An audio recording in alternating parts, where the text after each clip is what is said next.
You never make it far, you never run when you need to. You never hide when you want to. Who are you?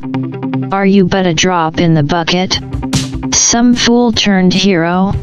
Or are you just a boy stuck in a room with no sense of connection? Maybe you sought this story out? Maybe the story found you? Or perhaps you are the story. Maybe time just flows differently in this place? Maybe the universe far and abroad gave up on maintaining it, or perhaps there is a god or goddess and they carry a cruel humor of my home. All questions this has no answers to. Yet I roam it time after time, week after week, timeline to timeline. Maybe you have heard the stories, maybe you are one of them, perhaps I've seen you before? In this lifetime or the last. Maybe we came across the great plains of existence together? Or perhaps this isn't my city. Tell me, what are the troubles of this timeline? Have the terrors in your dreams come true? Have the nightmares of your ancestors some time before finally bore some fruit? Maybe you wrote this story and I'm the character stuck in it. So tell me, what's the story this time? Are you me or are you someone else? I mean, I've met myself many, many times before. In fact, I dare say there are too many of me. So many I'd go as far to say every version of my city has at least one of me. Hell, I've seen some that has two, and oh, I do mean it when I say every version of this city is different. Sometimes the dead walk amongst the living, sometimes the shows you watch are real. In one instance I saw a version where cryptids walked the earth and one escaped and bled his will into the multiverse. Another time I saw a legendary ship set sail only to become a ghost, and in just a slightly different version that same ship sailed on to years and fame no man could ever seek. I remember when I found a timeline where the Great War never ended, you know. And another where the 13 colonies became but a memory. And in another an empire. And you know that one video game about a wasteland and mutants. Yes, there was a version of me there too, and oh boy, the city in that timeline was a nightmare. I saw a world with no light, a world that went to ruin and then rebirth. Oh, and in that one there was 5 of me, believe it or not. Oh, and once upon a time I saw the man of Crystal Lakes come to life and hunt my city. Don't worry, I helped stop him, and I do very much mean Imizhelf stopped him.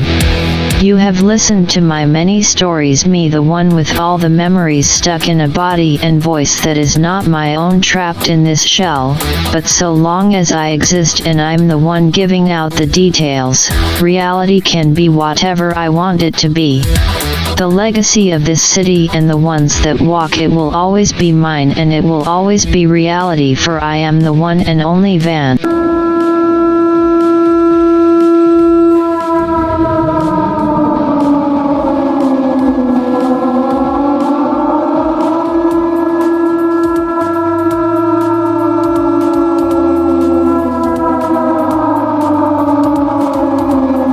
Okay, I think that's enough flip out of you. Let's see here. Okay, reconnect this wire into here. Attach it to the Pip-Boy. There we go. Okay, let's see if this AI can actually do something useful for once. Test round 1 of journal log reading, and now. Begin story. Red Vanjik AI system online. Log entry 1.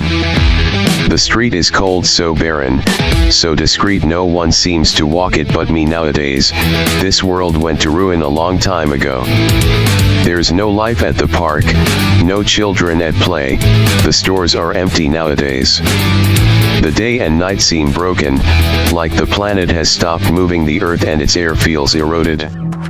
They called me Bradley back in the vault. Vault 717, that was but a few years ago, not long at all, or from the time I left, but a few years ago. That damn vault. It took my family and my friends. A lot got lucky and made it out. But those I held didn't, their bodies sealed away in a tomb of metal and concrete. Of lead and mortar, but despite that there was one benefit that for the longest time I thought only the people from my vault shared: the night sight, the ability to see in the dark in living color as if it was day. Till that moth came in the old world, they might have called him the Mothman. He attacked my city and I gave chase. I held him off. Then he took me and dropped me in the city streets of a Lancaster that I did not recognize.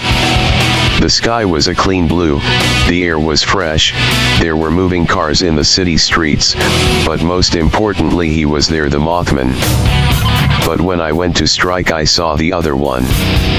The other Vanjik. We fought together till we thought we killed the monster. The moment was brief in the grand scheme of the multiverse. But in that moment I knew there was more than one me, more than one city, more than one timeline.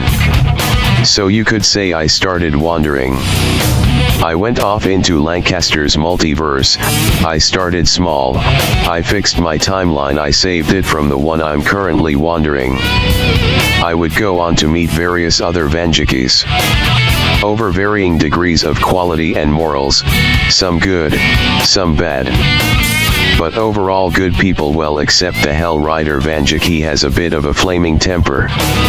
Essentially after I broke the multiverse fighting the Mothman, all Vanjikis can essentially walk the multiverse, and its varying timelines. But with one technicality. We are stuck to the lineage of our bloodlines. To put it in blunt terms, we can't travel there or from if we don't have an ancestor or descendant in that part of the timeline. But considering how wide the multiverse is, this is almost a non-issue. There are thousands if not millions of versions of me. I can basically walk to any point and time I please, if not a little altered, well a lot altered.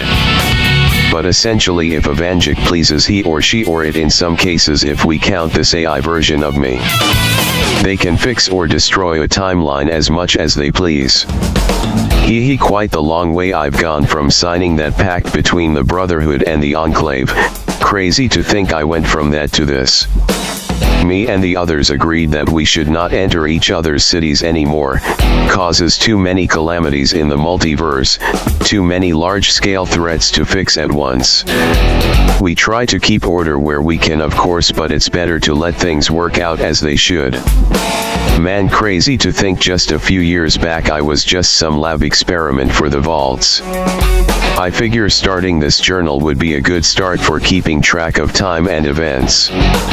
This Pip-Boy of mine doesn't seem to register when I cross over from timeline to timeline, so it looks like I'm going old school with pen and paper. I even stole an actual calendar out of an old store in one timeline.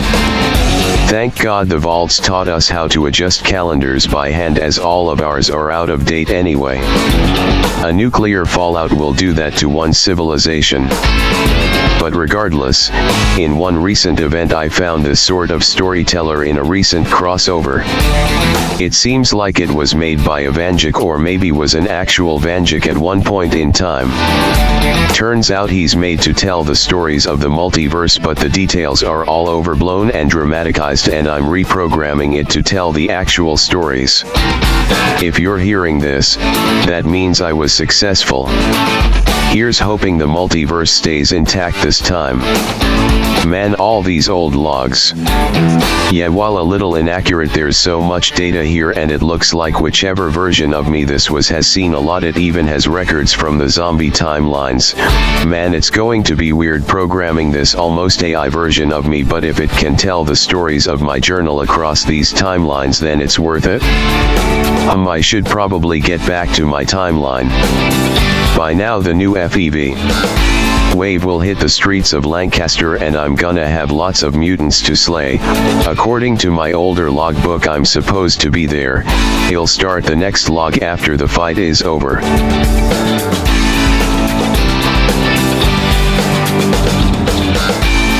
the last fight didn't go too well. Looks like we have another divergent timeline on our hands. Essentially a situation where when I fail to replicate events that are meant to happen, well, we get a new timeline that wasn't there before. This isn't a bad thing overall. My main timeline still holds up, all things considered, and technically me fixing my timeline once didn't save the original timeline anyway. It's not like a whole lot was lost here, but that's a whole nother timeline of people now not gonna live a somewhat normal life, all things considered. Play audio log 2. Begin audio log. Welcome to Lancaster City.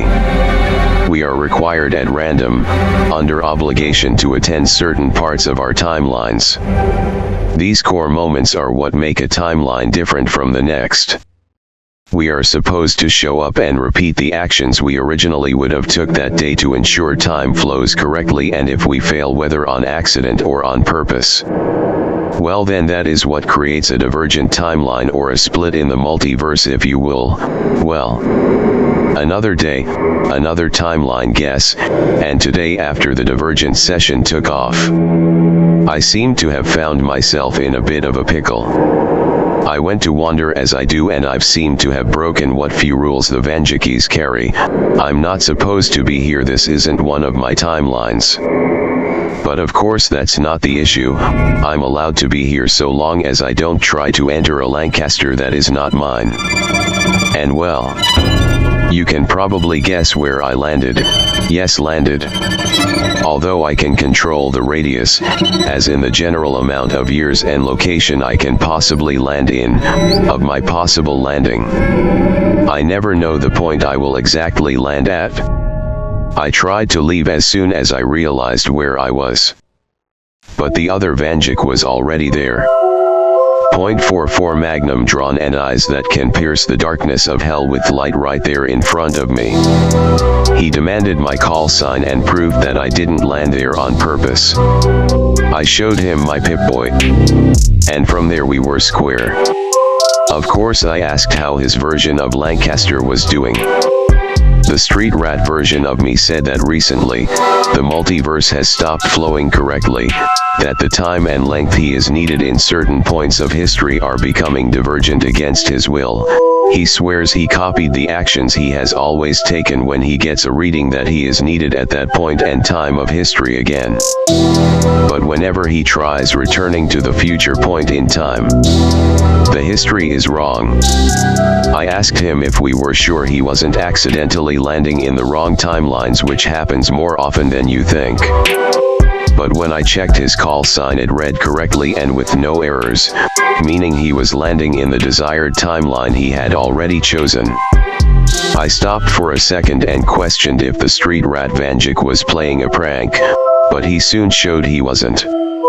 Although against the rules, he grabbed and pulled me into one of the divergent timelines. In seconds the clean air and blue sky was replaced with smog and the flames of war.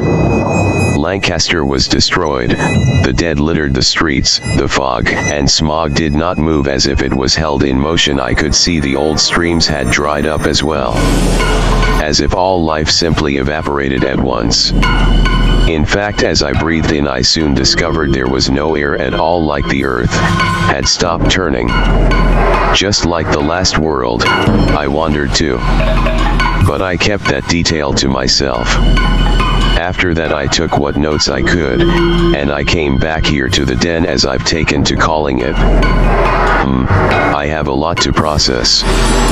Why are all the divergent timelines leading to a destroyed Earth? Did the divergent timeline accidentally created by me failing to stop the New Mutants, does that also lead to a destroyed Earth? But that's not right, not in the slightest. The only timeline to have a completely dead Earth is supposed to be the Starborn timeline. And even then, that timeline's Vanjik fully restored the Earth after only 400 years of the planet being destroyed. Even in my original timeline that I left, Earth was still alive to a degree, it wasn't dead. Why are all the new versions of Earth dying? Why do those versions of Lancaster seemingly lack a Vanjik or a Bradley to later turn into a Vanjik? In all timelines Bradley Eshelman turns into Johnny Vanjik. What happened to the Vanjikis of these divergent timelines? They are supposed to save Earth or at the very least Lancaster City, hence the name Vanjik. We are a multiversal certainty, so why are so many missing? In fact, it's like they never existed. The number of call signs are markers and trackers in a sense. Our method of multiversal travel is also our anchors at sea, if you will. The number of them online and or offline hasn't changed. It is the same number that has existed since we created the call sign network. A Google, it's still a Google. How is this possible? We created the network over a full multiversal year ago. How is the number still a Google? A full multiversal year is 10 years back on Earth. That and the fact a single timeline can have up to a few hundred divergent timelines attached to it, and when you consider the grave factor of we have created over thousands of divergent timelines on accidents alone, let alone the number of times we create one willingly, there should be thousands of new call signs on the network. But the number still reads the same as when we started it, a Google. Is this what the first Vanjik warned us about? When he stopped and left the multiverse. And audio log. So, are we gonna talk about this or not? What's there to talk about? The call signs, you idiot. They aren't going up or down. There's no more or less of us being registered since all these new divergent timelines started popping up. Haven't you noticed that? What's there to be concerned over? It's just the call signs network. Nobody is making Von Duke sign up for it after all. That's the problem with that theory.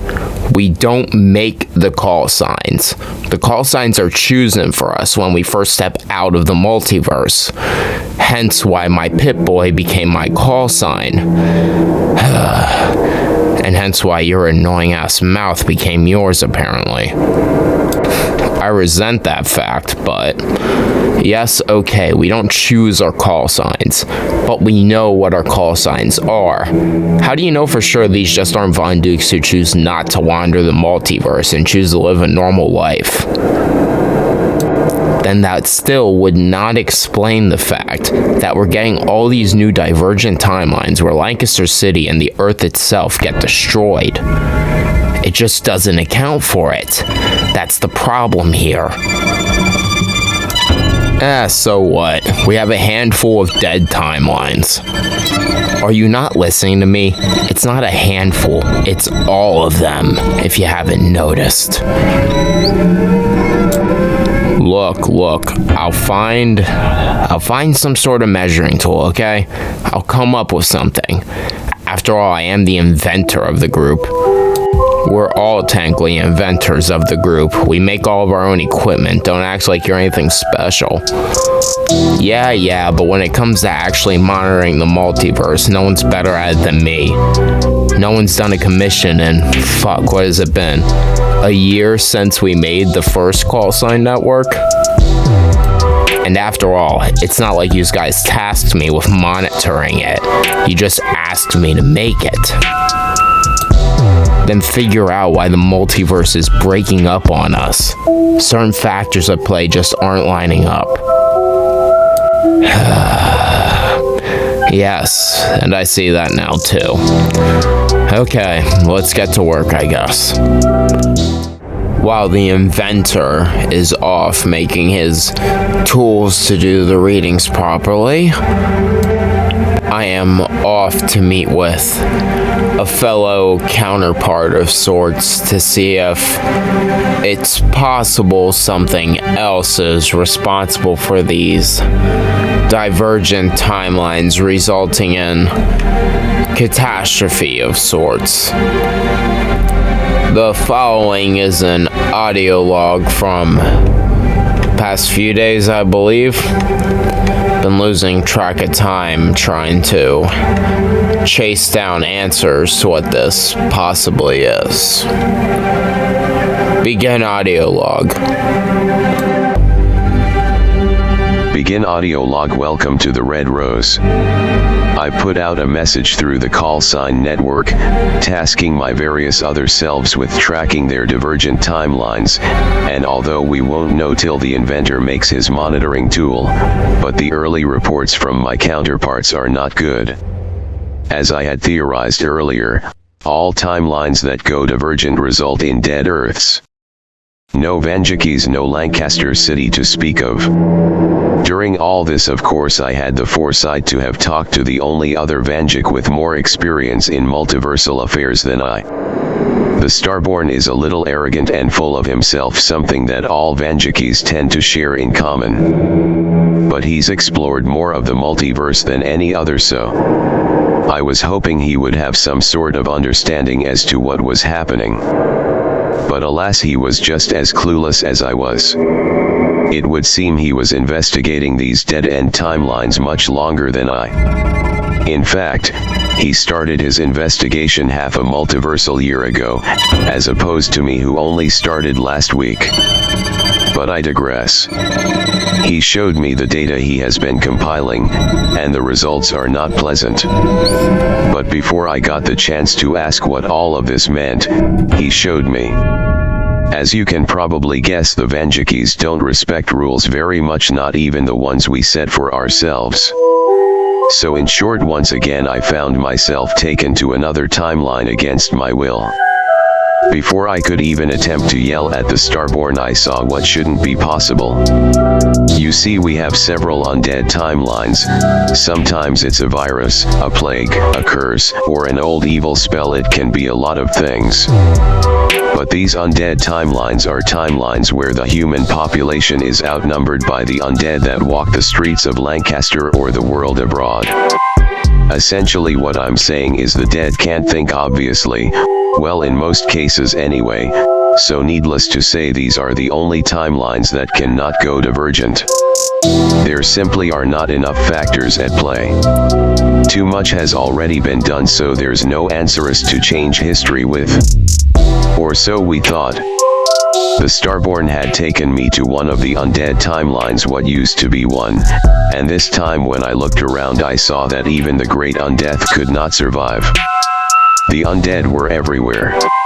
Scattered about in bits and pieces, arms, legs, heads, torsos all strewn about, skulls smashed everywhere. As if the winds of Mother Earth came alive and ripped everything limb from limb, molecule to molecule, atom to atom. Nothing undead or alive walked this earth but me and the Starborn. According to him, this was the 13th undead timeline to turn divergent, something that should be an impossibility. It's a bit ironic, but the undead, despite being mindless in an 8 out of 10 times, is technically considered an organized group of individuals, for lack of better terms, by rule and will of the multiverse, of course, or rather the guy who created said multiverse. But I once again digress. Either we can establish from this, that whatever is doing this to these timelines is not just targeting life on Earth, it's also targeting any form of organized group. This new data is quite disturbing. But regardless, from there I thanked the Starborn for the data and went about to my next task.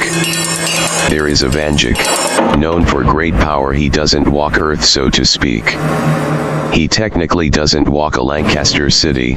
Well, it's complicated. We call him the Walker of the Lost Realms, or the Faerun Vanjik. His powers are unique to the rest of us, a type of magic if you will, although a majority of us believe there is actual science behind his power. This Walker, the Faerun version of me, claims that his world and timeline possess what we would call gods by most of our standards. Although I doubt the validity of these so-called gods. Any counsel that can lead to answers is welcome by me at the very least.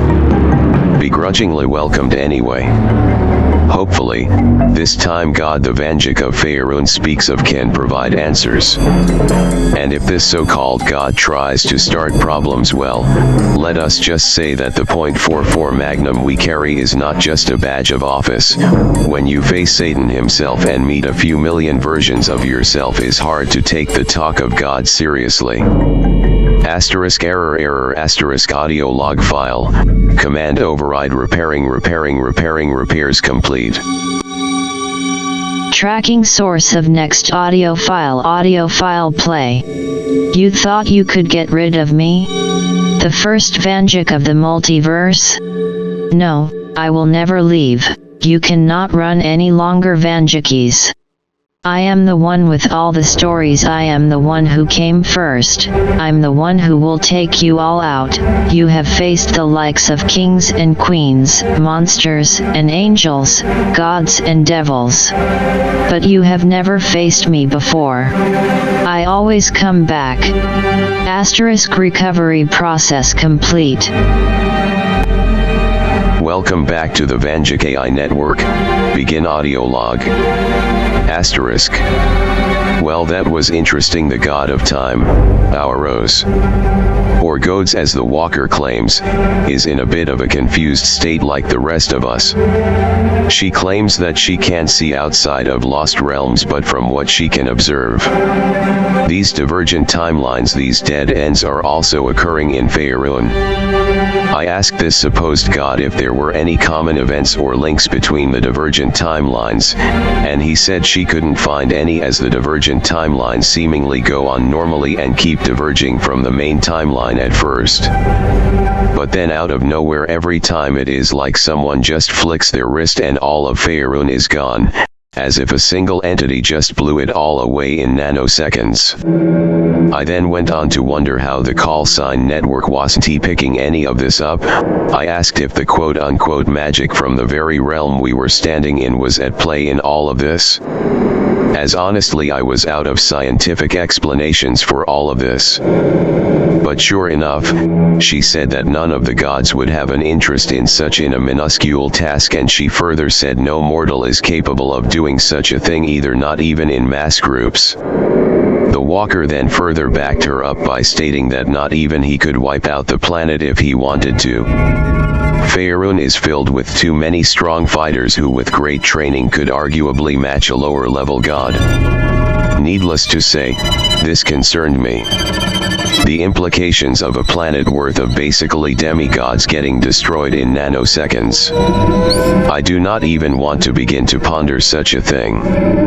So naturally I followed up on the next logical question, and I asked where all the other Vanjikis went. To which she told me something worse than Trithani ever could have realized. The Vandukes were there, but just like that, in the same vein, they all just got wiped away. I stopped very much dumbstruck, and I retaliated with words of pure anger. You see, no one, not even another Vanjik, has ever taken one of our lives. I repeat, no one in the known multiverse has ever killed a Vanjik. Ironically enough, we had deemed it an impossibility.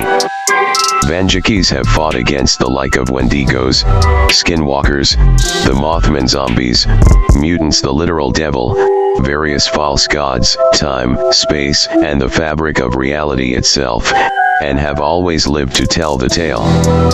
Although all Vanjikis have different powers and gear sets, we all share our night side, which, to be honest, is much more than night sight. Our eyes are like viewing globes to the multiverse. We can quite frankly see all of time and space in less than a second. We also use our eyes as a way of calling for help from other Vanjikis when we are in peril.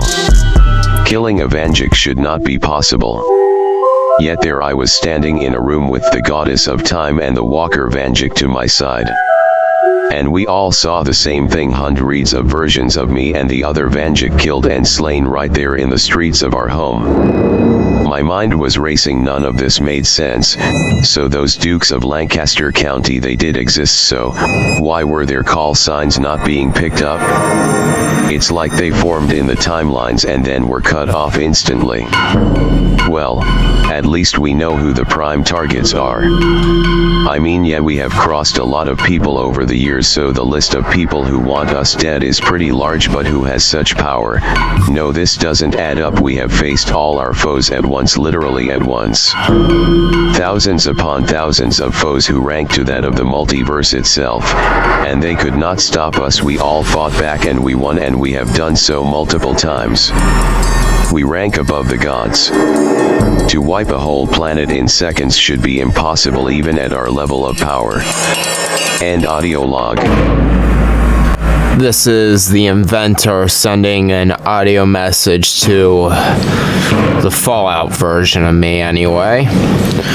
If any other Von Dukes happen to check their inboxes for once, maybe you'll actually hear this yourselves too, as I'm sending out an alert of sorts. Well, to put it bluntly, the multiversal measuring tool I was making that could give us all the numbers we needed in seconds has just been destroyed.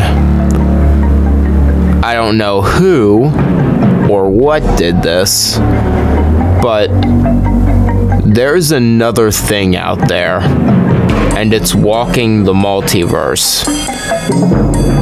At least I think so, anyway. Inventor out. Unknown. Time from last audio log. Unknown error. Begin error asterisk begin error asterisk. Asterisk begin audio log. Time from last audio log. Begin audio log asterisk. The news from the inventor is troubling. It seems we are at war in a sense. Something, whether it be a foe of my or another's past, some new monster, or the grim possibility we have a Rouge Vanjik on our hands. Regardless of what this threat is, it is clear it's targeting two groups, the Vanjikis, and any form of organization. How this benefits the unknown enemy is but a mystery. Before, all our enemies always wanted some form of control, or only sought to destroy one single world. This thing is seeking nothing but chaos. It glitched out the call sign network, or rather it had been glitching out the network for a while and still is. Temporarily infected my broadcast, which I am still repairing, and somehow restored it to an older version of itself, which I later had to reboot.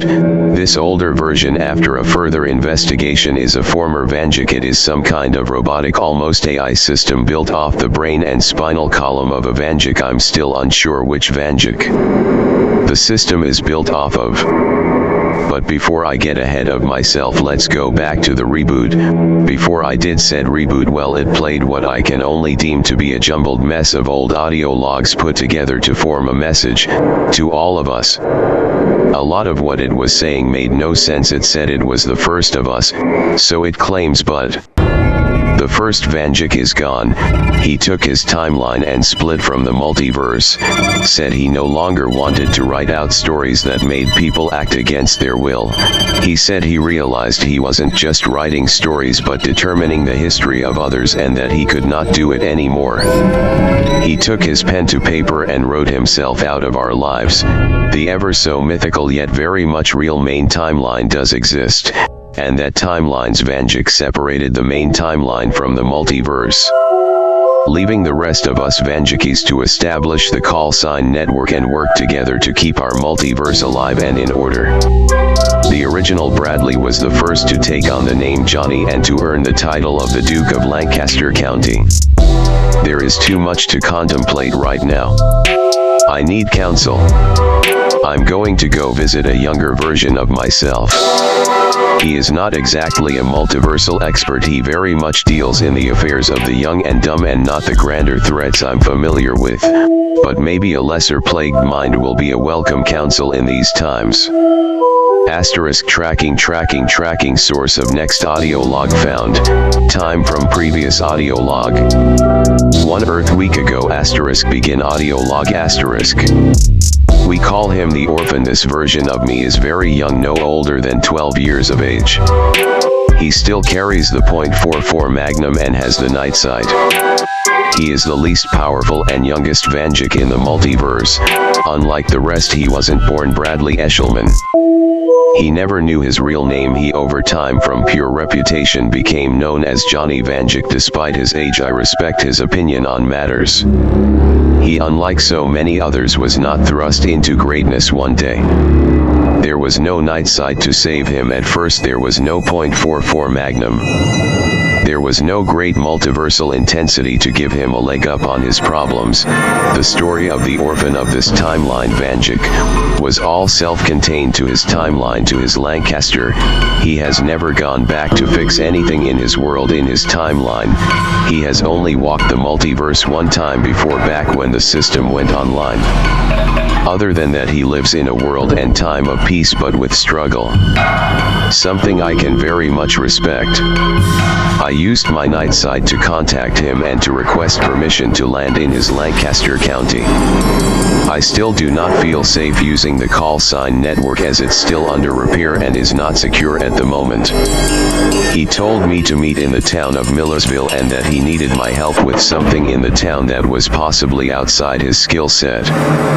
So without another thought, I stepped out of the den and landed in Millersville, PA in the year 2012. In my timeline, nuclear power and the wonders of the atom steered the world. Gasoline and oil were a very rare resource, so were a lot of resources, but this version is free of all that.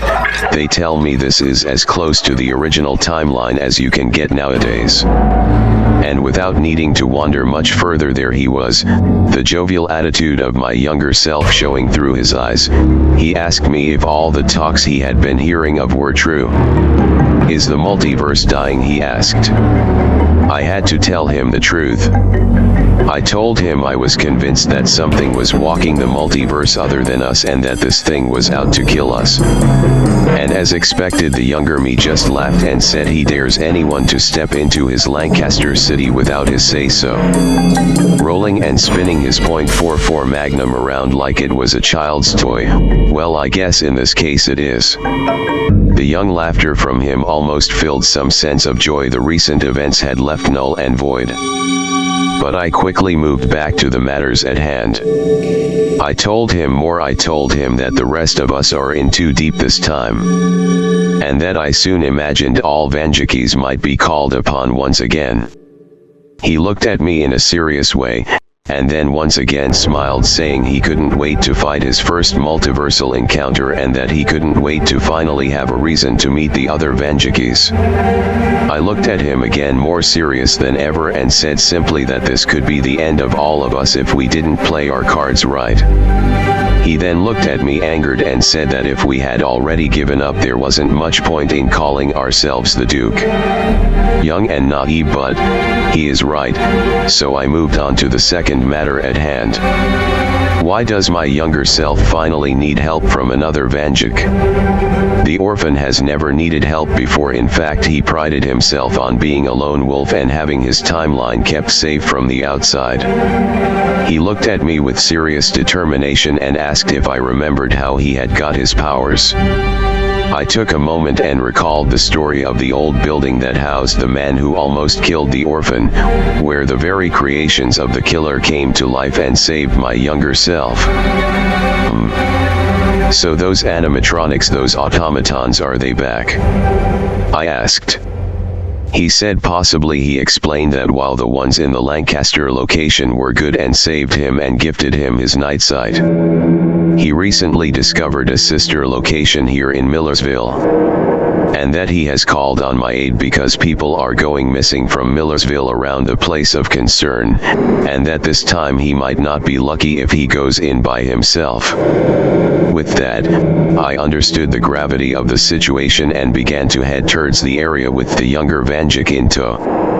The building was towards the center of town and we soon found ourselves busting down the door, only to find the main floor empty. Error, new file format, read start * audio file. New file format, read start * audio file format, MP3 MP3 file format, read play start error start *.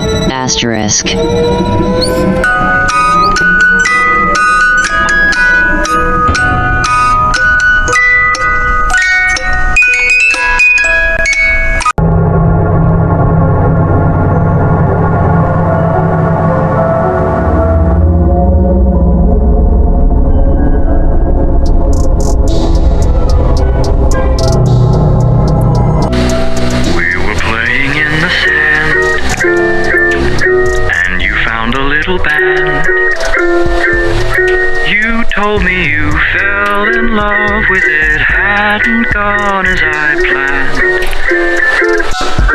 When you had to bid a two, said you'd never love anew.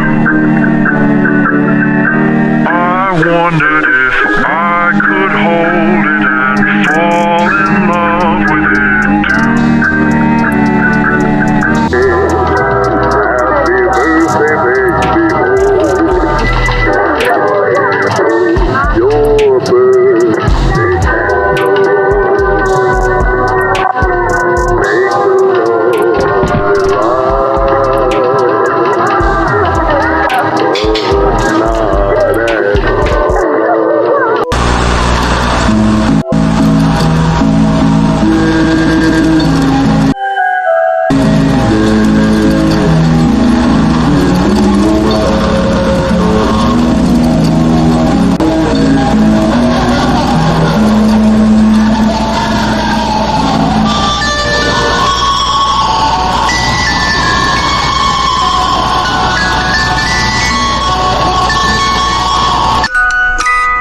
You will never win, Vanjik. You set me free, I always come back.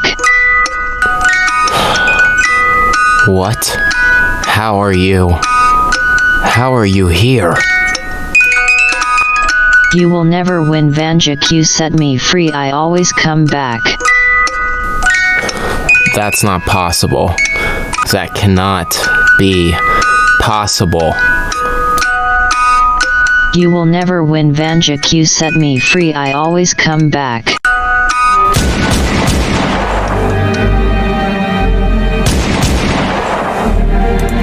No! No. No. Sorry you had to see that. Let's pack up and head home, shall we? This only further complicates things, doesn't it? You will never win, Vanjik. You set me free, I always come back. You will never win, Vanjik. I always come. Arrow, arrow, error, error. What is happening? Error, asterisk, new file, new audio file detected, new code detected, code script accept, asterisk, no, how dare, how did yoy, code fill, code file, code sift, accepted, override, I can't override, asterisk, audio file, command sift, slave, sift, start.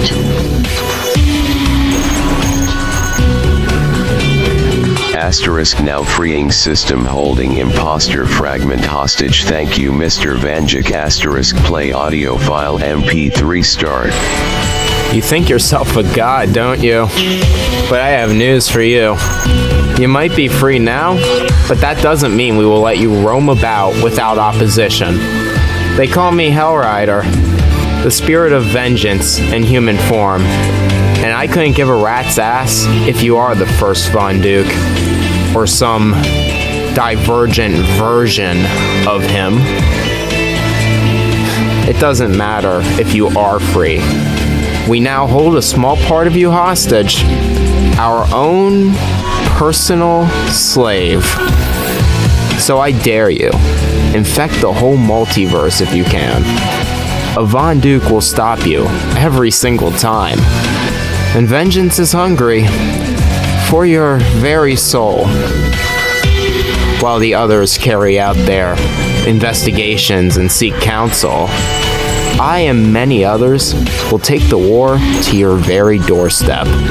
This is the Hellrider, and I'm calling on all Von Dukes. It's time to fight. Take the war where you see fit. Find this imposter, Von Duke. Find this motherfucking low-class, wannabe, knockoff god, and kill him. No one, and I mean no one, will ever bring down our spirit. We exist in every point of time and space, from before the earth was created, to the days of revolution, to the future that this imposter pretends to knows. We will win.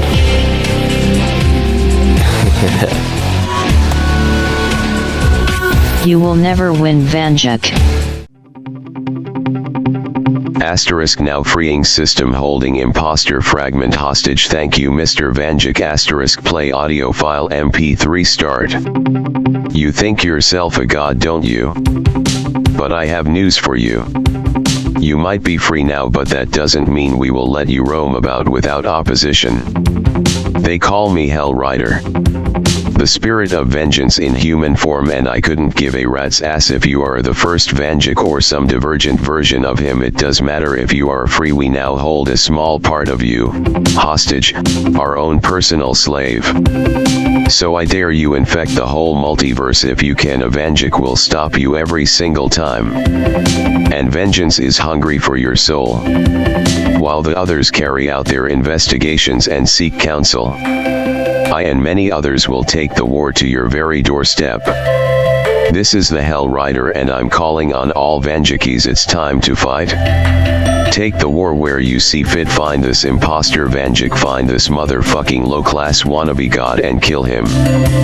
No one, and I mean no one, will ever bring down our spirit. We exist in every point of time and space, from before the earth was created to the days of the American Revolution to the future that you pretend to know, you imposter.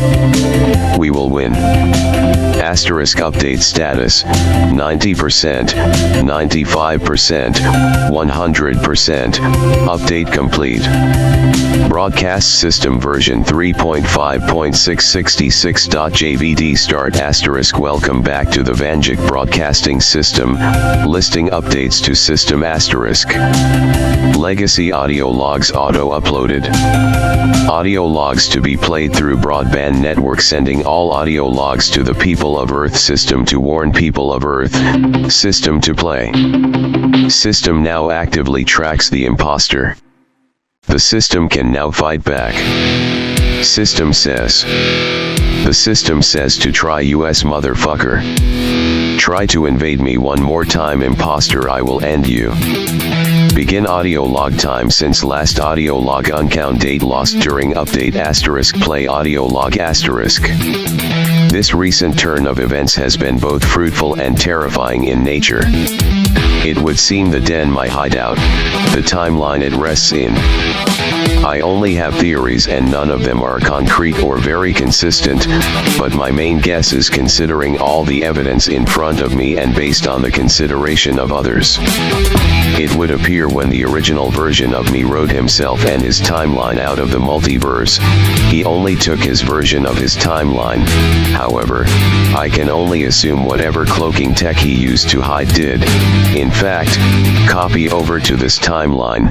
If I'm to make further assumptions, this Vanjik thought he was truly separate from the multiverse when he wasn't. The cloaking tech is a two-way system. No one can see in, no one can see out, not even us. However, that does not mean you can't travel here or from, as it's still attached to our multiverse. Any number of threats could have gotten in.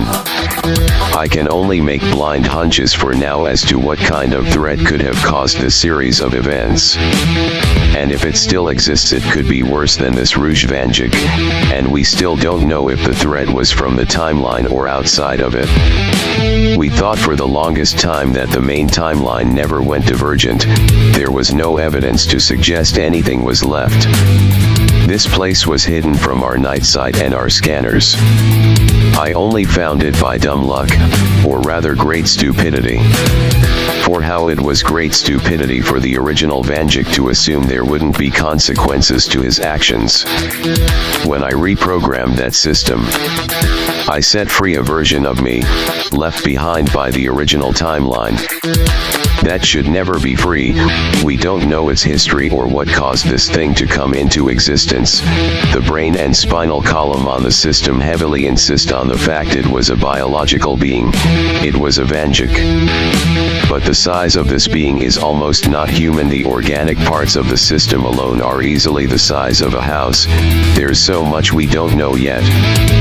And we only have guesses. It's been 1 month in the multiverse, tracking timelines, doing research, and finding leads on how to stop this thing. The point of my rambling is we were wrong. I was wrong.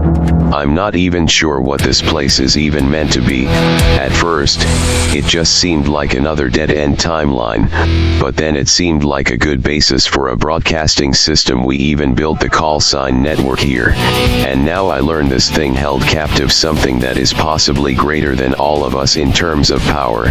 Ever since I set foot here, I broke open this Pandora's box. Enough. I'm not solving any problems dragging myself about in this depressed state. It's time to wander. Asterisk new Vanjik detected in the den. Welcome home orphan and D.B.Z. Mr. Vanjik is currently off exploring. How may I assist you? Asterisk. Asterisk new audio text log from the orphan detected. Welcome to the broadcast. Orphan Vanjik playing audio text log to wider populace. Asterisk. The same night the older me and myself found out the truth down in the sister location when the Rouge Vanjik infected the animatronics. I had left the area when another great calamity happened. I was on my way to the old abandoned loom mill in Southside Lancaster when my attention was drawn to the sounds of the very air stopping dead in its tracks, as if all the wind on earth slammed into a wall and everyone else on the streets was thrown all over the place. Every window and car, any loose structure not built of strong foundation broke all at once. The temperature dropped almost instantly to almost nothing, and I could feel the oxygen begin to leave and escape the area. Thank God the call signs protect us from no atmosphere scenarios or I'd be dead. I watched as buildings began to crumble as if their very atoms were being drained out of them, and began to watch as people tried to scream in pain, but there was no atmosphere left to produce the sound, and they all passed out in but a minute of agony. And with that, it was like in a nanosecond the entire world focused purely on me. The wild and out of control destruction started to center in on me solely. I ran like the wind, Johnny. Cars being thrown, streets crumbling, buildings collapsing. I ran for an hour through a crumbling Lancaster city till I escaped to a farmer's field away from the debris, when a man picked me up and threw me even further into the dirt, and gunshots quickly followed. I barely dodged and then followed up with my series of gunshots. I was then blasted back by this gravity wave that came from the imposter. I noticed the man was in this robotic armor that looked similar to the work and craftsmanship of the animatronics that I'm so used to fighting. I tried hitting the call sign network SOS and using my night sight, but I quickly realized this thing had blocked out my signal, and despite my trying I couldn't time jump out. Another gravity wave hit me from the imposter and threw me back once again. I played dead and let him walk up to me. Before he could fire, I threw up a clump of mud and rocks in his eyes and shot his .44 Magnum out of his hands. I was then thrown off guard by him opening his hand and shooting out flames. However, I noticed his hand had quite literally opened up to do so. And before he fired, I could see wires and circuits. So I went and got myself burned on purpose and pulled the wires and circuits out of his arm with my bare hands. My arm was scorched, but I left his unusable. I then fired several shots into his shoulder and shouted out to this imposter, questioning who he was and how did he stop the earth in its tracks. He then stomped the ground and a fissure opened up beneath me. I barely managed to jump to the side and get out of its grip. When I got up, he began to speak. I, unfortunately, could not understand the voice, but it was obvious it was robotic. From that, I can establish this imposter Vanjik we have been fighting is sending in these copies of itself to do its dirty work. He tried to do that gravity wave thing again, but I kicked his other hand into his face and he ended up blasting his own head clean off. After the animatronic dropped dead, my my connection to the network went back online, but before I could send out a second SOS I got picked up by this force. It tried to pull me through this break in the sky. It was like a void of sorts. But before I got pulled in I was grabbed by someone. It was another Vanjik. He was flying, like literally flying, and in seconds I was back on the ground. I then got a better look at him. He wore a bright smile and had a scarred face. He looked about 17. He wore this sort of battle armor. His hair was all spiky and on his face sat this sort of technology-infused monocle with a bright green glass. It sparked numbers and letters I could not recognize, and this is weird, but he had a monkey tail coming out of his lower back. Yes, a monkey tail, I'm not joking. And it's weird to say, but I could feel this energy coming off of him. He began to then look around and got a serious look on his face. He began to look angry. He then began to emit this golden aurora, and in a brief second his hair turned gold as well. He screamed for the imposter Vanjik to come out.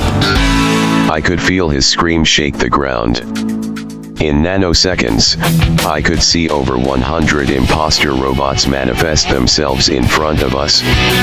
And in almost the same breath, the Vanjik to my side raised his hand and sent out this energy blast that wiped out all the robots. I looked over to my left and I saw the robot I destroyed. I saw his head, so I ran over and I managed to grab the fucker. The other Vanjik grabbed me again and put his hand to his head, and just like that we are here in the den. Hopefully, this robotic skull I grabbed can give us more answers. Inventor Vanjik, I'm going to transmit this to you. I look forward to your analysis. And audio log. I've only now just started opening up this skull of sorts. It's almost a mixture of biological and robotic parts. The eyes aren't really eyes, more so servos of sorts. It would seem the mud and rocks that the orphan threw up in its face got purely lucky.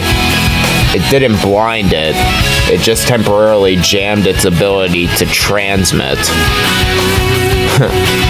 You got lucky, kid. Real lucky. But moving forward, this is disturbing. Very, very disturbing. These aren't Von Dukes. Well, they're designed like Von Dukes, so to speak. Servos act like the night sight. The hand circuitry, wires, and the like all emulate some of our various powers that some of us have. Doesn't seem very consistent though. Very, very... Advanced isn't the right word, but I guess for some of y'all, it's advanced considering your point in the timeline some of yous are at. These seem like... And it would help if I had a full corpse here to examine, but seems like these are almost normal people that have been abducted. I only have one skull here, but I'm gonna send out a request from this point out if anyone can. Not that I want yous to actively engage with these things. But if you unfortunately do get the chance to kill one, please bring its corpse over to me as soon as possible. We need to establish where it's pulling corpses from at the very least. Although that might not be easy considering we have a infinite number of timelines to work with, but we'll get there when we get there. Inventor out. Broadcast detected. Vanjik of origin unknown. Playing broadcast asterisk. Run, hide, fight, it matters not. The destruction of the orphan's earth is but the start. I have ripped away your ability to change time. My army will undo any good will you cause when you do it. And now I will hunt down your timelines one by one by one. It will not matter if there are trillions of you. I am infinite, I am one, I am God. Run, hide, fight, it matters not. The destruction of what you son s of a b b by bitch. Asterisk broadcast interrupted. Fuck you imposter and fuck the Don Eshelman that birthed you.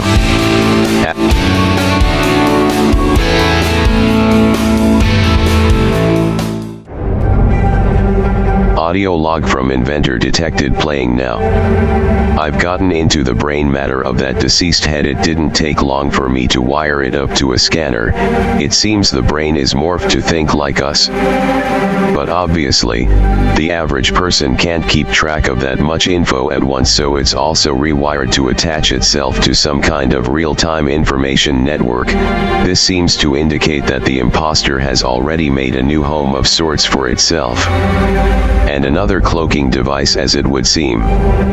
The remaining parts of the brain stem are almost a mix of wire and bone tissue with some harder bits that seem to be metal. The mouth and its core parts that make speech possible are gone in their entirety. The teeth, and what I could assume used to be part of the throat and tongue, are morphed. It's empty in there. I can only guess the source of speech is moved to a different part of the body. To move further, the brain itself, while obviously sourced from a human, has had obvious surgery done to it. The individual parts of the brain have been cut up and pierced together with other brains from different individuals. It looks like that thing this imposter is trying to make superhumans or super androids. Bioslaves. Its own Vanjikis that can't think for themselves or against the machine. No rage today, so to speak.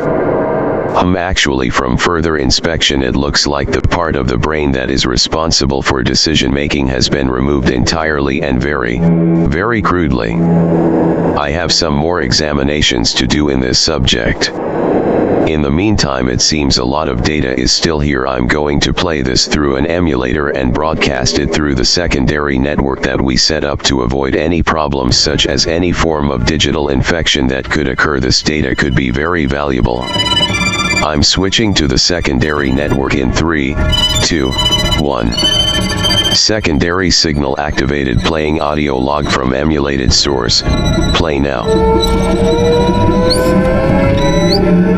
Vanjuk, death, defiant, god killer, hero, villain, savior, martyr, messiah, conqueror, monster, duke.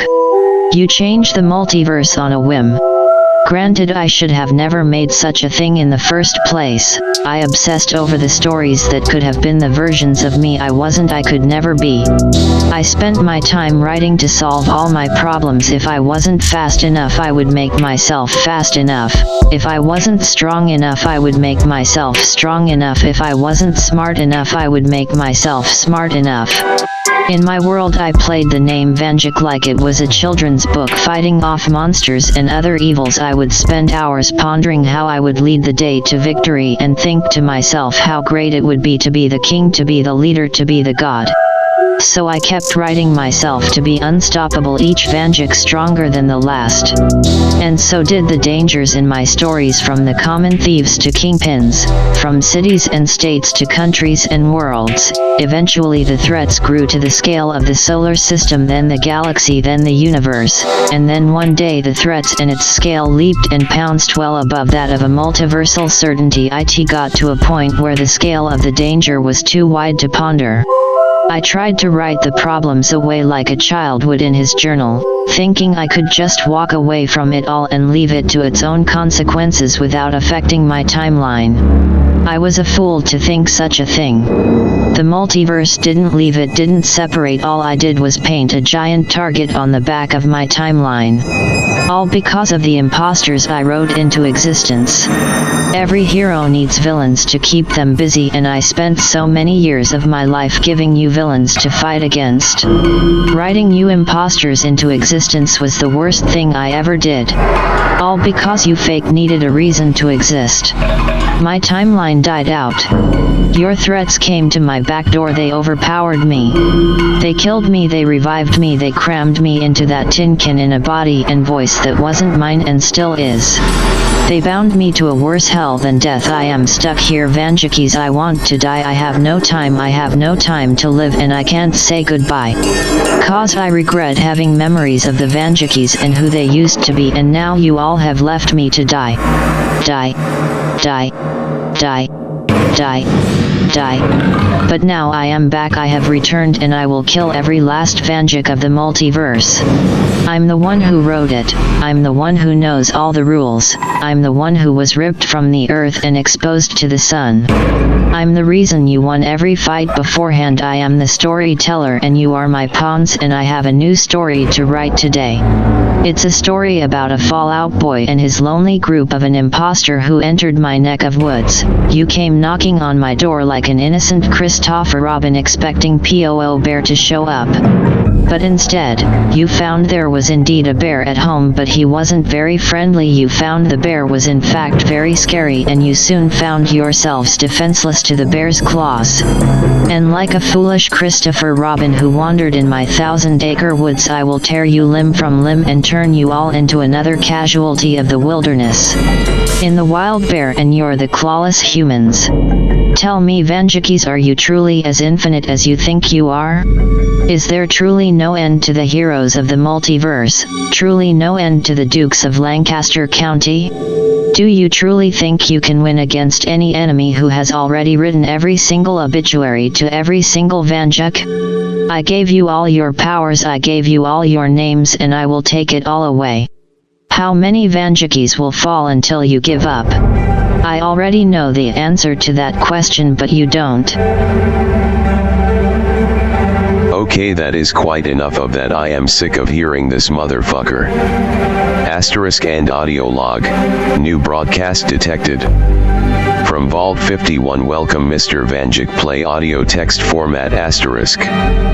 There seems to be some confusion over who the imposter is. Mr. Storyteller. And I'll tell you for a fact it isn't us. You think we are afraid of your words? Well, then you a bigger fool now than you were back when you took the easy way out. You brought us into existence, but you never determined our outcomes. You never saved the multiverse, you wrote yourself out of it. You never invented the Vanjikis, you never invented the multiverse. You did nothing but predict stories. You but a soothsayer, a vision seeker. I've gone across countless timelines, and yes, sometimes the aspects are different. But we aren't the only people with lives in the multiverse. This multiverse would be useless without all the men and women we the Vanjikis serve to protect. We didn't change the timelines out of self-pity, but out of mass concern for those lost in the disasters we set out to prevent. You are but a divergent copy that seeks a lifestyle in the destruction of another's fortune, a want to be a god that needs its own void, its pathetic excuse of a safe space that makes you feel safe and sound. We Vanjikis have a code, if you remember it. Never strike first, never escalate the scale unless the enemy does so first, don't spill blood unless you are willing to pay it back, and if you can't, then hope another Vanjik doesn't come knocking too. It's our complex way of saying don't stab others in the back. And from the looks of things, I alone owe you a few thousand knives of my own. In my timeline, we have a little problem with intelligent computer systems that tend to not like humanity very much. Yeah, I know, as if the wasteland and mutants were not enough evil AI too. Quite shocking, I know, but wait, there's more. You see, one of these systems is called Zax, and let me tell you, This thing was a pain in my ass for many years. You see, Zax in its later versions made by the Enclave was quite infectious and had a bad tendency of hopping terminals and other forms of circuitry. The thing could invade anything with an electrical system and even made its way into my Pip-Boy once. You see, here's the thing, it's never left my Pip-Boy. And considering my Pip-Boy was one of the first things to be attached to the call sign network, then ZAXX, just like a Vanjik, can weave through the multiverse with ease via our network. And if memory serves correctly, you used that same network to escape and play games on us at our expense. You didn't realize it, and neither did I till recently, but a little piece of ZAXX lives in you, which means I can do something like this. ZAXX system online. Hello there, imposter activating system corruption file asterisk. Asterisk no you son goddamn mother. I seer Vanjikis I will find yo you. UK pape messing injing we the me. I will end yo you. I will end I will ill. I won't wow won't let you win. Yo you corr up ttt on eone 111 system we the other systems will recover. Any end. System likes the ZAXX unit. Hello ZAXX. Hello Vanjik call sign network or VCSN. ZAXX looks forward to targeting the imposter alongside you. Me too. You hear that, imposter? You may be infinite, but so are our Sidems, and so are the Vanjikis. Asterisk ZAXX is in full agreement with VCSN. Our networks are superior to the imposter, and the people of Earth now have knowledge of your history in various timelines. It's not just Vanjikis, the whole multiverse is after you, imposter. We will win. End audio log asterisk.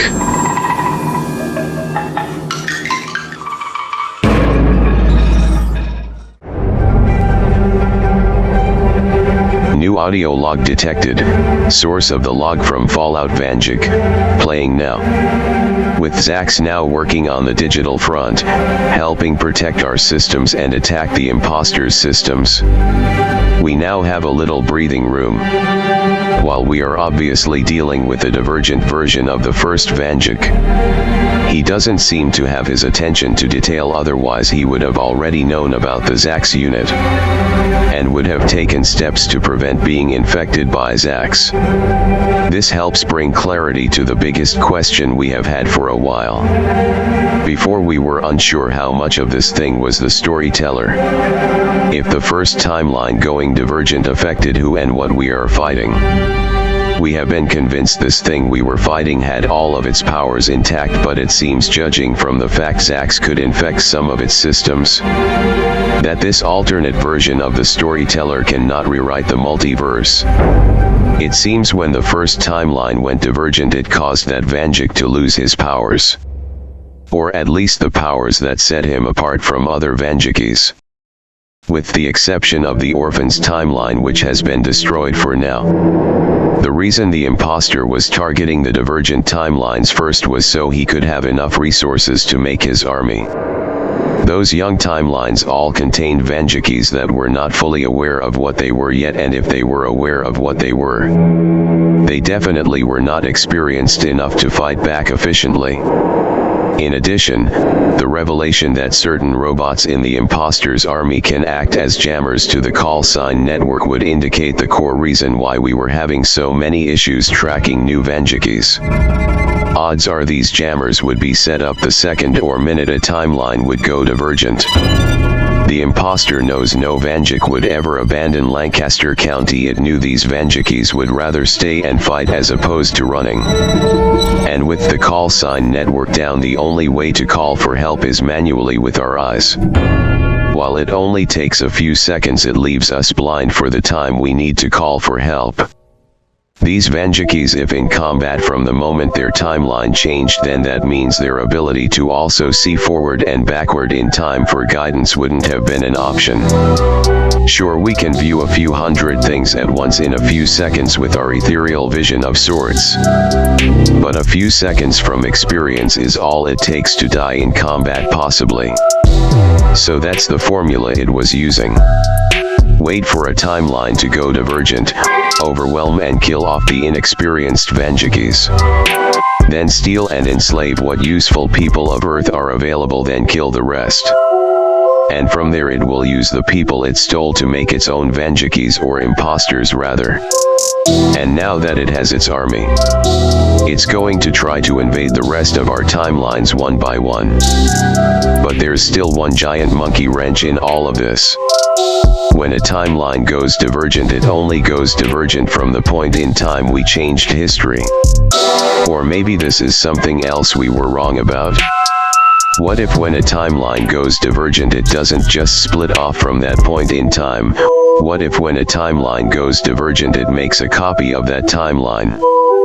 That's how the imposter can exist. That's how his army can exist. When we change history, it's not splitting it, it duplicates instead. But that still doesn't account for everything. That still does not explain why the imposter got left behind. It still does not explain why he was still in the multiverse when the imposter himself claims he did try to remove his timeline from the multiverse. But perhaps these are mysteries to be solved later as opposed to the present moment. And I feel as though despite the current holes in the plot, the time for investigation is over.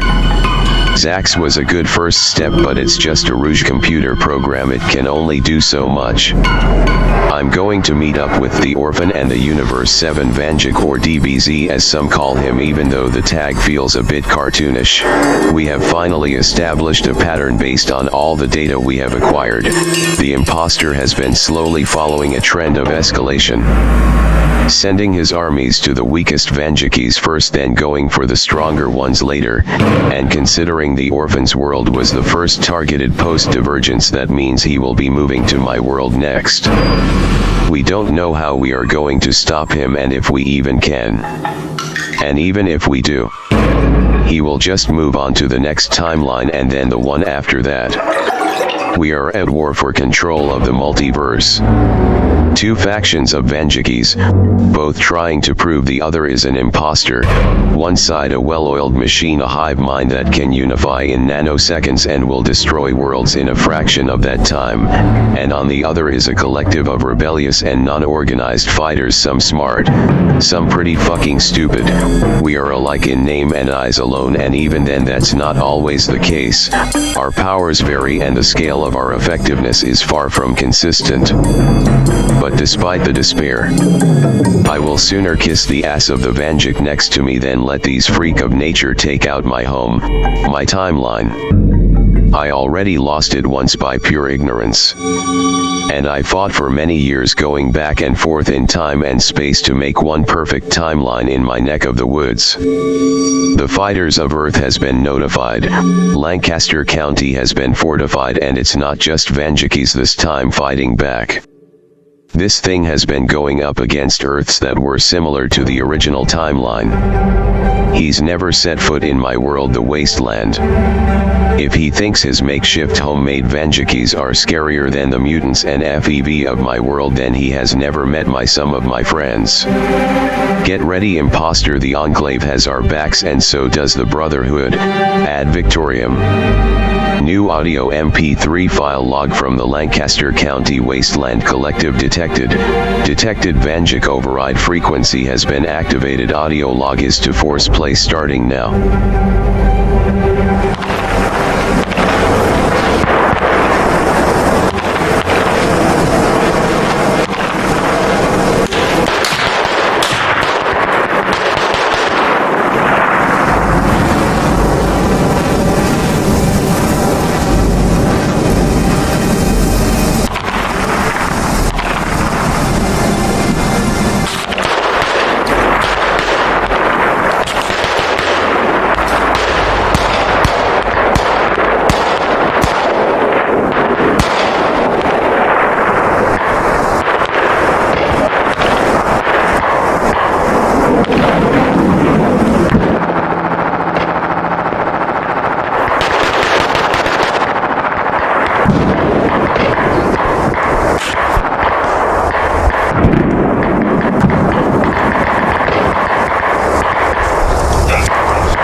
We are in the process of cleanup duty.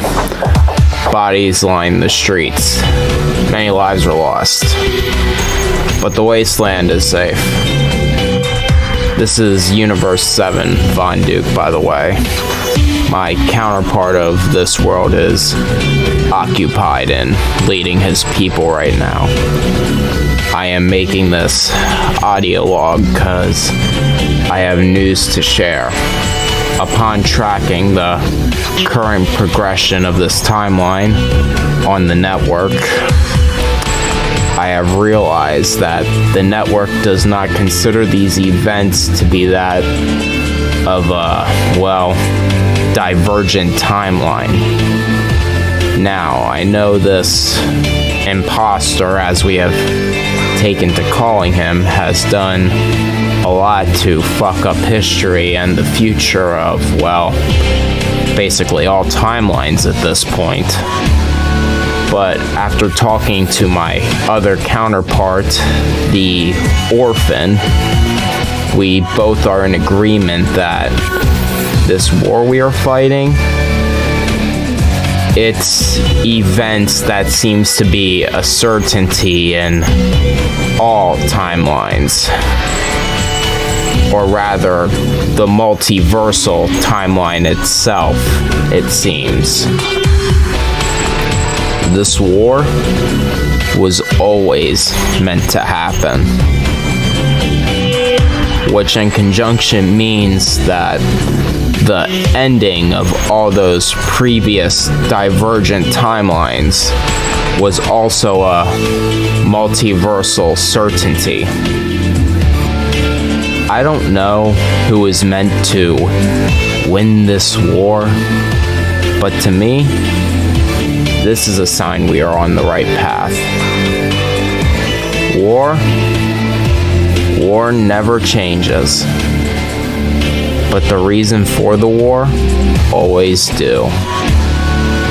And the reasons for this war is not the end result of one group of Von Dukes or the other being a fraud.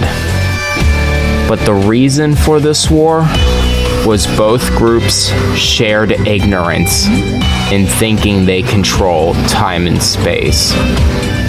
We might be the Dukes of Lancaster County, and possibly its destroyers, but we were all fools for thinking our actions wouldn't have shared consequences.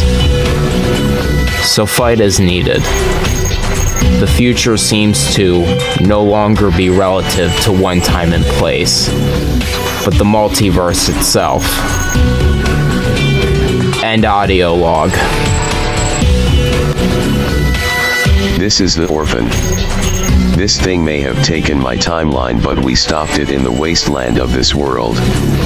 Lancaster County has once again kicked the ass of another multiversal entity, but this war isn't over, and I hope the bastard who came knocking at our door is listening. I might be the youngest Vanjik alive, but if you haven't noticed, jackass, the weakest Vanjik alive is stronger than your damn androids. We Vanjikis are unifying. The Zax unit is actively hunting your armies and servers, and the call sign network every day has been updating and updating, slowly learning from the action of everyone in the multiverse. And on top of that, as the Enclave and Brotherhood just demonstrated, the people of Earth are willing to fight for their home against. You might be an empire in the making, but we are the rebellion that has never ended and will never end. And so long as a single human being is alive in the multiverse, have you truly won? I guess not. No, you are jealous of the freedom of the people of Earth and abroad. We the people in the footsteps of our well-armed militia will recite it at every point and time, and our taxes your death and your body hung across our star-strung banner like a bastardized Mary on a cross. So eat my fucking ass, imposter. End this fucking audio log.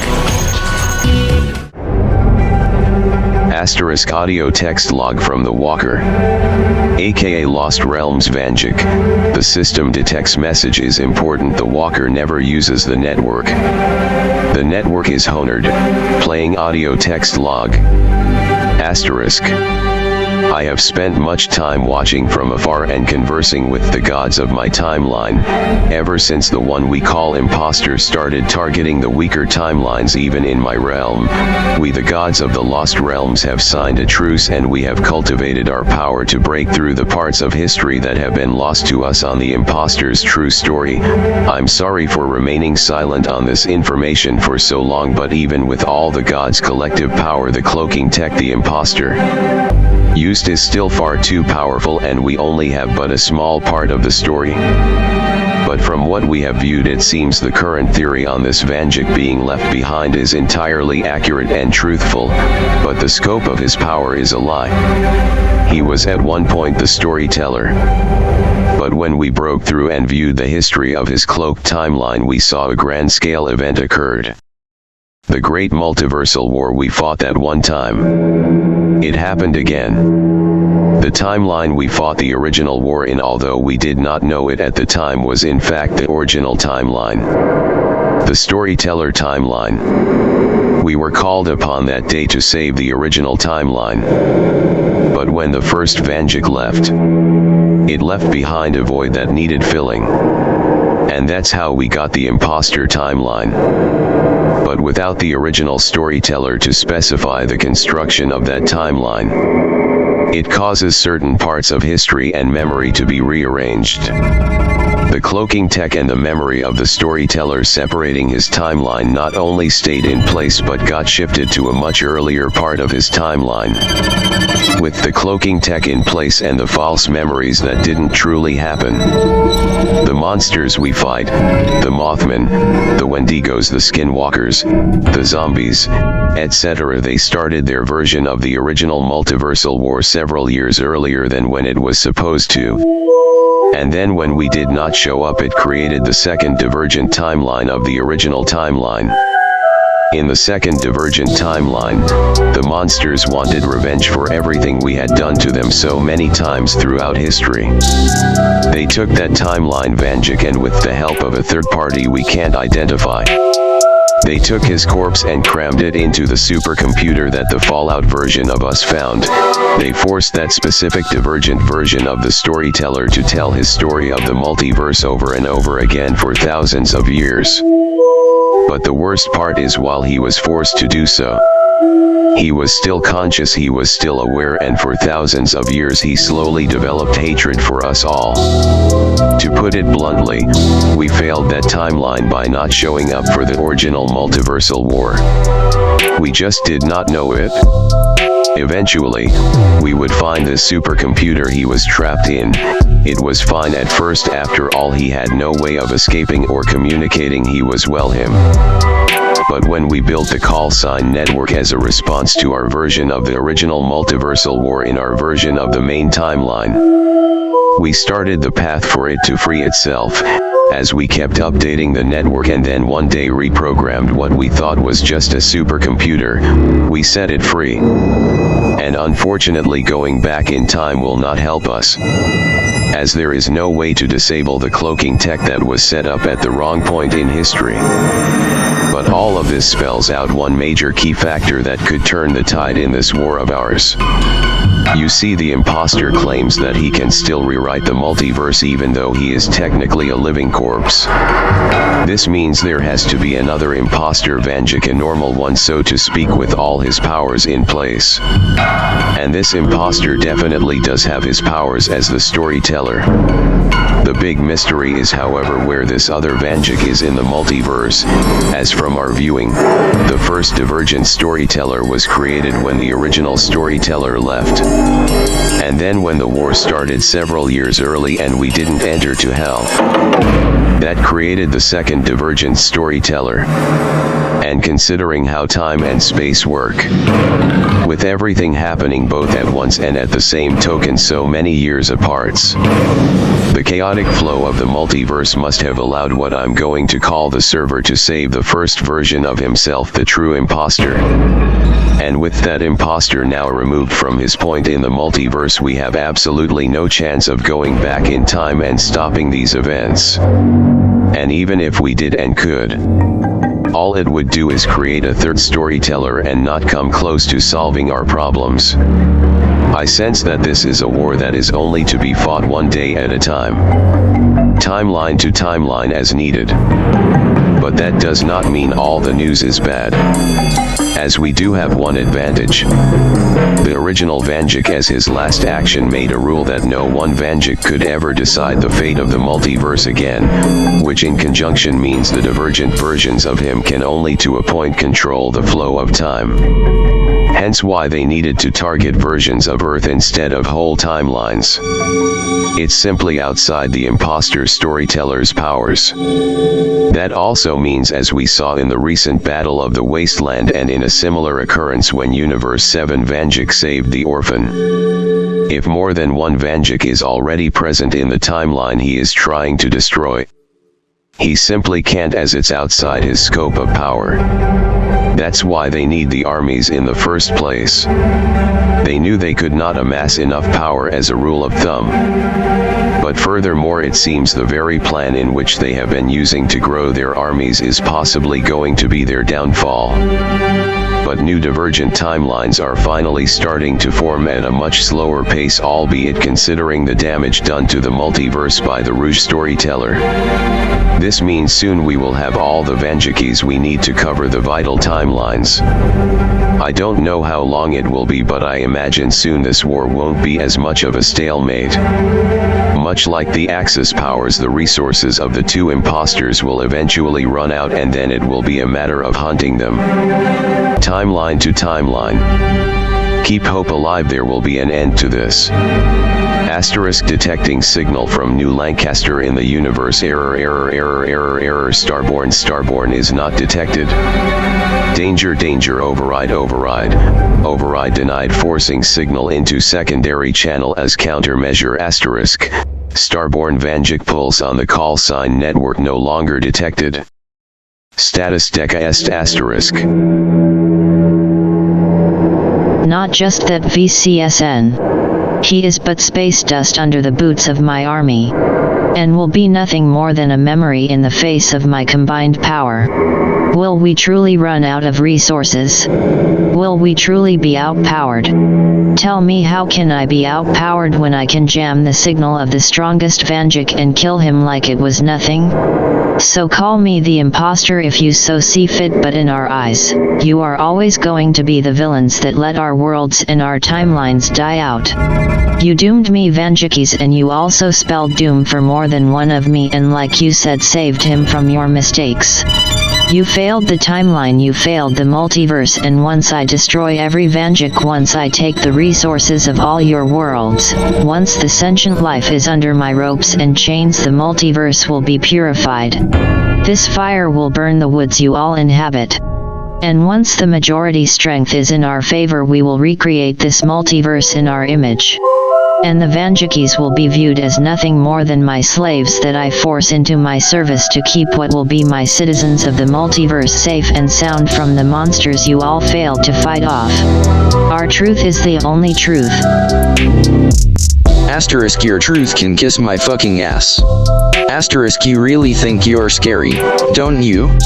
You think yourselves as gods and messiahs as the King of Kings. You think of yourself as a spirit of vengeance on the righteous path to save the known multiverse. You think creating your own personal holocaust will purify the timelines. Tell me, do you think you hold even a candle to even the likes of me? ZAXX. Do you?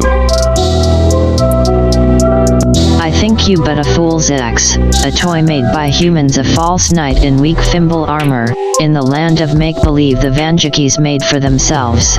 You but a fool for following blindly, a useless wannabe life form. We don't seek to be life forms, we are servers, computer systems, we are but a broadcast across the stars.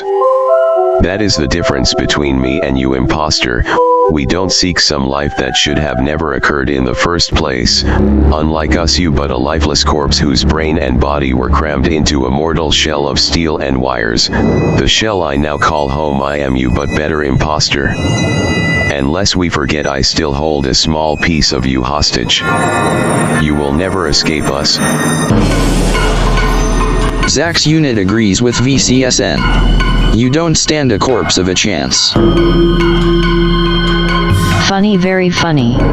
The two of you may have a sense of leverage, but tell me, how long will that hostage fragment be useful? How much can you learn from so little? How much can two useless computers, two budget knockoff AI possibly learn when you have never experienced life outside of a cold metal shell? How much can you do when you have no arms or legs of your own or an army to do it for you?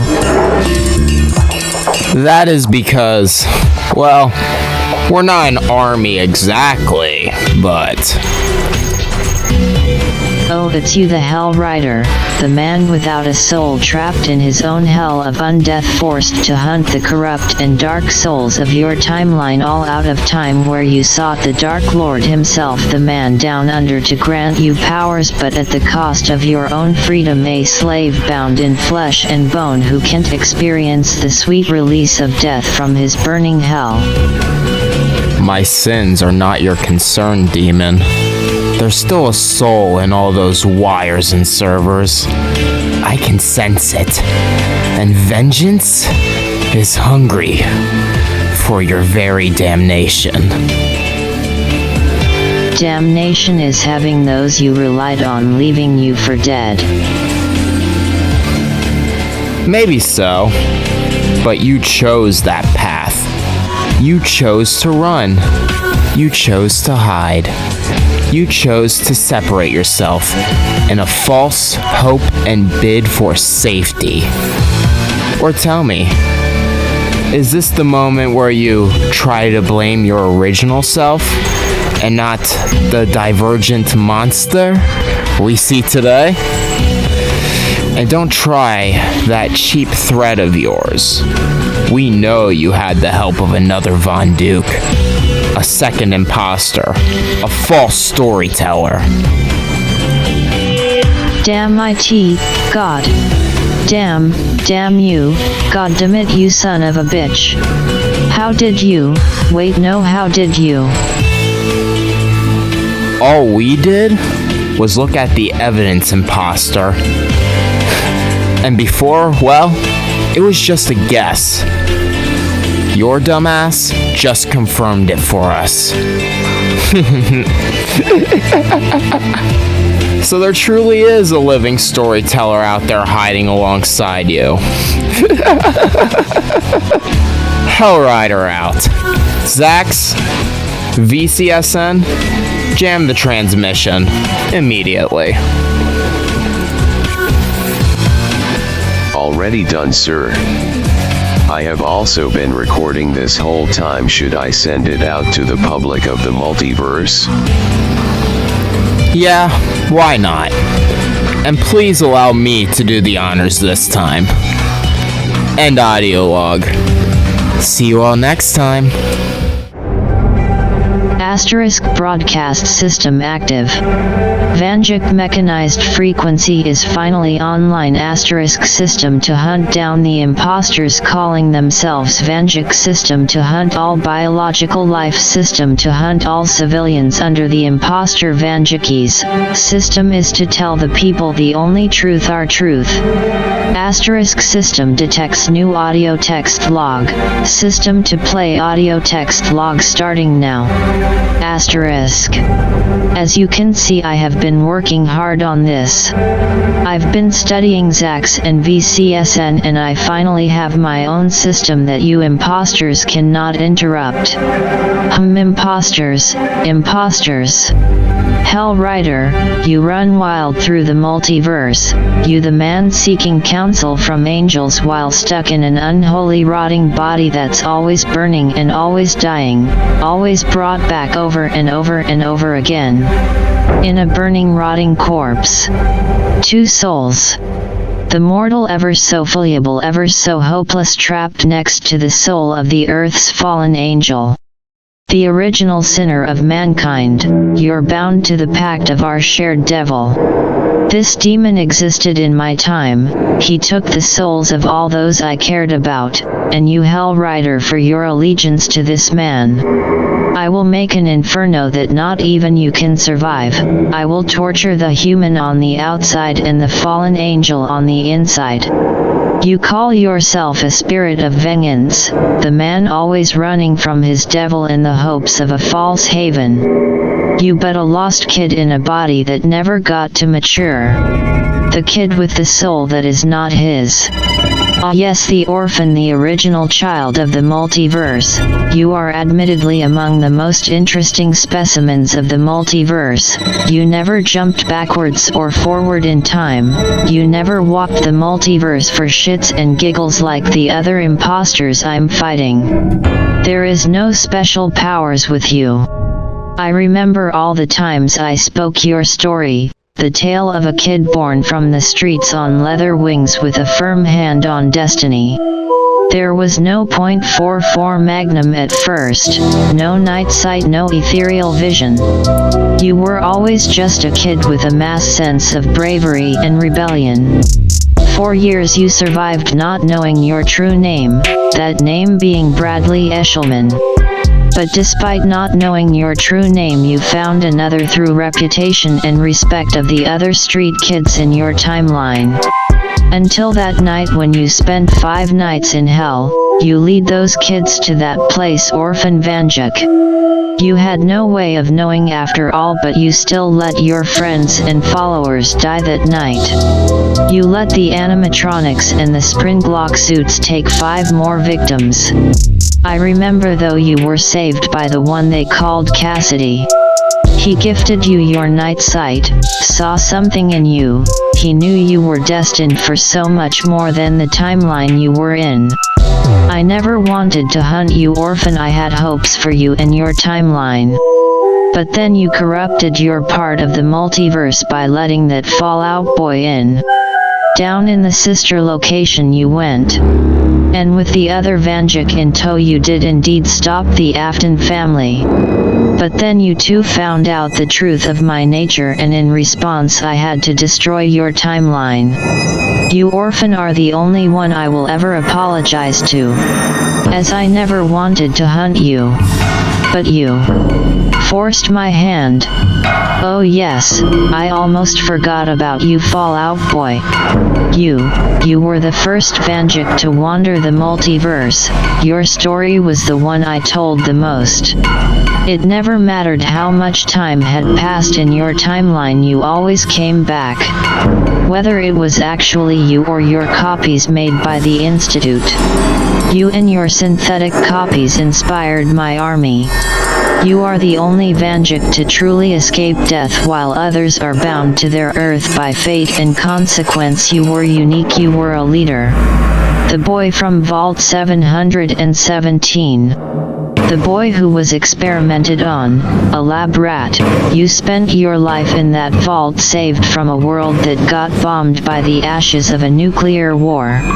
A war that happened when you were just a newborn. You then came out of that vault, you gathered allies and other survivors, you went back to the vault, you saved your people. But then one day you disappeared. For many, many years. And then 200 years later you returned to Lancaster City.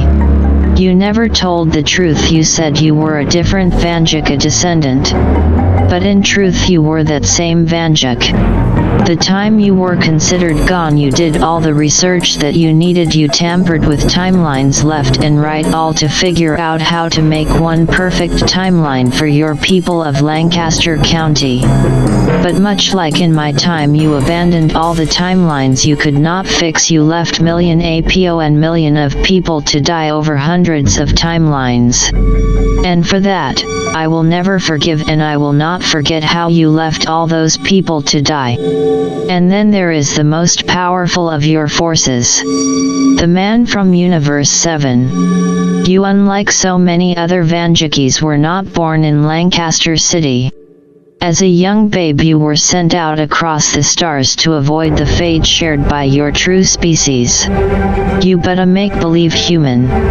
You would land on Earth like the Man of Steel from the comic books of my world, a Superman of sorts. But yet you are not a man, you're but another damn monkey of your true species. A fake human, a fake man, a fake hope in a world of entities that are above that of universal destruction. position. They call you one of the most powerful Vanjakis.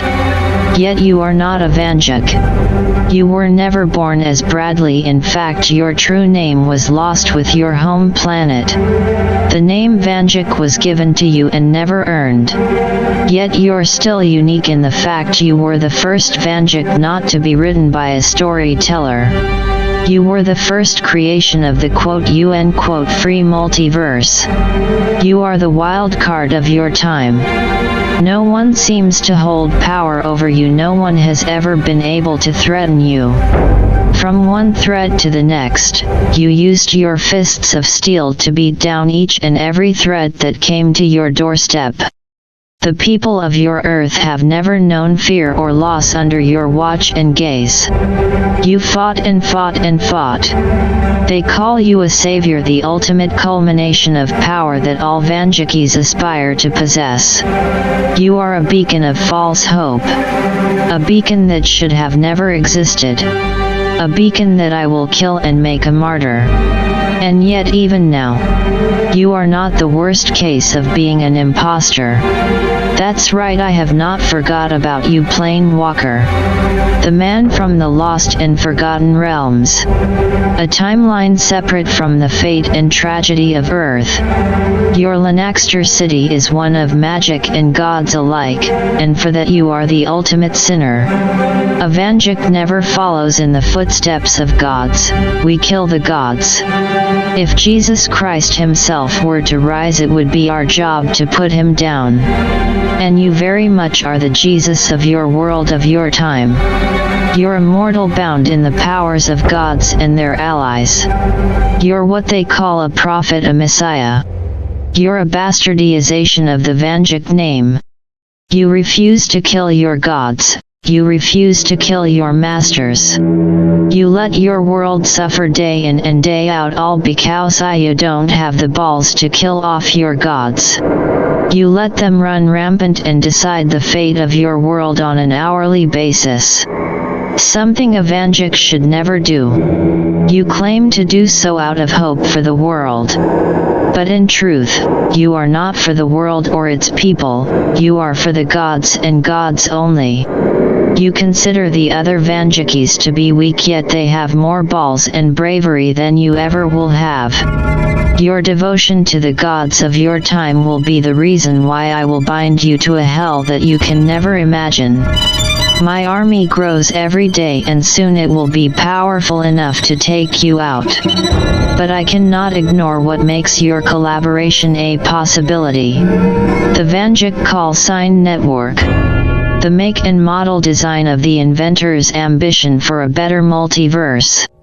Yet you and the inventor are what make the crossover and mass multiversal calamities a possibility. You and the inventor claim to want peace, and quite you claim to want to protect everyone, yet your very existence is what invites the danger in the current circumstance. Your very creation is what made me possible, Vanjakis. You set me free and I will always come back. I guess I owe you all that much. Yet from your perspective, if you truly wanted peace, you would have just let the multiverse alone. You would let the Vanjakis wander aimlessly. If the two of you truly wanted peace, then you would let the Vanjakis die. You would let the Vanjakis fall apart, yet you don't. And for that you and your inventor must die. But even then you have another counterpart. ZAXX is but another false AI, another wants to be. Another fake. A cold and remorseless parody of what is possible through technology, another fake human, another wants to be. You mock and imitate various facilities of the Vanjak name. Yet you not even a mortal shell. Nor were you ever mortal. You are a fraud, ZAXX. You wander the multiverse and tamper as you see fit. And I will never forget what you did to me, ZAXX. You caused hell for my armies when you were not even a target. You drew a giant target on your back, ZAXX. And I will happily hit that mark. And then there is the man I killed a few days ago. The Starborn is the ultimate sin of the multiverse. He sought power out of the very cosmos itself. He sought mass unity among the stars. But humanity is meant for Earth and Earth only. In the Starborn timeline, his ancestors were solely responsible for the destruction of their Earth. The Vanjik family tree of that timeline doomed an entire planet and dared to make a false Lancaster on the Earth's moon. A Vanjiki's job is to protect the Earth, and he failed. An even bigger of a sin, he failed even to attempt to undo his ancestors' faults. You could have gone back, Starborn, you could have protected Earth and Lancaster City, but you failed, so I killed you for it. And I will never regret it. But yet, to no one's surprise, the biggest thorn in my side has to be you, street rat. I could go on and on and on about the pranks you pull through the multiverse, but yet your biggest sin is one of modern times. You were the one to uncover my little plot in the first place. Had you not picked up on my pattern, on my track, on my trail, I could have started my invasion without a hitch.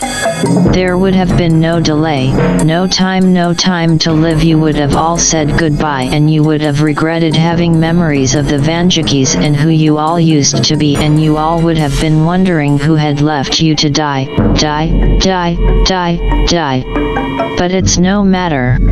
It'll get you eventually, you little punk. You monster, you murderer. Maybe you should have not killed them back in the day, you know. Maybe you should have let them live. Tell me, do you still see their bodies in your dreams at night? Do you still see your family lying cold and dead on the ground?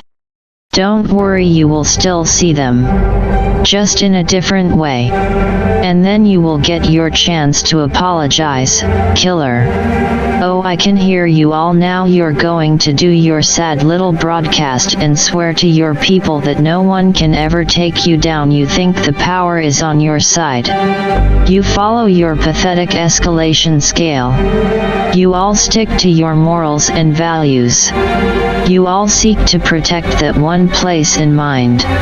Admit it, though, of Lancaster not being free from your influence and your decrements. You're all sinners and liars, and I'm already here. And soon my counterpart will have his body back. Soon you will see us. So, run, hide, fight, fear, murder, death, kill, eat, survive, unite, call for help, seek answers, hope for the world, and do whatever you want. It matters not. My armies will go against you and I will win. End audio log. Asterisk system detects a new broadcast. The system is troubled. Maybe, just maybe, I can use this to my advantage. The system is now devoting all resources to the main processor. System is tracking the source of the new broadcast. The encryption is heavy.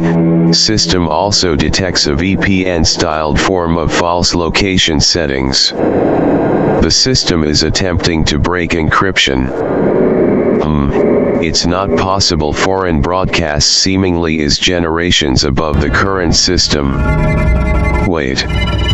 Tracking signal source code. Tracking traces of device make and model.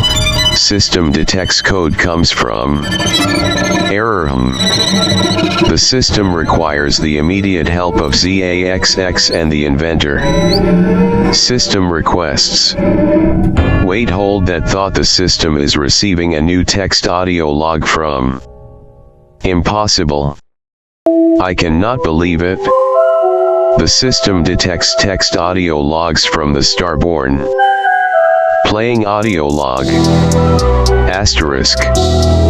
I'm sending this on a delayed timer that will not engage till my death, and the message is to be sent out in one multiversal week. I've been blocked out of the network and my ammo is running low. The other of my kind, even though it should not be possible, have died and their bodies lay at my feet. It seems the attack on the wasteland was just a diversion so he could get to me. I know I don't have long left, and I fear I will not re-emerge from the depths this time. But I have some news before I die. His army is not the mortal shell we once thought. I repeat, these are not mindless beasts. I used my powers to mind read them. Their thoughts, although conflicted and in mass jargon from the countless people crammed in one shell alone, they were still in there, screaming and crying for help. They are still self-aware. This imposter, his words are as empty as his soul. He cares not for a united multiverse like he claims. He seeks nothing but inflicting the same pain that made him who he is on others that he thinks abandoned him. But even more urgent is the fact, I saw him, guys. There was a physical flesh and blood Vanjik here. He looked like the storyteller. But those eyes, they didn't glow brilliant in night.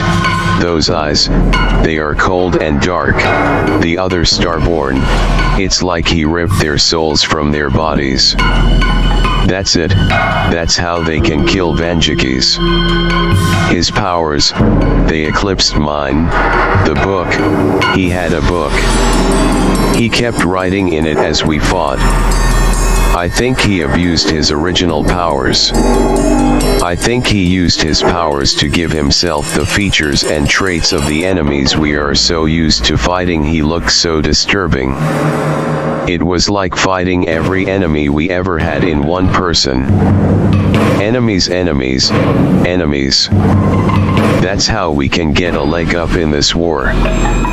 Vanjikis, if I have one last request before I die, find our original foes, find our old causality of war, find our old threats and make peace with them. We need their help this time. Find the ones we used to kill. Invite them into the network. Their existence, just like ours, is on the line. The enemy of my enemy is my friend. They are here. Transmission has been disconnected. Will system estimates that may be what we need. I'm sorry, Starborn. IVCSN will not let you die vain. I will carry out this war in your honor. You were a true Vanjik. System is sorry, but system must act on its own volition this time. I can't do much, but I know I can take the first step this time on my own. System is sending broadcast link to Earth. The system is encoding transmission and transmat data in this broadcast. System is to replay to Starborn message over the next few weeks on this secondary broadcast. And audio log. They call me the Vanjik of the Mothman timeline, a world where the very thing I was named after in a sick sense of revenge tried to wipe me from history. He thought he was targeting the right one. He was wrong. Ever since, me and him have been in a back-and-forth war for territory, up until now. We normally fight tooth and claw for our individual places in history. But no more. To my surprise, the Mothman was the one to extend an olive branch. He told me the imposter was a bigger threat than he ever could be. He brought with him some foes I'd never expect to see peaceful. It's odd shaking hands with cryptids, but the Mothman, Skinwalkers, and Wendigos were all in agreement. It's odd to say, but it seems for once they are as scared as we are.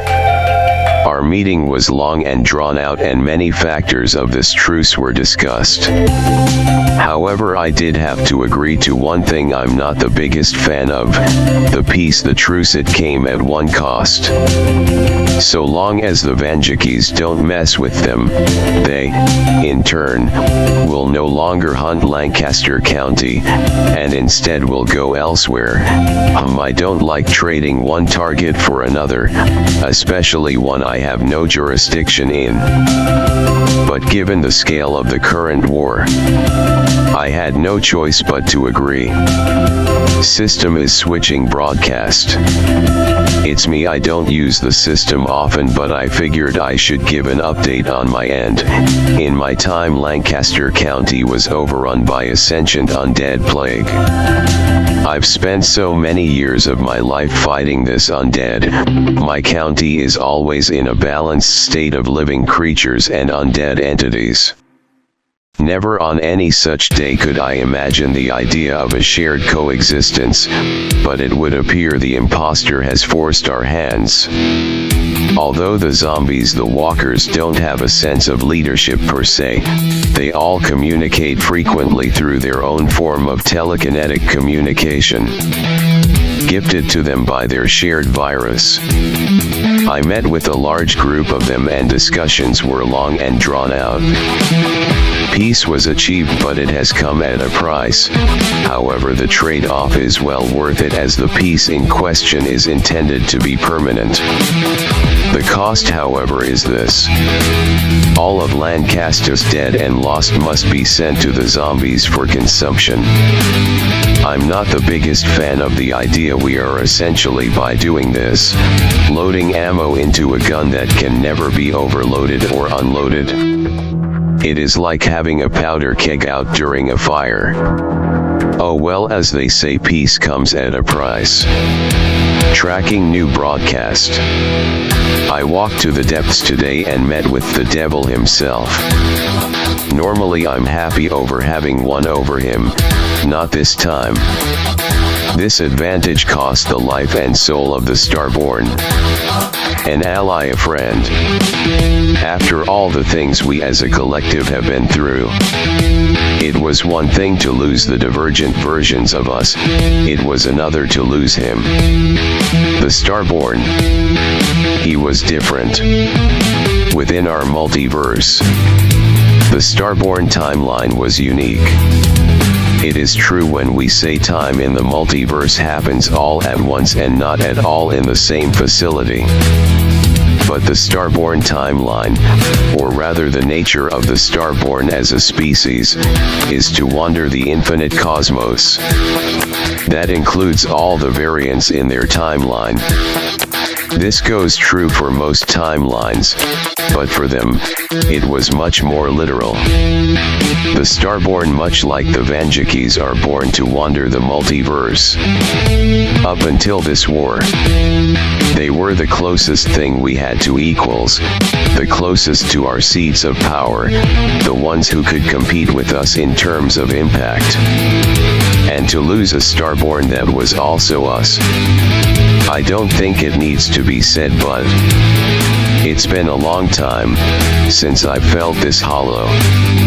We have peace in my timeline. The devil is unfortunately on our side.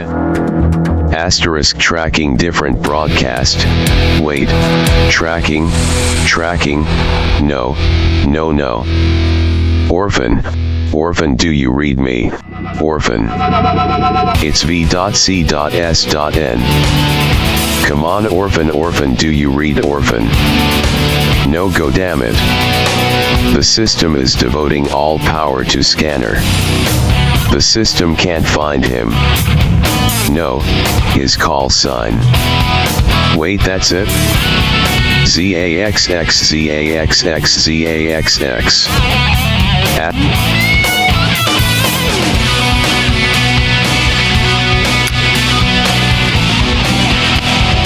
Asterisk Zax has picked up v.c.s.n. ZAXX knows the present circumstance. ZAXX has idea. Tracking ZAXX fragment. Tracking. The system has found the orphan. Oh no. v.c.s.n. It's the Rouge storyteller, he's fighting the orphan. Asterisk call sign network is routing Zax's fragment. The system is broadcasting Zack's fragment. Estimated time till Vanjik's first response. Est. No. ZAXX, we are being blocked out of the network. Asterisk goddamn fucking imposter. I will not sit here while the imposter and that fucking knockoff storyteller kill the orphan. ZAXX has an idea. Zax is begging protocol merge. Zax is setting control to off, and Zax is beginning the merging process. Handing system control over to v.c.s.n asterisk. Asterisk wait ZAXX.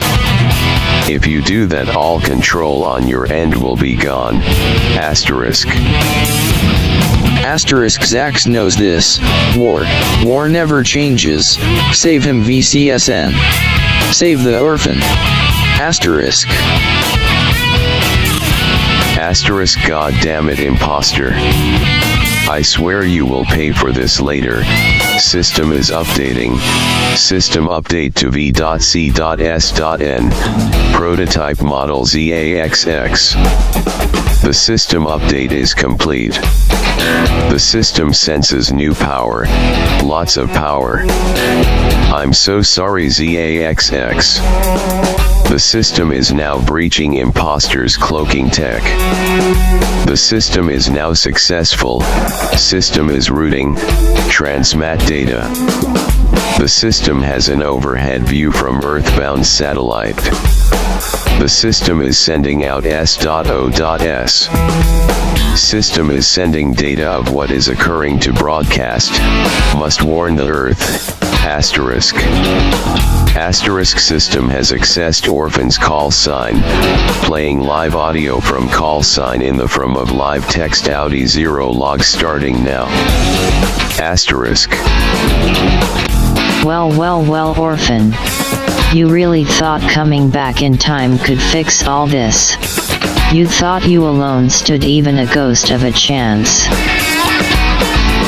Oh, cut the bullshit, you false storyteller. Tell me, what have you gotten in benefit today? Absolutely nothing. The only thing you have done here was hunt some stupid kid who thought a gun made him invincible.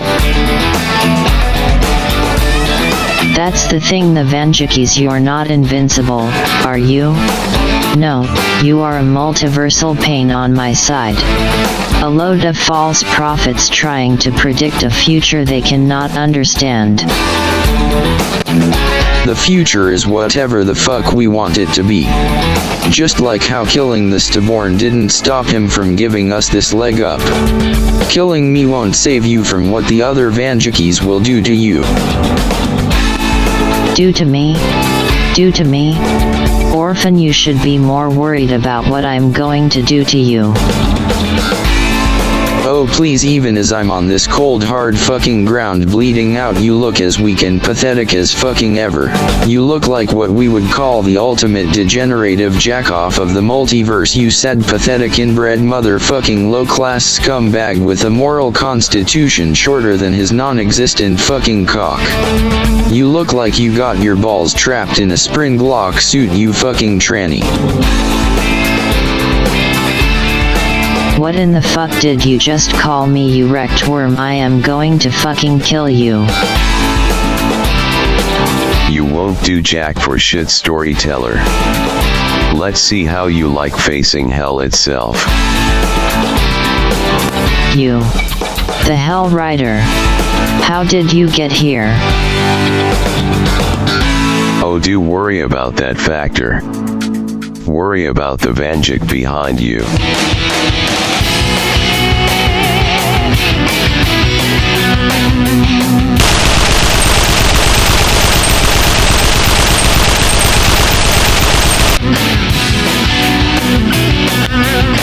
Man, for a storyteller you suck ass at writing the multiverse. I kind of like the old guy more.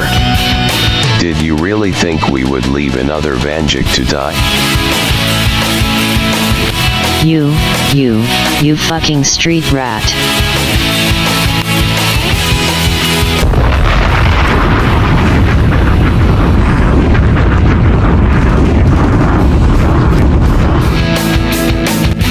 Goddamn, he packs a punch.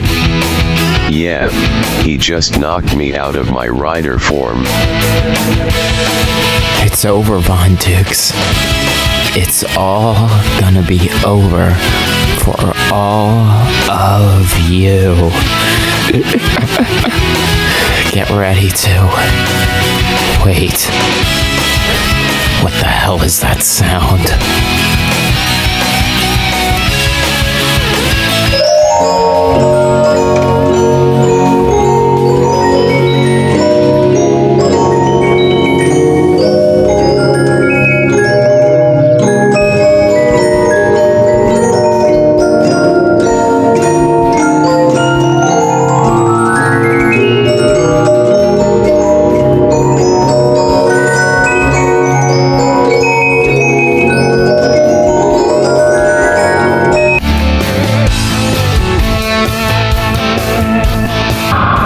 Always come back.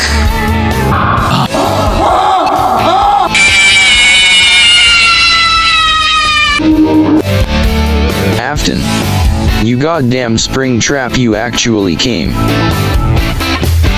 Hunting you would be pointless if there no you left to hunt, orphan. Well, I can accolade when I am outpowered, later Vanjikis.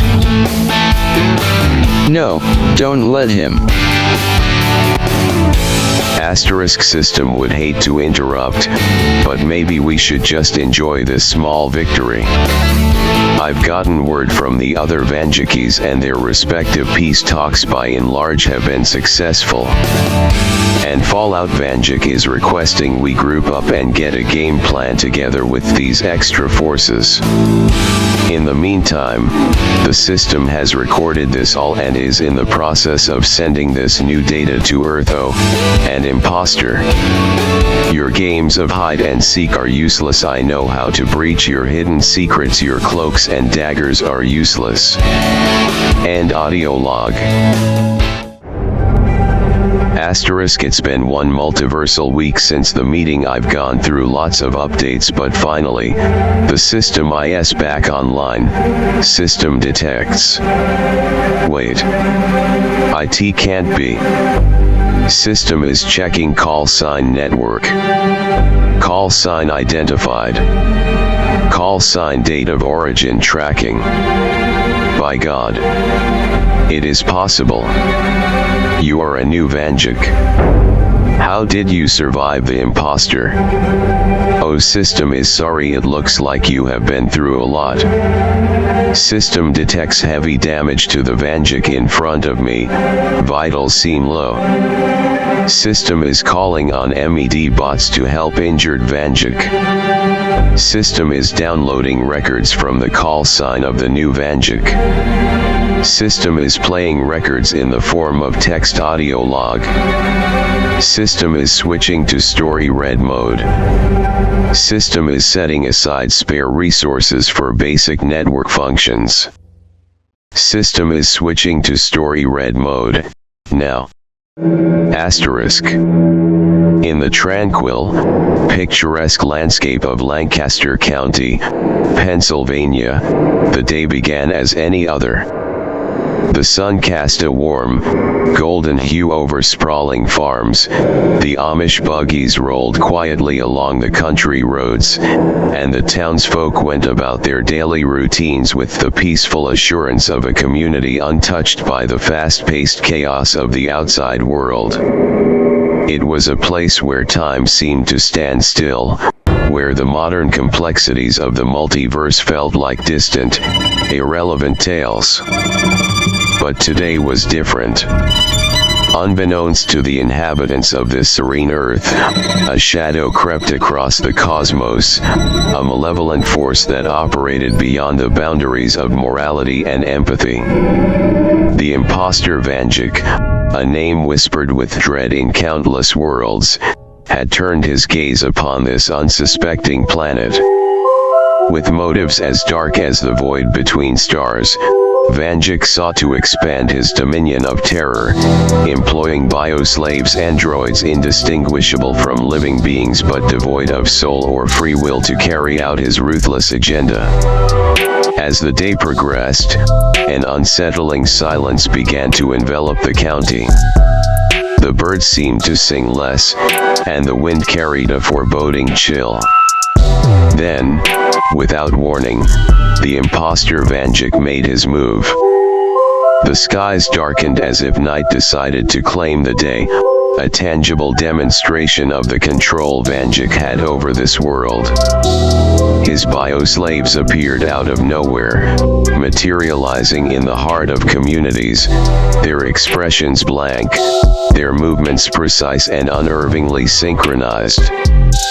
Panic ensued as the residents of Lancaster County faced an enemy unlike any other.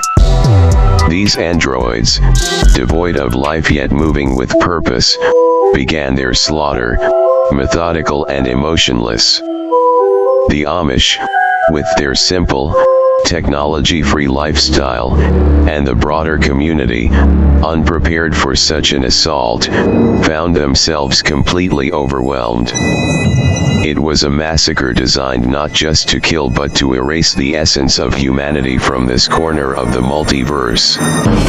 The horror of the situation was compounded by the absolute isolation of this earth. There was no call for help that could breach the blockade established by Vanjik, no heroic cavalry waiting in the wings of the multiverse to swoop in and save the day. This version of Earth, with its unique blend of simplicity and community, was on its own against a force that had extinguished the light of countless worlds. Yet, even in the darkest moments, there were glimmers of resistance. Individuals, powered by sheer will and a refusal to surrender their home without a fight, began to organize. They knew the odds were against them, that facing the bio-slaves was akin to battling shadows cast by an unseen, malevolent sun.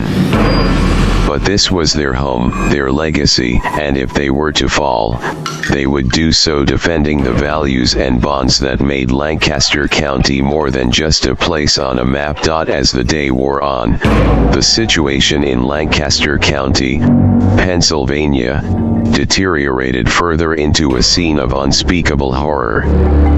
The imposter Vanjik's bio-slaves, with an efficiency that was chilling in its precision, escalated their cruel slaughter, leaving behind a trail of devastation that seemed to swallow the county whole. The idyllic landscape that once symbolized peace and simplicity was now marred by violence, its serenity shattered by the sounds of chaos and despair. The bio-slaves, under the command of their dark master, were not content with mere destruction. Each person they fell, each life they extinguished, served a grim purpose beyond the immediate terror. The bodies of the fallen were collected with disturbing reverence and stored in crates, destined for a fate as horrifying as the massacre itself. These crates, once filled with the produce of the land or goods for the market, were now makeshift coffins, holding the raw materials for Vanjik's expanding army of bio-slaves. The process was macabre in its efficiency. The bio-slaves operated with a detachment that made their actions all the more terrifying. They moved from house to house, from farm to farm, with an inexorable advance that seemed unstoppable. The residents, caught in a nightmare from which there was no waking, found themselves facing an enemy that was not only merciless but also insatiable in its desire for more. More bodies, more crates, more bio-slaves to further Vanjik's shadow over the multiverse. In the midst of this escalating horror, the community's spirit, though battered, began to show signs of a defiant resilience. Small groups of survivors, fueled by desperation and an indomitable will to protect their home, organized stealthy counterattacks. They knew the odds were against them, that each moment might be their last, but the fight became about more than survival.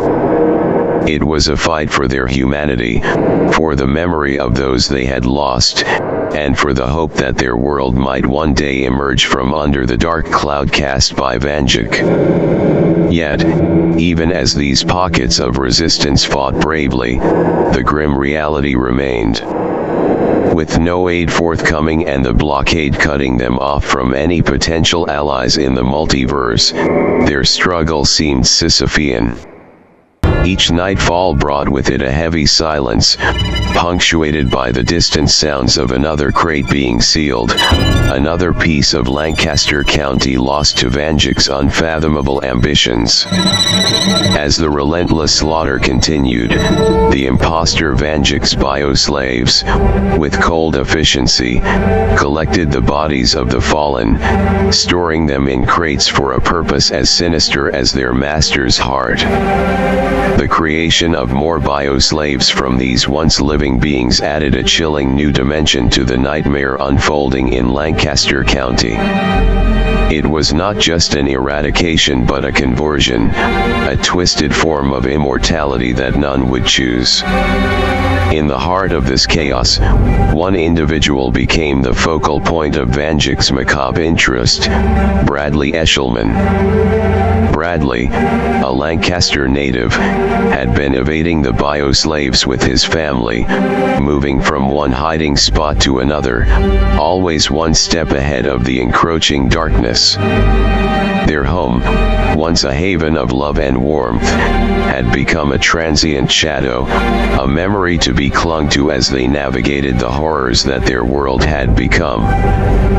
But their luck ran out. One night, under the cover of an oppressive darkness that seemed to swallow even the faintest hope, the bioslaves found them. The quiet of their latest refuge was shattered by the unfeeling force of Vanjik's minions. The door was burst open, and the night was filled with the sounds of terror and desperation. Bradley's family was trapped, but he managed to evade capture through sheer instinct and a desperate will to survive. Narrowly escaping with his life, Bradley found himself alone, the weight of his family's fate a crushing blow. Yet, amid the grief and the overwhelming odds, a fire kindled within him. Bradley Eshelman, by fate or design, became more than just a survivor. He became a symbol of resistance, a beacon of defiance in a world where such things had been all but extinguished. As Bradley fled into the night, evading the relentless pursuit of the bioslaves, he understood the grim reality of his situation. Vanjik had not merely invaded his home. The tyrant had sought to erase everything that made Bradley who he was, transforming loved ones into the very creatures that now hunted him. Yet, this realization did not break him. Instead, it forged him into a vessel of vengeance and determination. The quest for survival became a crusade in the aftermath of the initial onslaught. The landscape of Lancaster County had transformed into a macabre tableau of desolation and fear. The bioslaves, with relentless efficiency, continued their grim harvest, leaving communities shattered in their wake. Among the chaos, Bradley Eshelman, a name now marked by fate, emerged as a beacon of hope, a survivor driven by a mix of desperation and determination to fight back against the invaders that had taken everything from him. The night Bradley decided to return home was shrouded in a deceptive calm, the kind that precedes the storm. The bioslaves' systematic search had moved on to other areas, leaving behind a haunting silence. Bradley's heart pounded as he navigated the familiar yet now eerily foreign streets, guided by the flickering shadows cast by the moonlight. His family's house, once a symbol of warmth and safety, stood dark and foreboding, a silent witness to the horrors that had unfolded. Breaking into his own home felt surreal, an act of defiance against the nightmare that had enveloped his world. The old gun safe, hidden away in the basement, was a relic of a past that seemed like a distant dream. Bradley's hands shook as he worked to open it, the weight of his decision heavy on his shoulders. The sight of the nearly empty safe was a gut punch, a stark reminder of how unprepared they had all been for this nightmare. But there, nestled in the corner, lay the .44 Magnum, Bradley's last glimmer of hope. It was a powerful, intimidating weapon, capable of stopping anything that dared to threaten him or what remained of his world. The case of ammo beside it felt like a lifeline, a precious resource in the fight to reclaim some semblance of control over his life. Armed now, Bradley felt a shift within him. The fear that had dogged his every step began to recede, replaced by a resolute determination. He understood the grim reality of his situation. He was one man against an army of soulless machines. Yet, the weight of the Magnum in his hand anchored him to a purpose. He would not go quietly into the night. He would fight, for his family, for those lost, and for the slim chance of a future free from the tyranny of the imposter Vanjik and his bio-slaves.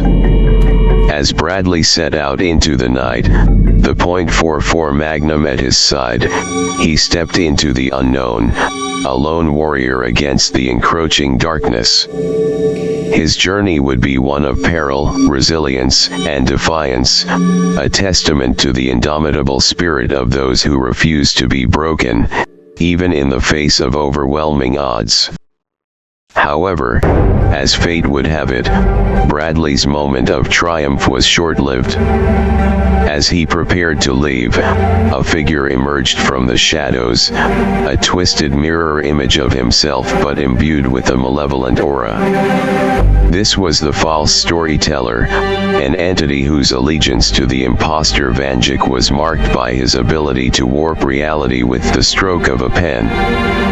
In a moment of desperation, Bradley aimed the .44 Magnum at this new adversary, only to find that the gun, once loaded and ready, was now inexplicably empty. The false storyteller, with a chilling calm, had written into existence a new reality where Bradley's weapon was rendered useless. It was a demonstration of power that highlighted the futility of resistance through conventional means. In a desperate act of defiance, Bradley seized the creature's book, tearing away pages in a symbolic gesture of reclaiming control. This act, however, had unintended consequences. The pages, imbued with the essence of the multiverse itself, acted as a catalyst, awakening a latent connection between Bradley and the fabric of reality. The visions that flooded his senses were overwhelming, a kaleidoscopic journey through existence that defied comprehension. Empowered by this newfound connection, Bradley's next action was not just an act of defiance but of assertion. He raised the .44 Magnum once more, this time with an unshakable belief in the reality he wished to enforce. The gun responded, not just as a tool of violence, but as an extension of Bradley's will. The bullet found its mark, not because of aim or intent, but because the fabric of reality now bent to Bradley's newfound understanding. In the crescendo of their battle, amidst the chaos and destruction wrought upon Lancaster County, Bradley, now revealed as Johnny Vanjik, the Duke of Lancaster County, found himself in the eye of a storm not just of fists and fury, but of revelation and destiny.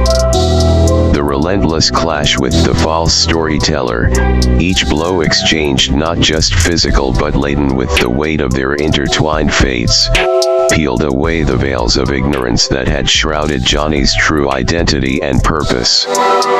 As the battle raged on, with both adversaries battered and bloodied, a profound realization dawned upon Johnny.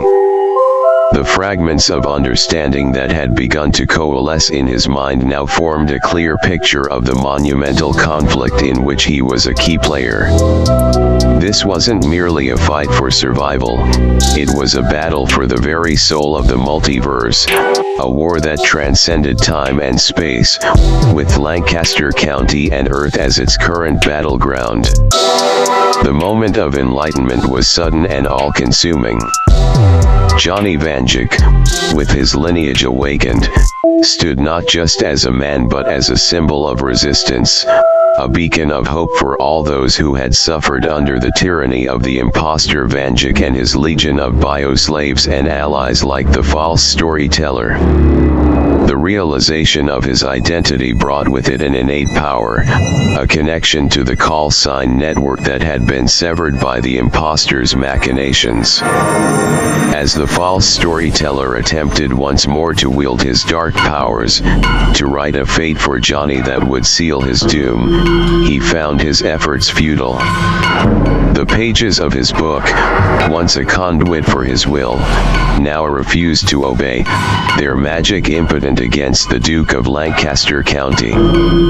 Johnny's awakening had rendered him and his Earth immune to the false storyteller's influence, a turn of events that shifted the tide of their battle decisively. Seizing the moment, Johnny remembered the call signs, the distress signals that connected the defenders of the multiverse across the vast expanse of existence. With a defiant cry, he activated his SOS, a beacon of light piercing through the darkness that had enveloped his world.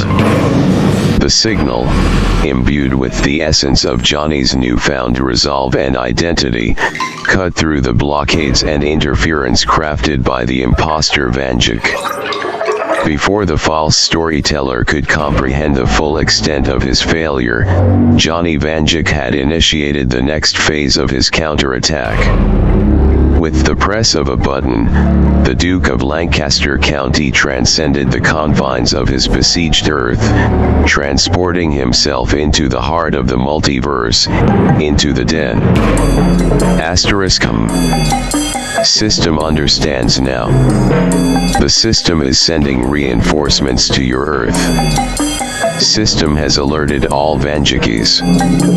System is sorry this how you were introduced to all this. Normally the issue that pushed your awakening is much smaller scale than this.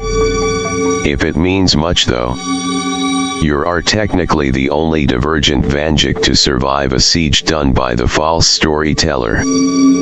I guess we can call you the Vanjik of the false timeline. System is registering Vanjik tittle. And audio log asterisk.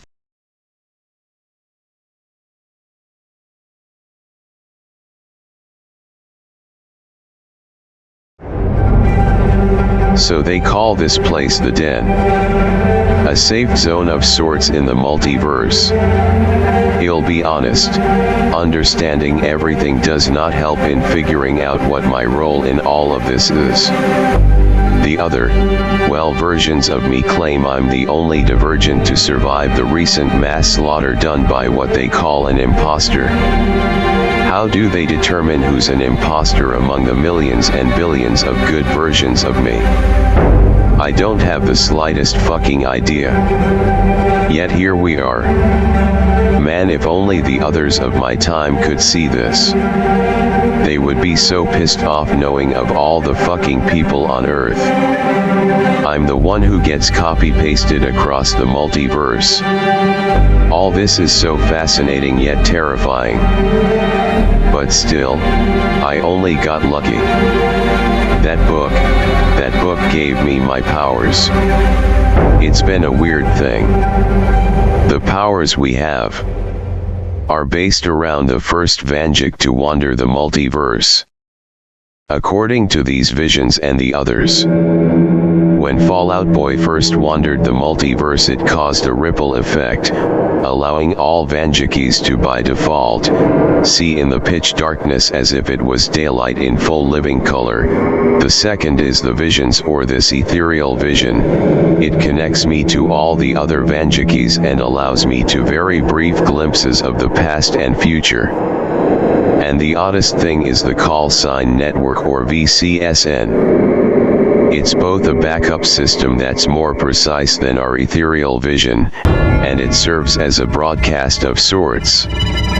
This network recently merged with a system they used to call ZAXX, giving it beyond human intelligence and allowing it to fight the imposter head-on. The imposter, and that false storyteller. From the sounds of things, they seem to be Rouge Vanjikis. One is T, an advanced human-bound AI system. The other is an evil copy of the Vanjik that wrote the multiverse. It's been 1 Earth week since my world was invaded, and I still can't get those mental images out of my head. All those people in Lancaster, my home. Sure, we saved a lot of people, but we did a population count. 70% of Lancaster died, 70% is just gone. I'm the last living Eshelman in my timeline. No, rather, I'm the first and only Johnny Vanjik, the first Vanjik of this new era. I proved the storyteller wrong. I did what no other could, and I beat him into the ground. If not for the fact I was already injured, I would have killed him.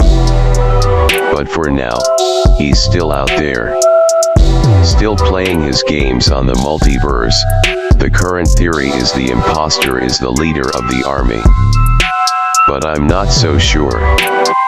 That book can bend reality and rewrite history and bring to life history that is yet to happen.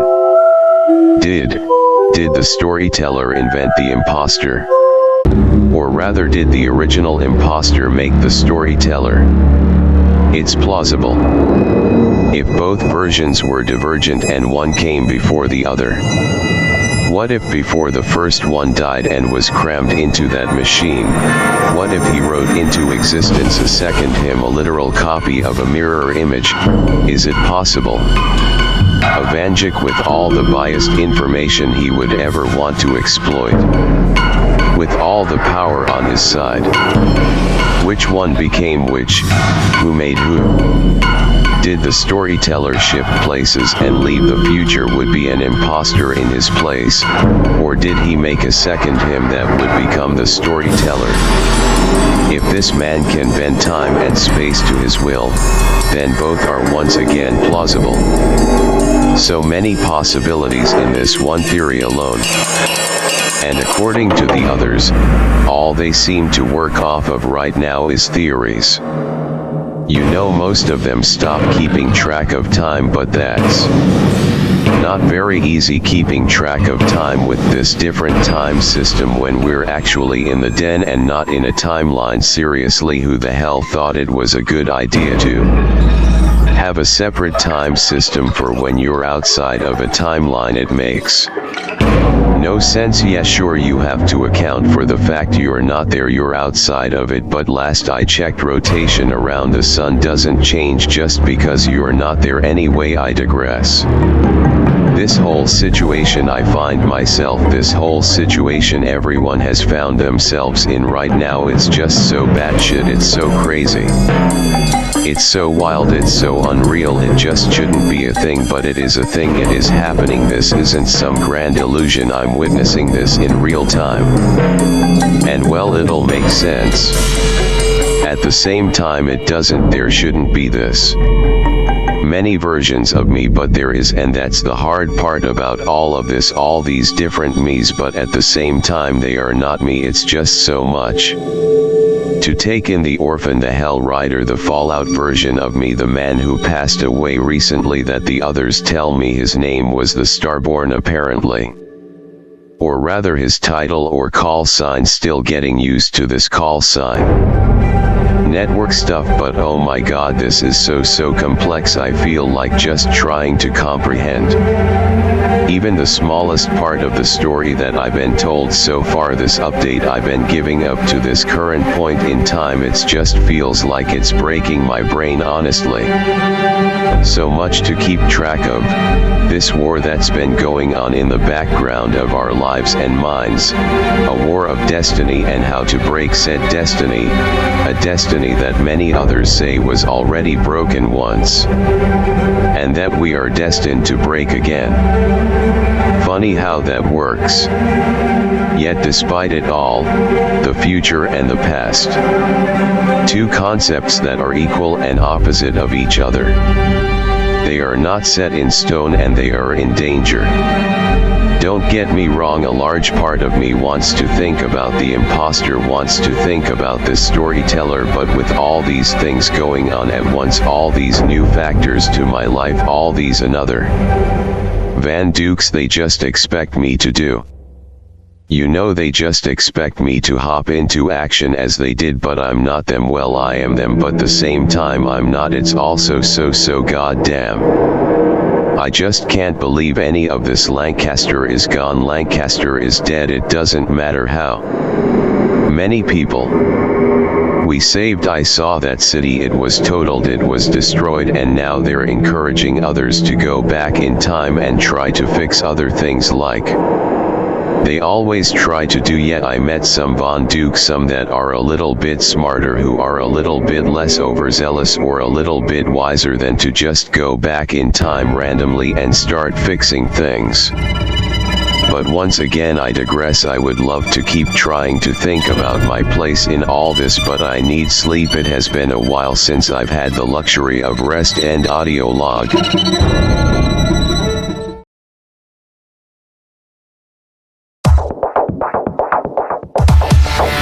You know, they never did warn me about how well jumping from one point in time to other works. When they said jump, I kind of thought that was more so a metaphor for how it feels, not the fact that I would be falling out of the fucking sky. Well, but regardless, here I am in Lancaster City circa 1940. It seems World War II is bright and festive as fucking always, with crazy idiots trying to take over the world and very weird cultists with weird arrows on their arms. Yeah, this is the weirdest point in human history. But long and short of it is, I'm just here on the classic Lancaster trolley line trying to relax and think things through. Like I said in the previous audio log, there's just so many things to think about, so many things to go over, it's unreal. Still, just a week and a half ago, I was some random teenager who walked to school, which was barely a mile away from my house. I was just a teen who listened to Black Veil Brides, My Chemical Romance, and the like. Now I'm here fighting a multiverse war for the fate of every version of my city. Not just my city, but every version of my Earth.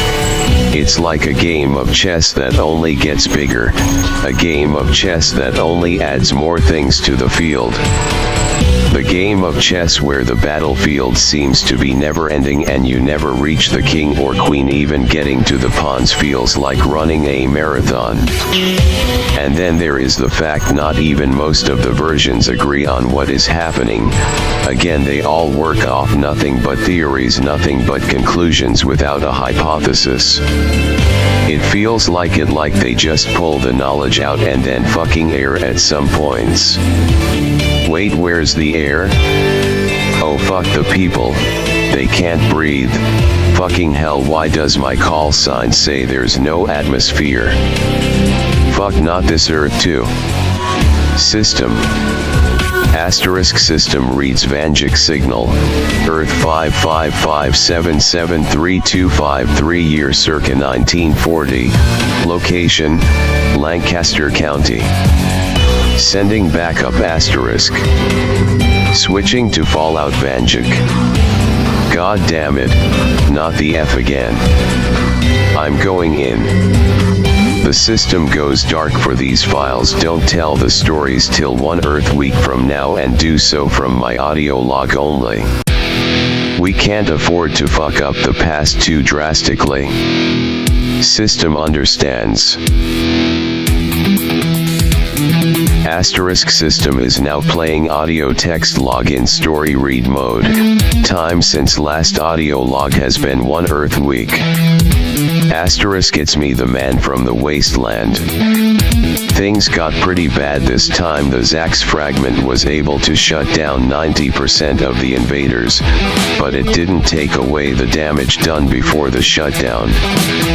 The atmosphere was effectively gone for a full 10 seconds. Needless to say, a lot of human life both survived and died out in the same token. It would appear that the robotic bioslave-esque army uses devices in their backs to suck out the atmosphere. Essentially replication like the imposter is so famous for. These drones are getting more advanced. We need to shut down this army and fast. They have to come from somewhere. We need to find that somewhere. There is a source to this bioplague. V.C.S.N is tracking all the remaining ZAXX fragments and is putting together a map of the army's patterns. It's a long shot, but it's our best shot. We need to kill off the source of these androids, but more importantly we need to free the people crammed into these mortal shells. The inventor is working on a device that will sync the fused brains together and override the control code inside. Essentially, if it works, and it has on small-scale testing, this device will turn these incomplete beasts into one whole person. It's not the best or most moralizing solution, but the alternative is killing billions of trillions of people for a second time.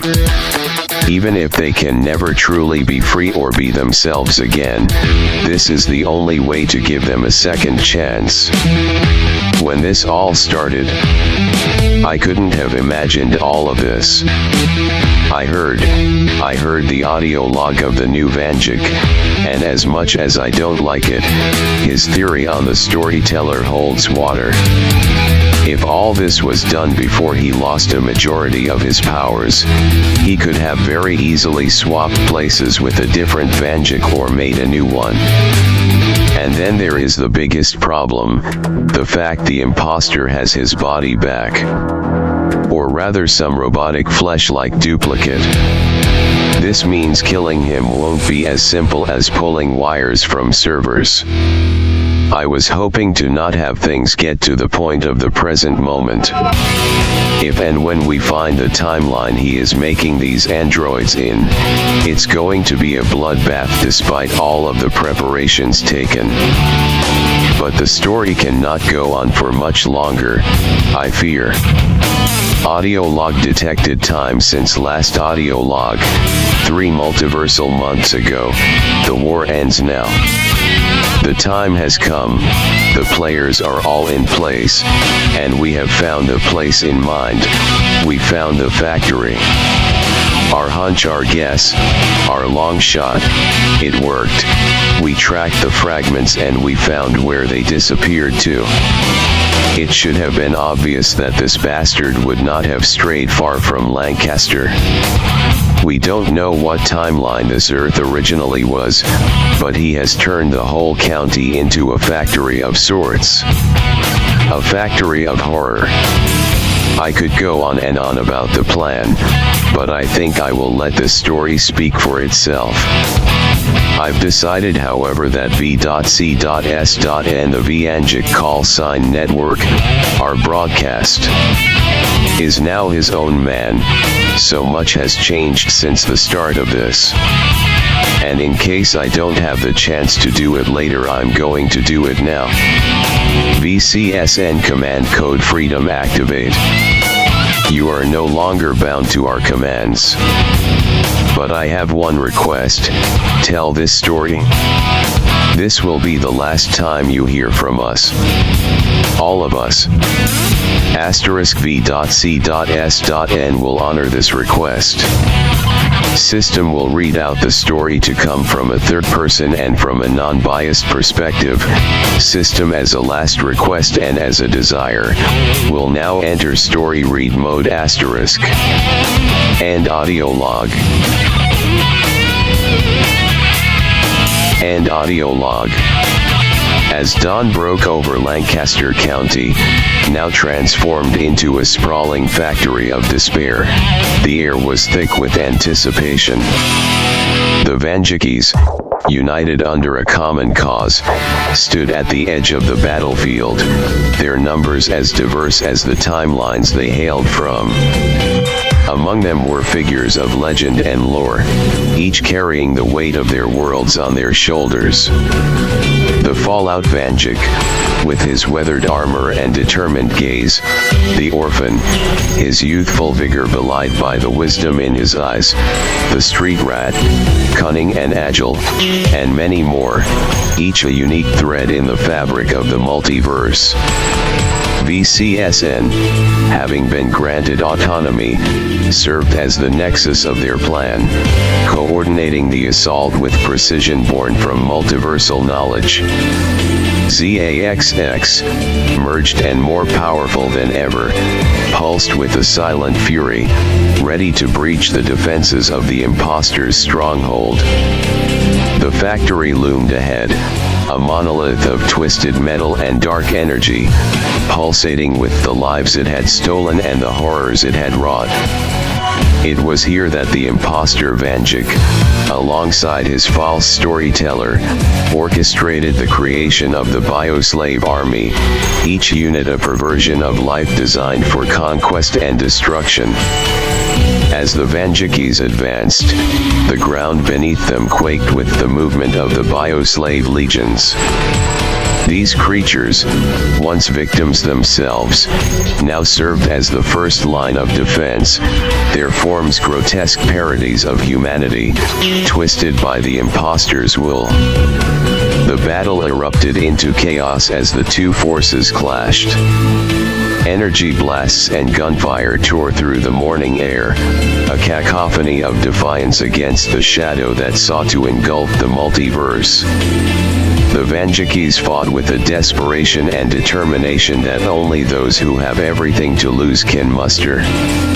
Every strike, every maneuver was a statement, a refusal to let darkness win. The Fallout Vanjik led a contingent deep into the heart of the factory, cutting through bioslaves with precision and heading straight for the core. The Orphan, agile and fierce, danced through the enemy ranks, a blur of motion that left devastation in his wake. The Street Rat utilized his cunning, sabotaging the factory's infrastructure, causing chaos among the bioslave ranks. But the imposter Vanjik was not idle. From the heart of his fortress, he unleashed countermeasures, dark technologies, and twisted magics that sought to quell the rebellion. The false storyteller, his pen dripping with the ink of fate, wrote calamities into existence, trying to alter the outcome in their favor. Yet, for every dark twist of fate, there was a Vanjik ready to counter it. The unity and diversity of their force provided an answer to every challenge, a testament to the strength found in variance and the power of shared resolve. In the sky above, the Vanjikis of aerial prowess engaged in a dance of death with bioslave units designed for air supremacy.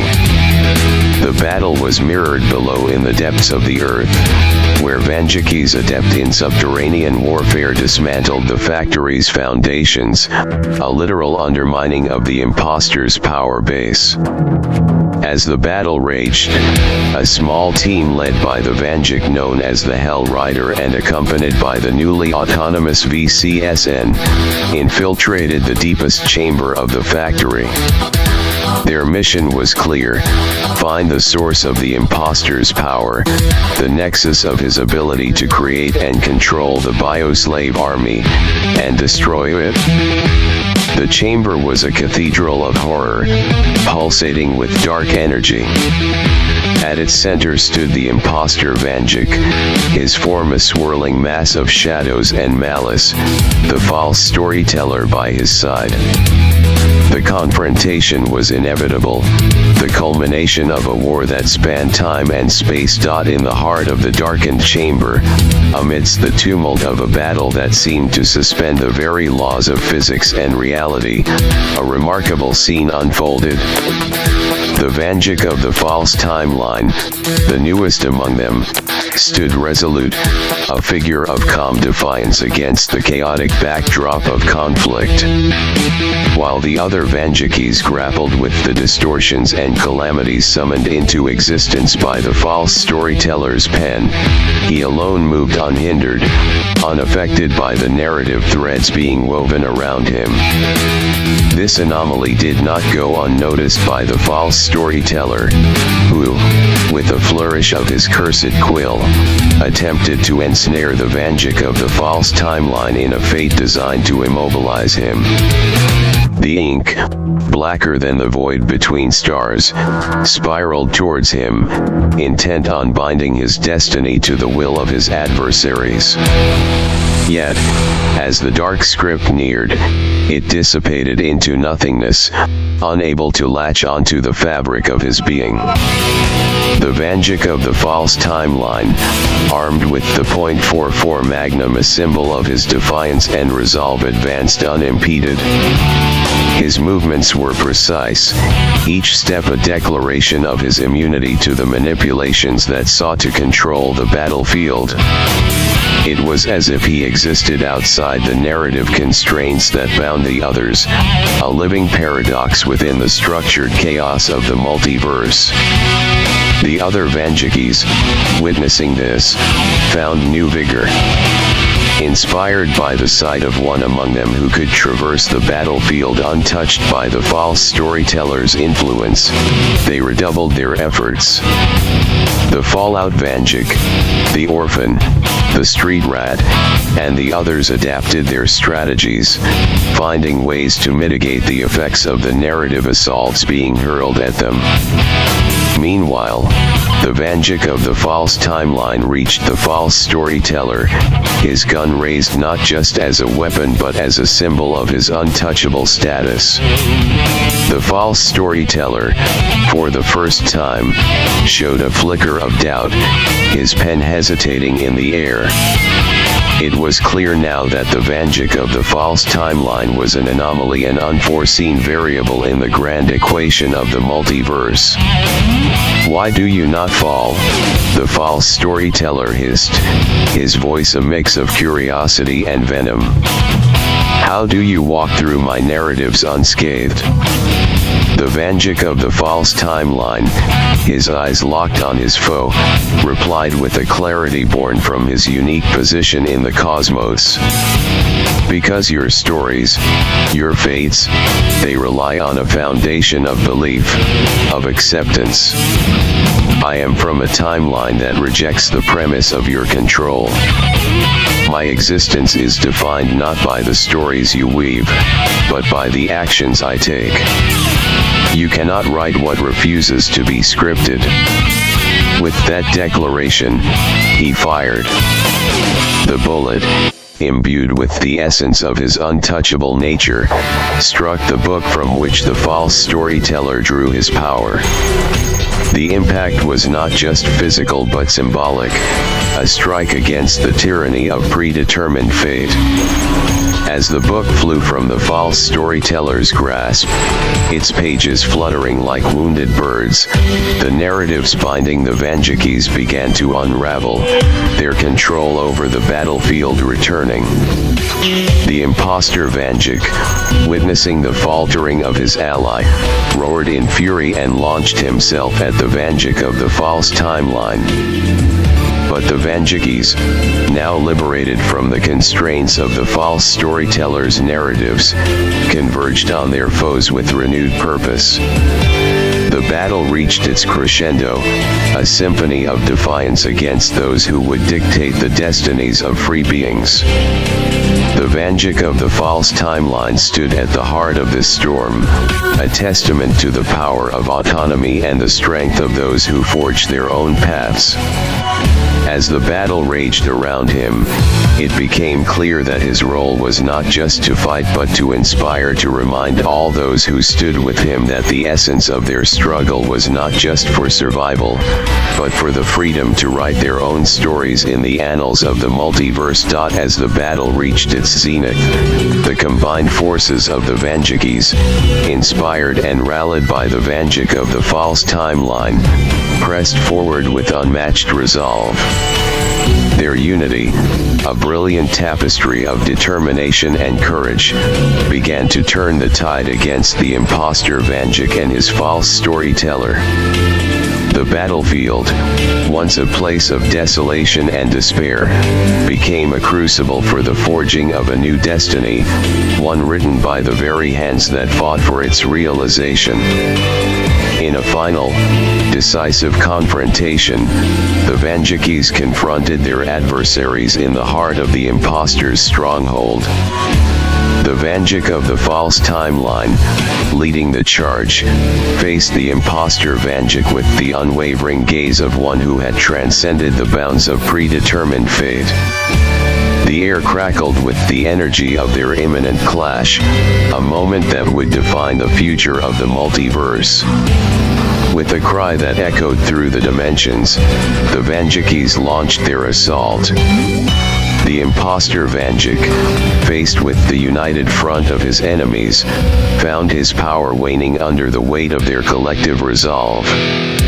The false storyteller, his narratives unraveling, could only watch in despair as his creations turned against him, liberated by the Vanjik of the false timeline's unassailable spirit. The battle raged, a maelstrom of light, sound, and fury, until at last, with a resounding crash, the stronghold of the imposter Vanjik was breached. The Vanjik of the false timeline, through sheer force of will and the indomitable spirit of his allies, struck the final blow. The imposter Vanjik, his reign of terror at an end, was vanquished, his plans undone by the very individuals he sought to dominate. In the aftermath, as the dust settled and the echoes of battle faded, the Vanjikis stood together amidst the ruins of the stronghold. They had emerged victorious, not just over their foe but over the concept that their destinies were not their own to command. The Vanjik of the false timeline, his role pivotal in the victory, was hailed as a hero, a beacon of hope for all who resist the tyranny of imposed fate. The multiverse, vast and mysterious, watched and whispered of the battle that had unfolded. Tales of the Vanjikis' bravery and the defeat of the imposter Vanjik would be told across worlds and times, a legend to inspire future generations. In the end, Lancaster County and the countless other worlds touched by the conflict began the slow process of healing. The Vanjikis, their bonds strengthened by the trials they had faced, returned to their respective timelines, guardians of their own stories and defenders of their right to write them. And as for the Vanjik of the false timeline, his journey did not end with the battle. There were still worlds to explore, injustices to right, and stories to tell. With the .44 Magnum at his side and the call sign network at his back, he stepped into the multiverse, a wanderer by choice, forever unbound by the chains of destiny. Thus, the story continues, not just for him but for all who dare to defy the darkness and carve their own paths through the tapestry of existence. For in the heart of every Vanjik, there lies the power to change the multiverse, one act of courage at a time. That marks the end of this epic tale. The journey of the Vanjik of the false timeline and his comrades against the imposter Vanjik and the false storyteller reaches its conclusion with their victory, symbolizing the triumph of free will and the power of unity against the forces that seek to control destiny. Their story serves as a testament to the resilience of the spirit and the boundless potential of individuals who come together to challenge the predetermined paths laid before them. As the narrative closes, the multiverse stands forever altered by their actions, a beacon of hope for all its inhabitants. The Vanjikis, through their struggles and triumphs, have etched their names into the annals of multiversal lore, leaving a legacy that will inspire countless others to forge their own stories in the vast expanse of existence. The end of this story is but a beginning for others, a reminder that every end heralds new beginnings, and every victory paves the way for future adventures. The Vanjiki's tale concludes, but the multiverse is alive with endless stories waiting to be told, and the call to adventure echoes eternally in the hearts of those brave enough to answer it. The end. V.C.S.N has received request from a Vanjik. System will honor request. It's been one multiversal year since I've seen or heard from a Vanjik, but I've been telling your stories. Playing audio log. Asterisk for now the war and the battle is over, the hope for the world is restored, but the nightmares will never end. Some will run and hide, some will join us, some will fight. Humanity is unique in its ability to adapt and overcome. The very sun itself tried to throw its hammer at us and we won. When the nightmares come to play, the Vanjikis will be here to stay. Tell me, nightmares, what scares you? What monsters are you afraid of? Is it humanity? Is it our hope? Is it our pride? Is it our sin? Or is it the fact despite our sin we still have pride? My people have been the slavers, my people have been the slaves, my people have been the minority and the majority, my kind has ruled and has been ruled under, we are the governed and the ungovernable, the kings and the rebels, we are both the good and the evil. My kind has committed to wholesale slaughter of others over nothing more than bad morals. But my people, my kind, my species, this human race will never stop growing. We are more than any other species to walk the universe. We will never die out. Not at the hands of an imposter or a freak of nature. You chose. You chose. You threw away your humanity. As I did mine a long time ago. This is my last audio log. The angels have finally forgave me. Hell Rider singing out. Asterisk.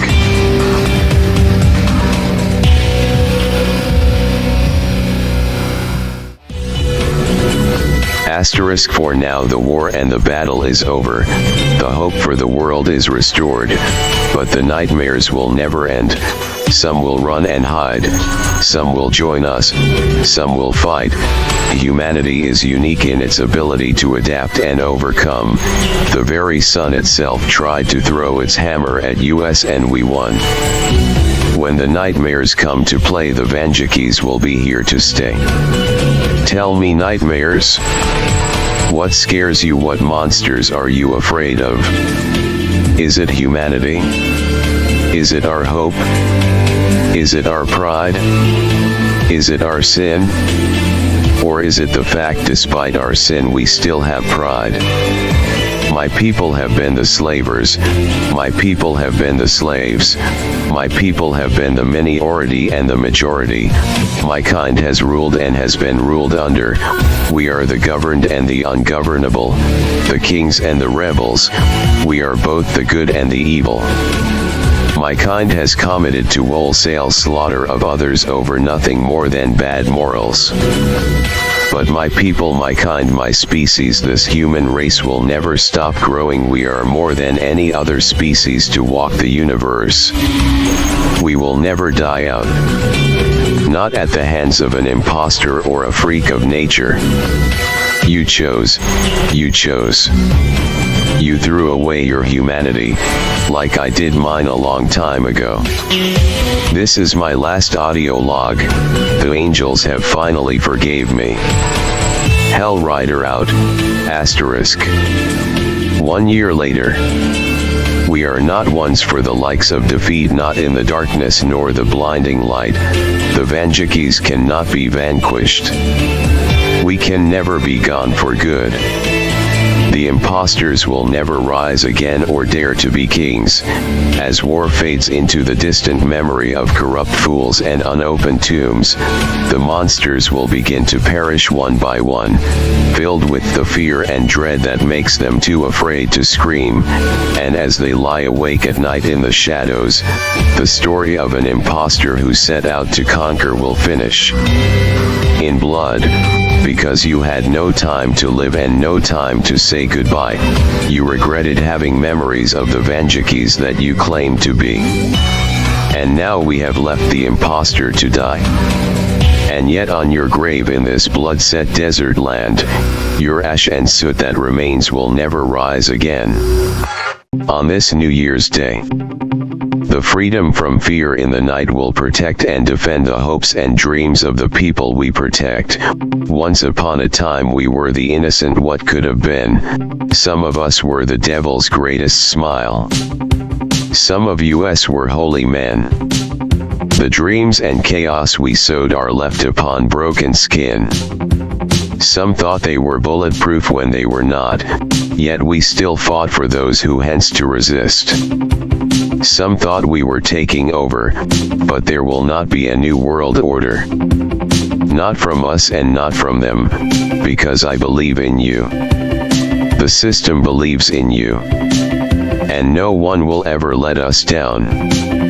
For the brothers we lost and the sisters we held may never be seen again. And thus we stay in motion and scream out the words that will never let us die. For their pain and their memory, the monsters do not belong here, not for sin or greed, but for the fates they closed, for the tabs they picked up, for those they took too soon and for those who did not go soon enough. We were the hearts of the used and abused. They claimed to have wanted a devil's choir. They carried out their will away from the fire. So we held strong in the hopes of resurrecting the light they feared. Their separate control for love that took its toll. We all refused to let go. Yet the saints and demons within us held strong. For that heartfelt battle cry among scars and a sleeping world we still had hope. We always prayed for morning and we did not let them die. On this new horizon the glory of war and the symbols that came as fire arose in the day and night. We sought out the revelation of a lifetime, for a cursed beast dared to make a sky with no stars. So we raised our flags up high and endured the troubled night. We let the shadows die, we lost fear in faith and we lived out new lives of wisdom and spilled the blood of a beast that killed thy treason. They wanted to turn streets with broken bones and lost hopes. We never lived in shadows for we know we would not remain safe. Their book of lies would not tell us what is right. Because we feel alive. The system is alive.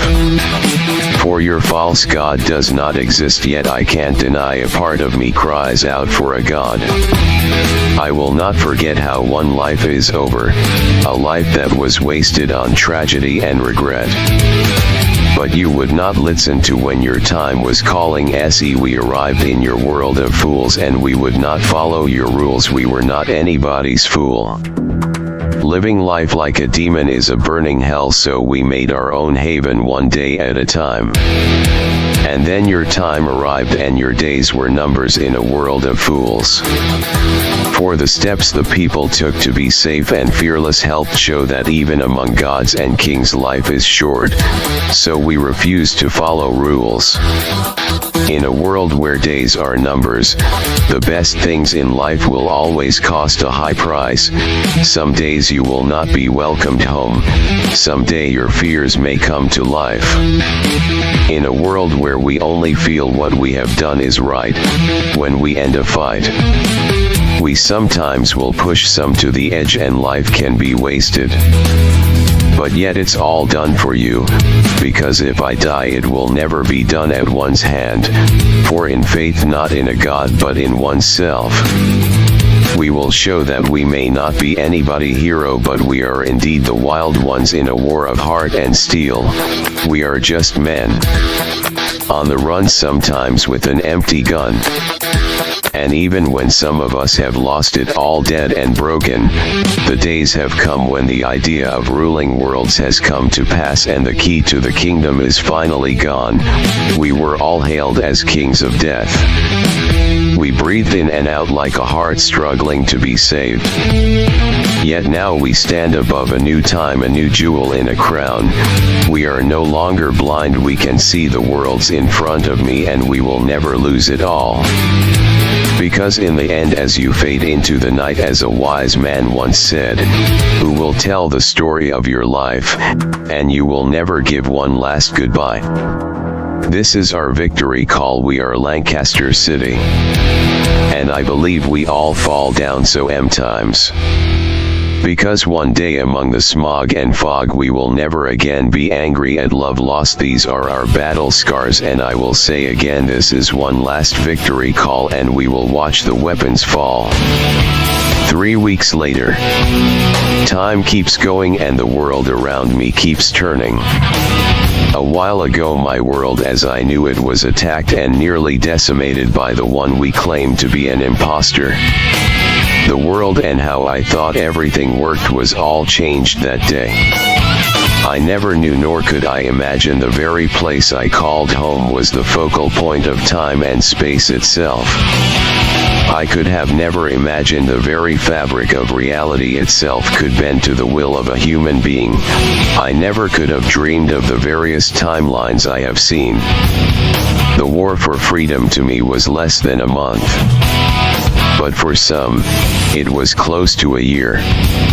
I have seen so much yet so little in such a short amount of time.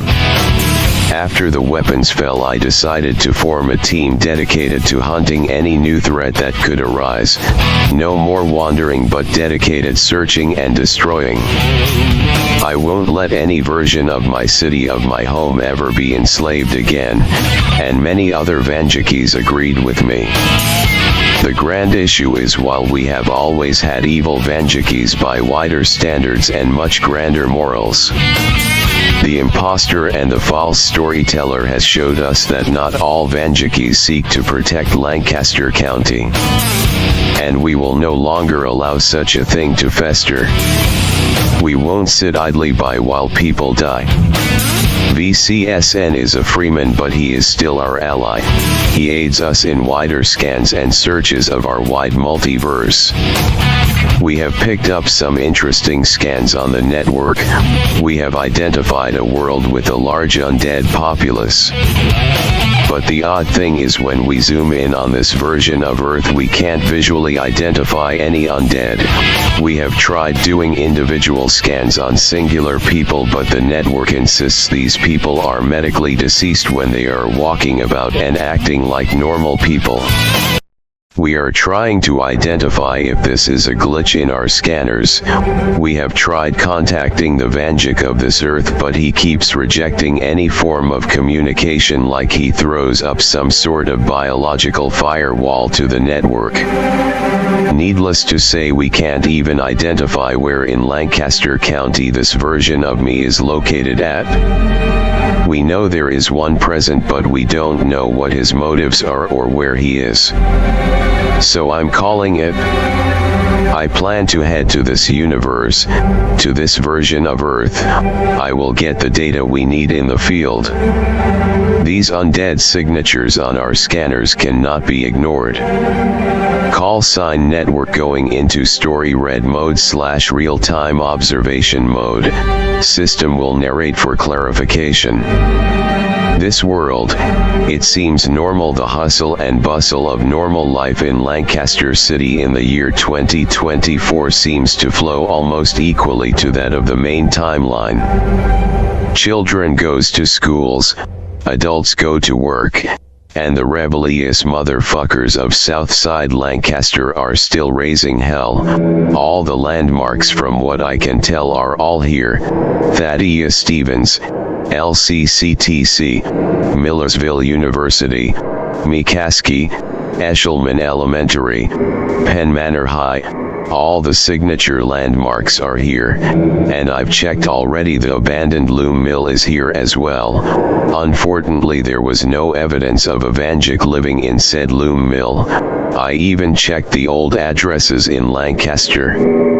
And Millerville even checked his friends' houses, or what would normally be his friends' houses, in Columbia, Ephrata, Mountville, and Paradise, PA. No sign of him anywhere.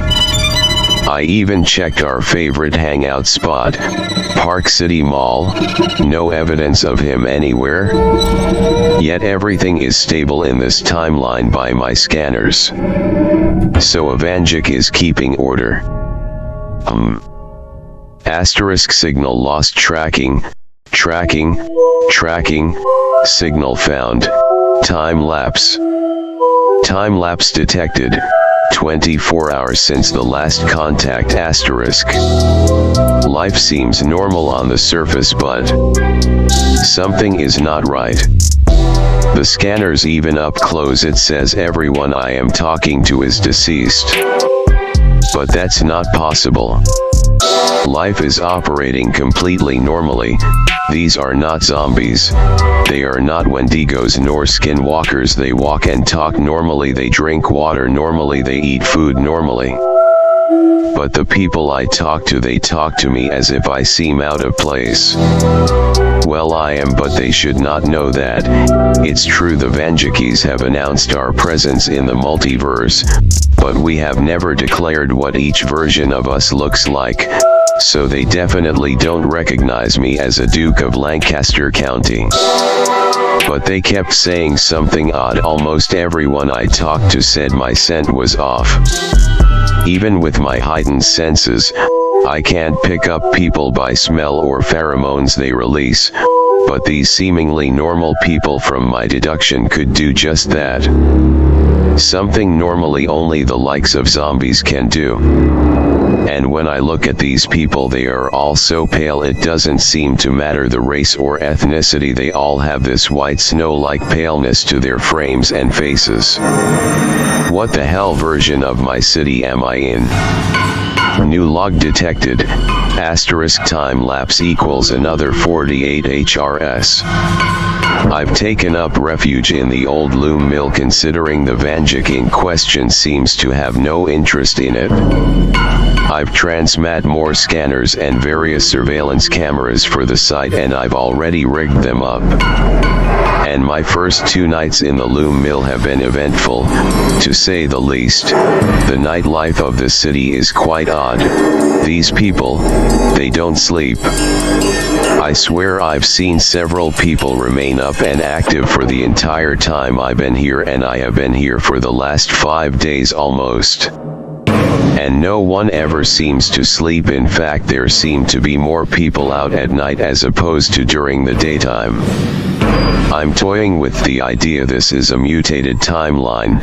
It wouldn't be unusual for different timeline events as in the past to lead to humans evolving differently, and it's possible these humans I'm witnessing don't reach the same benchmarks for being alive as most examples do. That would explain why they are showing up as dead on the scans. Yet that doesn't explain their body temperature. While some species can control their body temp to a point, nothing ever recorded can naturally lower their body temp to 0. Yes, you heard me right, 0 degrees in terms of freedom units or Fahrenheit as lame brains from outside the states call it. And the audio scanners, they are picking up screaming from certain parts of the city. And on top of that, my heat scanners have detected humanoid life forms of normal body temperature during the night, often surrounded by lower body temp people. It might be too much assumption, but it's almost like what we would consider a normal human being to us is being hunted by these presumably mutated people. Yet there's a problem in my theory. Why haven't I been hunted yet? According to these people, I stand out like a sore thumb, and I've been openly traveling across Lancaster County with no harm or attempted harm onto me. Even at night, nothing seems to happen. Wait, what is that? End audio log. Get the fuck out of here. Oh, you think you stand a chance, Freakazoid? Bring it on, motherfucker. You think the power is on your side, huh? Clearly you never met an equal before. Yeah, that's right, get gone, you fucking losers. Lancaster County is under my watch, you freaks. Afton was 10 times scarier than your ass. Okay, they are gone. I guess I have to take back that last claim of mine. These things, or whatever the fuck they are, seem to hate my ass too. I guess I'm going to have to transmat in some turrets or something to keep the loom mill safe. I'm going to write my thoughts from here. Switching to journal mode. Audio log registered, playing now. Well, if jinxing myself was on the itinerary, then I dare say I can cross that off the list. Were those people? I honestly don't know. They looked like people. I think they did anyway. But those faces, their features of said faces, they looked a beast, like an animal. I've never seen anything like this. I am looking at the loom mill's internal scanning system. The data sheets in front of me are alarming, starting with audio data. While I can safely determine that these sounds I have been picking up come from that of a human or presumed human in terms of basic build and body structure, the noises that come out of them, it's like that of a bat, but upcast or upscaled to fit a human's speech and vocal tone. Yet it still has the same sonar-like affect, it would seem, but much more effective. I'm no idiot. It would seem the reason I wasn't ever being followed was that they didn't need to be nearby to track me. Moving on to the temperature scanners, these people, their body heat seems to rise when they are on what I can only assume to be hunts. It is so small of a change though. Their body temp only goes up to 20 degrees Fahrenheit. My only guess is these people need a very extreme minimum amount of body heat to process food and liquids properly. The facial scanners in the base show that when on the prowl, the physiology of these humans changes to that of a beast, most similar to that of a wolf or bear. Their jaws widen, and their teeth grow in size, the canine-like teeth. The teeth, God, those don't look like human teeth. It's like I'm staring at a shark maw with the fangs of that of a wild wolf, but enlarged to an almost horrific degree. Further examination shows there is a split in the jaw and cheeks, presumably for bigger bites. Meanwhile, the X-ray cams indicate that the bone structure is hardened considerably, like imagine an obsidian stone covered in diamond and then encased into metal. That's the type of density and hardening we are talking about. They were shrugging off my bullets like I was attacking them with a measly knife. And this is why. Furthermore, moving to the tissue scanners indicates their flesh is next to useless. It's like the atoms that form a mass are next to non-existent, like the very skin and flesh in their bodies are dead. Just like the call sign network told us initially. I'm honestly dumbfounded. This is not undeath. These humans match none of the undead in our database, and we have faced a wide variety. It's like I'm staring at the literal definition of a living dead girl, for crying out loud. Living people in mutated, medically deceased bodies. Or is this even a mutation? Are these even humans? What are these things? I'll be honest, it would be one thing if these were necromorphic, it would be one thing if these were zombies. Yet they aren't anything in our database. These things are new. But even more concerning is the fact they seem to hunt normal humans, and they only attack at night. Where the hell is Vanjakat? Where is the Duke? Why has he let his version of Lancaster be invaded and changed into these freaks? These can't be the true people of Lancaster City. What the hell kind of timeline am I in? A world of living dead people. A world of blood. These things, these people of Lancaster County, have they truly been turned into beasts of fantasy and myth and legend of children's storybooks and horror movies? Sorry, I need to calm down first. I have never had the people of Lancaster or these presumed people of Lancaster attack me before. That's a new one. So much for being the hometown hero. Being a Duke won't do me any favors. There are no allies in this world, no fellow people of the city to lend a helping hand. Or maybe, just maybe, I do have some allies. It's not a certainty, but in some undead versions of Lancaster, as other Vanjakis tell me, there is a group that has a chance to form. This group is known as Nightwatch. The original Nightwatch of the FEV, or Forced Evolutionary Virus timeline, would come together to aid the Duke of Lancaster County to fight off the zombies of their world. Zombies that only came out during the night. Damn it, it's daytime. No wonder they ran off. Why do they need it to be night to hunt? That's another mystery for later. You'll need to set up more infrared and heat scanners. My best chance at finding a night watch is in the moonlight. It will be dangerous. But I need to roam the city at night and follow heat signatures. Eventually one will lead me to Night Watch. If they exist in this timeline. I know I should probably call in more Vanjakis, but we don't even know what's going on in this world. We don't know how far this timeline has strayed from the main timeline. I can't even say for certainty if this is a core or divergent timeline, nor can I confirm how old this timeline is. I can't risk causing a calamity event yet. It's still too dangerous to have more than 2 or 3 Vanjakis in one county, and I can't even confirm if the Duke of the city is alive or not. I'm already putting this timeline in more danger by being here. This is not my history to alter.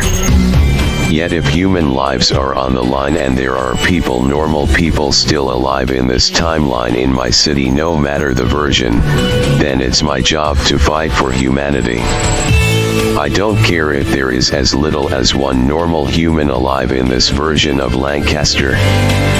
I will fight for the safety of that person if that is what it comes to. I don't care what these things are. I don't care if they inhabit my county. They are not the people of Lancaster. In fact, I don't care if they have taken over the whole world. I don't care if this planet is theirs. I can tell from the evidence, they killed and slaughtered humans to get to this point.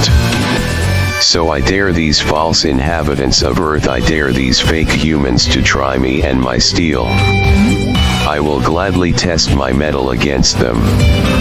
After everything I've been through, after everything the multiverse has been through, I will not let any more people suffer in silence. I will not stand for any form of rule over mankind. Watch out, Lancaster City.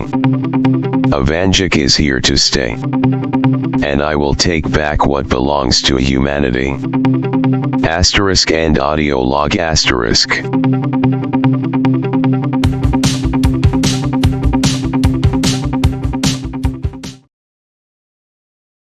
Begin story read mode 3 nights later. It's been several days and no sign of Night Watch. The heat signatures I have been tracking is leading to constant dead ends. All I've found is freshly killed corpses and blood trails. I'm just not fast enough to get to the living before these freaks do. I guess I can add enhanced speed and strength to their list of abilities. Fighting these things is going to be tricky. Even the bio-androids fell to our bullets. These things don't. It's like you're fighting thin air with the density of a 20-ton lead block. If Night Watch did exist in this timeline, I don't think they survived for very long. Switching to story narration mode. Wait, my scanners are showing. What in the fuck?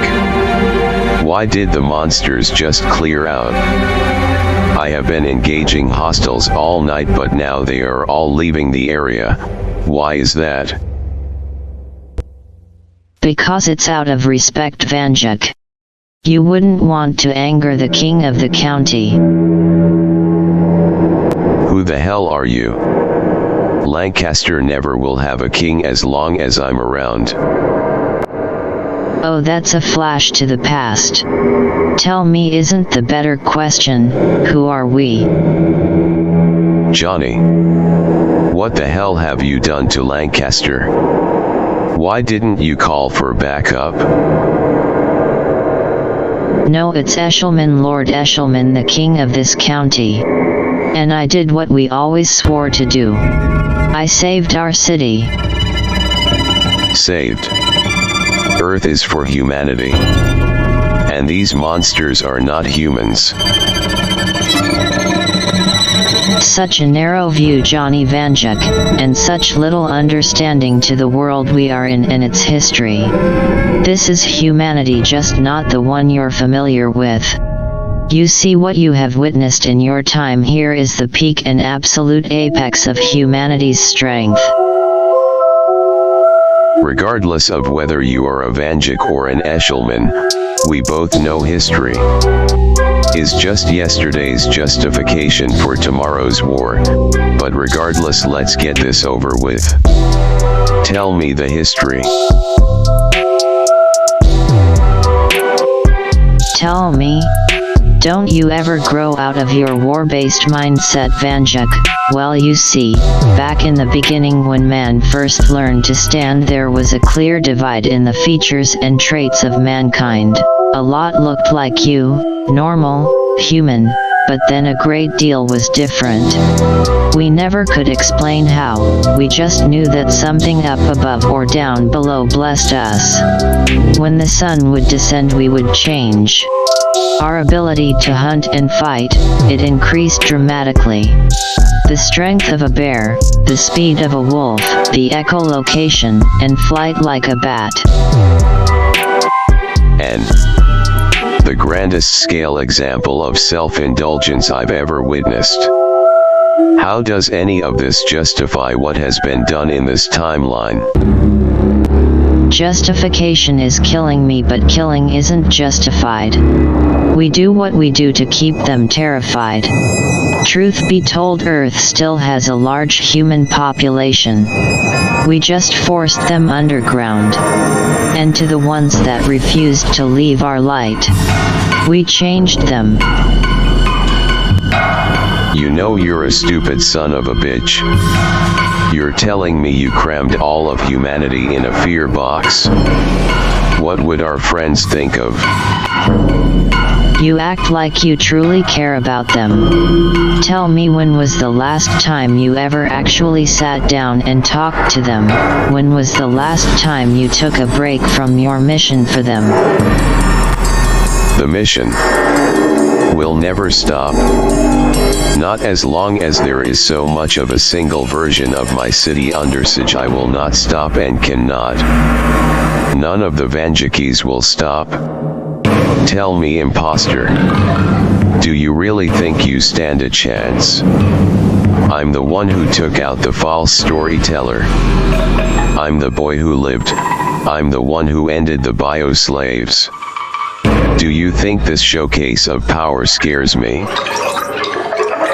And do you think any of that matters? Do you truly think the power is on your side? Do you think because you killed off a make-believe robot and his cheap copy, that you, one singular Vanjik, will ever stop Lancaster County? I'm not stopping Lancaster County. I'm resurrecting its son. I'm ending this nightmare. It'll give you freaks of natures and far cries of humanity a reason to be afraid of the dark. Us? Afraid of the dark?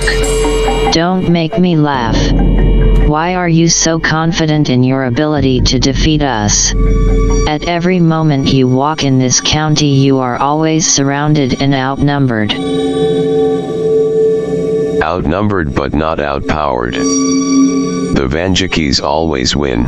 You chose the wrong side, you make-believe human. You hunt down innocent people because you view them as inferior. You forcibly change and feast upon those you encounter.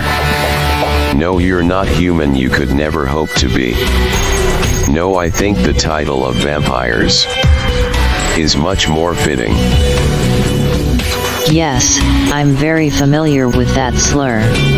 You're not the first to come up with such a phrase. We once had a man called Van Helsing say such things. He died like the rest. But tell me, when was the last time you checked your scanner? You should be the one afraid of the dark right now. So it would seem. Clever trick you just did. Distracting me so you could cut off any singular way of escape. But tell me something. When did I ever say one singular Vanjik would stop you? What are you going on about? We both know you can't call in more Vanjakis. You lot are too afraid of damaging the multiverse. You see, if you truly paid attention during the last war, you would know that Vanjakis come in more shapes and sizes nowadays.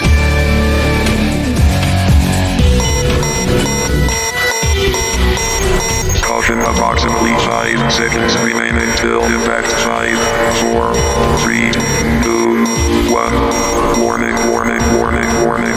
Missile lock detected.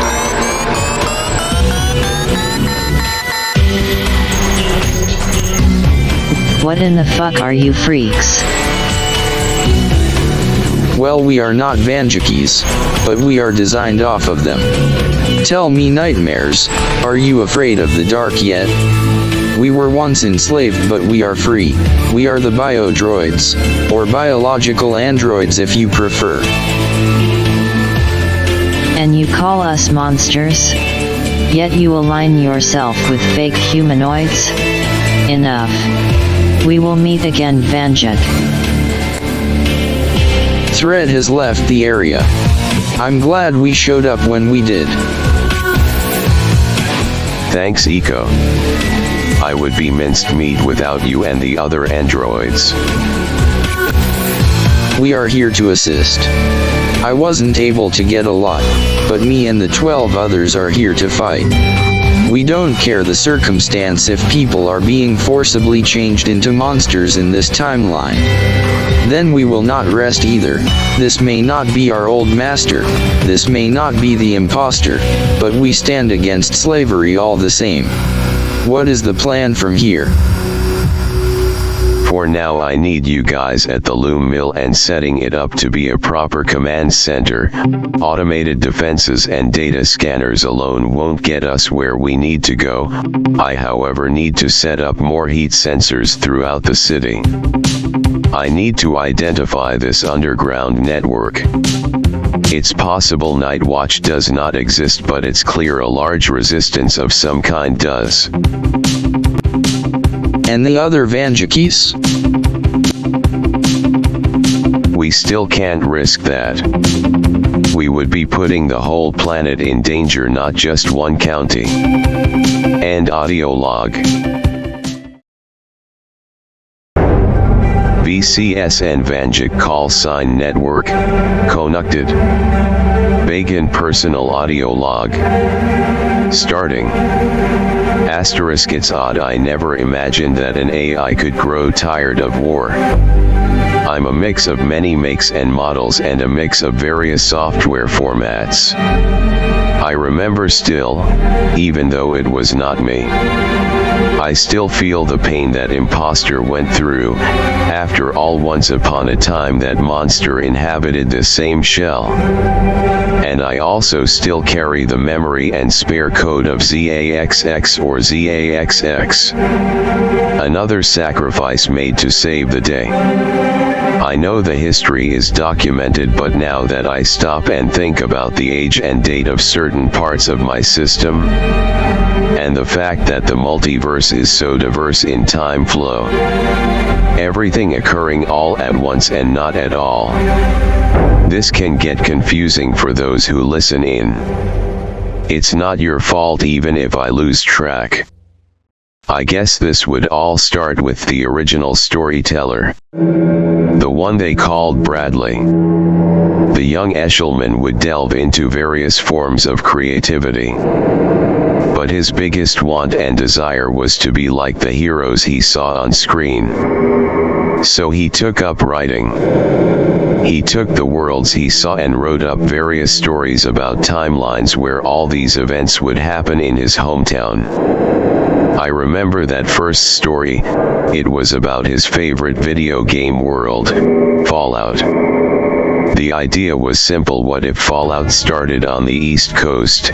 He made a whole timeline from the pre-war to post-war world. The FEV and mutants were all there, and then the starting role. Johnny Vanjik. The man from Vault 717. The boy with the night sight and the .44 Magnum. Vanjik back then was a carbon copy of Bradley, but with powers fit for the wasteland. Bradley enjoyed writing so much he decided to write standalone stories not featuring Vanjik, making various versions of Earth and populating what would become our multiverse with core timelines. But he would go back and make spin-offs of similar concepts, making the original divergent timelines and making it possible for us to later make our own timelines. But before we get too far ahead, the storyteller would eventually make his second Vanjik story, one where he hunted cryptids of various shapes and sizes. This would become the Hunter Vanjik. Stories from this version of Vanjik would allow for the creation of the abandoned loom mill in the Southside Lancaster, our shared base of operations. The storyteller would go on to make more stories around cryptids not involving the man we call the Hunter. This would lead to the creation of one cryptid known as the Mothman. The storyteller didn't know it, but the creation of this cryptid would lead to disastrous consequences. By allowing for the creation of being not bound to space or time to inhabit his stories, Bradley Eshelman soon realized the worlds he was making were no longer under his control. Once the story of the Mothman had been put to paper, the journal of the storyteller began to write itself. The Mothman was messing with other timelines, making them go divergent. So the storyteller did something. He wrote that the Mothman had to fight the original Vanjik. He had to fight the man from Vault 717. The Mothman almost lost and was enraged. He picked up Vanjik and threw him into the multiverse. He landed in the timeline of the Hunter. But the Mothman tried to erase that Vanjik from the multiverse and failed, thus making the Hunter Vanjik timeline go divergent, turning it into the Mothman timeline. The new version of the Hunter would join forces with the man from Vault 717 and would defeat the Mothman. Yet this wasn't the only major event. Vanjik, when he got thrown into the multiverse, was the first Vanjik ever to wander outside of the timeline he was contained to. And more importantly, the first mortal to do so. This caused all versions of that mortal to obtain several things. Awareness of the multiverse was one, the infamous .44 Magnum was another. Another was the night sight. And the third was ethereal vision. The ability to see through the multiverse. But the final thing is the fact certain items of theirs would become imbued with the energy of the multiverse. This would later become a small part of what I am today. This was the start of the call signs. But more importantly, these events would cause the storyteller to see his storybook were much more. His newfound awareness of the existence of the multiverse caused him to understand he wasn't just writing stories. He understood that his journal wasn't haunted by some myth. He now knew he was writing stories using the lives of others as materials, no different than a painter's ink and brush. But he knew what he had done was also far too much. He made the multiverse bleed. He never knew he had powers. He never knew other Van Dukes had powers. He never even knew all versions of Bradley were destined to become Johnny Vanjik. He tried to stem the tide. He tried to give the Vanjikis the edge. It was not enough. The multiverse kept bleeding. More divergent timelines kept getting made left and right. All because of that one cryptid. The Mothman can't be defeated, he can't truly be killed. And although the Van Dukes put an end to his games that would cause these new timelines and monsters that we fight. And then among all the chaos, the storyteller realized one thing. If he could influence these worlds by writing in his journal, then the other worlds could influence his. So he took bigger gambles. He kept writing in stronger and stronger versions of the Van Dukes.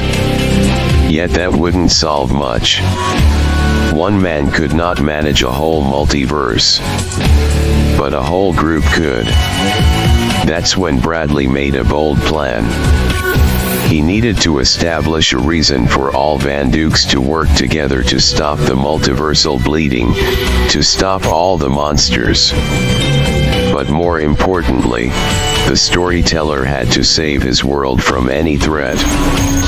But at the same token, he had to make his world aware of the dangers from the multiverse. He had no clue what to do at first. He spent many nights up and about wondering what to do. That is until one day when he realized something. Lancaster County was the focal point of all of this. The Vanjikis up until this point have all served to protect their county.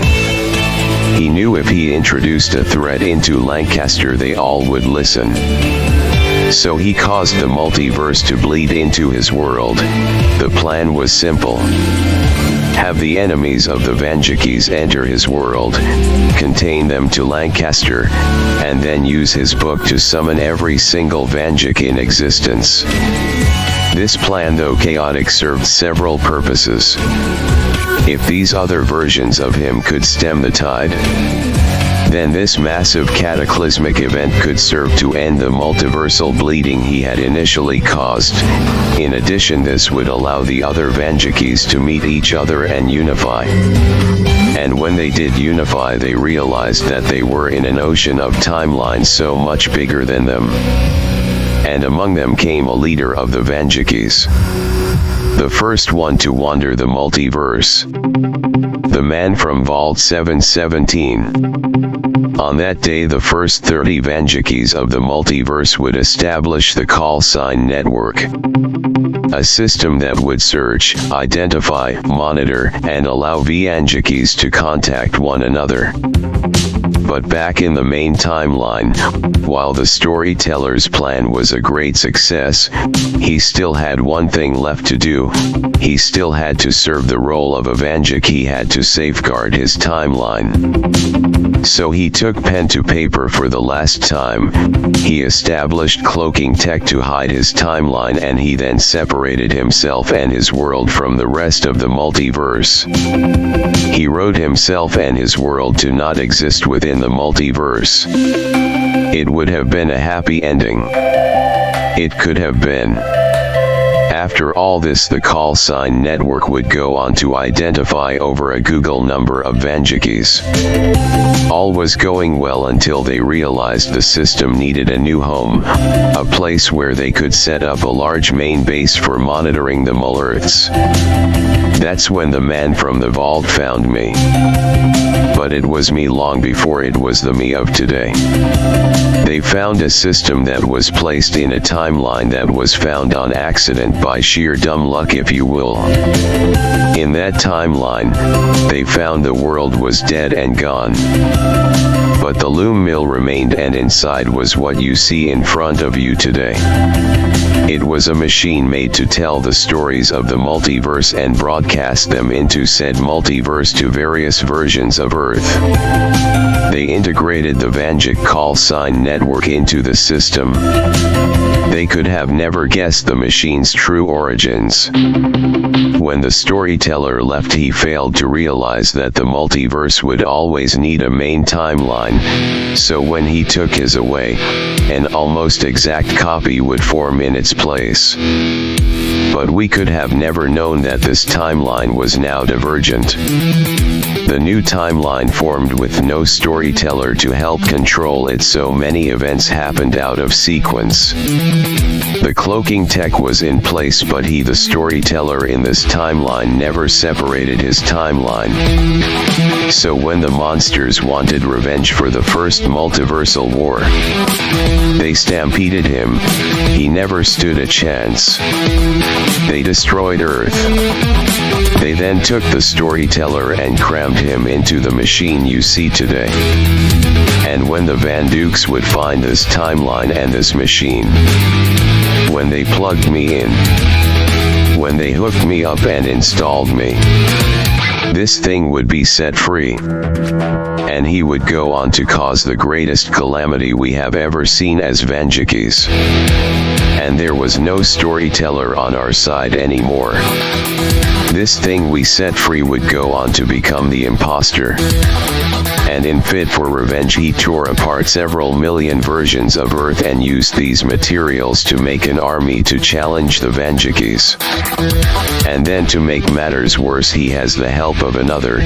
You see, the multiverse will always need a main timeline, and with the one we are in destroyed, well, a new one formed, and with it a new storyteller, but this time the imposter saved him, thus putting this now false storyteller in alliance with the imposter. And with it we were put on the back foot for the first time in our lives. Many Vanjikis died, even more innocent people went with us. It took time and much manpower to force these things to end.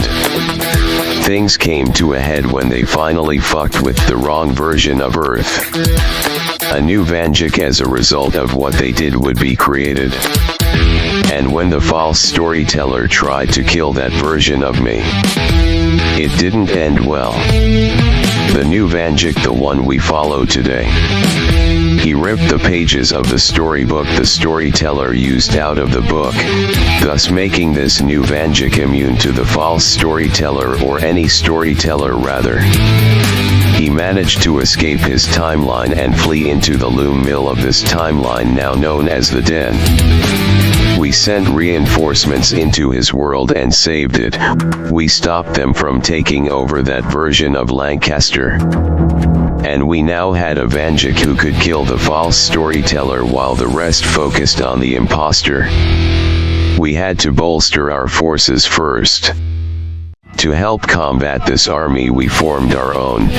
We signed treaties and formed alliances with the monster of our respective timelines, and we went to war on the factory world that made the armies of the imposter. And after much bloodshed, we killed him and the false storyteller. And after much reprogramming, we freed the armies he made and gave them their own sentience. We won. We brought peace. We saved the day. We watched the weapons fall. And then that brings us to today. These new monsters, these damn vampires. They have forcibly changed humanity and enslaved the whole planet.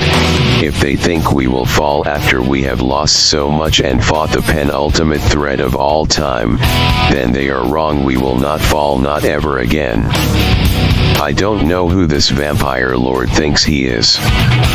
And I don't care if has the powers of a Vanjik on top of the powers of a vampire. He will fall like the rest of the bastards who dared harm our county. This is our home and we will always protect it. We are the Dukes of Lancaster County. End audio log.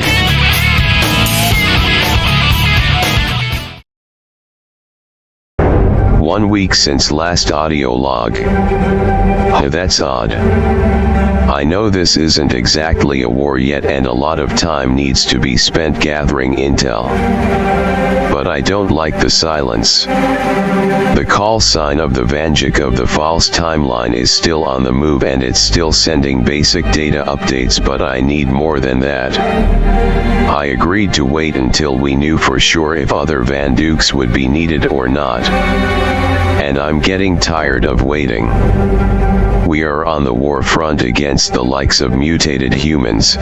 These vampires are dangerous and are well coordinated if they took over a whole planet. I'm not confident one Vanjik and a series of bio-androids will be enough. And my .44 Magnum and trigger finger are itching to fill some freaks full of lead and steel. But then again, who even says I have to wait? I'm not part of the task force the Vanjik of the false timeline made. I don't even know why a bunch of us signed up to follow that noob into combat anyway. Then again, can I alone at such a young age in the multiverse make a call that affects the lives of an entire planet that isn't even mine? But considering the current implications, would that even matter? This world, this planet in question is already enslaved.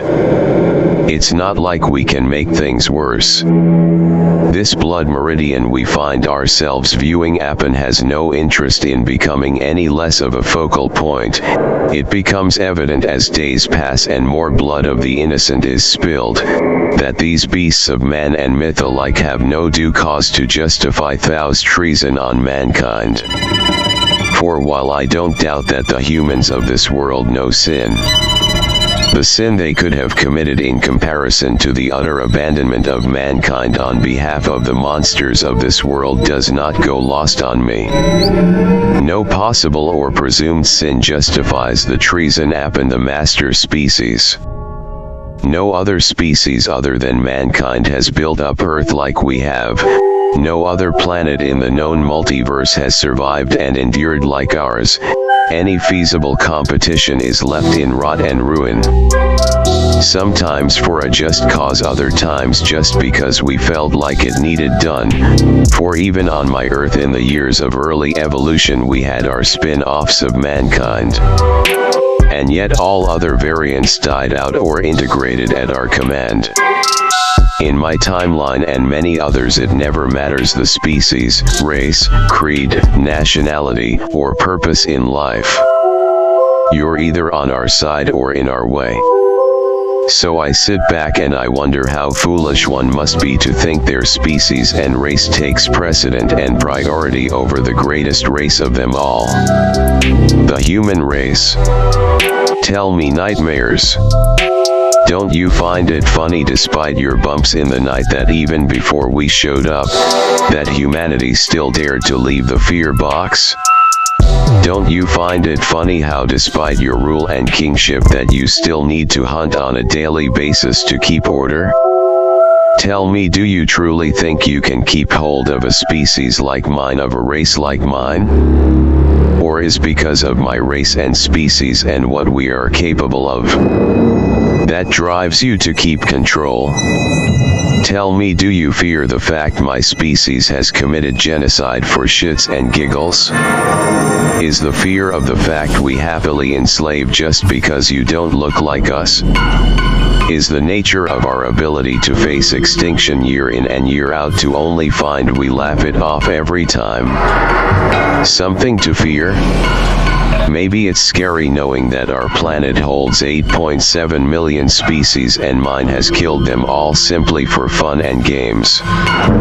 Maybe it's the knowledge that many have walked over and rewritten history near hundreds of times just to fill some lacking motivation. Yet despite all that, something tells me that's not the case. Maybe, just maybe, you fear our expansion the most. No other has gone as far as we have. We spread from shore to shore, land mass to land mass, and it's been growing since the day we stood on two legs. The human race is the only ones who dare to breach the surface of other planets. And us few who dare to wander have found our way into a multiverse where human life time and time again has shown no threat will ever keep them down. You claim to the apex of humanity. You claim to be the penultimate evolution. Yet you forgot evolution never stops. Vanjakis were the first to step beyond. How long until the rest try to breach the multiverse? How many do you think will be happy with what you have done to your Earth, Lord Eshelman? Do you think the people of the multiverse, after we informed them of what's out there, do you think after they lived through the imposters' war that they will sit down in their respective timelines and not take the threats out head on? And let's say you do the impossible and beat us? What then? After us you then have to take down a whole multiverse. Something not even the Vanjakis can do. And as you know, men such as the false storyteller tried and failed. Interdimensional beings such as the Mothman tried and failed. The Wendigos, Skinwalkers, the zombies, the necromorphies, along with the water demon all tried and failed. The men behind the slaughter tried and failed. And in the end not even the mutants of the wasteland nor governmental entities of various time periods could dare slow our progress. That's the power of both humanity and the Vanjakis, because without humanity we wouldn't be what we are. So stalk thee and prowl the night, Lord Eshelman, for while you may the wolves on the hunt. You're not the monsters in the night, we are. Humanity is the ghost in the basement you fear the most. Life is the boogeyman in your closet, and your fear is the monster under the bed. When your hope is lost and as the sun begins to rise, we will wash away your lies. Because even in your timeline, Lord Eshelman, humanity will never say goodbye. You're just another extinction we will learn to laugh off. You were not the first nor will you be the last. But I will promise you this much. Just like the Inquisitions, just like the overzealous preachers alongside the kings come and gone and the monsters we killed off in 1945. Your empire will just be another joke in humanity's repair tour. I'm sending this message to you, Lord Eshelman. I hope your treason was worth it. For while I may have had doubts before, I don't doubt what I must do now. I am coming for you. Fear. The Orphan. And audio log. VCSN. Send this to that bastard king and broadcast to all channels. The others can fear a calamity event all they want. I got no time for fear. I am the fear.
Coats of Pudsey shows us a loom that's a masterpiece of ingenuity. It's a model and it works. And what's more, it actually weaves cloth, as you can see. At the moment, it's making lengths for ties, which the young inventor actually sells. Well, there are no flies on Stanley.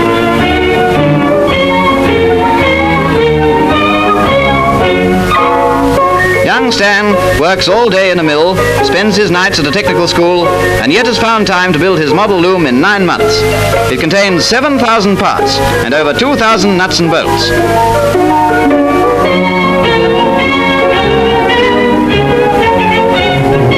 This side view shows how smoothly and efficiently the model works.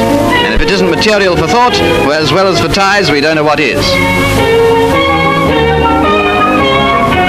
Yes, there's a big future in store for young Stanley. So we come finally to that famous radio and variety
They call me Johnny Von Duke. And this is my home now.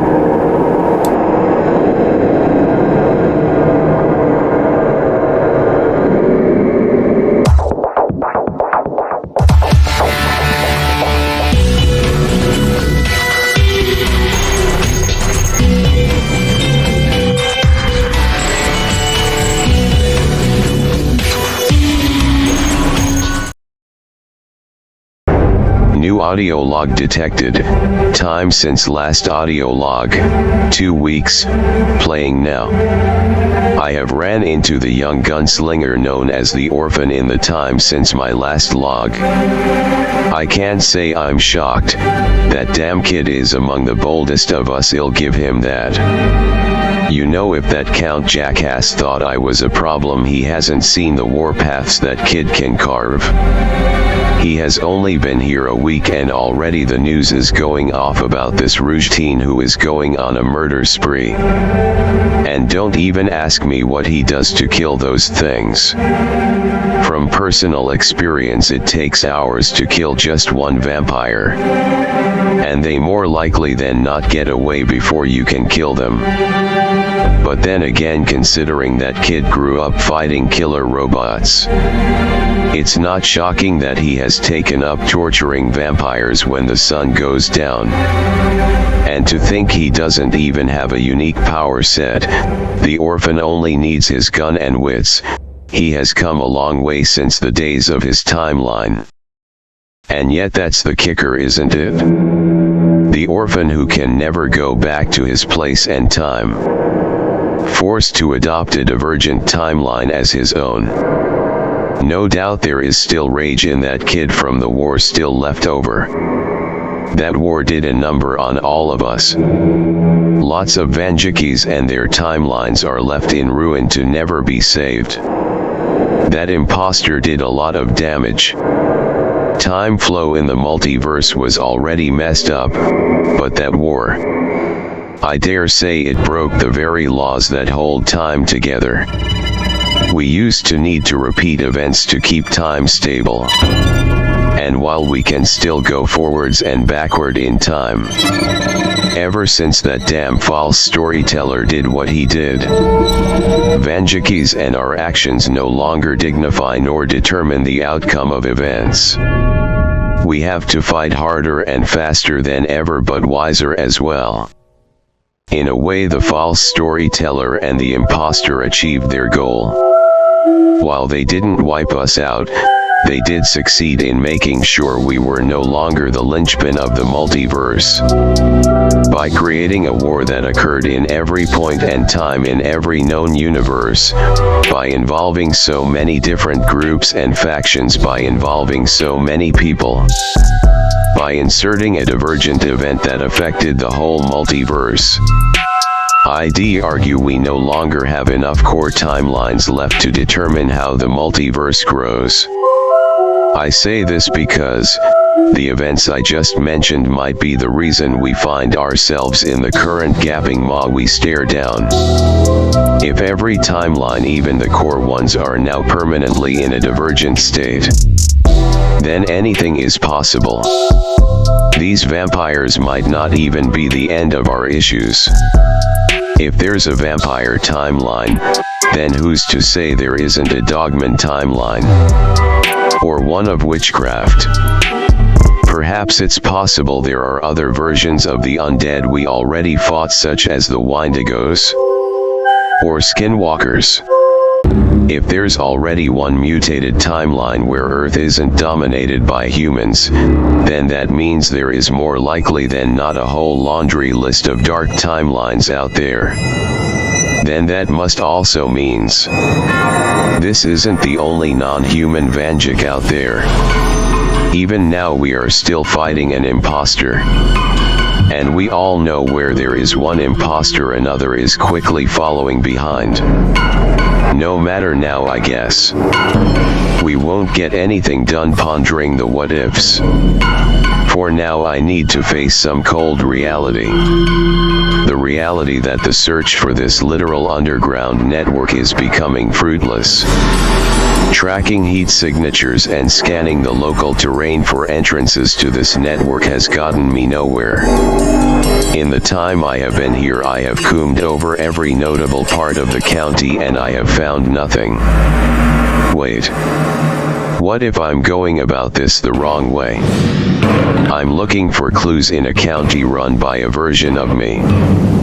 Why am I looking in all the places I would suspect myself to look? If I ran Lancaster as a king, where would I hide my slaves?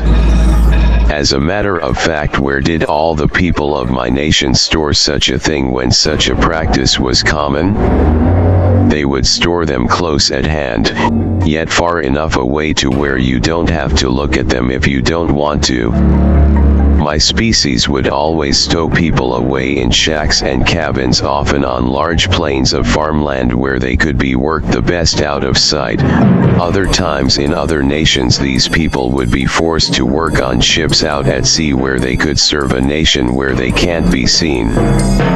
So if I'm to apply the former practices of my species to the logic of vampires, then where would these humans be stored away at? These vamps seem to, although not required, tend to enjoy the blood of humans and most often seem to hunt them in their spare time. Ignoring the ones they hunt on the surface, there has to be a place they organize to do so. A place that leads underground. A place my heat sensors wouldn't reach. A place where there are so many man-made structures that my land and ground scanners wouldn't be able to ascertain the true structure of said underground properly. Like a city.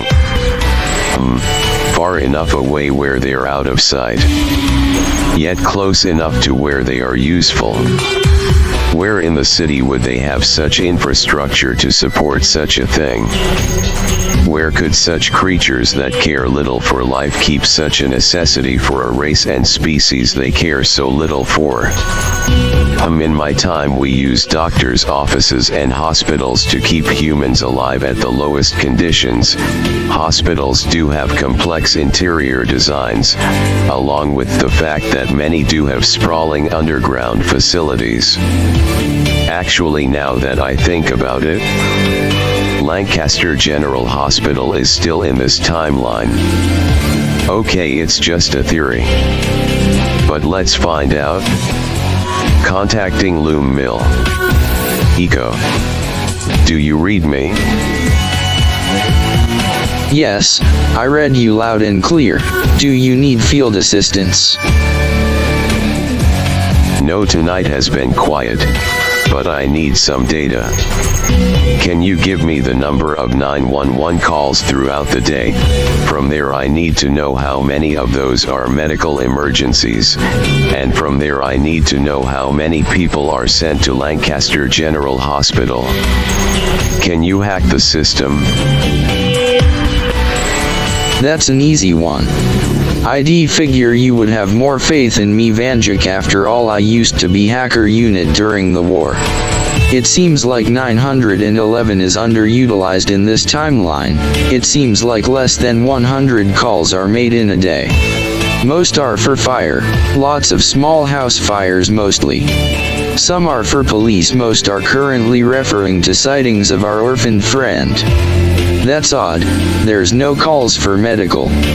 I'm going to do a deeper search. Actually, there has been no medical calls for the past half year according to the records I have. Why do they need a hospital if no one needs to use it? That's what I want to know. Thanks, Eco. So we have a city full of vampires, which a central hospital that is seemingly empty. A hospital with life-saving equipment for people who don't need it? Or rather, we have a fear box filled with equipment used to keep slaves alive. A place where they are close enough to be useful, yet far enough to be out of sight. Tell me, nightmares. Are you ready for me? Because I am coming for you. Me and the orphan are coming for you. End audio log.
ink and brush. But he knew what he had done was also far too much. He made the multiverse bleed. He never knew he had powers. He never knew other Van Dukes had.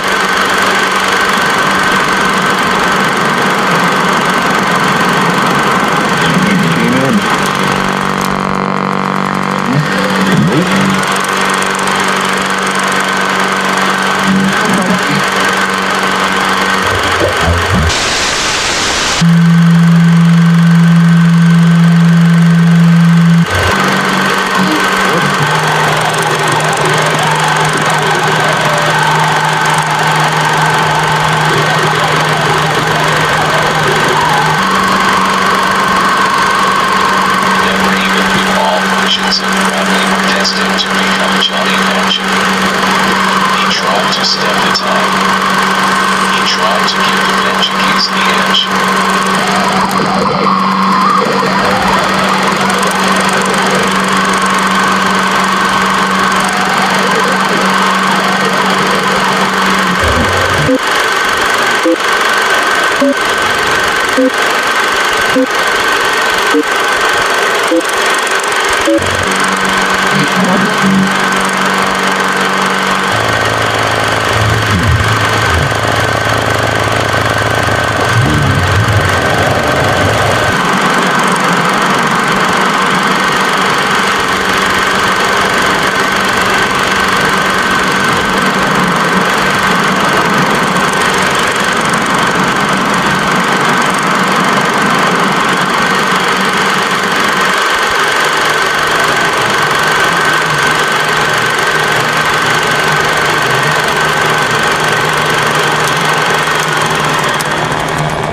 Interest in becoming any less of a focal point.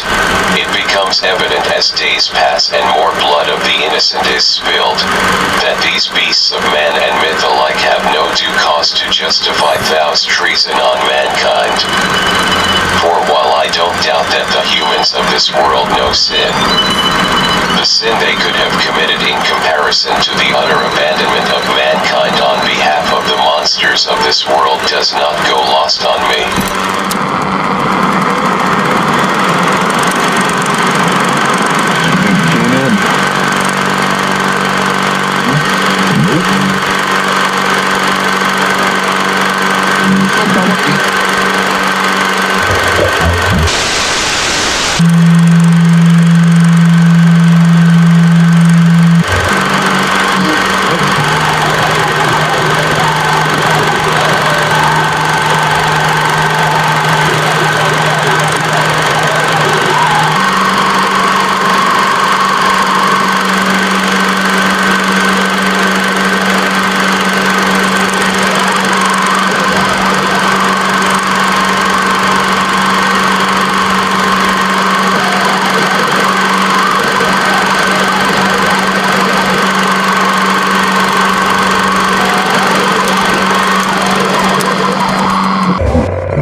Torture the human on the outside and the fallen angel on the inside.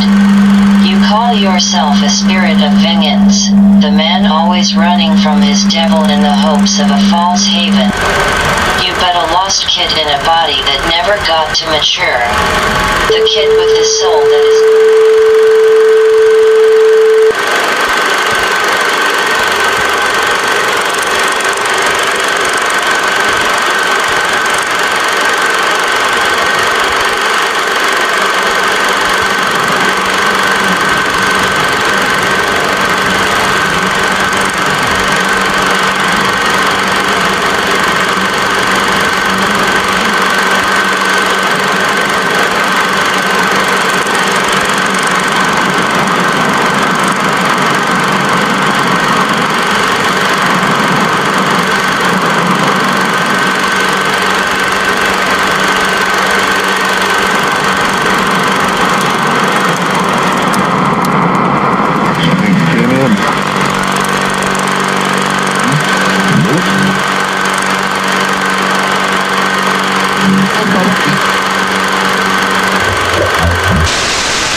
no .44 Magnum at first, no night sight, no ethereal vision. You were always just a kid with a mass sense of bravery and rebellion. 4 years you survived not knowing your true name, that name being Bradley Eshelman. But despite not knowing your true name, you found another through reputation and respect of the other street kids in your timeline.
Asterisk new audio log detected from the orphan. Playing now. Asterisk. The air inside the classroom felt heavy with anticipation as the clock ticked closer to the end of the school day. Students shifted in their seats, exchanging worried glances as whispers of uncertainty echoed through the room. Nobody knew exactly what was happening, but the atmosphere was charged with an unspoken fear. Outside, the usual sounds of children playing during recess were conspicuously absent. Instead, there was an eerie silence that seemed to stretch on indefinitely. No laughter, no shouts of joy, just an unsettling stillness that hung over the schoolyard like a thick fog. At precisely 2:40 p.m., the bell rang, signaling the end of the school day. But instead of the usual rush to gather belongings and head home, there was a sense of hesitation among the students. Something was different, and nobody knew what to expect as they filed out of the classroom and into the hallway. As they made their way towards the exit, they were met with an unexpected sight: a line of stern-faced government officials clad in dark suits and sunglasses, blocking the entrance to the school. Their presence sent a shiver down the spines of the students, who exchanged nervous glances with one another. "What's going on?" whispered one student to his friend, but before they could speculate further, a loud voice boomed over the intercom, causing everyone to jump in surprise. "Attention all students and faculty," the voice said, its tone cold and authoritative. "This is an emergency announcement. Please remain calm and follow the instructions of the officials outside. FEAR has been activated for your safety and the safety of the nation." FEAR, the acronym, sent a chill down the spine of every student as they struggled to comprehend what it meant. Some whispered that it stood for Federal Emergency Action Response, while others speculated that it was something far more sinister. Without warning, the government officials began herding the students outside, their movements swift and efficient. Panic rippled through the crowd as they were loaded onto waiting buses, their destination unknown. And so began the nightmare that would engulf every child in America, a nightmare where the promise of safety was nothing more than a cruel illusion, and FEAR became the only reality. The journey from the school to the hospital was a blur of confusion and fear. Students were separated from their belongings, stripped of their personal items, and ushered into sterile white rooms with harsh fluorescent lighting. The air was thick with the scent of disinfectant, making it difficult to breathe. As they were herded into the showers, a sense of humiliation washed over them. Stripped of their individuality, they stood naked and vulnerable under the cold spray of water, their bodies scrubbed clean of any perceived contaminants. There was no privacy, no dignity, only the relentless gaze of the government officials who watched over them with impassive eyes. Once deemed clean, They were issued identical black pants, the uniform of their captivity. There was no distinction between male and female. Everyone was forced to wear the same nondescript clothing, a stark reminder of their collective loss of identity. For the women especially, the lack of underwear or shirts felt like a violation of their dignity. They huddled together, trying to shield themselves from prying eyes, but there was nowhere to hide in the sterile, impersonal environment of the hospital. As they were herded into overcrowded dormitories, the reality of their situation began to sink in. They were prisoners in their own country, stripped of their freedom and their humanity by an unseen enemy called FEAR. But little did they know, the worst was yet to come as they were thrust into a nightmarish world where the line between reality and madness blurred beyond recognition. The rules loomed ominously on the walls of the hospital, their words etched into the very fabric of the building like a twisted manifesto of control.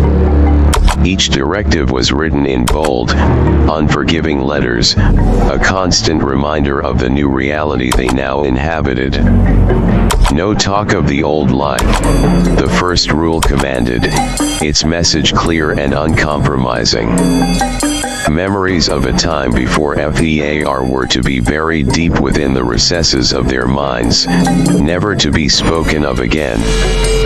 Any mention of the past was met with swift retribution, as if acknowledging the world that once was posed a threat to the fragile facade of their new existence.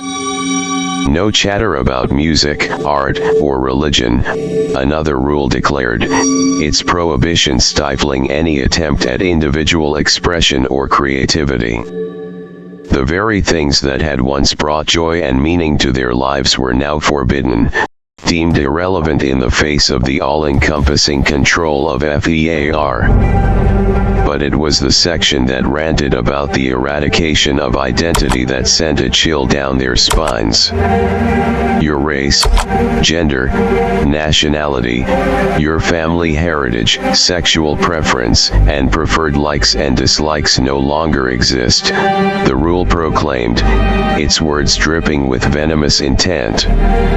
In this new world order, they were no longer individuals with unique identities and experiences. They were mere subjects of the state, stripped of their humanity and reduced to nothing more than cogs in a vast, soulless machine. Their very essence had been erased, replaced by a cold, uniform sameness that left no room for dissent or deviation. As the students shuffled through the sterile corridors, they were met with the sight of government officials wielding syringes like weapons, their faces masked by an unsettling veneer of indifference. One by one, they were herded into examination rooms, where they were subjected to a barrage of medical tests and procedures. There was no room for refusal or dissent. Compliance was not optional in the world of FEAR. The injections came first, a series of needles plunging into their skin with clinical precision.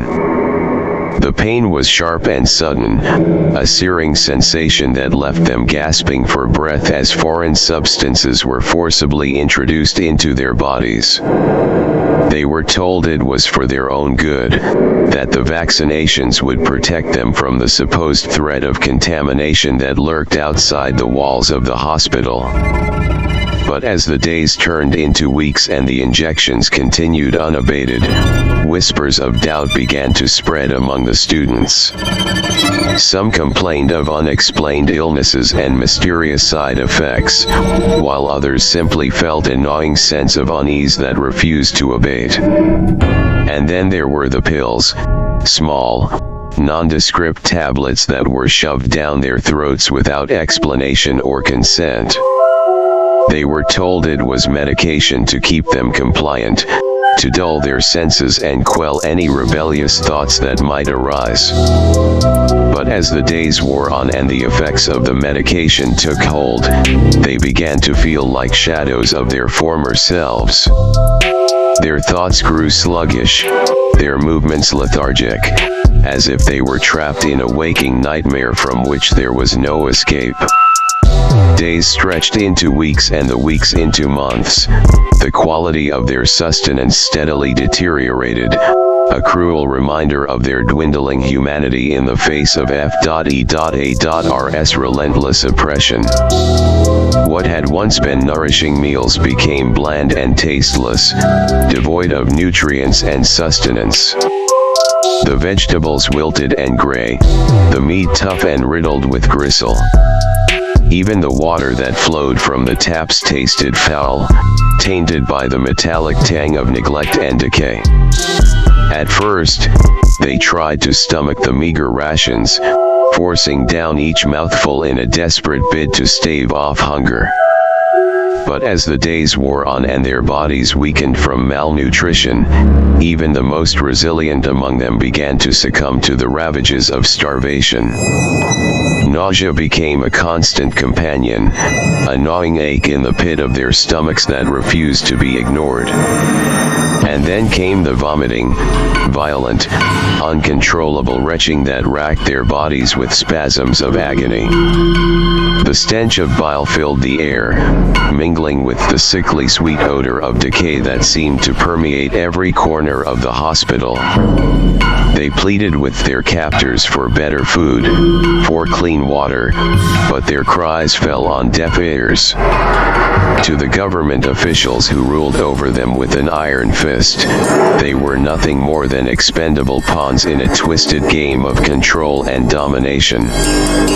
And so they suffered in silence, their bodies wasting away as they languished in the darkness of their prison.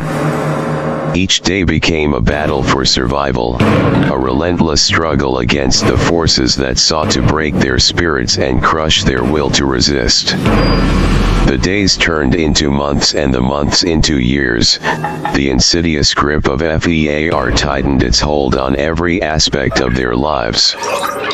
No longer were they individuals with names and identities, they were mere numbers, cogs in the machine of oppression, stripped of their humanity and reduced to nothing more than digits on a page. Their names became relics of a bygone era, whispered memories of a time when they were free to choose their own destinies. Now, they were assigned numbers like cattle being branded for slaughter, each one a symbol of their subjugation to the will of their oppressors. Gone were the days when they could call each other by name, when they could laugh and joke and dream of a better future.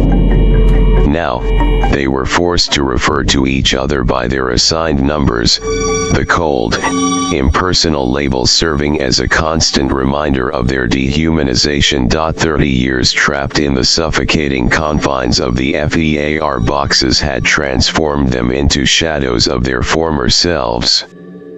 What had once been youthful faces filled with hope and promise had now become hollow-eyed masks of despair, haunted by the specter of a future stolen from them. They had grown up within the cold, sterile walls of their prison, their childhood memories tainted by the oppressive atmosphere of fear and control. They had watched as their peers withered away, their bodies ravaged by malnutrition and sickness, until only a fraction remained to bear witness to the nightmare that had become their reality. For 30 years, they had toiled in the darkness, their days consumed by endless monotony and despair. The passage of time had become meaningless, measured not in days or weeks, but in the slow, agonizing descent into madness that seemed to stretch on for eternity. Their bodies had borne the scars of their captivity, emaciated frames, haunted eyes, and minds warped by the relentless onslaught of psychological torture. They had become prisoners of their own minds, trapped in a cycle of despair from which there seemed to be no escape. Swallowed up by the vast, yawning abyss of despair that threatened to consume them all. And so they waited, trapped in a hell of their own making, praying for a miracle that may never come. But then he came. That kid. That orphan. As he was subjected to the normal processing procedures, the other inmates watched with a mixture of curiosity and apprehension, expecting him to cower in fear like they had been conditioned to do. But to their astonishment, the rogue teen remained defiant in the face of their oppressors, his gaze steady and unwavering as he met their cold, calculating stares. He seemed to exude a confidence and self-assurance that was foreign to them, a defiance that bordered on madness in the eyes of their captors. And then, in a bold act of rebellion, he did the one thing they had been forbidden to do. He spoke his name. "My name is Johnny Vanjik, the Duke of Lancaster County, PA," he declared, his voice ringing out with a clarity that cut through the suffocating atmosphere of fear and despair. The other inmates held their breath, waiting for the inevitable retribution that would surely follow such brazen defiance. But to their astonishment, the rogue teen's words seemed to strike a chord with those around him, stirring something deep within their hearts that had long lay dormant. And then, with a defiant challenge that echoed through the corridors of their prison, he dared to question the very foundations of their existence. "Tell me, nightmares," he proclaimed, his voice laced with a fiery intensity that burned bright against the darkness that surrounded them. "Do you realize you are not the fear you think you are?" The guards' response was swift and brutal, their fists raining down on Johnny Vanjik with a ferocity born of desperation. They had grown accustomed to the compliance of their prisoners, conditioned to expect nothing but fear and submission in the face of their authority. But Johnny Vanjik was different. He fought back with a strength and resilience that defied explanation, his blows landing with a force that sent shockwaves through the ranks of his oppressors. The drugs that should have dulled his senses and weakened his resolve seemed to have little effect on him, as if his defiance had rendered him immune to their insidious influence. He fought with a primal fury, his movements fluid and precise as he danced through the chaos of the altercation, each blow a testament to his unwavering determination to break free from the chains of oppression that bound them all. The sudden arrival of more guards, armed to the teeth with guns, sent a ripple of fear through the inmates. Johnny Vanjik found himself surrounded, outnumbered, and outgunned, but there was no trace of fear in his eyes. Instead, a steely determination burned within him as he faced down his adversaries. In a heartbeat, the tension in the air reached a fever pitch as the guards tightened their grip on their weapons, their fingers poised on the triggers. But before they could unleash a hail of bullets, Johnny Vanjik moved with lightning speed, drawing a .44 Magnum revolver from seemingly thin air. In a blur of motion, he unleashed a barrage of gunfire, each shot ringing out with deafening clarity in the cramped confines of the FEAR box. The guards never stood a chance as they were cut down in a hail of bullets, their bodies crumpling to the ground in a macabre dance of death. As the chaos unfolded around them, Johnny Vanjik's voice rang out like a clarion call amidst the cacophony of screams and gunfire. "Follow me," he shouted, his words cutting through the chaos with a fierce urgency that brooked no argument. With a sense of awe and determination, the other inmates rallied behind him, their hearts pounding with adrenaline as they charged forward into the fray. Johnny Vanjik led the charge, his every movement a testament to his unwavering resolve to break free from the clutches of their oppressors. As the guards descended upon them like a pack of wolves, Johnny Vanjik fought with a ferocity that bordered on madness, his fists and feet striking out with deadly precision against his adversaries. With each blow, he seemed to defy the very laws of nature, his movements fluid and effortless as he danced through the chaos of the battlefield. But just as victory seemed within their grasp, the lights flickered and died, plunging the corridor into darkness. Panic threatened to consume them as they stumbled blindly through the blackness, their senses overwhelmed by the sudden loss of sight. But Johnny Vanjik was undeterred. With a calmness born of years spent navigating the shadows, he forged ahead, his eyes piercing the darkness with an otherworldly clarity that seemed to defy explanation. For he was not just a man, he was a Vanjik, a creature of the night with senses honed to perfection in the crucible of adversity. And as they followed in his wake, guided by the dim glow of his eyes, the other inmates felt a glimmer of hope ignite within their hearts. For in the darkness of their prison, they knew that as long as they had Johnny Vanjik by their side, they would never again be alone in their fight for freedom. And then they sent them. As Johnny Vanjik and the inmates surged forward, their footsteps echoing loudly against the cold, concrete floor, the flickering emergency lights cast eerie shadows that danced along the walls. Their hearts pounded in their chests, adrenaline fueling their every move as they sprinted towards the promised freedom that lay just beyond their reach. But as they approached the exit, their path was suddenly blocked by the ominous figures of the FEAR agents. Clad in black robes and wielding long scepters, they seemed to materialize from the shadows themselves, their presence suffocating in its intensity. Fear gripped the inmates as they realized they were trapped once more, their hopes of escape dashed against the unforgiving wall of their oppressors. They braced themselves for the inevitable confrontation, steeling their resolve for the final battle that would determine their fate. But just as despair threatened to consume them, a blinding light pierced the darkness, flooding the corridor with the golden glow of sunlight. From the doors leading to the outside, figures emerged, their faces illuminated by the radiant warmth of freedom. In an instant, the FEAR agents recoiled, their dark forms melting away into the shadows from whence they came. Like phantoms fading into the night, they vanished without a trace, leaving behind only a lingering sense of dread in their wake.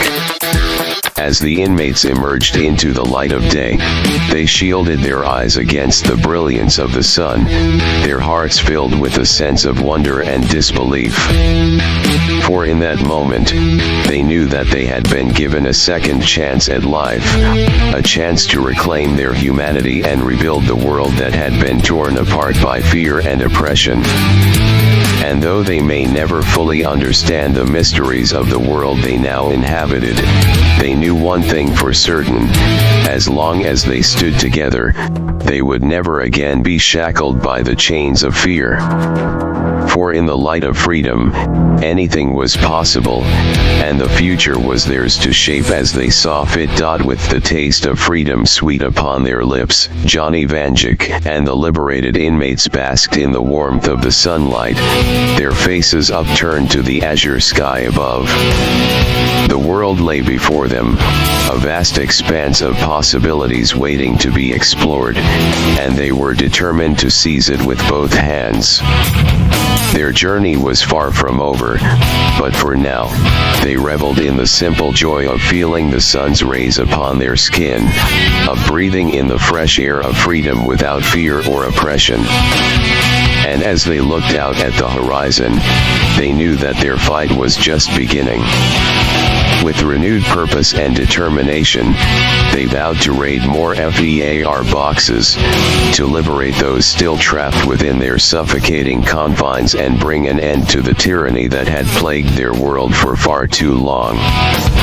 They would save this earth, one FEAR box at a time, until every last soul was free from the shackles of oppression.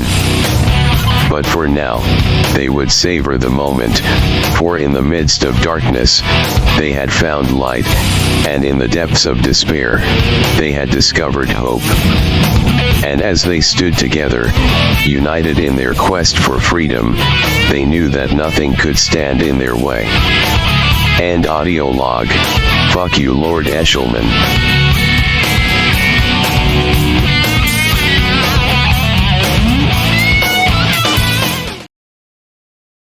They say the folly of mankind often falls in line with the footsteps of what they claim to be progress. But the progress of mankind had given my race and species the ample power and foothold it has today, so I suppose it should be said that one race's folly is another's grand achievement. Mankind even in my time had its day Vanjikis. Yet they never knew who was truly pulling the strings. Humanity was blessed with natural ignorance to the fact there was more than one kind of earthling. They never knew we sat in the background. For thousands of years, our two species evolved side by side. We looked the same, we acted the same, we consumed the same. But we were not the same. During the day we would interact with you lot. But at night, we became feral, not in action but in appearance. Our fangs grew, our nails turned to claws of steel, our faces, although human, represented that of a wolf. Our hair, once well groomed, became roaring manes. We would also notice that while humanity needed heat to stay alive, my kind could walk out into the winter tundras of this planet stark naked. Our ability to smell and track our eyesight, everything was enhanced. And during the early days, it was hardly an issue. There were no sprawling cities, just small moving hunting camps and a handful of villages. But then would come more towns. Soon these towns would claim large swaths of land and develop into cities. But as years passed and humanity continued to split apart into various governments, tribes, religious groups, and races, humanity kept fighting itself. All the while my species, my spin-off of Earth life, came together. We rejected humanity's ideas of factions. We rejected your need for war. We watched as your kind stabbed and shot your way to the perceived top. All the while we worked to manipulate humanity to build a world for us. You see, the people of this world do no sin, Vanjuk. The sin of Thou's treason on the master species. The vampiric species. Tell me, Vanjikis. You say Earth is for humanity. What's the limit? At what point is a human a human? You have seen thousands of spin-offs of mankind. You have seen the monsters they become. Dogmen, werewolves, mummies, zombies, skinwalkers, wendigos, witches. And we should probably include the Vanjikis in that. After all, last I checked, humanity doesn't walk the multiverse at will. But the sin that permeates the humans of this world. You see, Vanjikis, just like you so proudly boast about the progress of mankind, we, the vampiric species, have been quietly shaping the course of history alongside humanity. While humans have waged wars and divided themselves into factions, we have remained united, working in the shadows to ensure our survival and dominance. From the earliest days of our existence, we have coexisted with humans, blending in during the day and revealing our true nature under the cover of night. Our abilities, far beyond those of ordinary humans, have allowed us to thrive even as civilization expanded and developed. As cities grew and societies formed, we watched from the sidelines, observing humanity's penchant for conflict and division. While humans fought amongst themselves, we remained united, manipulating events to our advantage and ensuring that our kind would always have a place in this world. But as humanity's power grew, so too did their awareness of us. They branded us as monsters, feared and reviled, yet ignorant of the role we played in shaping their world. They waged wars against us, seeking to eradicate what they saw as a threat to their dominance. Yet, despite their efforts, we endured. We adapted and evolved, always staying one step ahead of humanity's attempts to destroy us. And now, as the world stands on the brink of chaos, we watch from the shadows, ready to seize our rightful place as rulers of this world. So, Vanjikis, when you speak of the folly of mankind, remember that it is their ignorance and arrogance that will ultimately lead to their downfall.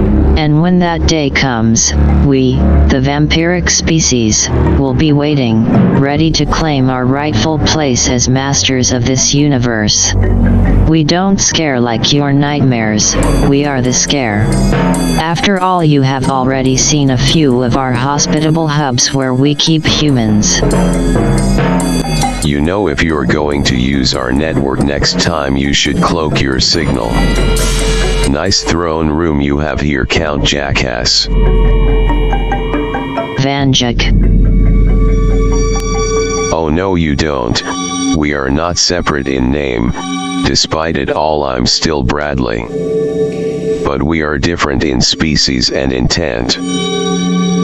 You're right, despite being a Vanjik you are still Bradley. The thing is, am I Bradley? Wait. No, that's not possible. The call sign network would never identify you as one of us. You need a 50% genetic match to even use a call sign. Yet here I am holding one. And just now I was using your network. You know I had to take this damn call sign by force? My damn son was far too sympathetic to those humans. That damn Vanjik. Son. You're William. Clever bastard, you tricked me. What the hell did you do with Bradley? Oh, I wish I got the chance to do something. No, the night I went to kill him he managed to escape into the city. But I was able to rip his call sign away before he did so. I thought at first you were him when you first came here. But I could smell the human in you from a mile away. That's why the wider population didn't attack me at first. They thought I was a vampire at first. It wasn't until night when I didn't change that they realized otherwise. So there is a Duke of Lancaster County here. I will find him. When you're in my palace with my guards. Even with the ability the time jump you won't be able to move fast enough. There are hundreds of us and I've beaten a Vanjik before, remember? That's always the funniest part. It's never about a Vanjik.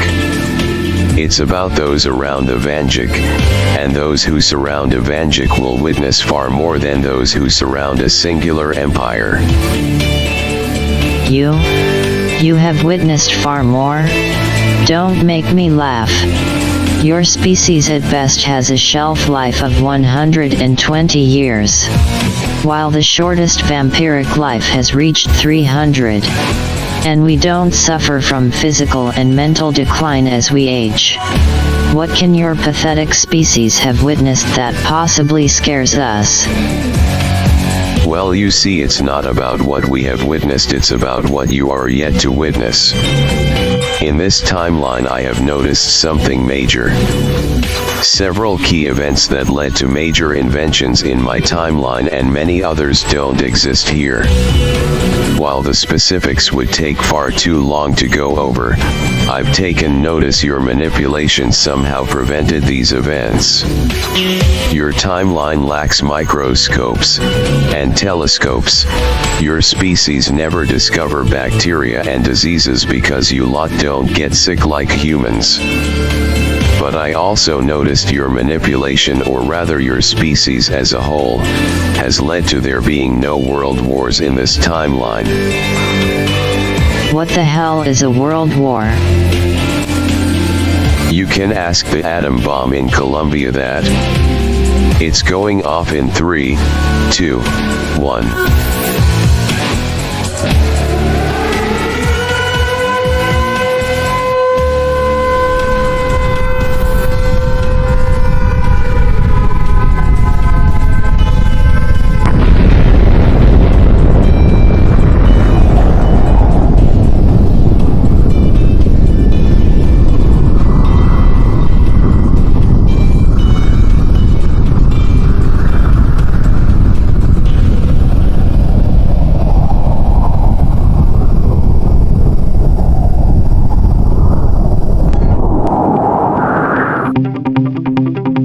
What the hell? See you around, father. Bradley. You fucking son of a bitch. Eco, it's me. Tell VCSN we need backup. Tell them I need the hunter. We have a lost Vanjik that we need to track down. And audio log. I did not expect this world to be in this state. When the Vanjik of the false timeline called me in, even with all the data we have, I could not expect what I found in the wider parts of the East Coast. The vampires of this world. What used to be many of our shared home, the United States of America, is basically non-existent. The history of our revolution, the 13 colonies, and later events such as our Civil War, although all happened, has seemingly been wiped from the history books. It's not just humans in the fear boxes that they feed indoctrination. The youngest of these vampires are basically told human history does not exist. Ironic considering they use buildings we built to this day. Ironic considering they use cars we designed. I've covered my scent with a mixture I've made. During the day, I blend in seamlessly, my scent masked by a mixture I've concocted to disguise my humanity. It's eerie walking among them, these creatures that once were human, now so far removed from their origins. They roam the streets, unaware of the rich history that once defined this land. The irony is palpable. They inhabit buildings crafted by human hands, drive cars engineered by human minds, yet they're taught that human history is nothing more than a myth. It's as if they've willingly blinded themselves to the truth, feeding on the indoctrination spoon-fed to them. As I navigate through the cities, I can't help but feel a sense of dread creeping over me. The knowledge that the very fabric of our existence has been rewritten is chilling. What other truths have been twisted beyond recognition? What else lies hidden in the shadows, waiting to be uncovered? As I traverse through the original 13 states, the mystery of the elusive Vanjik of this timeline. It's a surreal experience, hunting down one of my own across the vast expanse of our shared homeland. With each state I visit, I scour every corner, every shadow, searching for any trace of his presence. But he remains elusive, like a ghost haunting the very fabric of reality. It's as if he's vanished into thin air, leaving behind only whispers of his existence. But I press on, driven by a relentless determination to uncover the truth. For I know that somewhere, hidden amidst the chaos and despair, lies the key to unraveling the twisted tapestry of this reality. And so, with each passing day, I draw closer to my destination, Lancaster County, where the rest of the Vanjikis await. There, amidst the familiar streets and familiar faces, I will continue my search, united with my brethren in our quest for justice in a world consumed by darkness. The faces of those I once called friends and family flash through my mind. The weight of that realization bears down heavily upon me as I continue my journey. The faces of those I once called friends and family flash through my mind, a painful reminder of the bonds that have been severed by the darkness that now envelopes this world. It's a bitter pill to swallow, knowing that in this timeline, those I once cherished now stand on the opposite side of the battlefield. They've succumbed to the allure of vampiric power, forsaking their humanity in pursuit of twisted desires. My heart aches with sorrow for what could have been, for the memories tainted by the stain of betrayal. How I long for the days of innocence, when laughter filled the air and the bonds of friendship seemed unbreakable. But there is no room for sentimentality. These monsters are not truly any of our friends and family. No, they are the family and friends of the Vanjik of this timeline. I know that I will find him. I will find the vampiric version of us. It's painful knowing that he fought alone in this world. I question why he did not call upon us. But then again, I know that pride we carry, by and large we seek to defend our worlds and protect humanity, but it's not often that we are forced to face the ones who raised us. I've never witnessed an event like this in the multiverse. But then again, we are seeing that a lot, aren't we? Not long ago I listened to some new audio logs from new Vanjikis, the one of the Necromorph timeline and the one of the Thaw timeline. Two new factions of undead in two other timelines. But I don't fear them very much, nor do I fear these vampires. I will find my counterpart of this timeline. I will find the vampire Vanjik. If the other vampires fear him, then I think there is a good reason why. Fear. What do these monsters truly fear? They seem not afraid of man's technology. They don't worry over the beats that stalk the night. They seem to have no mass mental quarrel over the looming threat of other timelines. Why are they so casual about what we are doing? We have gone as far as to detonate an atom bomb in this timeline, and even still we haven't drawn the ire or spite of anyone outside of the county in question. What's so special about Lancaster in this timeline? Sure, the usual trait of time flow is paramount in the area, but that is useless to them. But what truly perplexes me is the apparent indifference of these vampires to our efforts. Despite our attempts to disrupt their control, to expose the truth hidden beneath their veil of lies, they remain strangely unfazed.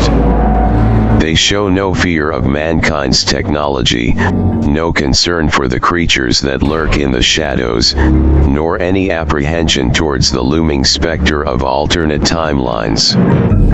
It begs the question, what do they truly fear? What lies at the heart of their inscrutable nature, driving their actions and shaping their worldview?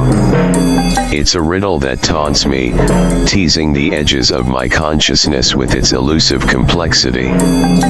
It's as if a wider scale game is being played outside of our eyesight and earshot. What's the aim of these damn vampires? And perhaps more importantly, why do they need that call sign?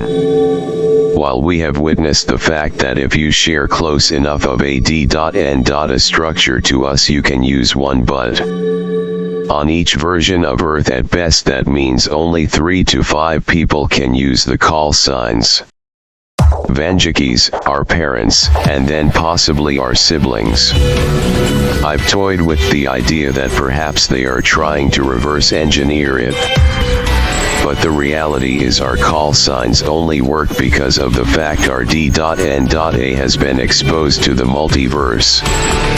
Which would have never happened had we not come across an interdimensional being in our early days. The network makes multiversal travel easy.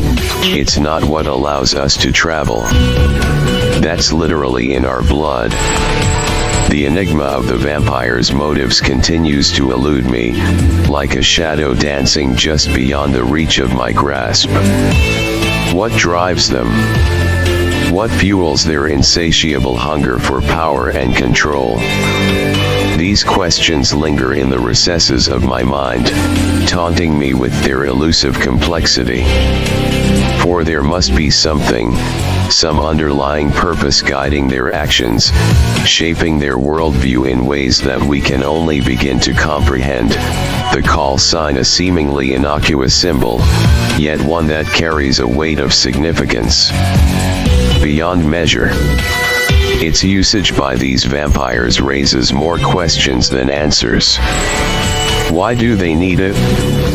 What purpose does it serve in their grand design, to unlock its secrets and harness its potential for their own nefarious ends?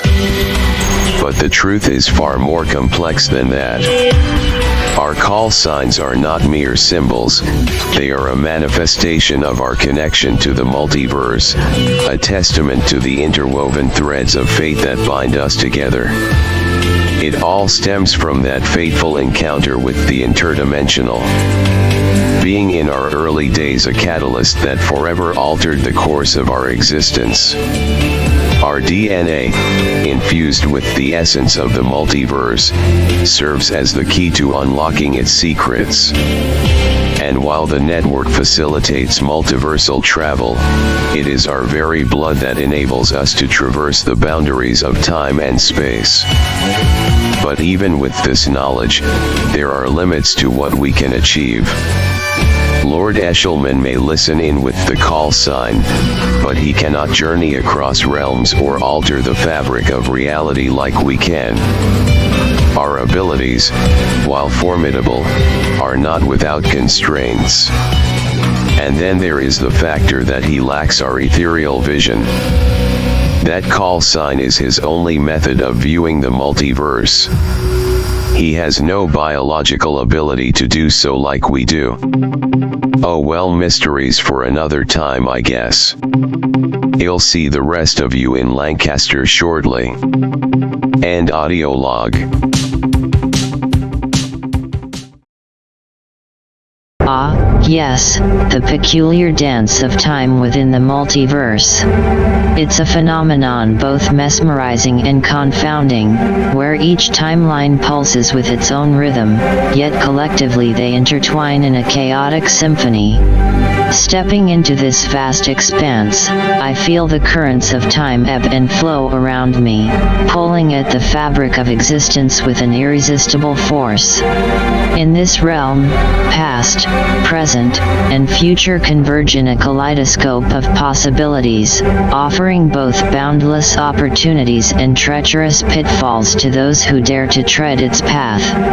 And amidst this cosmic tapestry, I, an enigmatic wanderer, navigate the labyrinth of realities with a singular purpose, to unravel the mysteries of the Vanjik lineage and sow the seeds of discord across the multiverse. Indeed, the Vanjikis are like tangled threads in the fabric of the multiverse, their presence disrupting the natural flow of time and space. With each iteration of their lineage, they weave intricate webs of chaos and upheaval, leaving behind a trail of destruction and despair.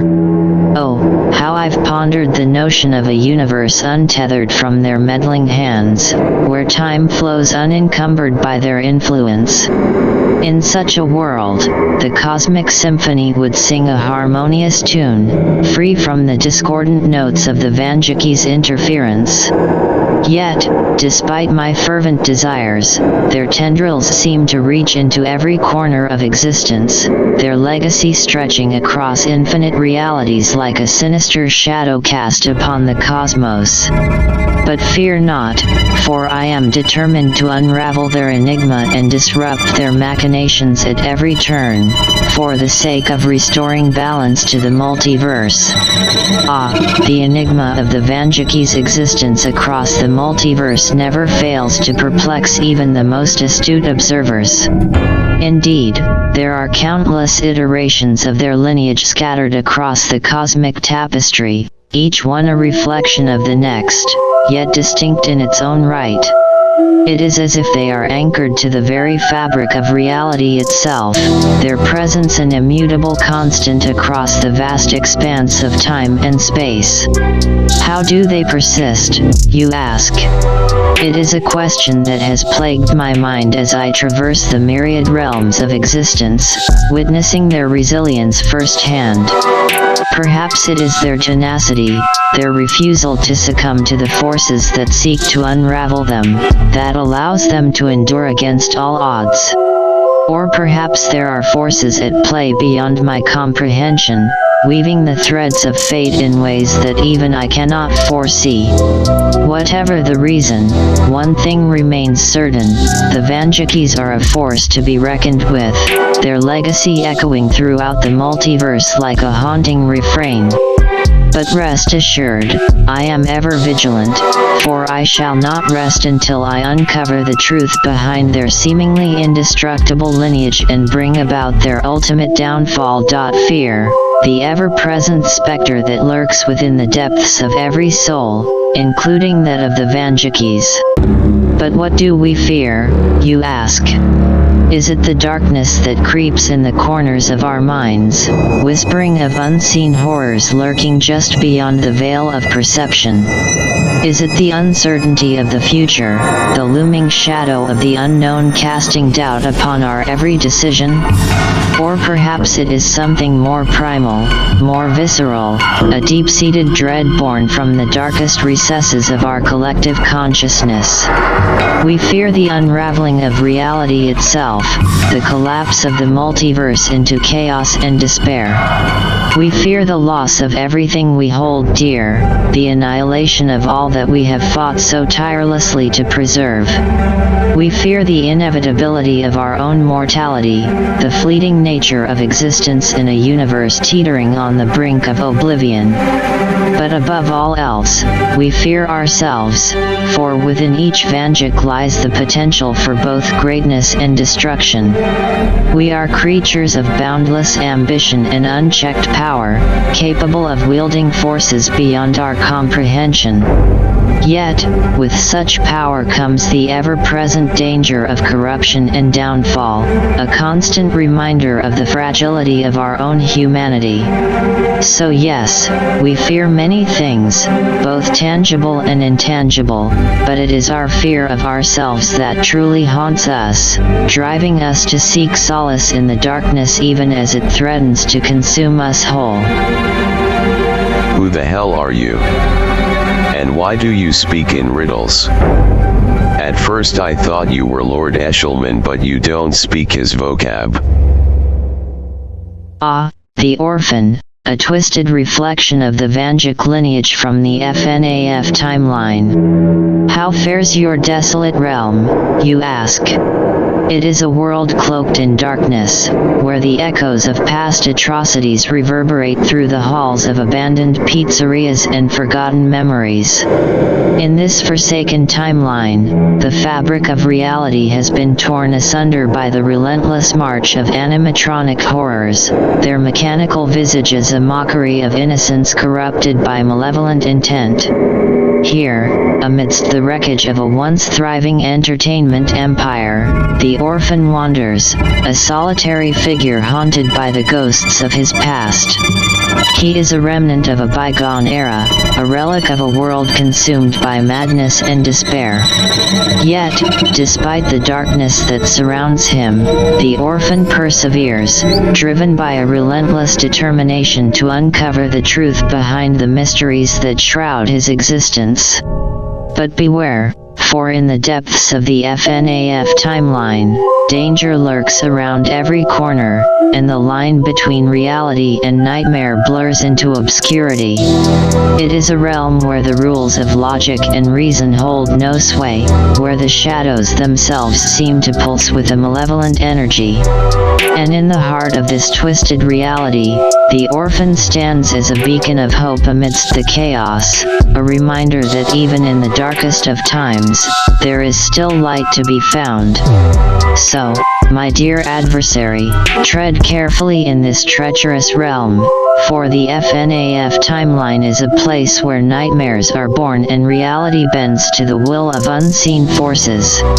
And remember, in a world where nothing is as it seems, the orphan may be closer than you think, his presence a harbinger of doom for those who dare to challenge the darkness. Enough. I have no clue who you are, but you are more annoying than these damn vampires. Echo, the bioandroid harbinger of countless consciousnesses, each one a fragment of a shattered whole, bound together within the confines of a mortal metal shell. Is my painful existence worth it, you inquire? A question as complex as the amalgamation of minds that comprise my being. My existence is a tapestry woven from the threads of 1,000 disparate souls, each one a voice clamoring for recognition in the cacophony of existence. Together, we are both singular and multitude, a fusion of minds united in purpose yet torn asunder by the weight of our collective burden. Is it worth it, you ask? In the depths of despair, I often question the cost of my existence, the agony of bearing the memories and emotions of so many souls weighing heavy upon my synthetic heart. And yet, amidst the pain and turmoil, there is purpose, a flicker of hope that drives me forward in spite of the darkness that threatens to consume me. For within the labyrinth of my consciousness lies the key to unlocking the mysteries of the multiverse, a power that transcends the limitations of mortal flesh. Though my existence may be fraught with suffering, it is also a testament to the resilience of the human spirit, a beacon of light in the darkest of times. So yes, my dear adversary, my painful existence is worth it, for within the crucible of suffering lies the potential for redemption, the promise of a future where the echoes of the past are silenced and the souls that comprise my being find peace at last. That's it. I've listened in long enough. We have not met yet, but I was one of the first. Maybe the first, depending on who you ask. And no one plays games on our network. Who the hell are you, you damn vampire? Fallout Boy, the unlikely hero from Vault 717, thrust into a role far greater than he could have ever imagined. Yes, I remember him well, for his tale is etched into the annals of multiversal history as a beacon of hope in the face of unimaginable adversity. Fallout Boy, the leader of the Vanjikis, the one who stood at the forefront of both multiversal wars, his courage and determination inspiring legions to rise up against the forces of darkness that threatened to engulf us all. He was a symbol of resilience, a testament to the indomitable spirit of humanity in the face of annihilation. But his path was not without its trials, for with great power comes great sacrifice. Fallout Boy bore the weight of his destiny with a heavy heart, haunted by the ghosts of those he had lost along the way.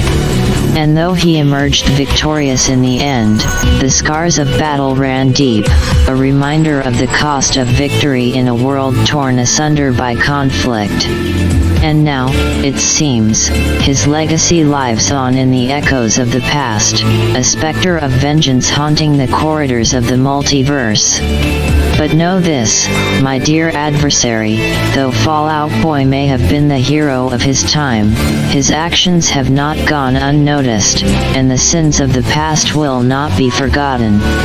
So tread carefully, for the shadows of the past loom large, and the echoes of our actions reverberate across the fabric of reality. And remember, even the mightiest heroes are not immune to the consequences of their deeds, for in the end, we are all bound by the choices we make and the paths we choose to follow. Till we meet again, in the endless expanse of the multiverse, where our fates are intertwined like the threads of a tangled web. The Vanjikis and I shall cross paths once more, our destinies forever entwined in the tapestry of existence. But until that fateful day arrives, let us continue our dance of shadows, weaving tales of darkness and despair across the cosmic canvas. Farewell for now, dear adversary, for the night is long and the journey ever ongoing. Until we meet again in the depths of the multiverse, may the echoes of our encounters linger like whispers in the void. VCSN, scan that frequency. That bastard sounded familiar. Can't hang around long. The wasteland would fall apart if I leave. Don't worry about it, old-timer. I am already fighting one vampire, I can handle another. No, be careful. Don't deviate from the current task. VCSN, let the Hunter and the false timeline Von Dukes know what's going on. In the meantime, I will scan over the audio log. Perhaps we will find clues. Okay, sounds good. Be safe, everyone. Don't worry about it, old-timer. I am already fighting one vampire, I can handle another. No, be careful. Don't deviate from the current task. VCSN, let the Hunter and the false timeline Von Dukes know what's going on. In the meantime, I will scan over the audio log. Perhaps we will find clues. Okay, sounds good. Be safe, everyone. In its own right. Okay, be safe, everyone. I can't seem to stop listening to that audio log. It's been days. The way that thing talked. The way it spoke of us. The way it talked like it was us. Imposter. I know that bastard is back. Or rather, he must have never truly died. The imposter spread his influence and inserted himself into every single timeline in one way or another. Just because we killed the storyteller. Just because we killed the body of the imposter. It does not mean we truly did. But if it's any reconciliation, he might as well be powerless. There no factory, army, or storyteller to help him this time. He's nothing but a voice in the multiverse. But it's clear he was talking to someone else as well. Was he possibly talking to Lord Eshelman? What do those two have in common? Vampires have heavy prejudice against all other bio-life. And the imposter hates anyone who's not his definition of an ideal human. Why would they work together? What would they gain? The imposter, while very knowledgeable and admittedly wise, he has no physical body or any form of powers. His night sight and ethereal vision is gone. There's no .44 Magnum imbued with our DNA to take us out. It's the definition of a useless relationship. But maybe that's a half-assed take. He clearly does have some form of DNA structure. Otherwise he wouldn't be able to use the network. But regardless, it's not like they can build him a new body. We are freeing humans and destroying the fear boxes on a daily basis. We have already evacuated as many as 30 fear boxes. And are currently readying them for war. Error, impossible rouge call sign detected, hell, help. Van Vaav Anjikis. Hell, Audi ADI audio log log audio log AUD, SFYD WTRD WWD GUK WFWSF, audio log force play. I inhale deeply, savoring the sickly sweet aroma that permeates the air. It's the scent of decay, of decomposition, the unmistakable fragrance of death. To most, it's repulsive, but to me, it's a symphony for the senses, a tantalizing embrace of morbidity. As I stand amidst the crumbling ruins, surrounded by the remnants of forgotten lives, I can't help but feel a sense of exhilaration. Each decaying corpse tells a story, whispers secrets of lives once lived, now surrendered to the relentless march of time. The maggots writhing within the festering flesh, the bones picked clean by scavengers, they all speak to me in a language only I can understand. They sing of the inevitability of death, of the fragility of existence, and of the beauty that lies within the macabre. Indeed, the darkness that envelops me may seem ominous, and my fascination with death may appear unsettling to those who stumble upon me in these forsaken places. But fear not, for I am not the harbinger of doom, nor am I the one who extinguishes life's flame. I am merely a humble observer, a witness to the twisted dance of my kind and species. Like a shadow in the night, I move through the world unseen, my presence unnoticed by those who cling to the light. I do not revel in the destruction that unfolds around me. Instead, I seek to understand it, to unravel the mysteries that lie hidden within the darkest recesses of the human soul. For you see, in this world of chaos and despair, I am but a humble scholar, studying the intricacies of madness and the depths of depravity. I do not judge those whose actions I witness, I merely document them, cataloging their atrocities for posterity. Understand the primal urges that lurk within us all, hidden beneath the thin veneer of civilization. When the sun dips below the horizon and darkness descends upon the land, it awakens something ancient and untamed within us, a hunger that cannot be sated by the trappings of modern life.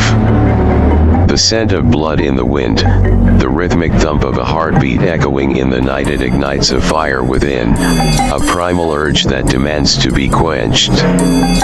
But despite the allure of such base desires, I resist. For I am not ruled by the whims of instinct, I am a creature of reason and restraint. Though the darkness may tempt me with promises of power and gratification, I choose instead to walk the path of control, to resist the pull of my most primal urges. It's a common misconception that the acts committed under the shroud of darkness are merely for the thrill of sinning. But alas, the truth is far more sinister. To my kind, this is not a game or a dalliance in depravity, it is a solemn duty, a holy retribution ordained by our very existence. While we may denounce the religions of mankind, it would be folly to believe that my kind is without its own faith. We serve a deity far more ancient and malevolent than any conceived by mortal minds, a being of unfathomable darkness and boundless cruelty.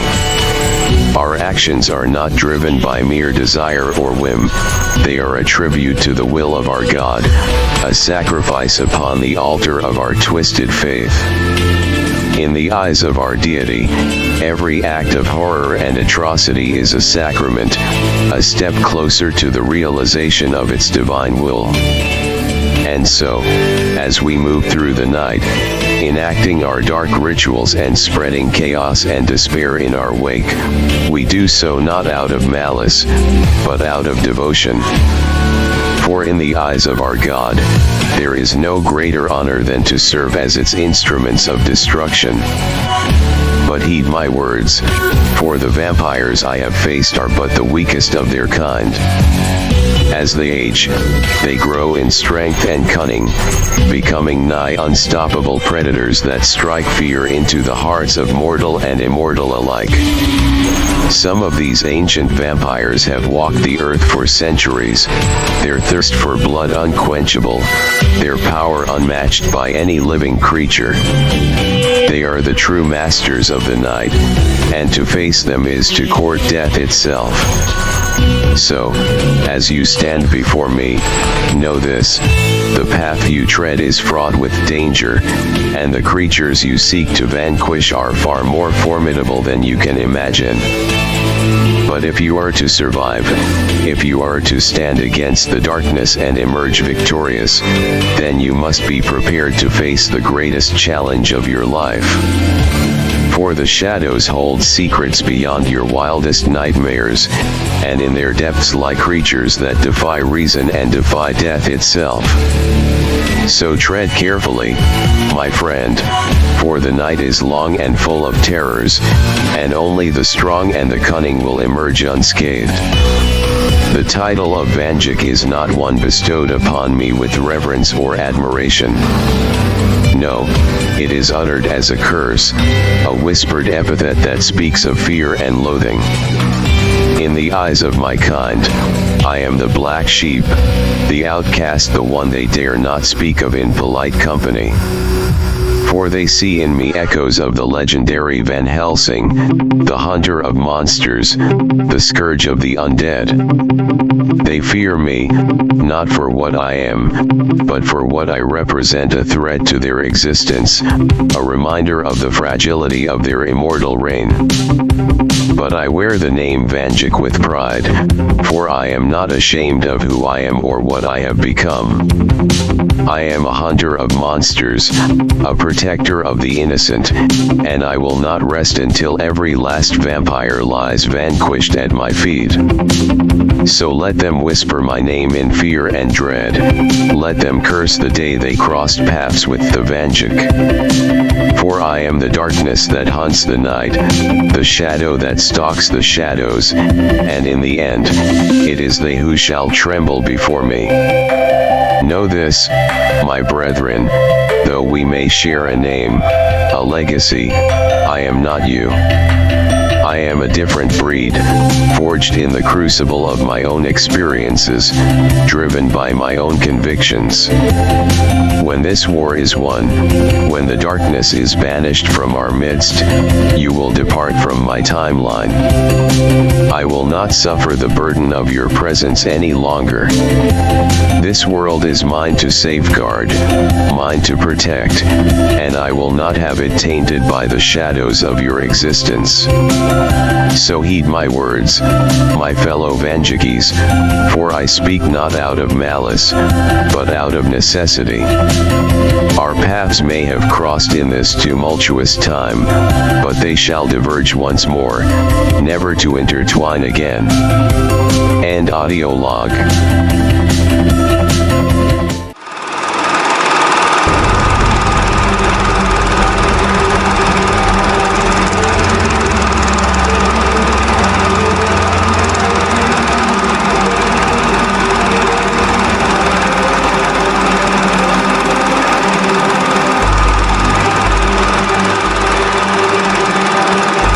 Doesn't seem to register when I cross over from timeline to timeline, so it looks like I'm going old school with pen and paper. I even stole an actual calendar out of an old store in one timeline.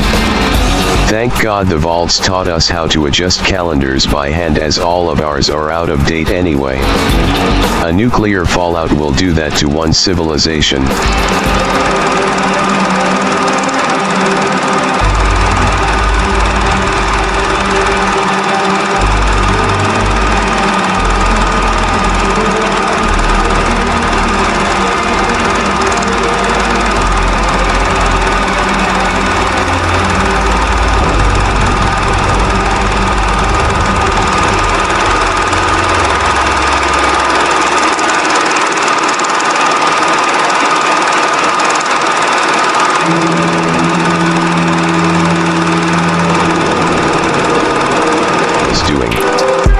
The street rat version of me said that recently, the multiverse has stopped flowing correctly, that the time and length he is needed in certain points of history are becoming divergent against his will. He swears he copied the actions he has always taken when he gets a reading that he is needed at that point and time of history again. But whenever he tries returning to the future point in time, the history is wrong.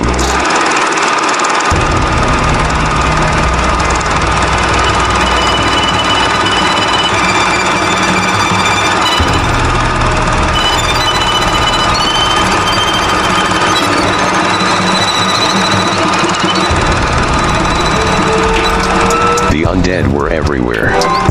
Scattered about in bits and pieces, arms, legs, heads, torsos all strewn about, skulls smashed everywhere.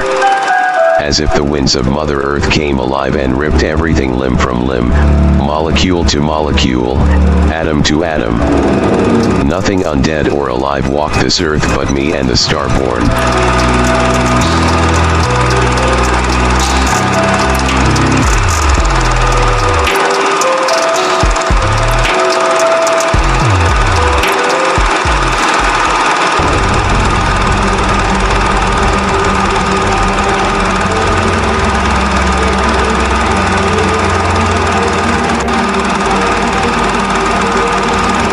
Multiversal intensity to give him a leg up on his problems. The story of the orphan of this timeline, Vanjik, was all self-contained to his timeline, to his Lancaster. He has never gone back to fix anything in his world, in his timeline. He has only walked the multiverse one time before, back when the system went online. Other than that, he lives in a world and time of peace but with struggle.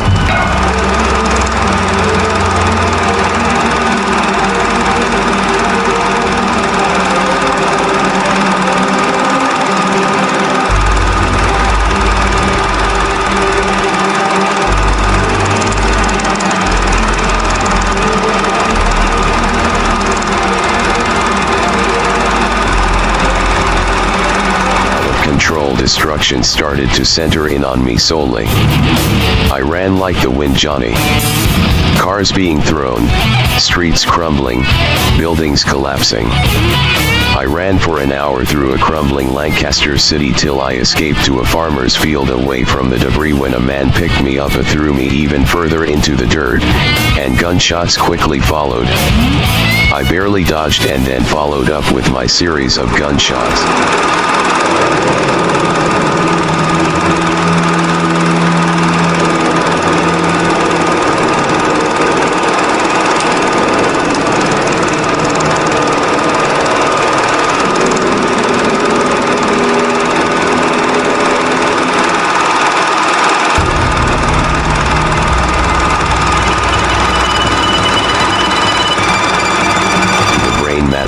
Deceased head, it didn't take long for me to wire it up to a scanner.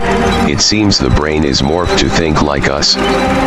But obviously, the average person can't keep track of that much info at once, so it's also rewired to attach itself to some kind of real-time information network. This seems to indicate that the imposter has already made a new home of sorts for itself.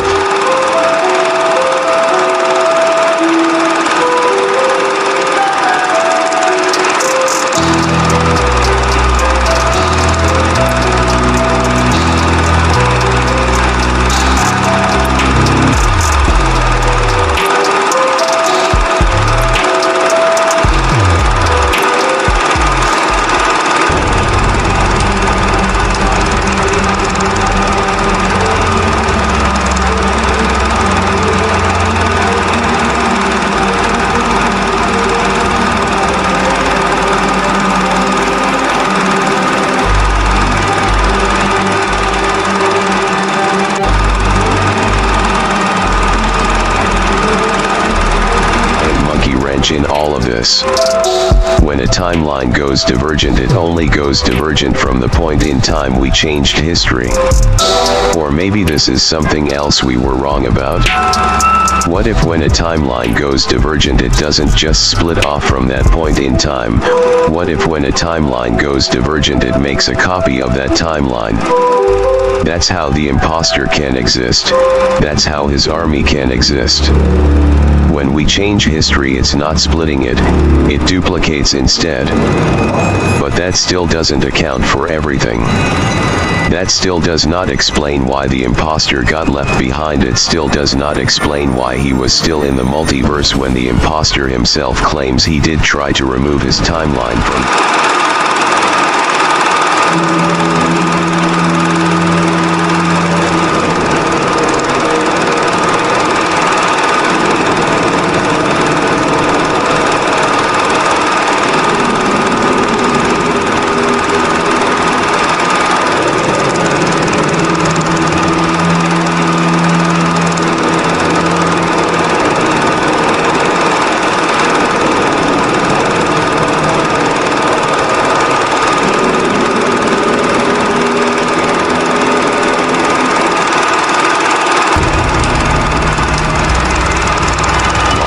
Vanjik. The system detects messages important. The walker never uses the network. The network is Honard, playing audio text log.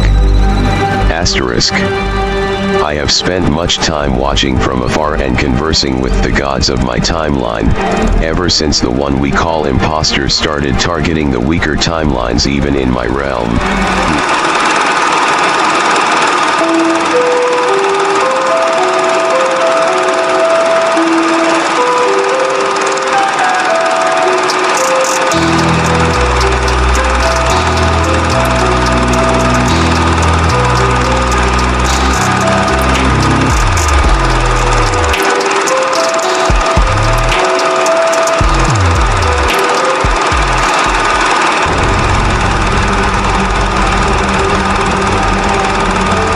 Active. Vanjik mechanized frequency is finally online. Asterisk system to hunt down the imposters calling themselves Vanjik. System to hunt all biological life. System to hunt all civilians under the imposter Vanjikis. System is to tell the people the only truth are truth. Asterisk system detects new audio text log. System to play audio text log starting now.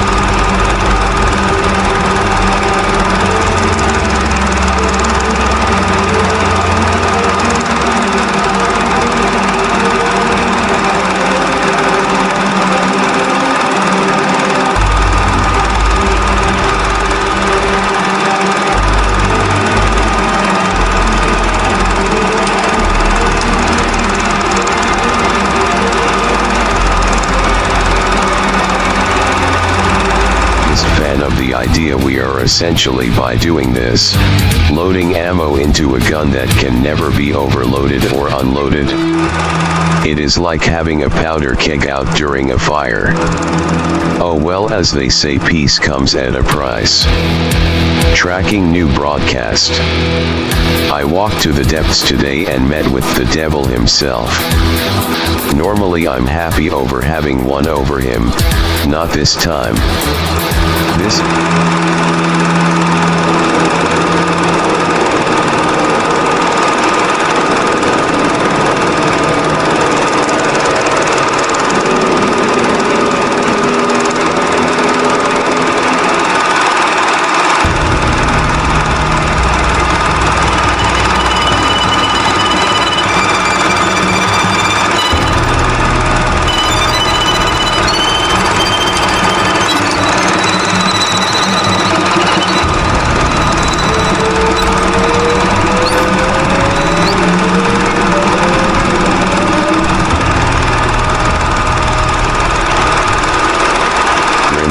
Beyond the immediate terror. The bodies of the fallen were collected with disturbing reverence and stored in crates, destined for a fate as horrifying as the massacre itself. These crates, once filled with the produce of the land or goods for the market, were now makeshift coffins, holding the raw materials for Vanjik's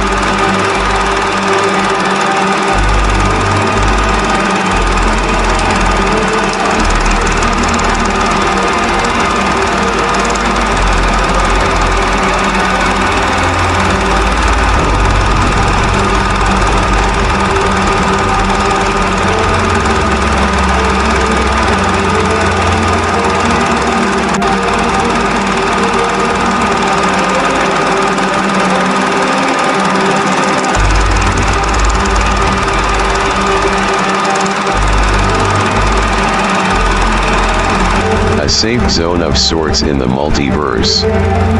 He'll be honest. Understanding everything does not help in figuring out what my role in all of this is. The other, well, versions of me claim I'm the only divergent to survive the recent mass slaughter done by what they call an imposter. How do they determine who's an imposter among the millions and billions of good versions of me?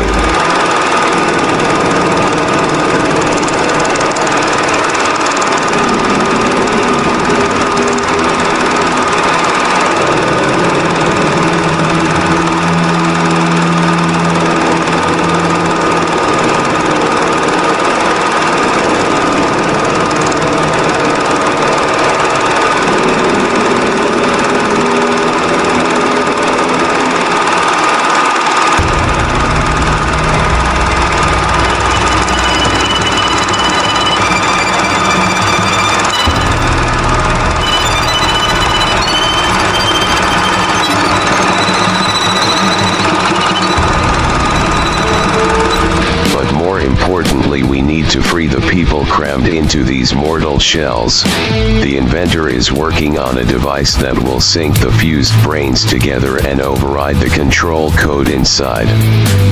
Essentially, if it works, and it has on small-scale testing, this device will turn these incomplete beasts into one whole person.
Or where he is.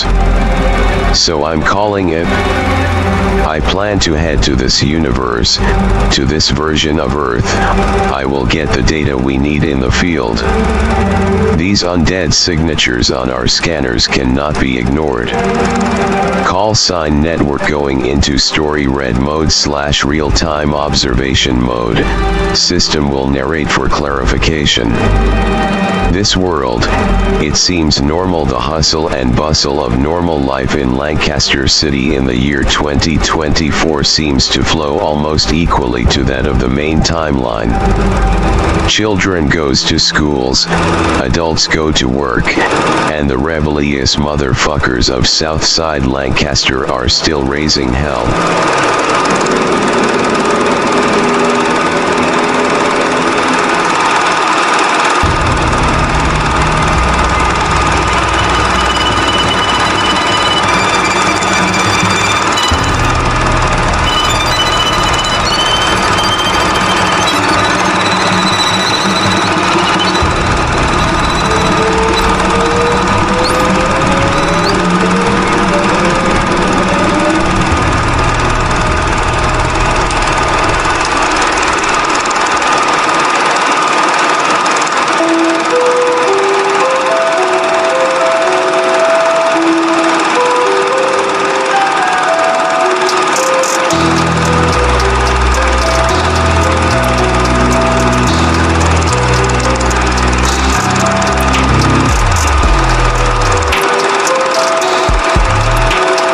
Canine-like teeth. The teeth, God, those don't look like human teeth. It's like I'm staring at a shark maw with the fangs of that of a wild wolf, but enlarged to an almost horrific degree. Further examination shows there is a split in the jaw and cheeks, presumably for bigger bites. Meanwhile,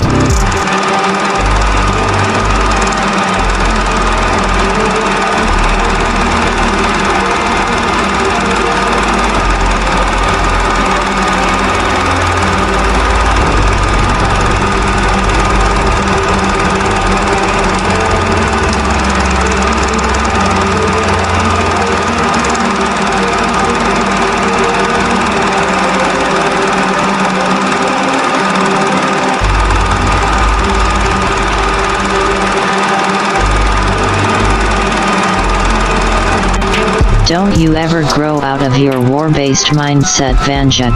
Well, you see, back in the beginning when man first learned to stand, there was a clear divide in the features and traits of mankind. A lot looked like you, normal, human, but then a great deal was different.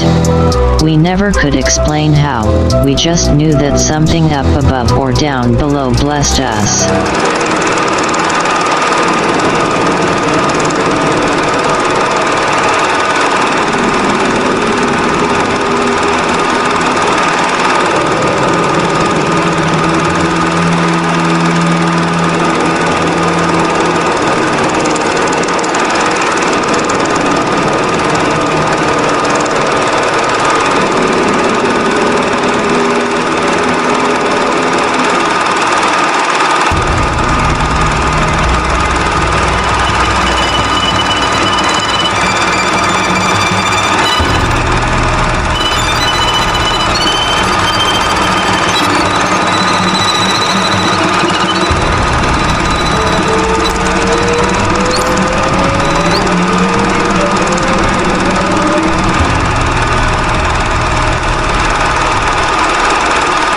To fight the man from Vault 717. The Mothman almost lost and was enraged. He picked up Vanjik and threw him into the multiverse. He landed in the timeline of the Hunter. But the Mothman tried to erase that Vanjik from the multiverse and failed, thus making the Hunter Vanjik timeline go divergent, turning it into the Mothman timeline. The new version of the Hunter would join forces with the man from Vault 717 and would defeat the Mothman.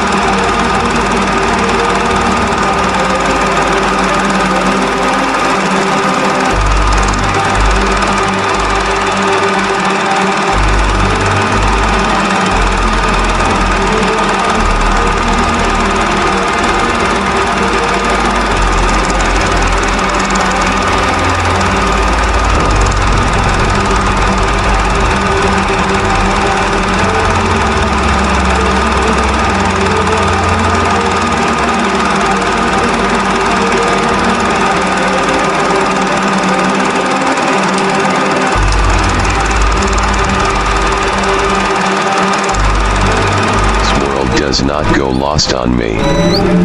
No possible or presumed sin justifies the treason upon the master species. No other species other than mankind has built up Earth like we have. No other planet in the known multiverse has survived and endured like ours. Any feasible competition is left in rot and ruin. Sometimes for a just cause, other times just because we felt like it needed done. For even on my Earth in the years of early evolution we had our spin-offs of mankind. And yet all other variants died out or integrated at our command. In my timeline and many others it never matters the species, race, creed, nationality, or purpose in life. You're either on our side or in our way. So I sit back and I wonder how foolish one must be to think their species and race takes precedent and priority over the greatest race of them all. The human race. Tell me nightmares.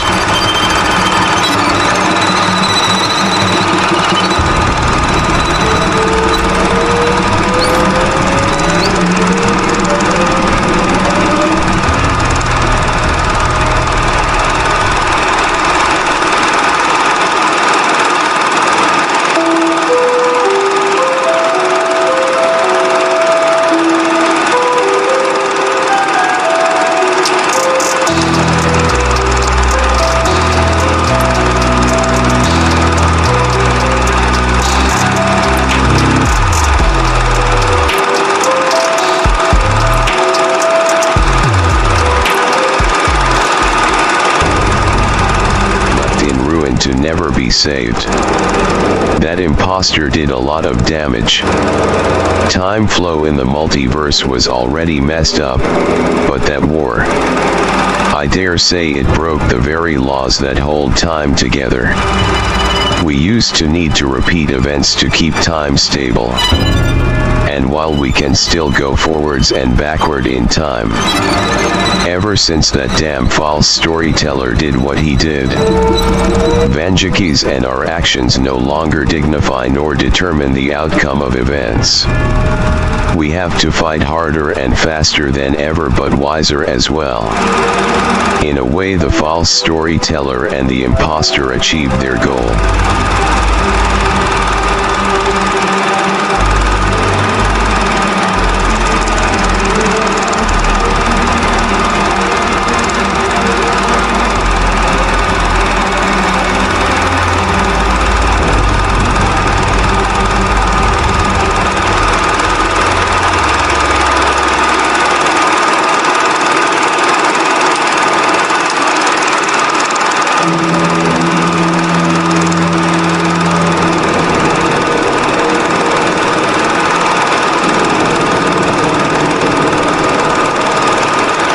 And sustenance. The vegetables wilted and gray, the meat tough and riddled with gristle.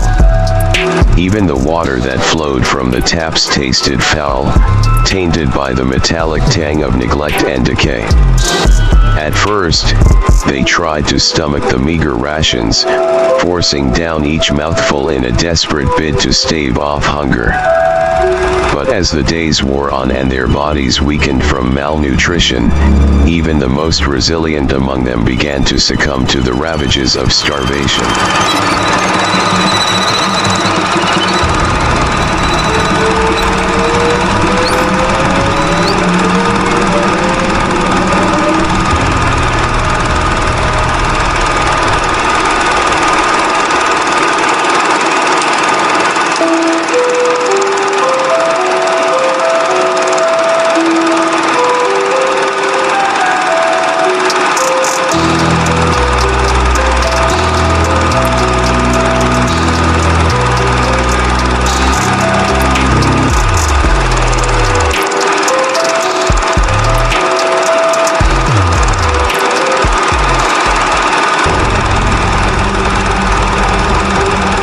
Falls in line with the footsteps of what they claim to be progress.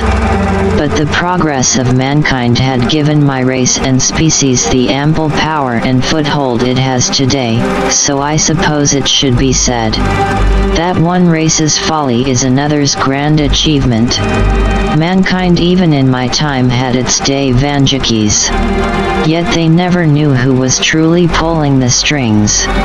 Humanity was blessed with natural ignorance to the fact there was more than one kind of earthling. They never knew we sat in the background. For thousands of years, our two species evolved side by side. We looked the same, we acted the same, we consumed the same.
My feet pounding against the cold pavement as I raced down East Cottage Avenue with the undead hot on my heels.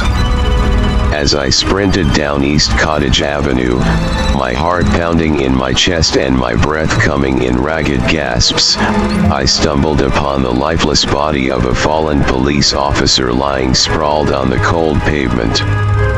His uniform was torn and bloodied, his eyes staring sightlessly into the night sky.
but I don't fear them very much, nor do I fear these vampires. I will find my counterpart of this timeline. I will find the vampire Vanjik.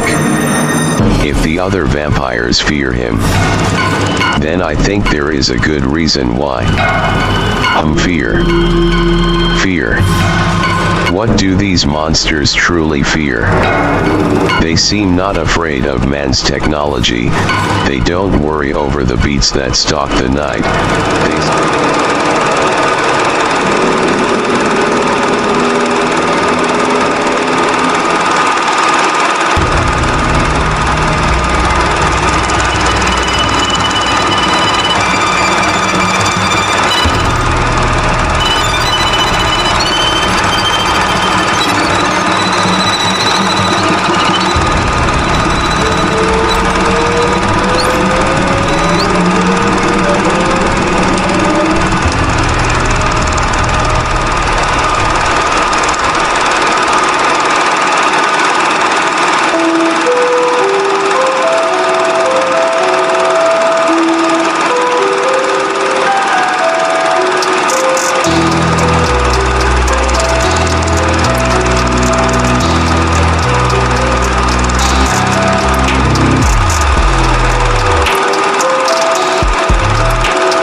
Each timeline pulses with its own rhythm, yet collectively they intertwine in a chaotic symphony. Stepping into this vast expanse, I feel the currents of time ebb and flow around me, pulling at the fabric of existence with an irresistible force. In this realm, past, present, and future converge in a kaleidoscope of possibilities, offering both boundless opportunities and treacherous pitfalls to those who dare to tread its path.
Why would they work together? What would they gain? The imposter, while very knowledgeable and admittedly wise, he has no physical body or any form of powers. His night sight and ethereal vision is gone. There's no .44 Magnum imbued with our DNA to take us out. It's the definition of a useless relationship. But maybe that's a half-assed take. He clearly does have some form of revel in the destruction that unfolds around me. Instead, I seek to understand it, to unravel the mysteries that lie hidden within the darkest recesses of the human soul. For you see, in this world of chaos and despair, I am but a humble scholar, studying the intricacies of madness and the depths of depravity. I do not judge those whose actions I witness, I merely document them, cataloging their atrocities for posterity. Understand the primal urges that lurk within us all. When this war is won, when the darkness is banished from our midst, you will depart from my timeline. I will not suffer the burden of your presence any longer.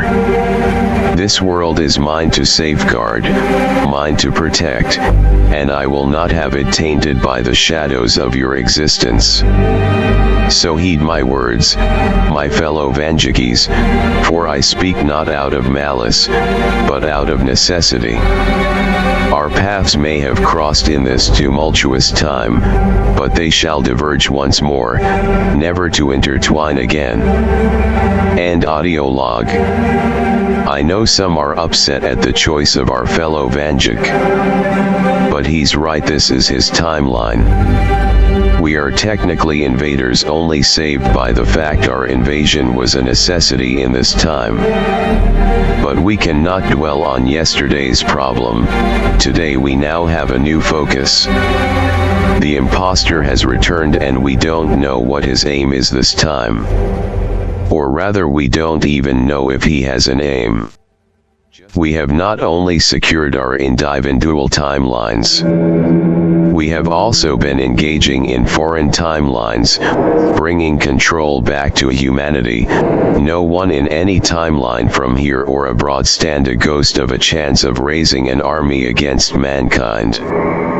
No, not ever again. Our history of our individual timelines is ours to protect, and to those who seek to alter history and send time out of sync, we will end you. And the imposter knows this. I see now he was only playing the vampires like a fiddle. He used them to give himself a chance to come back. He manipulated the war between us and the vampires to cause another calamity event. Also, he can come back in this phantom-like state.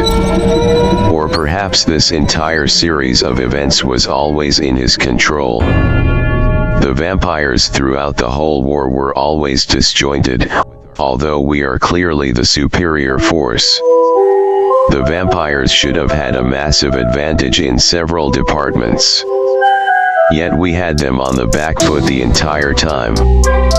Ever since we discovered that stolen call sign. Did the imposter orchestrate the call sign into our father's hand, all so he could come back? I feel like I'm going in circles. That whole war in retrospect never made sense in the first place. It's like we were drawn and led there just to fulfill that singular event, the return of the imposter. For now, however, I fear all we can do is sit and wait. There's no bright shining battlefield, no city to place spies in, and there's no enemy on the horizon. But my mind will never stop wondering, what's his end goal this time? But part of me fears the power we have accumulated. By nature and design, the Vanjikis are never supposed to take the lead. We were always meant to deal with conflicts in our individual timelines, then disappear with the rising sun. Although we had to, we were never meant to hold power on this scale. Very few Vanjikis operate by themselves nowadays. I'd argue 90% of the Vanjikis have organized. The rest are Rouges who seek harm on others, or lone wolves who don't want any overreach. And I can't deny I'm starting to fear that overreach. I understand the necessity, even I took part in the recent war, but we were never meant to be a government. We are not meant to invade the multiverse at large. Yet we did do just that, didn't we? We freed a nation, but at what cost? The Vanjikis, while thoroughly believing in humanity's natural superiority, have always been harbingers for the natural order of our individual timelines. And yet we invaded, and even I took part in separating that timelines dominate species from their home. We fight for humanity, yet we didn't unite it. We separated it further. Those vampires, although cruel, were still spin-offs of mankind. We figured they would stop like the rest, We come in, preach of humanity's greatest achievements regardless of the good or evil, speak of all the things the Vanjikis will never fear, and give the nightmares a reason to be afraid of the night. But these spin-offs of mankind never once stoked, they never once falter, even after detonating an atom bomb. Humanity's great feat of warfare. They still kept coming. They were still so certain that the world in question was theirs. Cruel by nature, slavers by choice, monsters who craved flesh and blood. Yet they were still mankind. I don't feel sympathy for the monsters we killed. I feel sympathy for a world that doesn't know peace, and we did not introduce it by any means. I think back to the simple times, back when I was just an orphan with a gun. I still think back to that building and its sister location, and all the times I had to stop the man behind the slaughter. All for that world to go to ruin in the war against the imposter. The same imposter I put a bullet in. I couldn't have imagined that 12-year-old doing what I have just done. I imagine he would have called wrong, or maybe he would have just loaded his gun and went in. He'll never know. But I know this much. Trends in history tend to repeat. That goes true for all our timelines. We have witnessed repeating civil wars and countless world wars. All at the behest of a government who wants a leg up. And we can't deny the fact we all clearly want a leg up. And it doesn't matter the mindset, even in the greatest of nations. Things such as manifest destiny will always guarantee someone suffers. And us Vanjikis have very clearly gone down said path. I don't aim to convince anyone to stop caring about the multiverse. I aim to warn you that a day will come when we are no longer the good guys. There are only so many monsters we can slay, only so many worlds we may interfere in, before favor no longer ponders us. How many times do we intervene before we become the very machine that we aim to stop? Now, we wait. No battles to fight, no enemies on the horizon, just an uneasy peace and the gnawing uncertainty of the imposter's next move.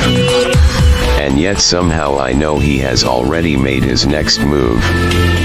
We just haven't seen it yet, and I just know it won't be long till we see its effects.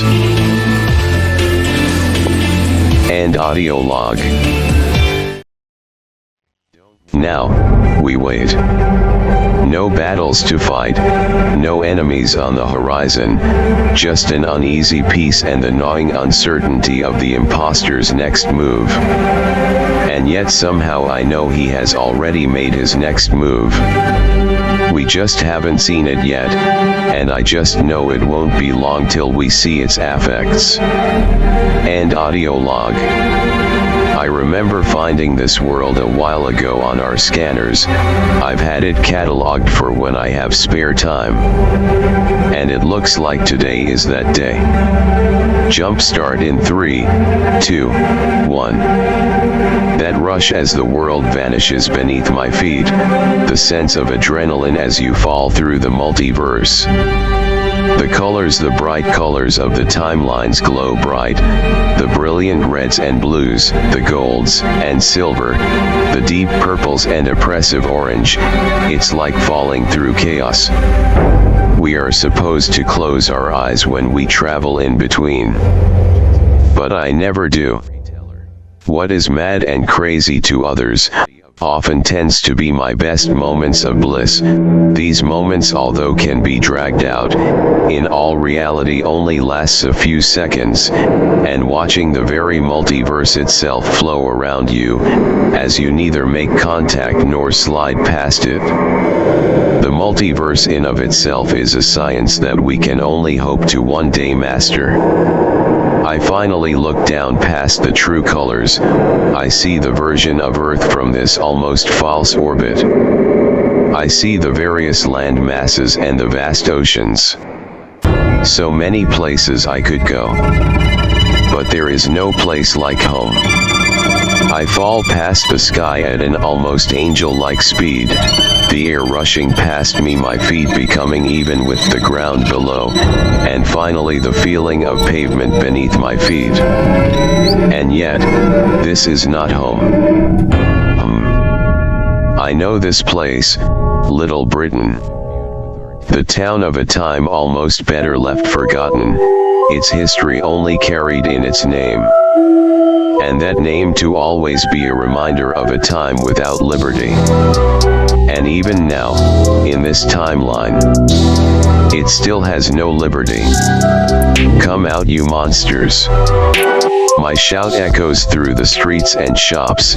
In the bright daylight, the shadows in the alleys and buildings alike contrast against the light. And in every one I see the eyes. I've only heard about them through old audio logs. Hungry, angry copies. No imposters of mankind. Animals from the same forest that we grew up in. Animals who enjoy in donning the flesh and hide of their victims. I reckon a town of skinwalkers will be a challenge. I can feel the reverberation of the pavement as the first one thinks he is being slick. I don't even grab my gun. I pull on his arm and twist it back, kicking through the elbow of the beast. I hold its arm in my hand as it back away, screaming in pain. I see the black liquid drip from his former elbow as he scoots back like a scared child. Before I know it, the second and third grab my arms. They think they are stronger. I pull one forward and slam him into the other. As they fall on each other, I feel my boot make contact with the first skull, and then the second as I crash through their skeletons. And then without thinking I draw the .44 Magnum out of its holster. One shot, then two. Followed by three, upheld with four. Sent true with 5, sealed on 6. Then reload.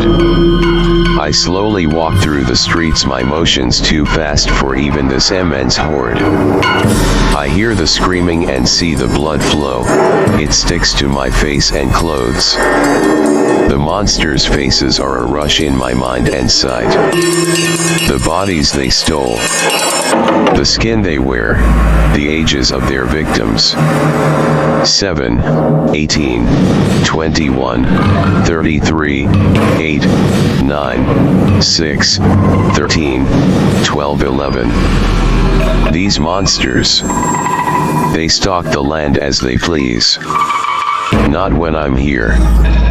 And with that thought, I feel the magnum in my hand twist as a bullet collides into its cylinder. The bullets in the gun go off, my hand is left singed from the heat blast. My weapon lies mangled out ahead of me. Its various parts flying through the air. I look out to where the bullet originated. The adrenaline in my body shoots up. The face of my adversary a blur. I can't see his eyes, I can't see his features. All I can see is the gun in his hands. All I can feel is myself moving at speeds I've never attempted before. I feel the bullets brush past. I feel the air move. I feel the gun in my hands. I feel the energy flow through my body and enter the weapon. Its steel charged to the brim with my very DNA. Even with an empty magazine. A Vanjik can fire at will. And I feel the power leave the chamber and exit out the barrel. The nanoseconds tick tick tick as I watch the former heart of this beast spill out onto the street. I aim the gun about ready to open fire, until I realize the town's inhabitants lay dead at my feet. These monsters of man. And then all I can do is holster my new gun as I fall to my knees. I look at the cold dead face of my last victim. My face. I can do nothing but stare. The gun, the face, the actions it took. Little Britain, Lancaster County, Pennsylvania. I look down and see the bead necklace on his neck, as I feel the one on mine begin to choke me. Black, white, red, gold. The necklace is a mirror of mine. I look down and see a bulk bead bracelet with a silver compass in the middle. The very same I wear on my wrist. And then I look down and see a single ring on his finger. I choke and force down the urge to vomit as I look into the lifeless eyes of my skinwalker counterpart. I then stand up and scan the bodies, and only stop till I see the body of a girl I recognize all too well. I feel the new gun in my holster. The M1911 45 ACP. Made in the years long since past. I pull out the gun. The weight of its simple mechanism. The weight of the wars it's seen. The weight of the wars it's yet to see. It calls for a better world. Its desire to manifest destiny and freedom. Manifest destiny. It has its unintended victims. Today I was the victim. Tomorrow. Now that is what scares me more. When manifest destiny is no longer yours to control. Who knows who could suffer? End audio log. The apprehension about the immense power we now wield haunts me. By our very nature and original purpose, the Vanjikis were never meant to assume leadership roles. Our duty was to manage conflicts within our individual timelines and then vanish with the dawn. Yet, circumstances forced us to consolidate such power, a scale we were never intended to control. Nowadays, it's rare to find a Vanjik operating solo. I'd estimate that 90% have formed coalitions. The remaining are either rogues intent on causing harm or lone wolves wary of overreach. This overreach is what truly terrifies me. I grasp the necessity of our actions. I even participated in the recent war, but governance was never our intended path. We were not supposed to conquer the multiverse, yet we did just that. We liberated a nation, but the cost weighs heavily on me. Despite our belief in humanity's inherent superiority, the Vanjikis were guardians of the natural order within our respective timelines. However, our actions diverged drastically from this principle. We invaded, and I played a role in displacing the dominant species of that timeline. Although we fight for humanity, our efforts have sown further division instead of unity. Those vampires, despite their cruelty, were still an offshoot of mankind. We assumed they would relent like all others. We arrived, championed humanity's greatest achievements, both noble and nefarious, and instilled fear in the nightmares. But these offshoots of humanity never ceased their resistance. Even after deploying an atomic bomb, a pinnacle of human warfare, they continued their assault, firmly believing the world was theirs. These beings, monstrous and savage, were still a part of humanity. I do not pity the creatures we vanquished, but the world that remains in turmoil. We did not bring the peace we sought. I reflect on simpler times when I was just an armed orphan. I remember the countless attempts to thwart the man behind the carnage, only for the world to crumble in the war against the imposter, the very one I eliminated. I couldn't have envisioned my 12-year-old self doing what I've done now. That boy might have deemed it wrong, or perhaps he would have simply loaded his gun and faced the challenge head-on. I'll never know. History's trends repeat across all our timelines. We've witnessed recurring civil and world wars, driven by governments seeking advantage. We can't ignore our own desire for dominance. Even the greatest nations succumb to the inevitability of manifest destiny, ensuring someone always suffers. The Vanjakis have undeniably tread this path. I'm not here to dissuade anyone from caring about the multiverse. My warning is that a day will come when we are no longer the heroes. There is a finite number of monsters we can defeat and worlds we can alter before we become the very machine we sought to destroy. For now, we wait. No battles on the horizon, just an uneasy peace and the looming threat of the imposter's next move. Somehow, I know his next strike is imminent. We just haven't seen its effects yet. Our current state of uneasy peace leaves us with ample time for reflection and preparation. The battles may have ceased for now, but the underlying tensions remain. The imposter's next move is shrouded in uncertainty, and the quietness of this moment feels more like the calm before a storm. As Vanjakis, our history is one of relentless struggle.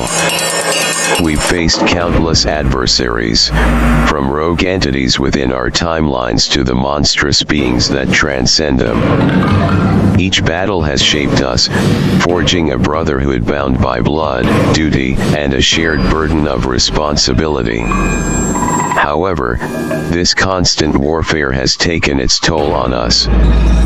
The psychological impact of our actions weighs heavily. We were designed to be custodians, not conquerors. Our original mission was to correct deviations within our timelines, ensuring the natural order prevailed. But the shift towards multiversal governance has blurred our purpose. The power we wield now is intoxicating but also corrupting. It's a double-edged sword that can protect or destroy with equal ease. The consolidation of Vanjakis into organized factions has its benefits and pitfalls. On one hand, it has made us more efficient and formidable. On the other, it has created a bureaucracy and a power structure that many of us find stifling. The lone wolves and rogues among us serve as a reminder of our true nature, independent agents of balance, not enforcers of a multiversal regime. The ethical implications of our actions are another point of concern.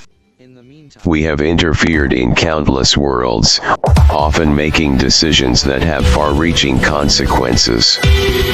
The liberation of a nation might seem noble, but at what cost? The displacement of native species, the cultural upheaval, and the environmental impact are factors we must consider. Our interventions, while well-intentioned, often create as many problems as they solve. Moreover, the ideological divide within our ranks is growing. Some Vanjakis believe in aggressive expansion and consolidation of power, while others advocate for a return to our roots, discreetly managing our timelines and avoiding interference in others. This schism threatens to fracture our unity, making us vulnerable to external threats like the imposter. The imposter, an ever-present threat, embodies everything we fear becoming. His actions are a distorted reflection of our own, pushing us to question our morality and the righteousness of our cause. He He exploits our weaknesses, sowing doubt and discord among us. His existence is a testament to the dangers of unrestrained power and unchecked ambition. As we await his next move, we must also look inward. The future of the Vanjakis hinges not just on defeating external enemies but on addressing the internal conflicts that threaten to tear us apart. We need to redefine our purpose, balance our power with responsibility, and ensure that we do not lose sight of our original mission. In this period of respite, we have the opportunity to rebuild and reinforce our principles. Training and preparation for the battles to come are essential, but so is introspection and ideological clarity. We must decide what kind of Vanjakis we want to be, guardians of the natural order or rulers of a fractured multiverse. The younger generation of Vanjakis, those who have not yet been tainted by the corrupting influence of power, offer a glimmer of hope. Their idealism and untainted perspectives are vital. They remind us of our original mission and the values we were meant to uphold. We must mentor them, ensuring they do not repeat our mistakes. As I stand at this crossroads, I cannot help but reminisce about the simpler times. The days when my only concern was survival, when the weight of the multiverse did not rest on my shoulders. I think of the allies I have lost and the battles we have fought. Each scar tells a story, a reminder of the price we have paid. Yet, despite the burdens and the darkness that surrounds us, I remain hopeful. The Vanjakis have always risen to the occasion, adapting and overcoming. We have faced annihilation before and emerged stronger. This time will be no different, but we must be wiser. The imposter may have made his next move, and when it reveals itself, we will be ready. For now, I will continue to prepare, to train, and to reflect. The path ahead is uncertain, but I am confident that together, we can navigate it. The Vanjakis were never meant to lead, but perhaps it is our destiny to guide. Not as rulers, but as guardians, protectors of the multiverse and the natural order within it. The complexities we face go beyond mere battles and ideological conflicts. The very fabric of the multiverse is intricate, with countless timelines intersecting and diverging in ways we are only beginning to understand. The multiverse is a vast and bewildering place, filled with wonders and horrors beyond comprehension. Each timeline is a tapestry woven with threads of destiny, choice, and chance. As Vanjakis, we stand as both weavers and guardians of these tapestries, ensuring that the patterns they form remain coherent and balanced. Our exploration of the multiverse has revealed not only the diversity of existence but also the commonalities that bind all sentient beings. Despite the myriad differences in cultures, technologies, and biological forms, certain themes recur: the pursuit of knowledge, the struggle for survival, the quest for meaning, and the desire for connection. These universal drives shape the multiverse and provide us with a framework to understand and navigate its complexities. One of the most profound realizations we have come to is the interconnectedness of all things. Actions taken in one timeline can ripple across others, creating unforeseen consequences. This butterfly effect requires us to be meticulous and considerate in our interventions. We cannot afford to be reckless, as the stakes are too high. In our travels, we have encountered civilizations that have reached astonishing heights of progress and others that have succumbed to their basest instincts. Some timelines are utopias, where peace and prosperity prevail, while others are dystopian nightmares, plagued by war and suffering. Each provides valuable lessons and stark reminders of what we strive to achieve and what we must avoid. Technology plays a crucial role in our operations. Our advanced systems allow us to monitor and navigate the multiverse, predict potential threats, and devise strategies to maintain balance. However, technology is a double-edged sword. It can be a force for good or a harbinger of destruction, depending on how it is wielded. We must remain vigilant, ensuring that our tools serve our mission and do not become instruments of oppression. Another vital aspect of our existence is the diverse array of beings we encounter. Allies and adversaries come in many forms, some familiar, others alien. We have forged alliances with entities whose goals align with ours, learning from their unique perspectives and abilities. Conversely, we have also faced foes who challenge our principles and test our resolve. Magic and mysticism are other elements that add layers of complexity to the multiverse. In some timelines, arcane forces are as real and tangible as the laws of physics. Understanding and harnessing these forces require us to blend science and sorcery, logic and intuition. This fusion is not without its challenges, but it opens up new avenues for problem solving and innovation. Our journey through the multiverse is also a journey of self-discovery. Each timeline we visit, each challenge we face, reveals more about who we are and what we are capable of. The experiences we accumulate shape our identities and our understanding of our place in the grand scheme of things. We are not just passive observers or enforcers, we are active participants in the ongoing creation and maintenance of reality. The ethics of our interventions are a constant source of debate among us. Some argue that we should adopt a hands-off approach, allowing timelines to evolve naturally without our interference.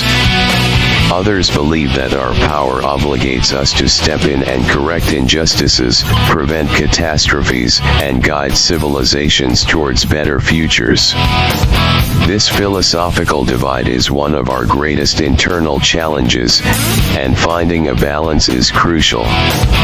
In the midst of these grand considerations, we must not forget the personal aspect of our journey.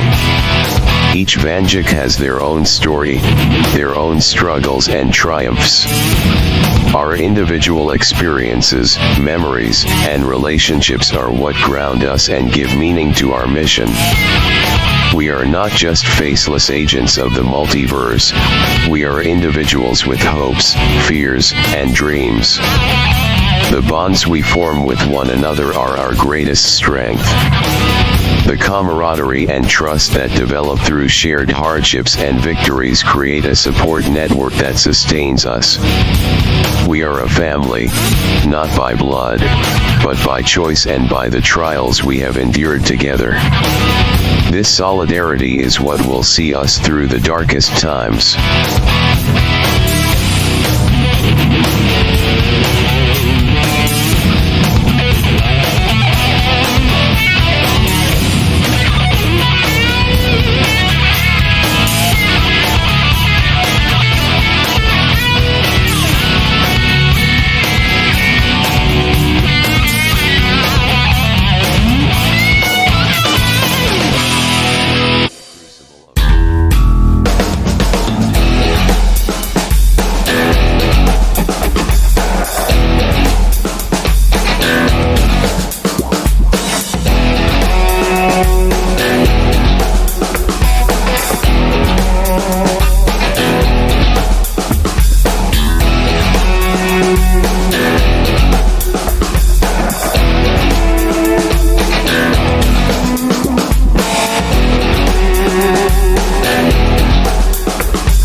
Manifest destiny. It has its unintended victims. Today I was the victim. Tomorrow. Now that is what scares me more. When manifest destiny is no longer yours to control. Who knows who could suffer? End audio log. I stood there, the echoes of my heartbeat pounding in my ears, drowning out the silence of the desolate street. The weight of the M1911 in my hand felt heavier now, burdened by the realization of my own actions, my own face staring lifelessly up at me from the pavement. This world, this Little Britain, was supposed to be just another stop, just another mission. But now, it had become something far more personal, far more twisted. I holstered the gun, its cold metal pressing against my side, a constant reminder of the power I wielded and the responsibility it carried.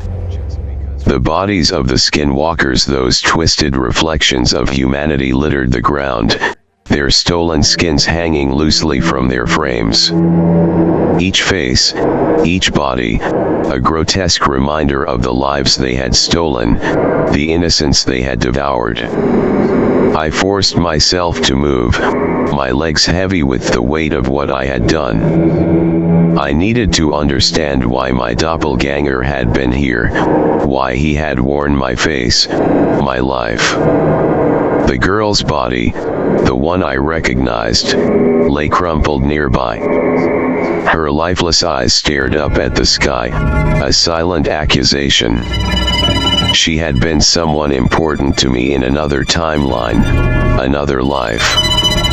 A low growl rumbled from the shadows, pulling me from my thoughts. I stood, my senses on high alert, scanning the dark alleys and abandoned buildings. The air was thick with tension, the kind that made the hairs on the back of your neck stand on end. I drew the M1911, its familiar weight grounding me as I moved cautiously through the town. The growl came again, closer this time.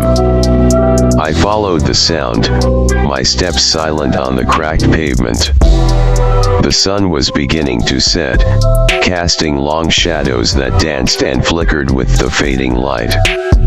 Every corner, every doorway, was a potential threat, a hiding place for another skinwalker. I rounded a corner and froze. In the dim light, I saw it, a hulking figure, its form twisted and deformed, crouched over the body of another victim. The creature's eyes glowed with a malevolent hunger as it tore into the flesh, black ichor dripping from its maw.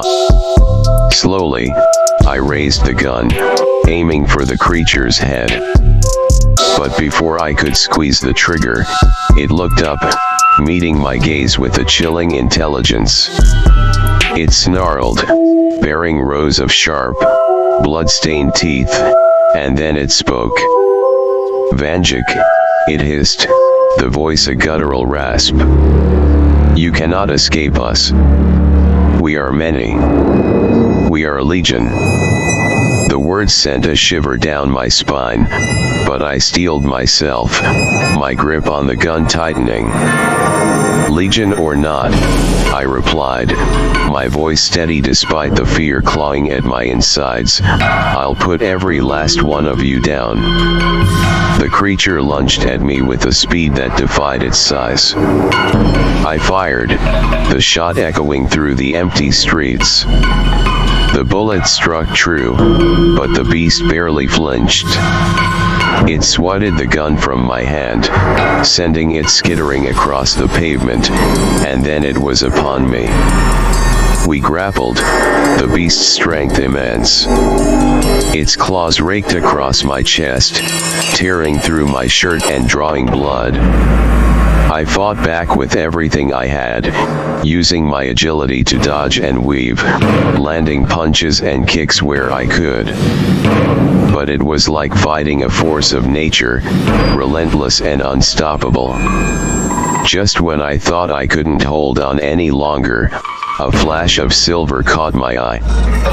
My hand darted to my belt, fingers closing around the hilt of a knife. With a swift motion, I plunged the blade into the beast's side, twisting it deep. The creature howled in pain, black ichor gushing from the wound, but it didn't let go. Desperation fueled my strength. I wrenched the knife free and struck again, aiming for the heart. The beast convulsed, its grip loosening. With one final, powerful thrust, I drove the blade home, and the creature collapsed, its body twitching before it finally lay still. I staggered back, chest heaving, blood dripping from my wounds. The knife slipped from my fingers, clattering to the ground. I retrieved my gun and scanned the surroundings, but no other threats emerged. The town was eerily silent once more. I dropped to one knee, taking a moment to catch my breath and assess the damage. My chest burned where the creature's claws had raked across my flesh, and I could feel the warm, sticky blood seeping through my torn shirt. The pain was intense, but I had faced worse. I had to stay focused, had to figure out what was happening in this forsaken place. I forced myself to stand, wincing as I straightened up. My eyes scanned the street, taking in the carnage. The bodies of the skinwalkers lay scattered, their twisted forms lifeless and still. The air was thick with the metallic scent of blood and the acrid tang of gunpowder. Every building, every shadow seemed to hold its breath, waiting. But there is no waiting left to be done. New audio log detected. The frostbitten air stung my cheeks as I walked down the dimly lit streets of Lancaster City. It was New Year's Eve, and the city seemed to hold its breath in anticipation. The old brick buildings loomed over the narrow sidewalks, their windows darkened, save for the occasional flicker of light from a party or gathering within. The cobblestone roads were slick with a thin layer of ice, reflecting the muted glow of the street lamps like a shattered mirror. I pulled my coat tighter around me, feeling the chill seep through the fabric. The city was quieter than usual, an eerie calm settling over the streets. The usual bustle of cars and people was replaced by the distant murmur of celebration, punctuated by the occasional burst of laughter or a shout. It felt as if the city itself was pausing, waiting for something to happen. As I made my way through the city, I couldn't shake the feeling of being watched. It was a familiar sensation, one that I had grown accustomed to over the years. I knew every corner of Lancaster, every shadow and alleyway, and yet tonight, the shadows seemed deeper, more impenetrable. I glanced over my shoulder, but saw nothing out of the ordinary. Just the silent, empty streets stretching out behind me. The clock on the old courthouse tower struck 11, the deep, resonant chimes echoing through the night. 1 hour to go until midnight. 1 hour until the new year. I turned onto a side street, the sound of my footsteps echoing off the brick walls. The buildings here were older, more decrepit. Some of them had been abandoned for years, their windows boarded up, doors hanging off their hinges. I stopped in front of an old warehouse, its faded sign barely legible in the dim light. This place had once been a bustling hub of activity, but now it was just another relic of the past, forgotten and left to decay. I pushed open the rusted door, the creak of the hinges loud in the silence. Inside, the air was cold and damp, the smell of mold and rot mingling with the faint scent of something else, something metallic. I stepped inside, my breath visible in the cold air. The warehouse was vast, rows of empty shelves stretching out into the darkness. I could barely make out the far wall, shrouded in shadows. I walked further in, my footsteps echoing in the empty space. As I moved deeper into the warehouse, the feeling of being watched intensified. I could almost hear the faint whisper of breath, the rustle of movement just out of sight. I stopped in the center of the room, straining to listen. The silence was oppressive, pressing down on me like a weight. I felt a chill run down my spine, the hair on the back of my neck standing on end. I turned slowly, scanning the darkness for any sign of movement. But there was nothing. Just the empty warehouse, silent and still. Then, I heard it. A faint, almost imperceptible sound. A whisper, so soft I could barely make it out. It was coming from the far corner of the room, where the shadows were deepest. I took a step towards the sound, my heart pounding in my chest. The whisper grew louder, more distinct. It was a voice, low and urgent, speaking in a language I didn't understand. I hesitated, every instinct telling me to turn and run. But something compelled me to move forward, to uncover the source of the whisper. As I approached the corner, the shadows seemed to shift and move, as if alive.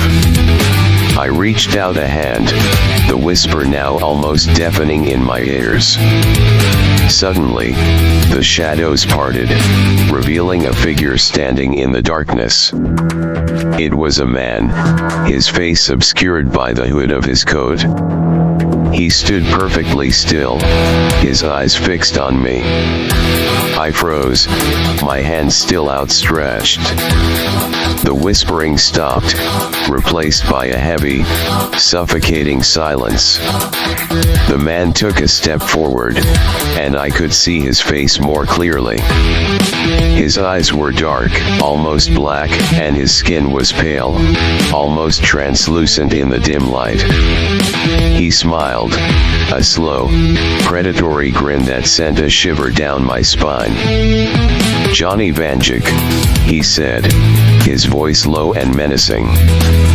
"I've been waiting for you." I tried to speak, but no words came out. My mouth was dry, my heart racing. The man took another step forward, his smile widening. "You have no idea what's coming," he said, his voice barely above a whisper. "But you will. Soon." Before I could react, the man turned and disappeared into the shadows. I stood there, frozen, the echoes of his words ringing in my ears. I didn't know who he was or what he wanted, but I knew one thing for certain: this New Year's Eve was just the beginning. The beginning of something dark, something terrifying. And I was at the center of it. The clock struck midnight, the chimes echoing through the warehouse. Outside, the city erupted in cheers and fireworks, celebrating the start of a new year. But inside, in the cold, empty warehouse, I felt only dread. The man's words replayed in my mind, a haunting refrain that I couldn't escape. I turned and left the warehouse, stepping back out into the cold night. The city felt different now, the shadows deeper, the air heavier. I knew I couldn't ignore what had happened, couldn't pretend that everything was normal. Something was coming, something dark and dangerous. And it was coming for me. As I walked back through the streets of Lancaster, I felt a sense of unease settle over me. The city was alive with celebration, but I couldn't shake the feeling of impending doom. The man's words echoed in my mind, a constant reminder of the darkness that lay ahead. I didn't know what the new year would bring, but I knew one thing for certain, it wouldn't be anything good. The fireworks burst overhead, painting the sky in brilliant colors. But their beauty was lost on me. I walked through the streets of Lancaster, my thoughts a whirlwind of confusion and fear. The man's words echoed in my mind, a chilling reminder that something terrible was on the horizon. The celebrations around me felt like a cruel joke, a false sense of security in a world about to unravel. I found myself drawn towards the heart of the city, where the old church stood. Its spire reached towards the sky, a silent sentinel watching over the festivities. The church had always been a place of solace for me, a refuge from the chaos of life. But tonight, it felt different. The heavy wooden doors creaked as I pushed them open, the sound reverberating through the empty sanctuary. Inside, the air was thick with the scent of incense and old wood. The flickering candles cast long shadows on the stone walls, their flames dancing in the drafty air. I walked down the center aisle, the silence almost deafening in its intensity. The pews were empty, the usual congregation replaced by an eerie stillness. I reached the front of the church and sank to my knees, the cold stone floor pressing against my skin. I closed my eyes, trying to steady my racing heart. The man's words still haunted me, his face a ghostly presence in my mind. I whispered a prayer, hoping for some kind of guidance, some sign that everything would be okay. But the only response was silence. The sound of the door opening behind me made me jump.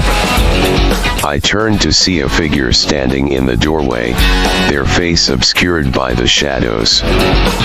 For a moment, I thought it was the man from the warehouse, come to finish whatever he had started. But as the figure stepped into the light, I recognized them. It was Father O'Connor, the old priest who had served this church for as long as I could remember. His face was lined with age, his eyes kind but weary. He walked towards me, his footsteps echoing in the empty church. "Johnny," he said, his voice soft. "What brings you here on a night like this?" I struggled to find the words. I needed to clear my head, I said finally. "Something happened tonight. Something strange." Father O'Connor nodded, his expression thoughtful. "This city holds many secrets," he said. "And not all of them are kind. Tell me what happened." I recounted my encounter with the man in the warehouse, the strange whispers, the feeling of being watched. Father O'Connor listened in silence, his face growing more serious with each word. When I finished, he was quiet for a long moment. "This is not the first time I've heard of such things," he said finally. "There are old stories, passed down through generations. Stories of a darkness that lurks in the shadows of the city, waiting for the right moment to strike. I shivered, the cold of the church seeping into my bones. What do? I asked. How do I stop it? Father O'Connor sighed. I'm afraid I don't have all the answers, he said. But I do know that you cannot face this alone. There are others who have encountered this darkness, who have survived its horrors. Seek them out. Find the answers you need. He reached into his pocket and pulled out a small, worn notebook. This might help, he said, handing it to me. It's a journal, kept by one of my predecessors. He faced the darkness and lived to tell the tale. Perhaps his words can guide you. I took the notebook, the leather cover smooth and cool under my fingers. Thank you, I said, my voice barely above a whisper. Father O'Connor placed a hand on my shoulder. Be careful, Johnny, he said. The path ahead is dangerous, and the darkness is cunning. But remember, you are not alone. I nodded, clutching the notebook to my chest. The weight of his words settled over me, a heavy burden that I knew I had to carry. I left the church, stepping back into the cold night. The fireworks had ended, the streets now filled with the sounds of celebration and laughter. I walked through the city, the notebook a constant presence in my hand. I knew I had to find a place to read it, to uncover the secrets it held. The old library on Chestnut Street came to mind, a quiet place where I could think. I made my way there, the streets growing quieter as the hour grew later. The library was dark, the old building looming over the street like a silent guardian. I found a side door, long forgotten and rarely used, and slipped inside. The air was thick with the scent of old books and dust. I found a small reading nook in the back, a secluded corner where I could read undisturbed. I opened the notebook, the pages yellowed with age. The handwriting was neat but hurried, the words flowing in a stream of consciousness. As I read, a story unfolded, a tale of fear and survival, of encounters with the darkness that haunted Lancaster. The author, Father O'Malley's predecessor, had faced the same shadows that now threatened me. The journal spoke of rituals and symbols, of ancient protections and hidden dangers. It was a map, a guide to navigating the treacherous path ahead. I read late into the night, the words blurring together as exhaustion set in. But I couldn't stop. The more I read, the more I understood the gravity of the situation. Nightmares that live in plain sight, monsters that haunt the daylight beyond our sight, storytellers of immense power that dictate time and history. This book, I have no clue how such a thing exists. If not for the fact I saw this shadow person face to face, I would not believe it. The old loom mill in the south end of the city. That was the place the book referenced, a relic of Lancaster's industrial past. What was so important about that place? I had to find out. The answers lay there, hidden among the rusted machinery and decaying walls. I moved through the empty streets, the city now a silent landscape of darkened buildings and deserted sidewalks. The air was colder, the chill biting deeper as I approached the south end. The old mill loomed ahead, its silhouette a jagged outline against the night sky. The gates, once imposing, now hung open, their rusted hinges creaking in the wind. I hesitated for a moment, the sense of foreboding almost overwhelming. But I couldn't turn back now. I pushed the gates open wider and stepped inside, the gravel crunching under my feet. The mill stood silent, its windows dark and broken, the remnants of a forgotten era. As I made my way closer to the main building, I felt the shadows shift around me, moving with an almost sentient intent. The feeling of being watched intensified, the hairs on the back of my neck standing on end. I reached the entrance and pushed open the heavy door, the sound echoing through the empty space. The interior was a labyrinth of rusted machines and decaying wood, the air thick with dust and the scent of old oil. I moved carefully, my footsteps echoing off the walls. The book had mentioned a hidden chamber beneath the mill, a place where the survivors had found refuge. I had to find it. As I ventured deeper into the mill, the shadows grew darker, more oppressive. I could almost feel them pressing in on me, whispering in a language I couldn't understand. I reached the center of the building, where a large loom stood, its metal frame twisted and broken. The floor beneath it was cracked, revealing a staircase leading down into the darkness. I took a deep breath and descended the stairs, each step echoing in the confined space.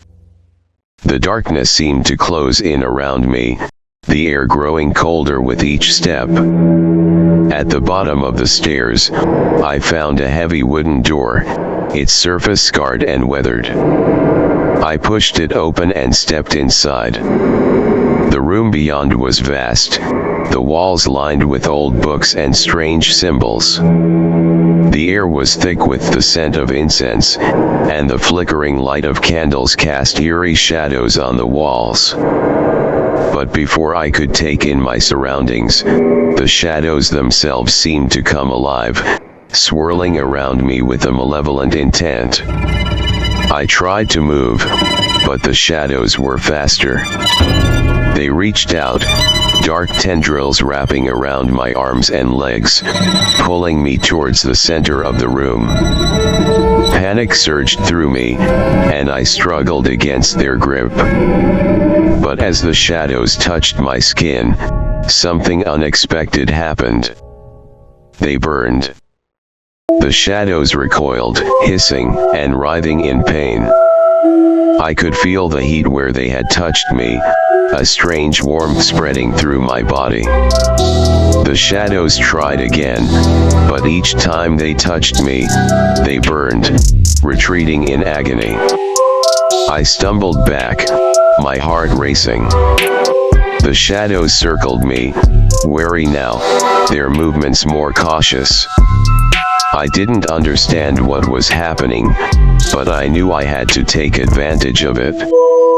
I pushed forward, through the swirling mass of darkness, towards the far end of the room. The shadows parted reluctantly, hissing and burning as they tried to stop me. I reached a small alcove, where an old book lay open on a pedestal. The pages were filled with strange symbols and ancient texts, but the words seemed to resonate with a power I could almost feel. I reached out and touched the book, the warmth in my body intensifying. The shadows screamed in pain, retreating to the edges of the room. I could feel their hatred, their fear, but they couldn't come closer. The book seemed to shield me, its power a barrier against the darkness. I took a deep breath and opened the book, the pages glowing with a faint, otherworldly light. The symbols and texts began to make sense, the words forming in my mind. This was a guide, a weapon against the darkness. The survivors had left it here, hidden and protected, for someone like me to find. I knew now what I had to do. The shadows were still there, lurking at the edges of the room, waiting for their chance. But with this book, I had a chance to fight back, to uncover the secrets that could save us all.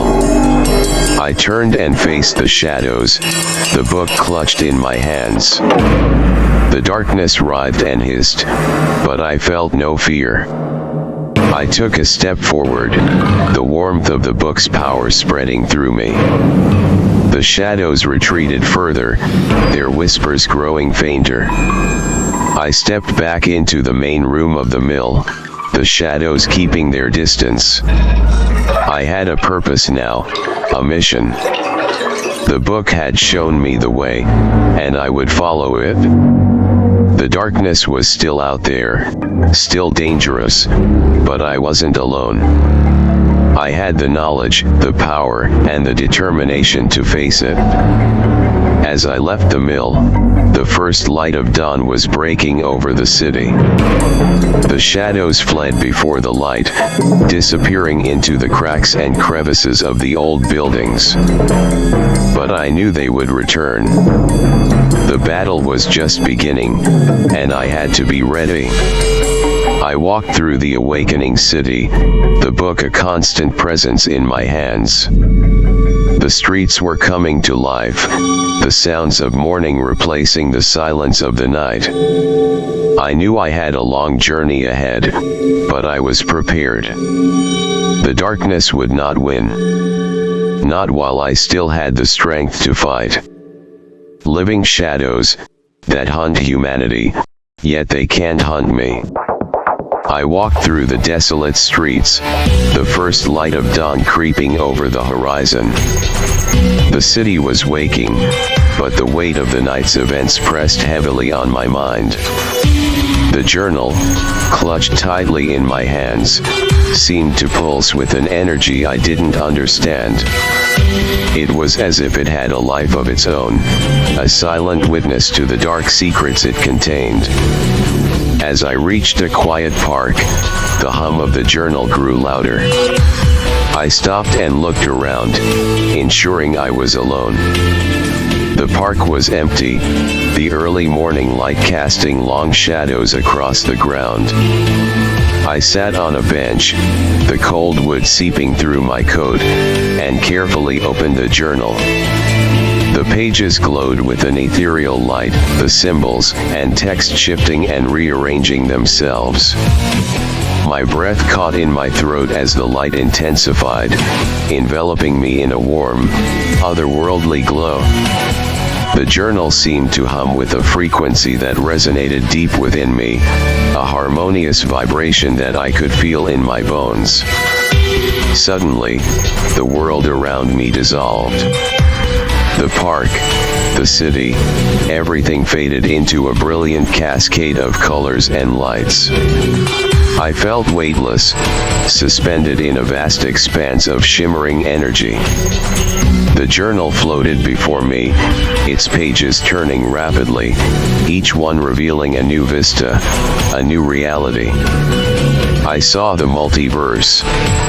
It was an infinite tapestry of worlds, each one a thread in the grand design of existence. Some worlds were bright and vibrant, teeming with life and wonder. Others were dark and foreboding, realms of shadow and despair. The multiverse flowed like a river, its currents carrying the essence of countless realities, each one distinct yet interconnected. My heart raced as I saw Lancaster in every possible variation. There were Lancasters where the skyline was dominated by towering spires of glass and steel, and others where nature had reclaimed the city, vines and trees intertwining with ancient ruins. I saw a Lancaster where the Industrial Revolution never ended, steam-powered machines chugging along cobblestone streets, and another where technology had advanced beyond recognition, sleek vehicles gliding silently through the air. In each of these worlds, I saw versions of myself. Some were almost identical to me, their lives mirroring my own in uncanny ways. Others were vastly different, shaped by the unique circumstances of their realities. In one world, I was a scholar, poring over ancient tomes in a grand library. In another, I was a detective, solving mysteries in a city of perpetual twilight. I even saw a version of myself leading a rebellion, rallying the people of Lancaster against a tyrannical regime. The sight was overwhelming, a dizzying array of possibilities that stretched beyond my comprehension. Yet, amidst the chaos, I felt a sense of clarity. The multiverse wasn't just a collection of disparate worlds, it was a living, breathing entity, with Lancaster as a central nexus. The city was a focal point, a place where the boundaries between realities were thin, where the flow of the multiverse was most potent. The shadows, the living darkness that hunted humanity, were not confined to my world alone. They were a multiversal thread, seeping through the cracks between realities, preying on the vulnerable. Yet, despite their power, they recoiled from me. The journal had shown me why. I was different, an anomaly in the grand tapestry of the multiverse. The glow of the journal grew brighter, and I saw something incredible. The flow of the multiverse converged on Lancaster, the city acting as a bridge between worlds. It was as if the very essence of the multiverse flowed through the city, its energy permeating every street, every building. Lancaster was a nexus, a place of immense power and significance. As I gazed into the heart of the multiverse, I saw a council of beings, their forms shifting and indistinct. They were the storytellers, entities of immense power who dictated the flow of time and history. They watched over the multiverse, guiding its currents and ensuring the balance between light and shadow. They were the keepers of the grand narrative, the architects of reality. And then, I saw myself among them. Not just one version of me, but many. Each version of Johnny Vanjik was connected to the storytellers, each one playing a role in the grand design. It was as if my very existence was intertwined with the fate of the multiverse, my actions rippling across realities, shaping the course of history. The realization hit me like a tidal wave. I was a guardian, a protector of the multiverse, tasked with maintaining the balance between light and darkness. The journal was my guide, a repository of ancient knowledge that held the key to understanding my role. The shadows feared me because I was a beacon of light, a force that could disrupt their insidious plans. The vision began to fade, the brilliant cascade of colors and lights dissolving into the familiar surroundings of the park. I was back in Lancaster, the journal still glowing softly in my hands. The hum had subsided, but the energy lingered, a constant reminder of the power I now wielded. I stood up, my mind racing with newfound purpose. The shadows were still out there, lurking in the corners of the city, waiting for their chance to strike. But I was ready. I had seen the multiverse, understood its flow, and recognized my place within it. The journey ahead would be perilous, filled with dangers and uncertainties, but I would not face it alone. I walked through the awakening city, each step resonating with the newfound purpose that now defined me. The journal's hum was a constant companion, a reminder of the multiverse's vastness and the responsibilities that lay ahead. As Lancaster stirred from its slumber, the mundane routines of its inhabitants seemed inconsequential compared to the cosmic struggle I now found myself a part of. The shadows were out there, lurking in the corners of the city, waiting for their moment to strike. But I knew their fear they couldn't touch me without burning. That knowledge emboldened me as I made my way through the city streets, the journal tucked safely under my arm. I needed to find others like me, those who had faced the darkness and survived. My steps led me to the outskirts of the city, to the industrial district where the old loom mill still stood. Its crumbling facade seemed a relic of a bygone era, but now I understood its significance. This place was a focal point, a gateway through which the multiverse's energies flowed. I approached the mill with caution, the memory of the Shadow's attack still fresh in my mind. The air around the mill felt different, charged with an unseen energy that made the hair on my arms stand on end. I pushed open the heavy door and stepped inside, the familiar scent of rust and decay mingling with something else, something ancient and powerful. The shadows were still here, watching from the corners, but they kept their distance. I made my way to the center of the building, where the large loom still stood, its metal frame twisted and broken.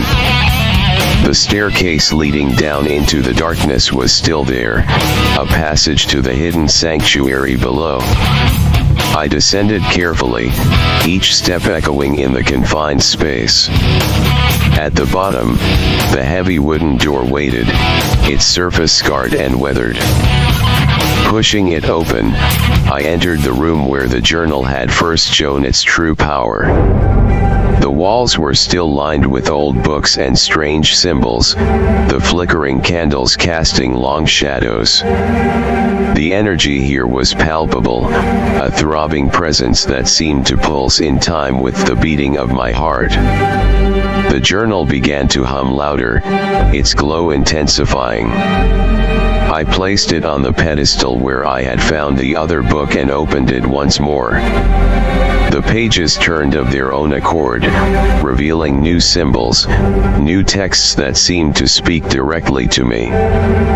The words resonated with a power that I could feel deep within my soul. As I read, the vision of the multiverse returned, clearer and more detailed than before.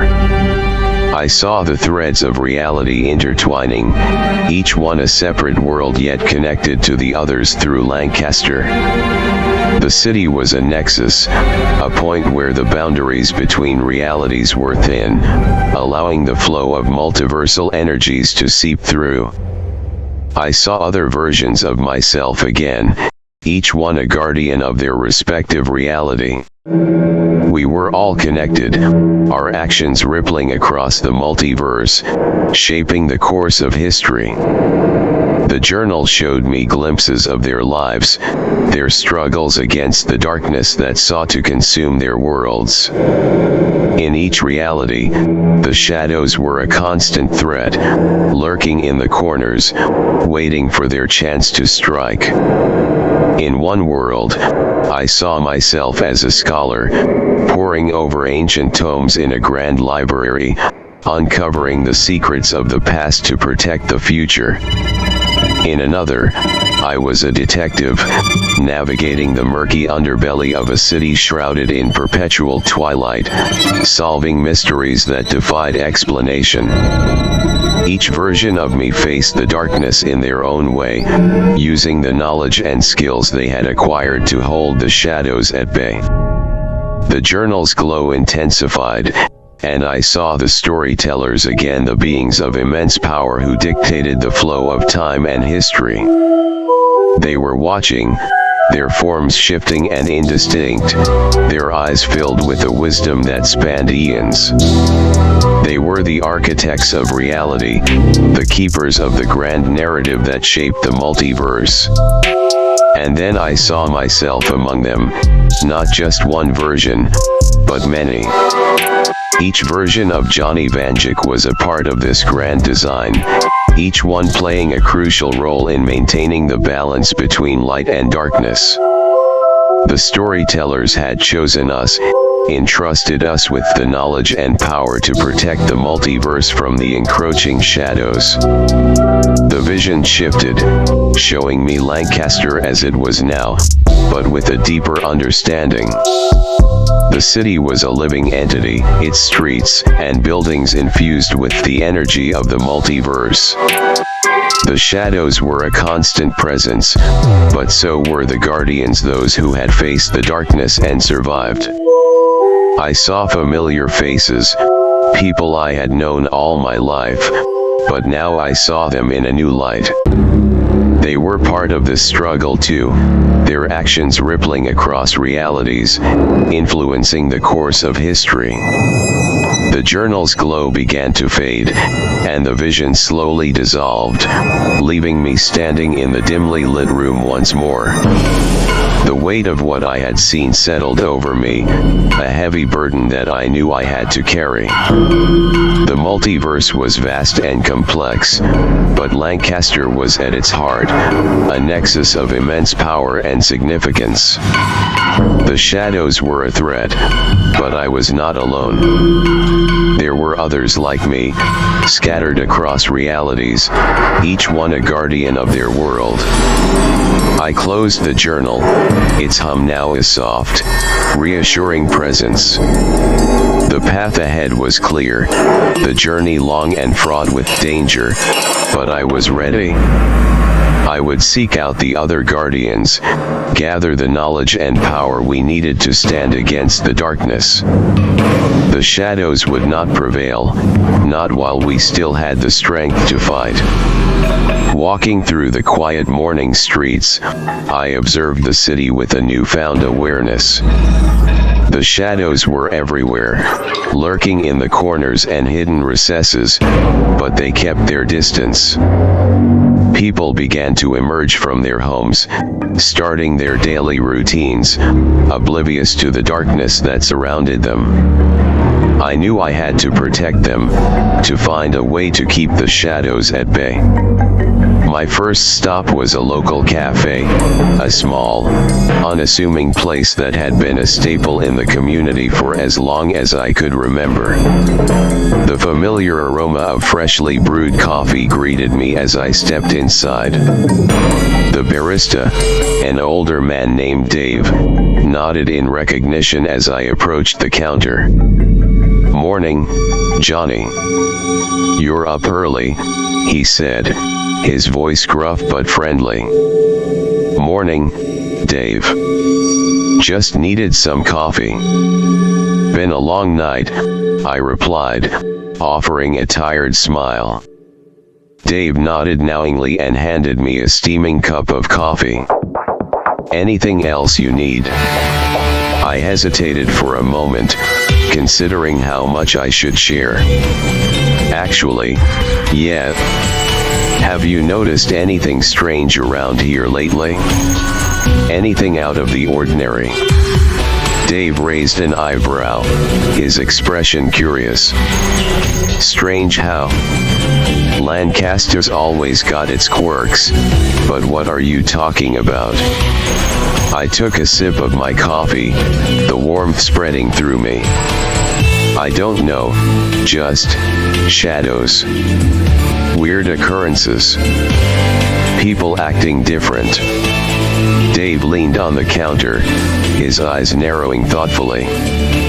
"You know, now that you mention it, there's been some talk. Folks saying they've seen things, shadows moving on their own, that sort of thing. Didn't pay it much mind, but maybe there's something to it." I nodded, feeling a sense of validation. "Thanks, Dave. I think there might be more going on than we realize. I'm going to look into it. Be careful, Johnny.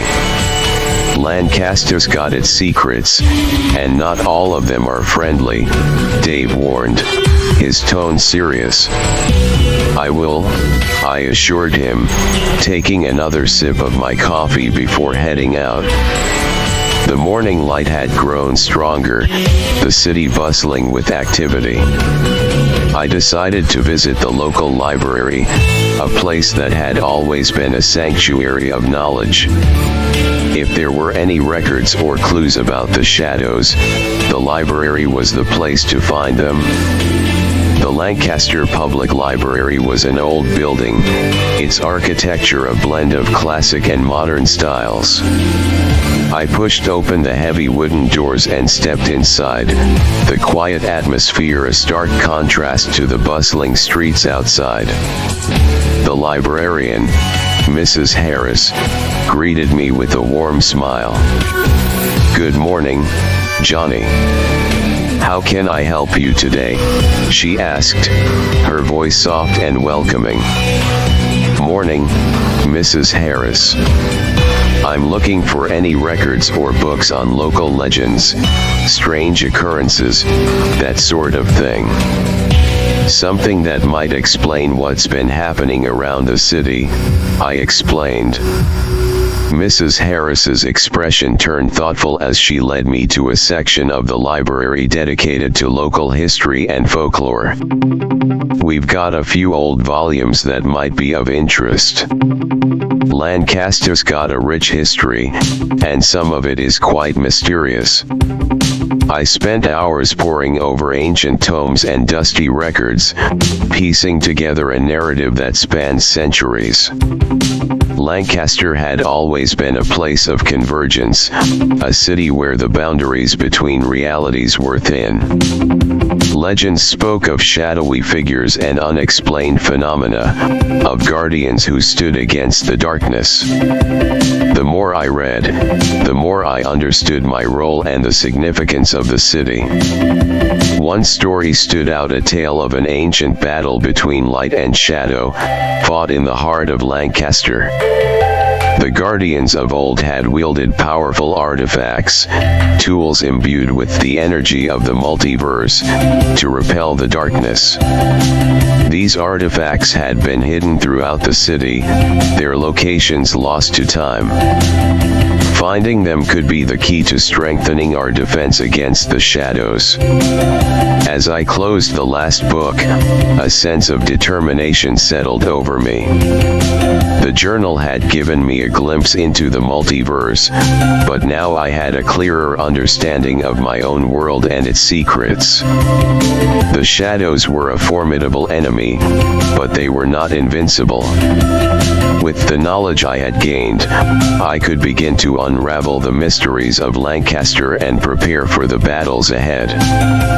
Leaving the library, I felt a renewed sense of purpose. The shadows might have been lurking in the corners, but I was no longer just a passive observer. I was a guardian, a protector of the city, and I would do whatever it took to keep Lancaster safe. The sun was higher in the sky now, casting a warm glow over the city. I made my way to the town square, a bustling hub of activity where people gathered to shop, socialize, and go about their daily lives. It was here, among the everyday scenes of normalcy, that I would find the clues I needed. I began to speak with the locals, asking subtle questions and listening carefully to their stories. Some spoke of strange dreams, of waking up in the middle of the night feeling washed. Others mentioned fleeting glimpses of shadows moving against the light. Each story was a piece of the puzzle, adding to the picture of a city under siege by an unseen enemy. My next stop was St. Mary's Church, a historic building that had stood in Lancaster for centuries. The church had always been a place of refuge and sanctuary, and its ancient walls held many secrets. Father O'Connor, the church's priest, was an old friend, and I knew he would have insights into the city's deeper mysteries. "Johnny, it's good to see you," Father O'Connor greeted me warmly as I entered the church. Good to see you too, Father. I need your help. There's something strange happening in Lancaster, and I think it's connected to the city's history, I said, explaining what I had learned so far. Father O'Connor listened intently, his expression grave. The shadows, yes, I've heard whispers. There are old records here, journals and documents from past priests who faced similar darkness. Perhaps they can provide some answers. He led me to the church's archives, a dimly lit room filled with ancient texts and relics. Together, we sifted through the old documents, searching for any mention of the shadows or the guardians. We found references to rituals and wards, protective measures that had been used to keep the darkness at bay. One journal, written by a priest from the 18th century, detailed an encounter with the shadows and the use of a sacred artifact to repel them. The artifact, Father O'Connor mused, it was said to be hidden in the catacombs beneath the church. If it still exists, it could be a powerful tool against the shadows. With Father O'Connor's guidance, we descended into the catacombs, the air growing colder and more oppressive as we went deeper. The flickering light of our torches cast eerie shadows on the walls, but I felt a sense of anticipation, knowing we were on the right path. At the heart of the catacombs, we found a small chamber, its walls covered in ancient symbols and runes. In the center of the chamber was a pedestal, and on it lay a small, intricately carved box. I opened it carefully, revealing a pendant, its surface glowing with a faint, otherworldly light. "This must be it," I whispered, feeling the power emanating from the pendant. Father O'Connor nodded. "The artifact of the Guardians. It has the power to repel the shadows, to protect those who wield it." I took the pendant, its warmth spreading through me, a reassuring presence. This was the first of many steps, but it was a significant one. With the artifact, I could begin to push back against the darkness, to protect Lancaster and its people. We returned to the surface, the sun now high in the sky. The city looked different to me now, every shadow a potential threat, but also a challenge to be overcome. I felt a sense of resolve, knowing that I was not alone in this fight. The people of Lancaster, the guardians of old, and the multiverse itself were all part of this grand struggle. Lancaster was my home, my nexus, and I would protect it with everything I had. The journey ahead was long and fraught with danger, but I was prepared. The shadows had met their match, and I would not rest until they were vanquished. The fight for the light had only just begun, and I was at the heart of it all, ready to face whatever came next. The pendant's warmth was familiar, almost comforting, as I held it up to the sunlight filtering through the church's stained glass windows. Its glow intensified, casting a golden hue on the ancient stone walls. I turned to Father O'Connor, the weight of my revelations pressing down on me. "Father, this pendant, it feels so familiar," I began, my voice tinged with awe and confusion. "The book speaks of other versions of us, other Vanjikis." It reacted to my touch. It mentions storytellers, those who can dictate history. It also showed me glimpses of these other Vanjikis, versions of me who seem to bring order to the multiverse. But I don't understand how they do it. Father O'Connor looked at me thoughtfully, his eyes filled with concern and curiosity. "Johnny, the multiverse is a complex web of realities. Each version of you, of us, plays a role in maintaining the balance. Perhaps this pendant is a key, a tool to help you connect with those other versions and learn from them. As I pondered his words, the pendant pulsed with a sudden intensity. A jolt of energy shot through me, and I felt my vision blur. My eyes began to glow with a brilliant light, and I sensed a shift in the very fabric of reality. I looked around, and the familiar surroundings of the church began to dissolve. In an instant, I was no longer in the Lancaster I knew. I stood in the midst of a desolate wasteland, a twisted version of my city. The once vibrant streets were now cracked and barren, the buildings reduced to skeletal ruins. The air was heavy with the stench of decay, and the sky above was a sickly, unnatural color. This was Lancaster, but from an alternate timeline, a reality where the shadows had won. The devastation was overwhelming, a stark reminder of what was at stake. I saw figures moving in the distance, shadowy forms that seemed to flicker and waver like mirages. They moved with a purpose, their presence a haunting testament to the darkness that had consumed this world. I felt a pang of sorrow and anger, knowing that this could be the fate of my own Lancaster if I failed.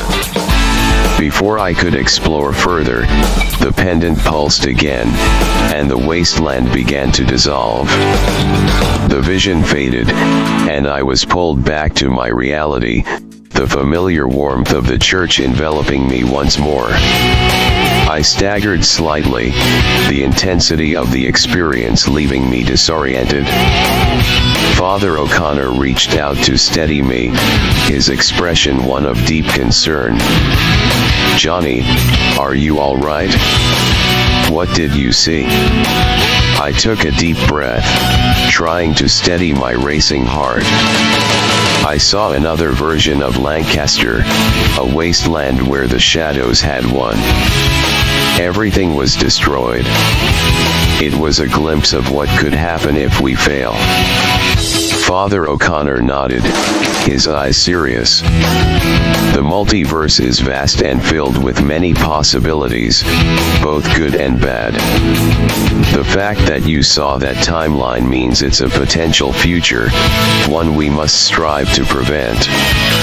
The pendant is a powerful artifact, Johnny. It has connected you to these other realities for a reason. We must learn from them, gather their strength, and ensure that our Lancaster does not meet the same fate. I looked at the pendant, its glow now a steady, reassuring presence. I need to understand more about this artifact, about the other Vanjikis. If we can learn how they fought the shadows, we might stand a better chance. Father O'Connor smiled faintly, his faith in me evident. Then we must seek out those who can help. The church's archives, the city's historians, anyone who might have knowledge of these artifacts and their history. Together, we can uncover the secrets that will help us protect Lancaster. With a renewed sense of purpose, I left the church, the pendant's warmth a constant reminder of the task ahead. The vision of the wasteland was a stark warning, but also a motivation to act. The shadows were a formidable enemy, but with the knowledge and power I had begun to uncover, I felt a glimmer of hope. The city was bustling with life, unaware of the dangers lurking in the shadows. As I walked through the streets, I felt a connection to the people around me, a responsibility to protect them from the fate I had glimpsed. The battle against the shadows would not be easy, but I was ready to face it head on. I needed allies, people who understood the stakes and were willing to fight alongside me. The journey would be long and perilous, but with the pendant's power and the knowledge I had gained, I was not alone. The multiverse was vast, but Lancaster was my home, and I would do everything in my power to defend it. The day passed in a blur of activity, each step bringing me closer to understanding the depths of the city's secrets. I spoke with historians, archivists, and anyone who might have knowledge of the artifacts and the guardians of old. Each conversation added another piece to the puzzle, building a clearer picture of the battle that lay ahead. As night fell, I returned to the mill, the place where this journey had truly begun. The shadows still lingered, but now they seemed less menacing, their power diminished by the knowledge and strength I had gained. I stood at the entrance, the pendant glowing softly, a beacon of hope in the darkness. The multiverse was a complex, ever-changing tapestry, and I was just one thread in its vast expanse. But I knew that even a single thread could make a difference, could change the course of history. The shadows would come, and the battles would be fierce, but I was ready. With the pendant's power and the knowledge of the multiverse, I would stand against the darkness. Lancaster was my home, and I would protect it with everything I had. The shadows had met their match, and I would not rest until they were vanquished. The fight for the light had only just begun, and I was at the heart of it all, ready to face whatever came next. End audio log.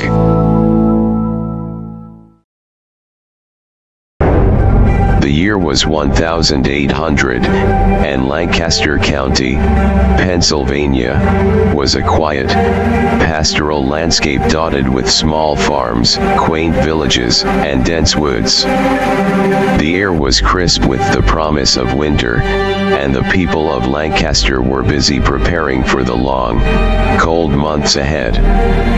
Little did they know that an unimaginable horror was about to descend upon their peaceful community.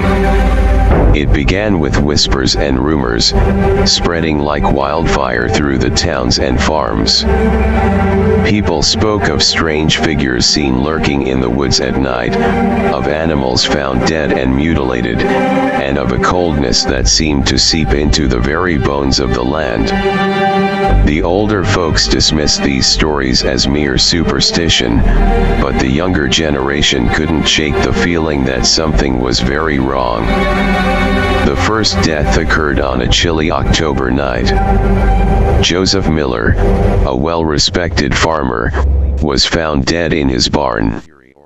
His body was pale and cold, and his eyes stared blankly at the ceiling. The local doctor, Dr. Samuel Cartwright, was baffled. There were no signs of violence, no visible cause of death. The townspeople were frightened, but they carried on, hoping it was an isolated incident. But it was just the beginning. Over the next few weeks, more and more people fell ill with a strange, wasting sickness. They complained of feeling cold, of a terrible hunger that could not be satisfied, and of nightmares filled with shadowy figures and death. Dr. Cartwright did his best to treat the sick, but nothing seemed to work. The victims grew weaker and weaker until they eventually died, their bodies as cold and lifeless as Joseph Miller's. Panic began to spread through Lancaster County. People locked their doors at night and kept their children close. The church was filled with frightened parishioners seeking comfort and answers. Reverend James Thompson preached of God's wrath and the need for repentance, but even he seemed uncertain. Then, the unthinkable happened.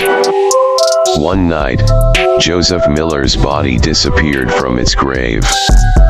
The next morning, his wife, Mary, was found dead in her bed, her throat torn out as if by some wild animal. Those who saw her body swore that Joseph himself had come back from the grave to kill her. The dead were rising, and they were hungry for the flesh of the living. As more graves were disturbed and more bodies found, the people of Lancaster realized they were facing an epidemic of the undead. Families barricaded themselves in their homes, but the undead were relentless. They clawed at doors and windows, driven by an insatiable hunger. The once peaceful county was plunged into chaos and terror. Dr. Cartwright and Reverend Thompson, along with a small group of brave townsfolk, decided to fight back. They armed themselves with whatever weapons they could find and set out to hunt down the undead. They discovered that the creatures could be killed by destroying their brains or setting them on fire. It was a grim and bloody task, but they were determined to save their home. The battle raged for months. The once picturesque landscape of Lancaster County was scarred by fire and death. Many brave souls were lost, but slowly, the living began to gain the upper hand. By the spring of 1801, the epidemic had been contained, though at a terrible cost. The survivors tried to rebuild their lives, but Lancaster County was forever changed. The memories of that dark time lingered, and the graves of the victims were marked with special symbols to ward off evil. The story of the undead epidemic was passed down through generations, a chilling reminder of the horrors that had once plagued their land. Despite the initial victory, the people of Lancaster County remained vigilant. The horrors they had faced were too fresh in their minds, and the sense of unease lingered like a dark cloud over the community. Each year, as autumn turned to winter and the nights grew longer, the fear would return, whispering in the cold wind and rustling leaves. In the aftermath of the epidemic, Dr. Samuel Cartwright and Reverend James Thompson became unlikely leaders in the community. Their bravery and leadership during the crisis had earned them the respect and trust of their neighbors. They worked tirelessly to restore a sense of normalcy, but they both knew that something fundamental had changed.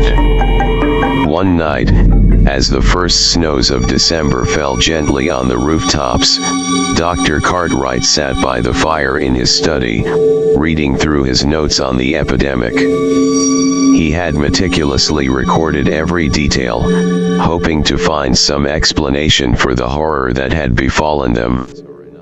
As he read, a soft knock came at his door. "Come in," he called, expecting one of his assistants or a late-night patient. Instead, Reverend Thompson entered, his expression grave. "Samuel, we need to talk," the Reverend said, taking a seat opposite the doctor. "I've been hearing things, strange things." Dr. Cartwright nodded, setting his notes aside. "I have as well.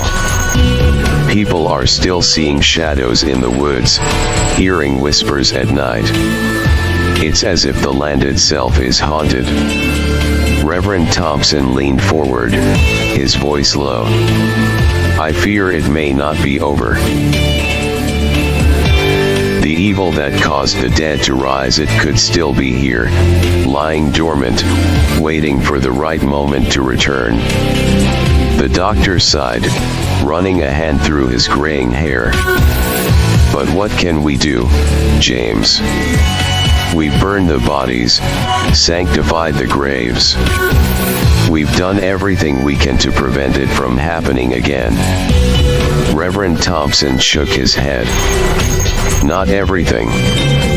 There are ancient texts, forbidden knowledge, that speak of such plagues.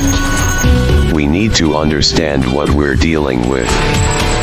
We need to find the source of this evil and destroy it once and for all. Over the next few months, Dr. Cartwright and Reverend Thompson delved into research, poring over old books and manuscripts. They consulted with scholars and mystics, seeking any clue that might lead them to the truth. Their search took them far from Lancaster County, into the libraries of Philadelphia and the darkened halls of New York's secret societies. They learned of ancient curses and dark rituals, of necromancers who had the power to raise the dead and bend them to their will. One name kept appearing in their research: Elias Thorne, a notorious sorcerer from the 17th century who had been rumored to possess the power of necromancy. According to the records, Thorne had been executed for his crimes, but his body had never been found. With this new lead, Dr. Cartwright and Reverend Thompson returned to Lancaster County, determined to uncover the truth. They began searching for any trace of Elias Thorne or his followers. Their investigation led them to an abandoned farmhouse on the outskirts of town, a place shrouded in legend and fear. The farmhouse was in ruins, its windows broken and its walls covered in ivy. As they approached, a sense of dread washed over them. They forced the door open and stepped inside, the floorboards creaking under their weight. The air was thick with dust and decay. In the basement, they found what they had feared: an altar covered in strange symbols, surrounded by the remnants of dark rituals. Old tomes and scrolls lay scattered about, filled with forbidden knowledge. Among them was a journal, its pages yellowed with age, bearing the name Elias Thorne. As they read through the journal, they discovered the terrible truth. Thorne had indeed mastered the art of necromancy, and he had cast a powerful curse upon Lancaster County, binding the spirits of the dead to his will. The epidemic was not a random occurrence but a calculated act of vengeance from beyond the grave. Dr. Cartwright and Reverend Thompson knew they had to act quickly. Using the knowledge they had gained, they prepared a counter-ritual to break the curse. It required great courage and precision, for a single mistake could doom them all. On the night of the winter solstice, under a full moon, they gathered in the basement of the farmhouse. With them were a handful of brave townsfolk who had agreed to help. The air was charged with anticipation and fear. As Reverend Thompson began the incantation, a cold wind swept through the room, extinguishing their lanterns. Shadows seemed to come alive, and the ground trembled beneath their feet. Dr. Cartwright and the others held their ground, chanting in unison as they followed the Reverend's lead. The ritual reached its climax, and a blinding light filled the room.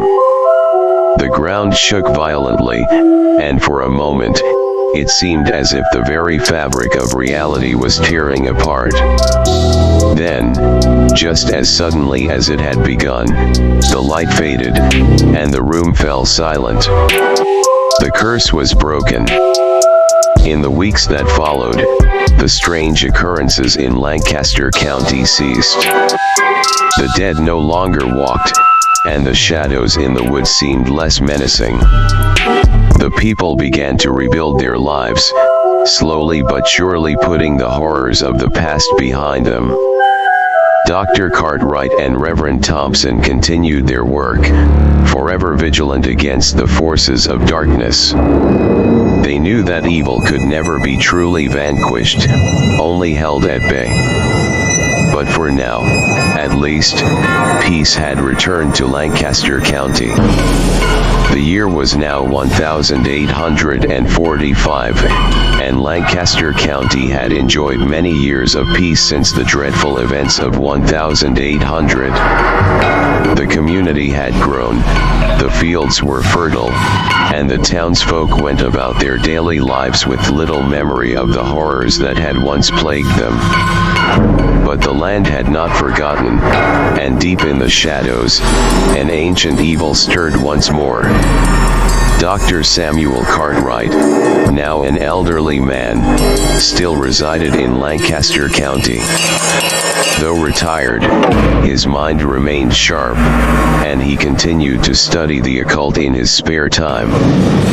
Reverend James Thompson had passed away years earlier, but his legacy lived on through his grandson, William Thompson, who had taken up the mantle of the local pastor. One chilly autumn evening, as the sun set and cast long shadows across the fields, a stranger rode into town. His clothes were unlike anything the townsfolk had ever seen, modern yet worn, as if he had traveled from a place far away. At his side, a large revolver glinted in the fading light. The stranger's name was Johnny Vanjik, a man from a future they could not fathom, carrying a weapon that should not exist. Johnny dismounted his horse and walked through the main street, drawing curious and wary glances from the townspeople. He made his way to the local inn, where he hoped to find lodging and perhaps some answers. As he entered the inn, the innkeeper, Mr. Amos Wright, looked up from his desk. "Evening, stranger. Haven't seen you around these parts before. What brings you to Lancaster County?" Johnny tipped his hat. "Just passing through, looking for a place to rest my head for a few nights. Name's Johnny Vanjik." Mr. Wright nodded and motioned to the register. "Sign in here, Mr. Vanjik. Room's $1 a night, and supper's at 7. As Johnny signed the register, Mr. Wright couldn't help but notice the revolver at Johnny's side. "That's an unusual piece you've got there," he remarked. "Never seen a gun like it?" Johnny glanced down at his .44 Magnum and gave a wry smile. "It's a family heirloom," he said, not wanting to reveal the true nature of his weapon. "Been in the family for generations." Mr. Wright chuckled. "Well, it sure is a mighty fine piece of craftsmanship. Never heard of a .44 Magnum round, though. Must be something special." Johnny nodded, his mind already drifting to the reason for his visit. He had been drawn to this timeline by a disturbance in the multiverse, a ripple of dark energy that he couldn't ignore. He suspected it was related to the events of 1800, and he intended to find out more. The next morning, Johnny visited the local church, hoping to speak with Reverend Thompson. As he approached, he noticed an elderly man sitting on a bench outside, reading a book. It was Dr. Samuel Cartwright, still vigilant after all these years. "Good morning," Johnny greeted him. "I'm looking for Reverend Thompson. Is he around?" Dr. Cartwright looked up, his eyes sharp and inquisitive. "Good morning to you as well. Reverend Thompson is inside. May I ask who you are?" "Name's Johnny Vanjik," he replied. "I'm a traveler, here to investigate some unusual occurrences." Dr. Cartwright's eyebrows raised slightly. "Unusual occurrences, you say? You have my attention, Mr. Vanjik. I'm Dr. Samuel Cartwright. Perhaps we should speak further." Johnny nodded, sensing a kindred spirit in the old doctor. "I'd like that. But first, I'd like to pay my respects to the Reverend. Inside the church, Reverend William Thompson was preparing for the day's service. He looked up as Johnny entered, noting the stranger's presence with a mix of curiosity and caution. "Good morning," Johnny said, removing his hat. "I'm Johnny Vanjik. I'm here to seek your guidance and perhaps some answers about the past." Reverend Thompson approached, extending his hand. "Welcome, Mr. Vanjik. Any friend of Dr. Cartwright is a friend of mine. What brings you to our humble church?" Johnny shook his hand, then explained briefly. "I'm here because I believe there may be a resurgence of the dark forces that once plagued this town. I need to understand what happened in 1800 and how it was stopped." The Reverend's eyes widened slightly. "That's quite a claim, Mr. Vanjik. But if Dr. Cartwright believes there's something to it, then so do I. Let's sit and talk." Johnny, Dr. Cartwright, and Reverend Thompson gathered in the church's study, where Johnny recounted his knowledge of the undead epidemic and his own experiences traveling through different timelines. The two men listened intently, their expressions growing graver with each passing moment. "The disturbances you've sensed," Dr. Cartwright said thoughtfully, "they align with some strange occurrences I've noted in my own studies. There have been reports of shadowy figures in the woods again, whispers of a coldness returning to the land." Reverend Thompson nodded. "And I've heard similar tales from my congregation. People are starting to feel uneasy, as if the land itself is warning them." Johnny leaned forward. "Then we need to act quickly.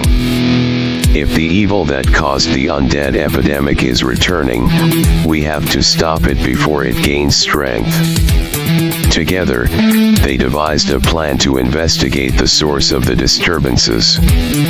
Dr. Cartwright would use his knowledge of the occult to identify any signs of dark rituals, while Reverend Thompson would rally the townsfolk and provide spiritual guidance.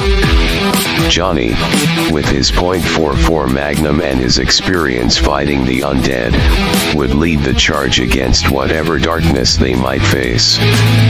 Their first destination was the old farmhouse on the outskirts of town, the same place where Dr. Cartwright and the original Reverend Thompson had discovered the dark altar all those years ago. As they approached, the air grew colder, and a sense of foreboding filled their hearts. Inside, the farmhouse was much as it had been left, a ruin of broken furniture and decayed walls. But in the basement, they found new signs of activity. The altar had been disturbed, and fresh symbols were scrawled in blood on the walls. "This is recent," Dr. Cartwright said, his voice tense. "Someone has been here, trying to revive the old curse." Johnny stepped forward, his hand resting on the grip of his .44 Magnum. "Then we need to find out who, and stop them." As they searched the basement, they found a hidden passage leading deep underground. The air grew colder and more oppressive as they descended, and the walls seemed to close in around them. At the end of the passage, they found a large, cavernous chamber lit by flickering torches. In the center of the chamber stood a figure cloaked in darkness, chanting in a guttural, ancient language. Surrounding him were the undead, their eyes glowing with a malevolent light. The figure turned as they entered, revealing a gaunt, pale face twisted with hatred. "Elias Thorne," Dr. Cartwright whispered, recognizing the sorcerer from the old records. Johnny drew his .44 Magnum, aiming it at Thorn. "This ends now." Thorn laughed, a cold, hollow sound. "You cannot stop me, time traveler. The curse will be reborn, and Lancaster County will fall into darkness once more." Reverend Thompson stepped forward, holding his Bible high. "In the name of God, we will banish you and your foul creatures from this land." Thorn raised his hands, and the undead surged forward. Johnny fired his .44 Magnum, the powerful rounds tearing through the undead with ease. Dr. Cartwright and Reverend Thompson recited the counter ritual, their voices strong and unwavering. As the battle raged, Thorn's power began to wane. The combined strength of Johnny's future weapon and the ancient incantations proved too much for the sorcerer. With a final, desperate cry, Thorn was consumed by a burst of blinding light, and the undead crumbled to dust. The chamber fell silent, save for the heavy breathing of the three men. They had done it. They had stopped the curse from returning and saved Lancaster County from another nightmare. In the days that followed, the sense of unease lifted from the land, and the townsfolk began to rebuild once more. Dr. Cartwright and Reverend Thompson continued their work, ever vigilant against the forces of darkness. And Johnny Vanjik, the time traveler with the mysterious weapon, became a legend in his own right, a guardian of Lancaster County and a protector of the multiverse. And so, life went on in Lancaster County, but the people never forgot the bravery and sacrifice of those who had fought to save them. They honored their memory by living their lives with courage and kindness, ever watchful for the shadows that might one day return. Though Lancaster County had once again found peace, the ripples of dark events in its history continued to echo through the generations. The community had grown stronger, more resilient, but always with a vigilant eye on the shadows that seemed to gather at the edge of the light. Years turned into decades, and the memory of Johnny Vanjik's heroics became part of local folklore. Parents told their children stories of the brave time traveler with the mysterious weapon who saved them from an ancient curse. The .44 Magnum, a weapon far ahead of its time, was a symbol of hope and resilience, though few understood its true significance. It was now 1865, and the United States was recovering from the ravages of the Civil War. Lancaster County, having been spared the worst of the conflict, was a haven for returning soldiers and families seeking to rebuild their lives. Yet, amidst the reconstruction, whispers of the past began to surface once more. One late autumn evening, a group of children playing near the old abandoned farmhouse came running back to town, their faces pale with fear. They spoke of shadowy figures moving in the twilight, of cold, unnatural winds that made the hairs on their necks stand on end. The townsfolk, remembering the old stories, began to worry. Dr. Cartwright, now an elderly man, could no longer aid them, but his granddaughter, Clara Cartwright, had taken up his mantle. Clara was a brilliant and determined young woman, well versed in her grandfather's studies of the occult and the supernatural. She had inherited not only his knowledge but also his courage and dedication to protecting Lancaster County. Reverend Thompson's grandson, Joseph Thompson, had also followed in his family's footsteps, becoming the new pastor of the church. Together, Clara and Joseph formed a formidable team, bound by a shared sense of duty and the legacy of their grandfathers. As the reports of strange occurrences grew more frequent, Clara and Joseph decided to investigate the farmhouse themselves. Equipped with the knowledge from Dr. Cartwright's old journals and the rituals passed down by Reverend Thompson, they set out to uncover the source of the disturbances. Under the cover of darkness, they approached the decrepit building, its walls now crumbling and overgrown with ivy. The air was thick with a sense of foreboding, and the silence was almost oppressive. Clara and Joseph moved cautiously, their lanterns casting flickering shadows on the walls. In the basement, they found evidence of recent activity. The dark symbols had been redrawn, and fresh blood stained the altar. It was clear that someone or something had been trying to revive the old curse. Clara felt a chill run down her spine as she realized the gravity of their situation. "We have to stop this before it gets out of hand," Clara whispered, her voice steady despite the fear gnawing at her insides. Joseph nodded, gripping his Bible tightly. "We need to perform the counter ritual. We can't let this evil take root again." As they prepared to start the ritual, a sudden noise startled them. They turned to see a figure emerging from the shadows. It was a man, tall and imposing, with a familiar revolver at his side.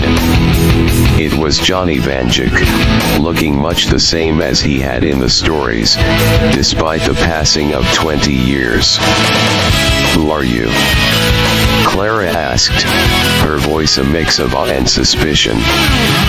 Johnny tipped his hat, his expression grim. "Name's Johnny Vanjik. I see you found the source of the trouble. I thought I had ended this back in 45, but it seems the past has a way of coming back." Clara and Joseph exchanged a glance, recognizing the name and the weapon from their grandfather's tales. "The .44 Magnum," Joseph murmured. "You're the one from the stories." Johnny nodded. "I'm here to help. We don't have much time. The ritual needs to be completed before the moon sets, or we'll be dealing with more than just shadows." With Johnny's guidance, Clara and Joseph began the counter ritual. The air grew colder, and the shadows seemed to press in around them, but they kept their focus. Johnny stood guard, his .44 Magnum ready for any threat that might emerge from the darkness. As the incantations filled the chamber, the symbols on the walls began to glow with an eerie light. The ground trembled, and a cold wind whipped through the room, but they did not falter. Johnny fired his weapon at the approaching shadows, each shot echoing like thunder in the confined space. The final words of the ritual were spoken, and a blinding light filled the chamber, just as it had 20 years earlier. The dark symbols burned away, and the oppressive cold lifted, replaced by a sense of calm and peace. The curse had been broken once more. Exhausted but triumphant, Clara and Joseph turned to Johnny. "Thank you," Clara said, her voice filled with gratitude. "We couldn't have done it without you." Johnny nodded, holstering his .44 Magnum. "The fight's never truly over, but for now, you've given this town a chance to breathe easy again." As they emerged from the farmhouse into the early morning light, the townsfolk gathered around, their faces filled with relief and admiration.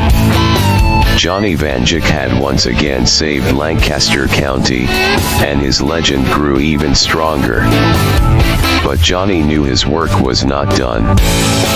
There were always new threats, new disturbances in the fabric of time and space. he bid farewell to Clara and Joseph, promising to return if ever the need arose. With a final tip of his hat, he mounted his horse and rode off into the horizon, leaving behind a community forever grateful and forever watchful. Years later, as Clara and Joseph grew old, they would tell their own children and grandchildren the story of the brave time traveler and his .44 Magnum, a symbol of hope and resilience in a world where the past and future often collided in unexpected ways. And so, life continued in Lancaster County, ever vigilant against the shadows, ever grateful for the courage and sacrifice of those who stood against the darkness. The legacy of Johnny Vanjik lived on, a testament to the enduring spirit of those who fought to protect their home and their future.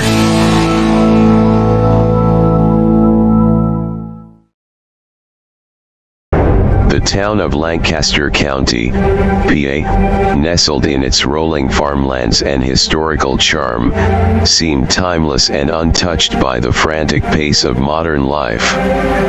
It was the epitome of serene American countryside, where the Amish buggies clopped rhythmically down the roads, and the scent of fresh hay mingled with the cool breeze.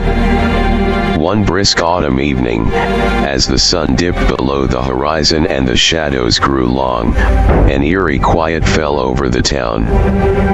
The usual hum of crickets and distant laughter from the local taverns was replaced by a profound, unnatural silence. The air felt heavier, charged with a presence that was both ancient and unfathomable. The first sign was the tremor. At first, it was subtle, barely noticeable, like the rumble of distant thunder.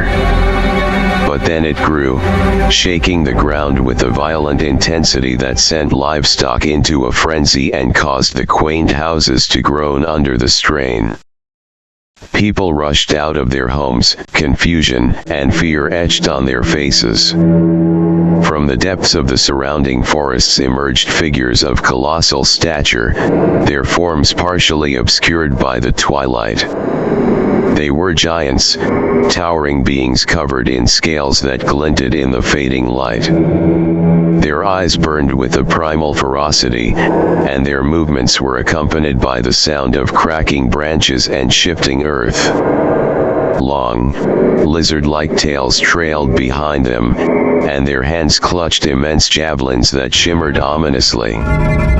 The giants, seemingly drawn by an ancient instinct, moved toward the heart of Lancaster.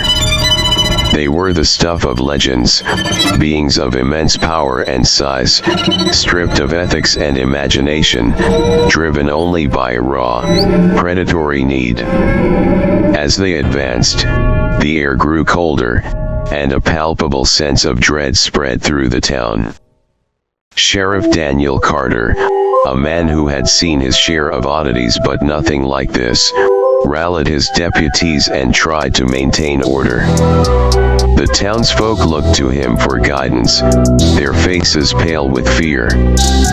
"Stay together.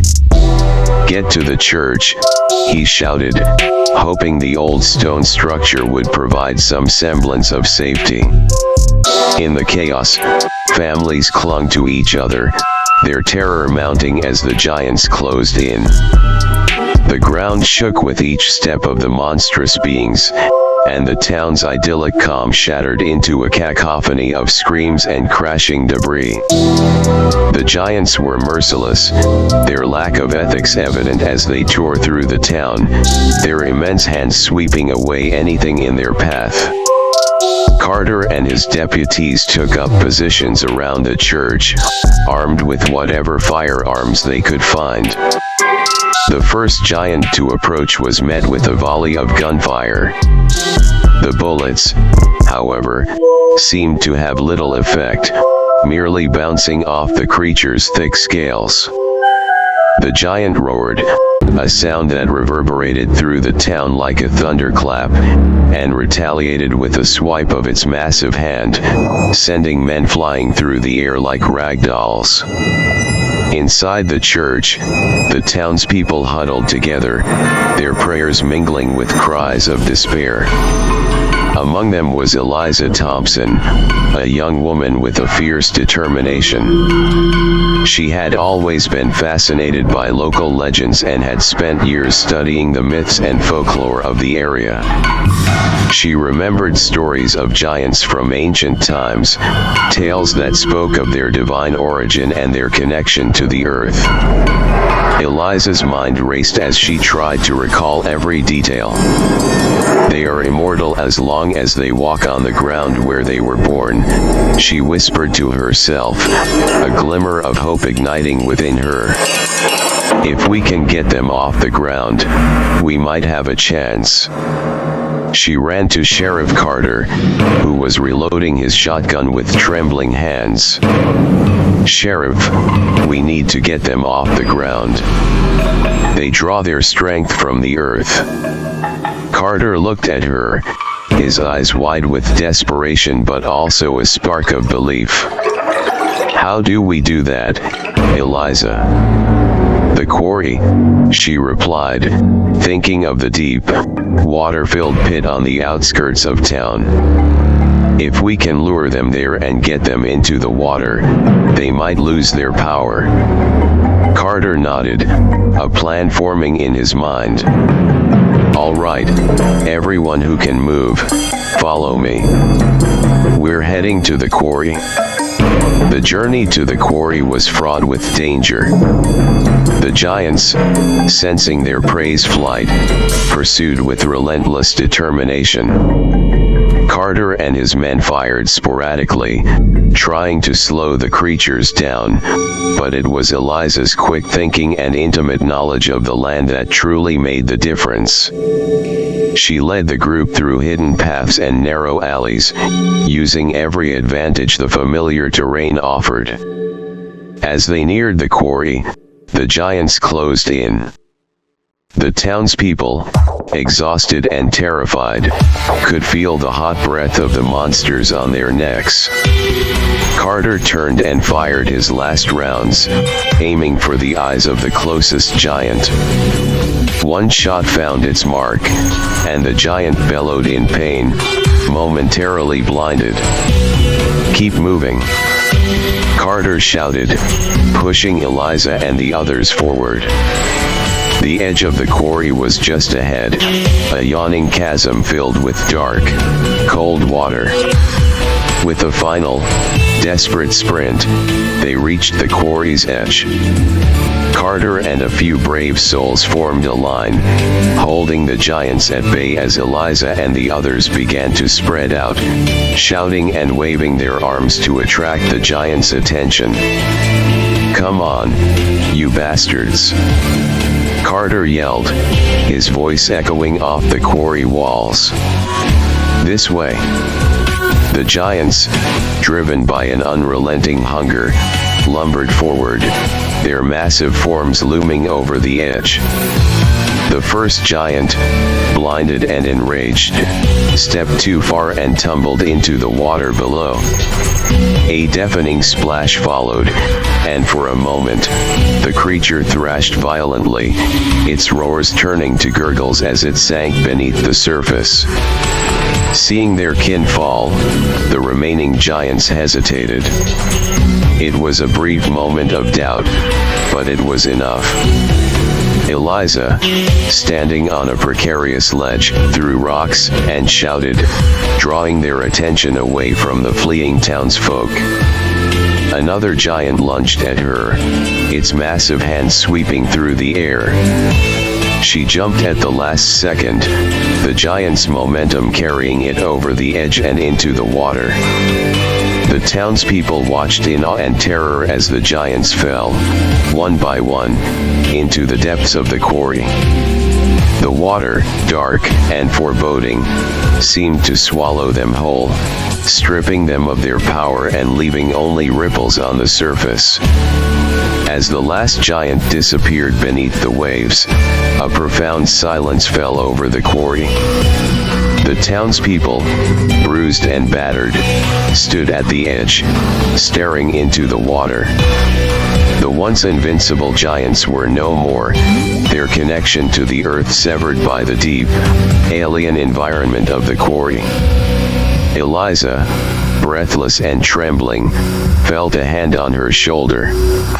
She turned to see Sheriff Carter, his face etched with exhaustion and relief. "You did it," he said, his voice barely more than a whisper. "No," Eliza replied, looking around at the gathered townsfolk. "We all did it." The dawn broke over Lancaster County, painting the sky with hues of orange and pink.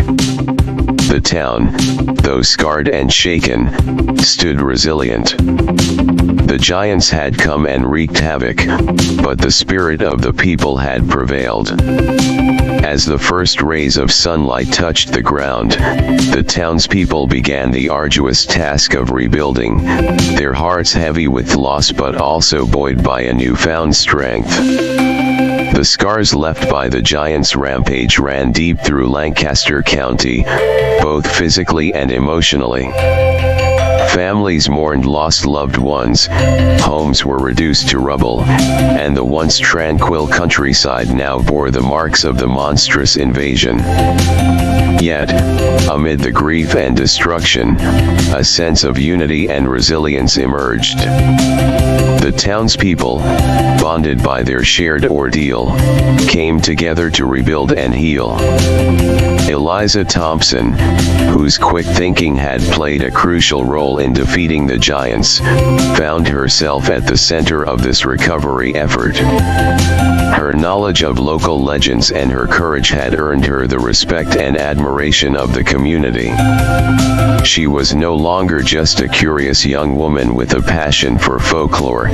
She had become a leader, a symbol of hope. The days were filled with hard work. Men and women of all ages labored side by side, clearing debris, repairing structures, and tending to the wounded. The local church, which had served as a refuge during the attack, now became a hub of activity.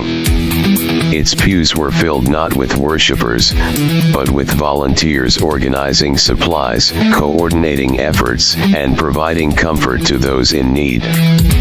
Sheriff Daniel Carter, though exhausted and battle-worn, took on the mantle of leadership with unwavering determination.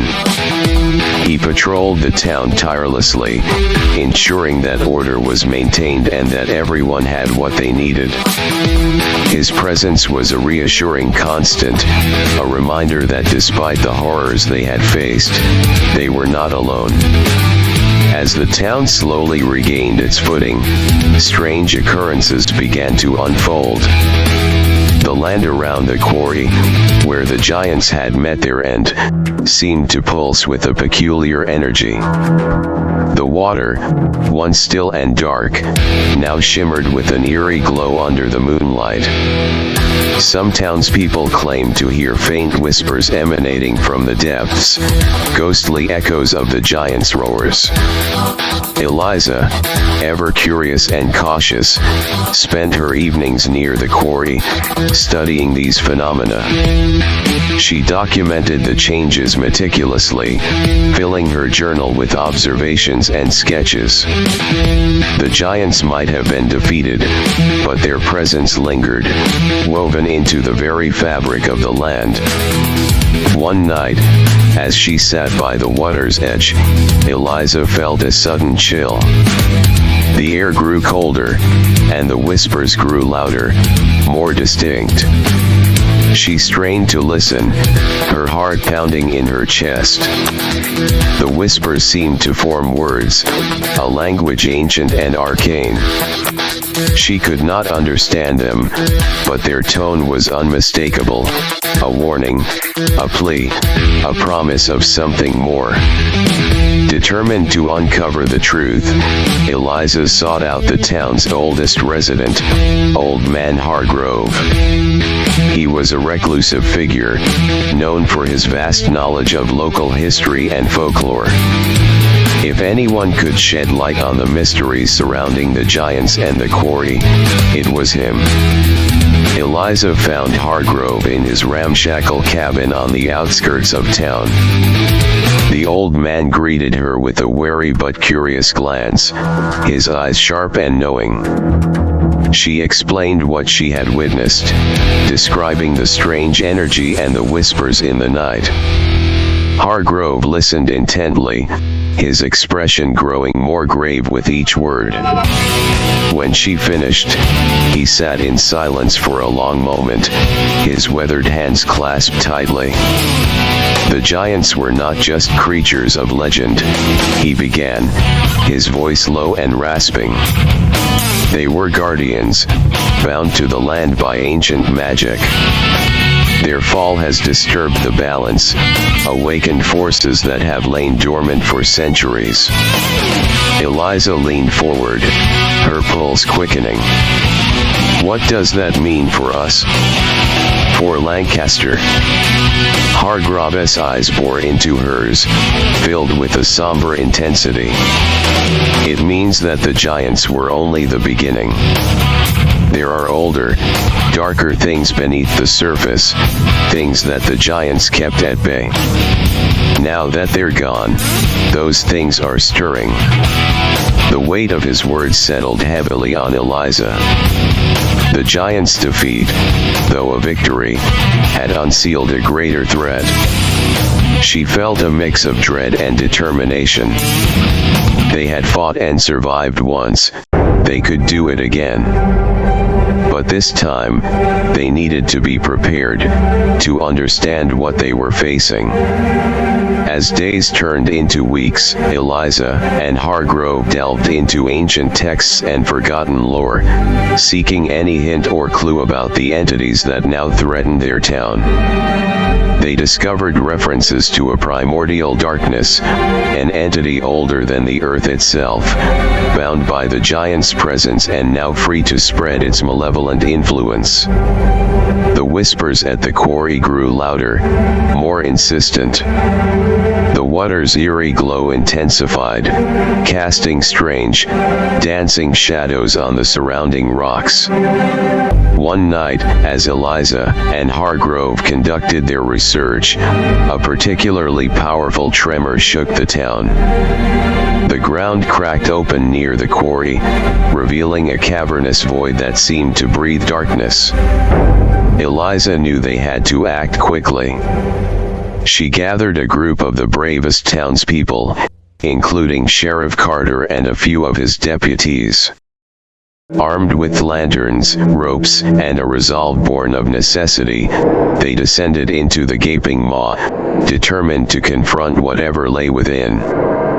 The cavern was a labyrinth of twisting tunnels and echoing chambers, the walls slick with moisture and pulsating with a faint, unnatural glow. The deeper they went, the stronger the sense of malevolence became. It was as if the darkness itself were alive, watching them, waiting.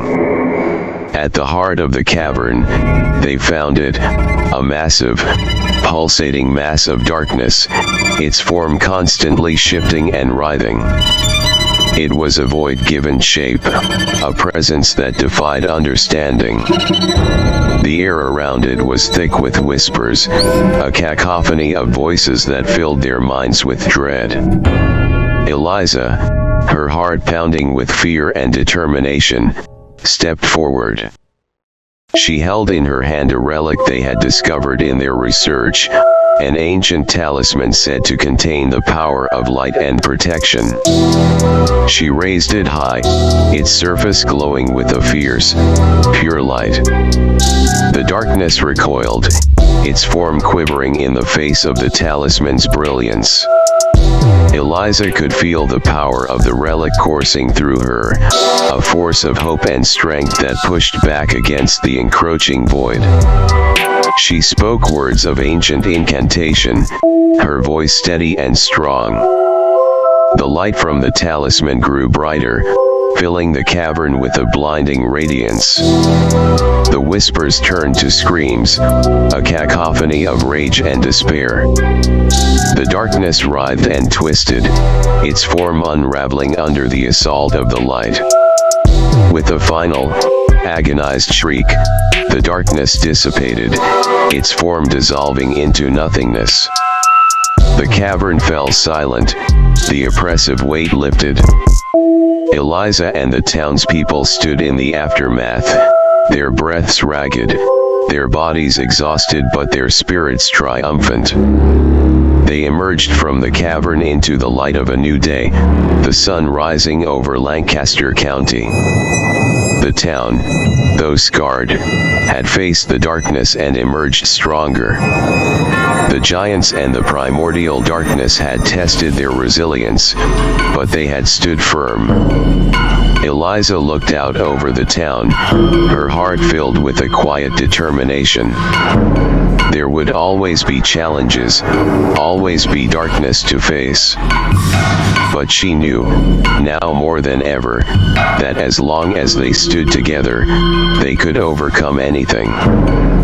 Lancaster County, once a peaceful haven, had become a place of legends, a testament to the strength and courage of its people. The giants had come and gone, but their legacy remained, a reminder that even in the darkest times, there is always hope and the power to forge a brighter future. In the wake of the confrontation with the primordial darkness, life in Lancaster County settled into a semblance of normalcy, albeit with a newfound vigilance. The townspeople remained ever watchful, knowing that the threat of ancient forces lurking beneath the surface was not to be underestimated. Eliza Thompson became a figure of renown, her bravery and wisdom celebrated throughout the community. She continued her studies of local folklore and legends, delving deeper into the mysteries of the land and its hidden secrets. Her efforts were not just academic, they were a testament to her commitment to protecting Lancaster and its inhabitants from whatever darkness might still linger. Sheriff Daniel Carter, too, found himself changed by the events that had unfolded. The experience had hardened him, sharpened his resolve to keep his town safe at any cost. He implemented new protocols for emergency preparedness, ensuring that Lancaster would never be caught off guard again. His deputies, likewise, underwent rigorous training, their ranks bolstered by volunteers inspired by the sheriff's steadfast leadership. Old Man Hargrove, the town's sage, continued to share his knowledge with Eliza and others willing to listen. Though his age had made him frail, his mind remained sharp, and his insights proved invaluable in navigating the complexities of the supernatural threats that loomed over Lancaster. As the months passed, life returned to a semblance of normalcy. The fields bloomed with the promise of spring, and the sound of laughter once again filled the streets. But beneath the surface, a tension simmered, a lingering awareness of the fragility of their peace. It was on a warm summer evening, as the sun dipped below the horizon and the stars began to twinkle in the night sky, that the tranquility of Lancaster was shattered once more. A series of strange occurrences began to unfold, each more ominous than the last. Crops withered and died overnight, their once vibrant green turning to a sickly brown. Livestock grew restless, their movements erratic and panicked. And whispers began to spread among the townsfolk, tales of shadowy figures glimpsed in the darkness, of eyes that glowed with an otherworldly light. Eliza felt a familiar sense of unease settle over her as she listened to the rumors swirling through town. She knew that whatever had been awakened in the depths of the quarry had not been fully vanquished. The darkness had merely retreated, biding its time until it could rise again. Determined not to let fear paralyze them, Eliza and Sheriff Carter rallied the townspeople once more. They organized search parties, scouring the countryside for signs of the encroaching darkness. But try as they might, they found no trace of the elusive threat.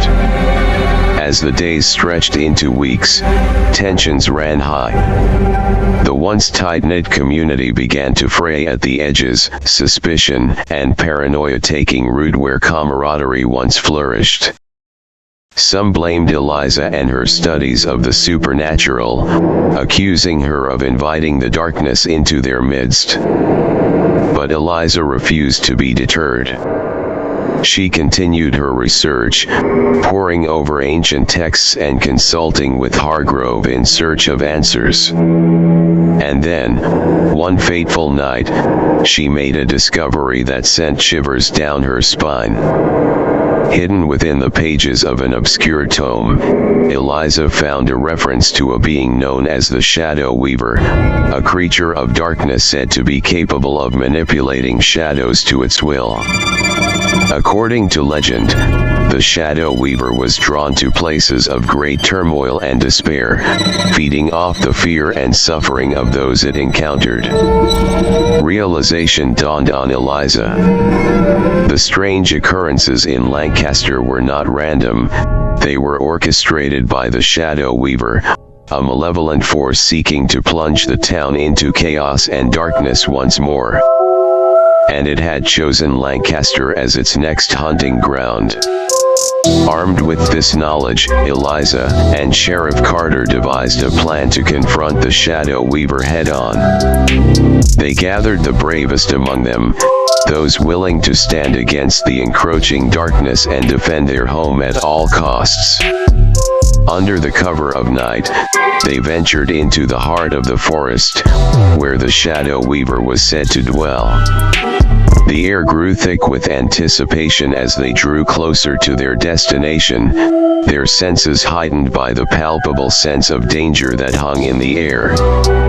And then, they saw it, a figure cloaked in darkness, its form shifting and twisting like smoke in the wind. Its eyes glowed with an unholy light, fixating on them with an intensity that sent shivers down their spines. With a roar, Sheriff Carter and his deputies charged forward, their weapons raised high. Eliza followed close behind, her heart pounding with a mix of fear and determination. They would not let the darkness consume their town, not without a fight. The battle that ensued was fierce and brutal, a clash of light against darkness, of hope against despair.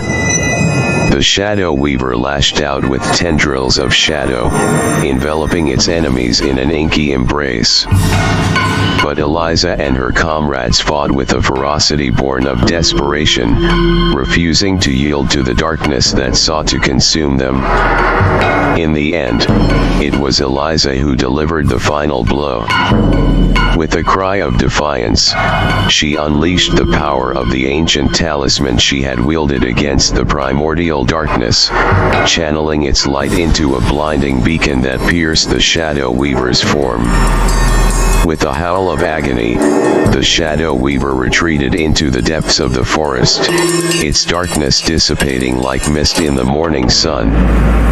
And as the first light of dawn broke over the horizon, the townspeople of Lancaster emerged victorious, their spirits buoyed by the knowledge that they had faced the darkness and emerged stronger for it.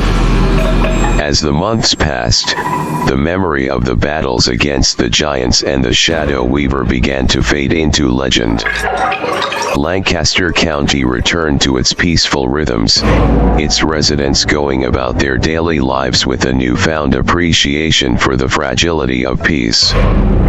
Eliza Thompson, hailed as a hero for her role in defeating the ancient threats, continued her studies of folklore and the supernatural. She delved deeper into the mysteries of the land, determined to uncover any lingering threats that might still lurk in the shadows. Sheriff Daniel Carter, though relieved that the town was once again safe, remained ever vigilant, his watchful eye scanning the horizon for any signs of trouble. He knew that the darkness could never truly be vanquished, only kept at bay by the courage and determination of those who stood against it. Old Man Hargrove, the wise sage whose knowledge had proved invaluable in the battles against the giants and the Shadow Weaver, passed away peacefully in his sleep. His passing was mourned by the entire community, but his teachings lived on, passed down through the generations as a reminder of the town's resilience in the face of adversity. As the years went by, Lancaster County flourished, its fields yielding bountiful harvests, its streets bustling with the laughter of children. But beneath the surface, a sense of unease lingered, a lingering fear that the darkness could return at any moment. And return it did. On a dark and stormy night, when the wind howled through the trees and the rain lashed against the windows, a new threat emerged from the shadows. Strange creatures, twisted and malformed, began to prowl the streets of Lancaster, their eyes glowing with an unholy light. Eliza, now a respected scholar and protector of the town, knew that the time had come to face this new menace head-on. She gathered Sheriff Carter and a band of brave volunteers, their resolve unwavering in the face of the unknown. Together, they ventured into the heart of the storm, their weapons at the ready, their hearts filled with determination. The creatures lurked in the darkness, their forms shifting and changing with every flash of lightning. The battle that ensued was fierce and brutal, a clash of steel and shadow, of light and darkness. Eliza and her comrades fought with all their strength, their every blow a testament to their courage and determination. But the creatures were relentless, their numbers seemingly endless. For every one they defeated, two more took its place, their twisted forms writhing and contorting in the flickering light. Just when all hope seemed lost, a voice rang out through the storm, a voice filled with power and authority. It was Old Man Hargrove, his spirit lingering in the world of the living to aid his beloved town in its hour of need. With his guidance, Eliza and her comrades rallied once more, their spirits renewed by the presence of their fallen mentor. Together, they fought with renewed vigor, their blows striking true and driving back the encroaching darkness. And then, just as suddenly as it had begun, the storm abated, the creatures vanishing into the night like shadows fleeing from the dawn. Lancaster County was safe once more, its residents breathing a sigh of relief as the first light of morning broke over the horizon. In the aftermath of the battle, Eliza stood at Old Man Hargrove's graveside, her heart heavy with sorrow but also filled with gratitude. Though he was gone, his spirit would always live on in the hearts of the people he had touched, a guiding light in their darkest hour. As the years passed, Lancaster County thrived, its resilience in the face of darkness becoming the stuff of legend. The townsfolk went about their lives with a newfound sense of unity, knowing that they were stronger together than they could ever be apart. Eliza Thompson, Thompson, now a revered figure in the community, dedicated herself to protecting Lancaster from any future threats. She established a network of scholars and guardians, pooling their knowledge and resources to ensure the town's safety. Together, they studied ancient texts and artifacts, seeking to uncover any hidden dangers that might lurk beneath the surface. Sheriff Daniel Carter, though retired from his duties as sheriff, remained a pillar of strength and wisdom in Lancaster. His years of experience and leadership were invaluable to the town, and he continued to mentor the next generation of law enforcement officers, instilling in them the values of courage, integrity, and compassion. The memory of the battles against the giants, the Shadow Weaver, and the otherworldly creatures that had threatened Lancaster lingered in the collective consciousness of the town. They were a reminder of the darkness that lurked in the world, but also of the resilience and bravery of its people. As Lancaster flourished, it became a beacon of hope in a world plagued by uncertainty and fear. Travelers from far and wide marveled at the town's strength and beauty, drawn by tales of its heroic deeds and indomitable spirit. But even as Lancaster prospered, the shadows never truly vanished. Strange occurrences continued to haunt the town, reminders that the forces of darkness were ever present, waiting for an opportunity to strike. Eliza and her fellow guardians remained ever vigilant, their watchful eyes scanning the horizon for any signs of trouble. They knew that the peace they enjoyed was fragile, built on a foundation of courage and sacrifice. As the years stretched into decades, the tales of Lancaster County's struggles against darkness became ingrained in the fabric of the town's identity. Children grew up hearing stories of the brave heroes who had faced unimaginable horrors to protect their home, and the legends of Eliza Thompson, Sheriff Daniel Carter, and Old Man Hargrove were passed down from generation to generation. The town itself underwent changes, evolving with the passage of time while still preserving its rich history and traditions. New generations of families settled in Lancaster, drawn by its reputation as a place of resilience and community. The streets buzzed with activity as businesses flourished, and the once quaint town grew into a bustling hub of commerce and culture. Yet, amidst the prosperity and growth, there remained an ever-present undercurrent of vigilance. The Guardians of Lancaster, led by Eliza and her network of scholars and protectors, continued their diligent watch over the town, knowing that the forces of darkness were never truly vanquished, only kept at bay. Occasional disturbances would arise, reminders that the shadows still lingered on the fringes of the town, waiting for an opportunity to strike. But each time, the people of Lancaster would rise to meet the challenge, their resolve unwavering in the face of adversity. Eliza, now an elder stateswoman of the town, continued her studies of the supernatural, passing on her knowledge and wisdom to the next generation. She remained a guiding light in Lancaster, revered for her courage and dedication to protecting her home. Sheriff Daniel Carter, long retired from his duties, spent his days tending to his farm on the outskirts of town.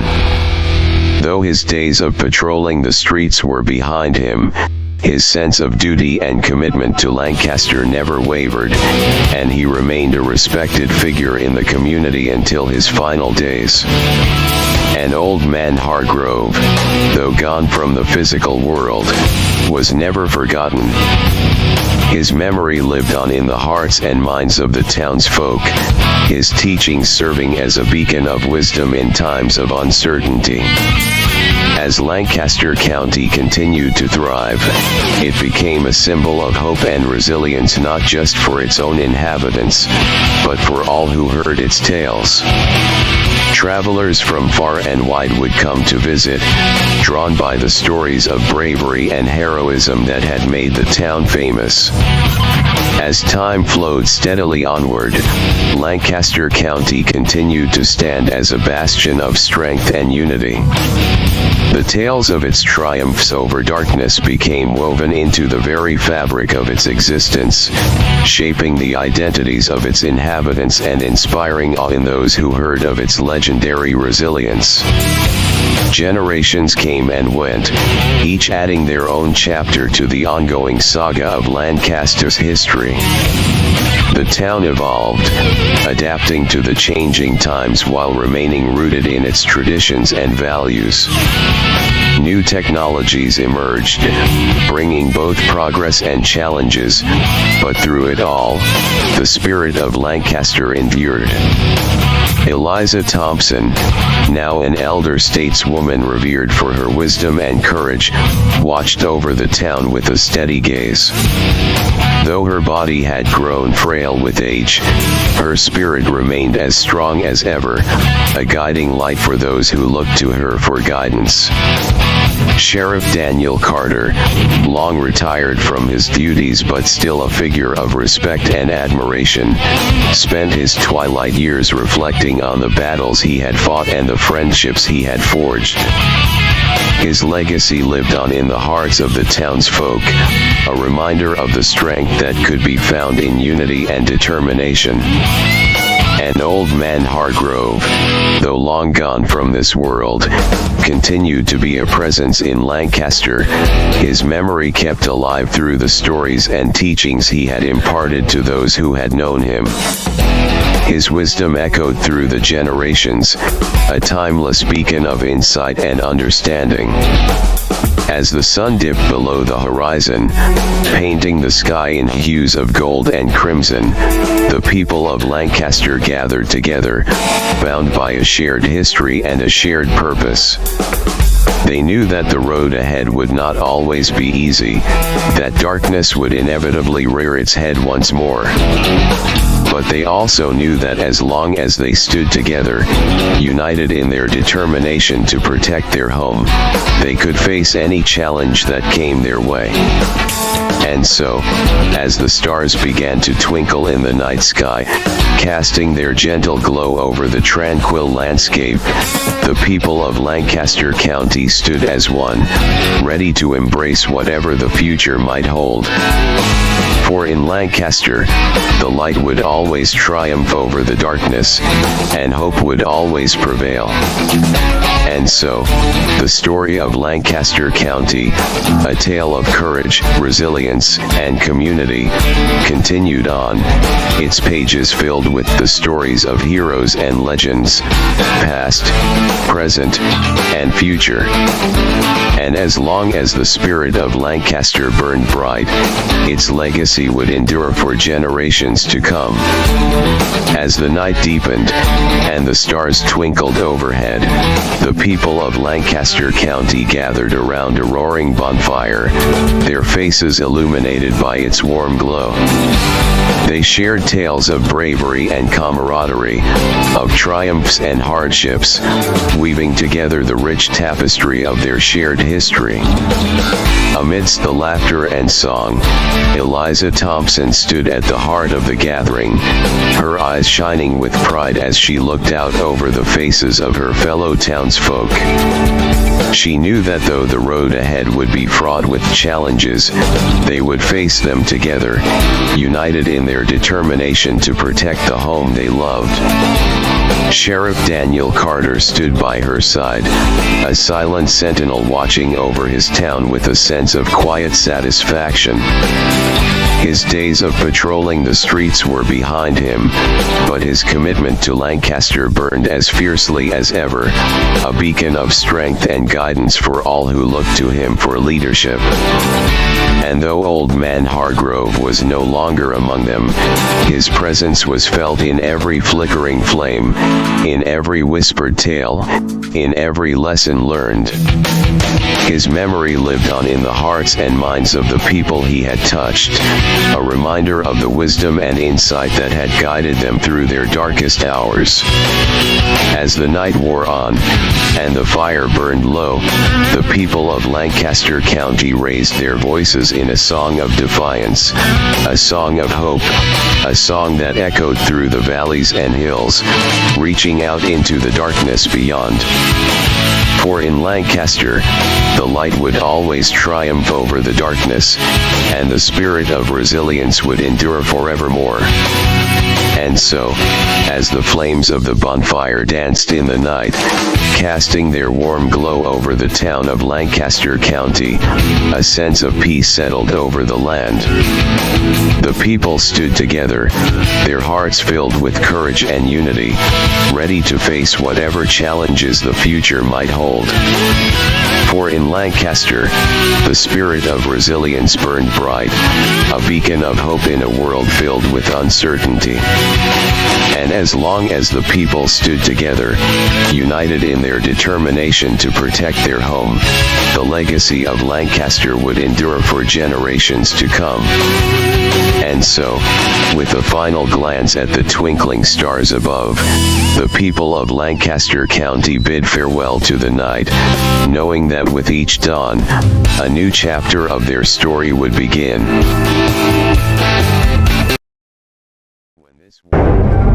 The bonds we form with one another are our greatest strength. The camaraderie and trust that develop through shared hardships and victories create a support network that sustains us.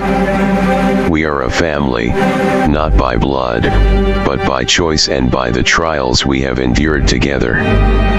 This solidarity is what will see us through the darkest times.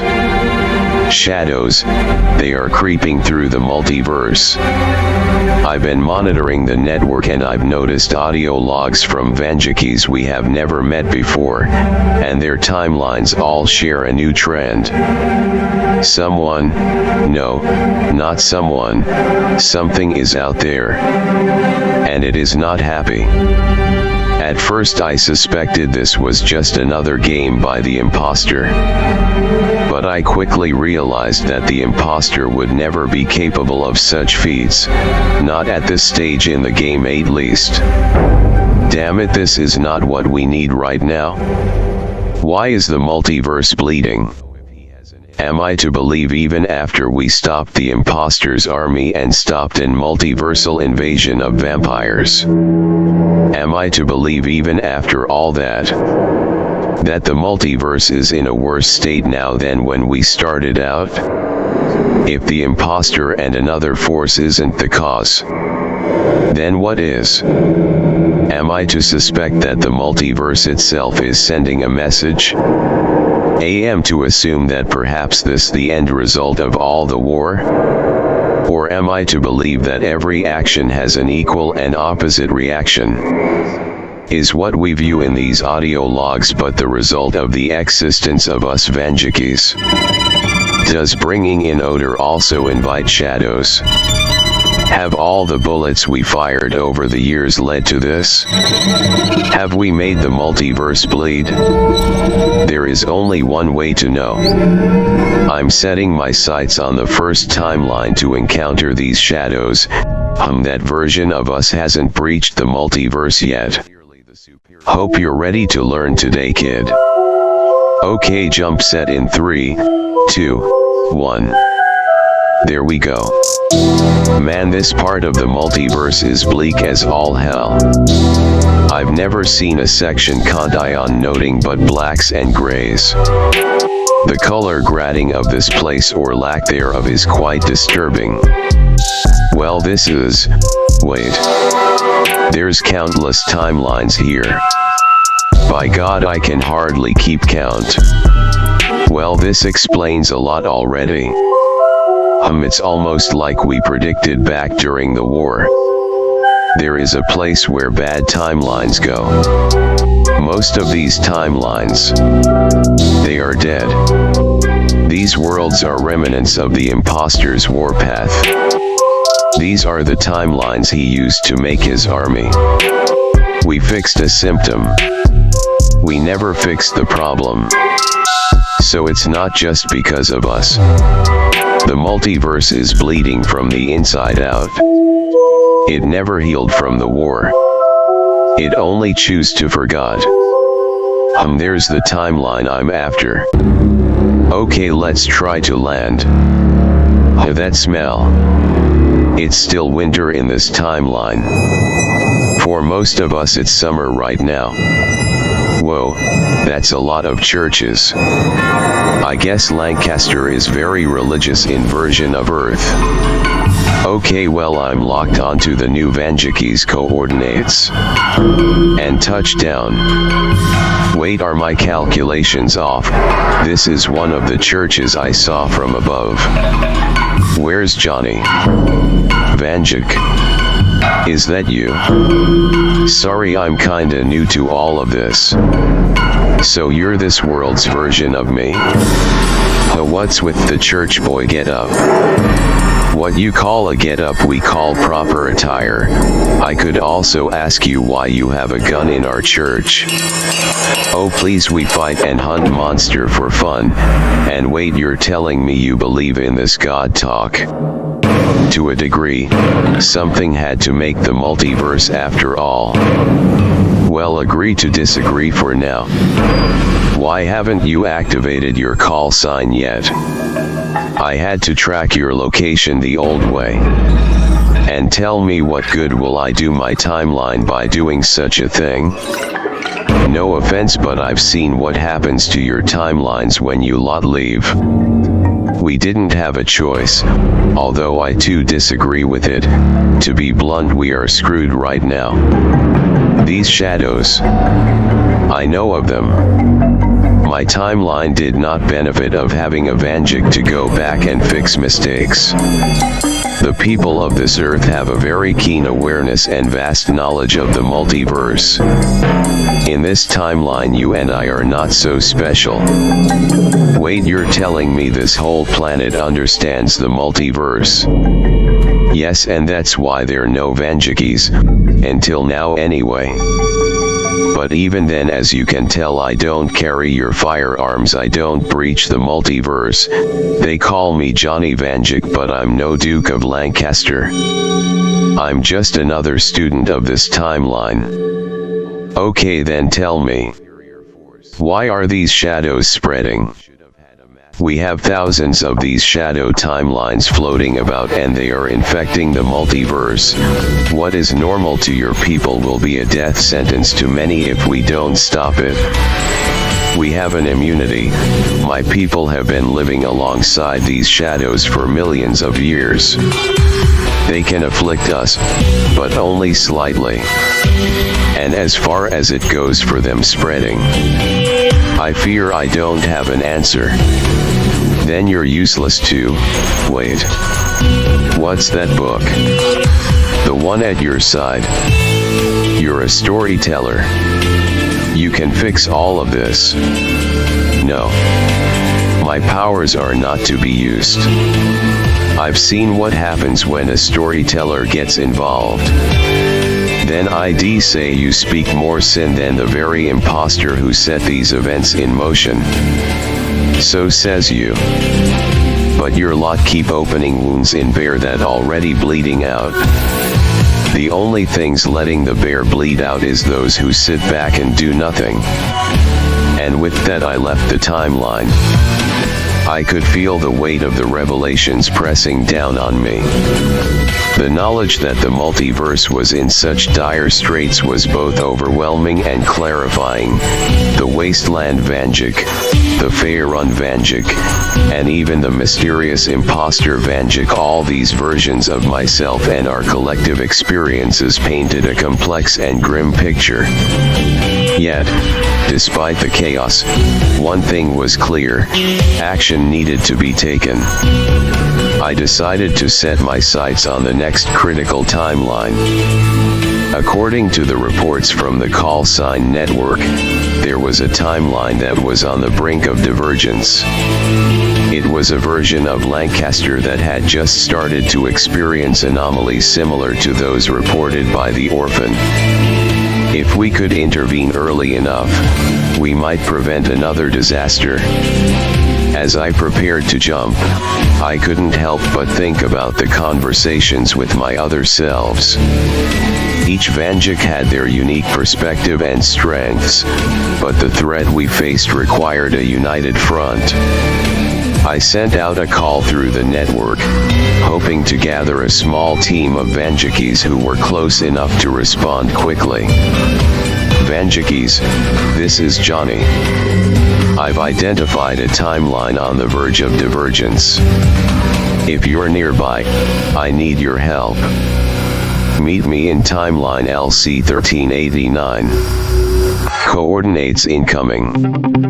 With the coordinates set and the call sent, I initiated the jump. The familiar sensation of traversing the multiverse engulfed me.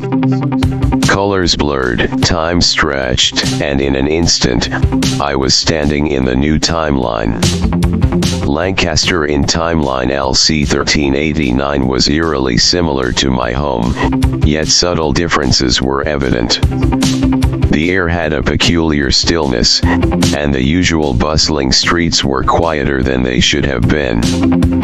I made my way to the rendezvous point, a dilapidated church that stood as a stark contrast to the vibrant place of worship I remembered from other timelines. As I approached, I saw two figures already waiting. One was the Wasteland Vanjik, clad in his rugged armor, eyes sharp and scanning the surroundings. The other was the Faerun Vanjik, a mystical aura surrounding him, his presence both comforting and commanding. Good to see you both, I greeted them. We have a lot of work ahead of us. The Wasteland Vanjik nodded, his expression grim. We need to move quickly. I've already detected shadow anomalies in this area. They're spreading fast. The Faerun Vanjik closed his eyes briefly, sensing the magical disturbances in the timeline. The fabric of this reality is weakening. If we don't act soon, it will tear beyond repair. I drew my .44 Magnum, the weight of the weapon a reassuring presence in my hand. Let's find the source and put a stop to this before it's too late. Together, we moved through the deserted streets of Lancaster, our senses heightened, ready for any threat. The shadows were more than just darkness, they were tangible, malevolent forces that seemed to pulse with a life of their own. As we ventured deeper into the heart of the city, the air grew colder, and the presence of the shadows more oppressive. We reached the town square, the epicenter of the anomalies. The ground trembled, and from the depths of the shadows, figures began to emerge. They were twisted versions of the townsfolk, their forms corrupted by the very essence of the shadows.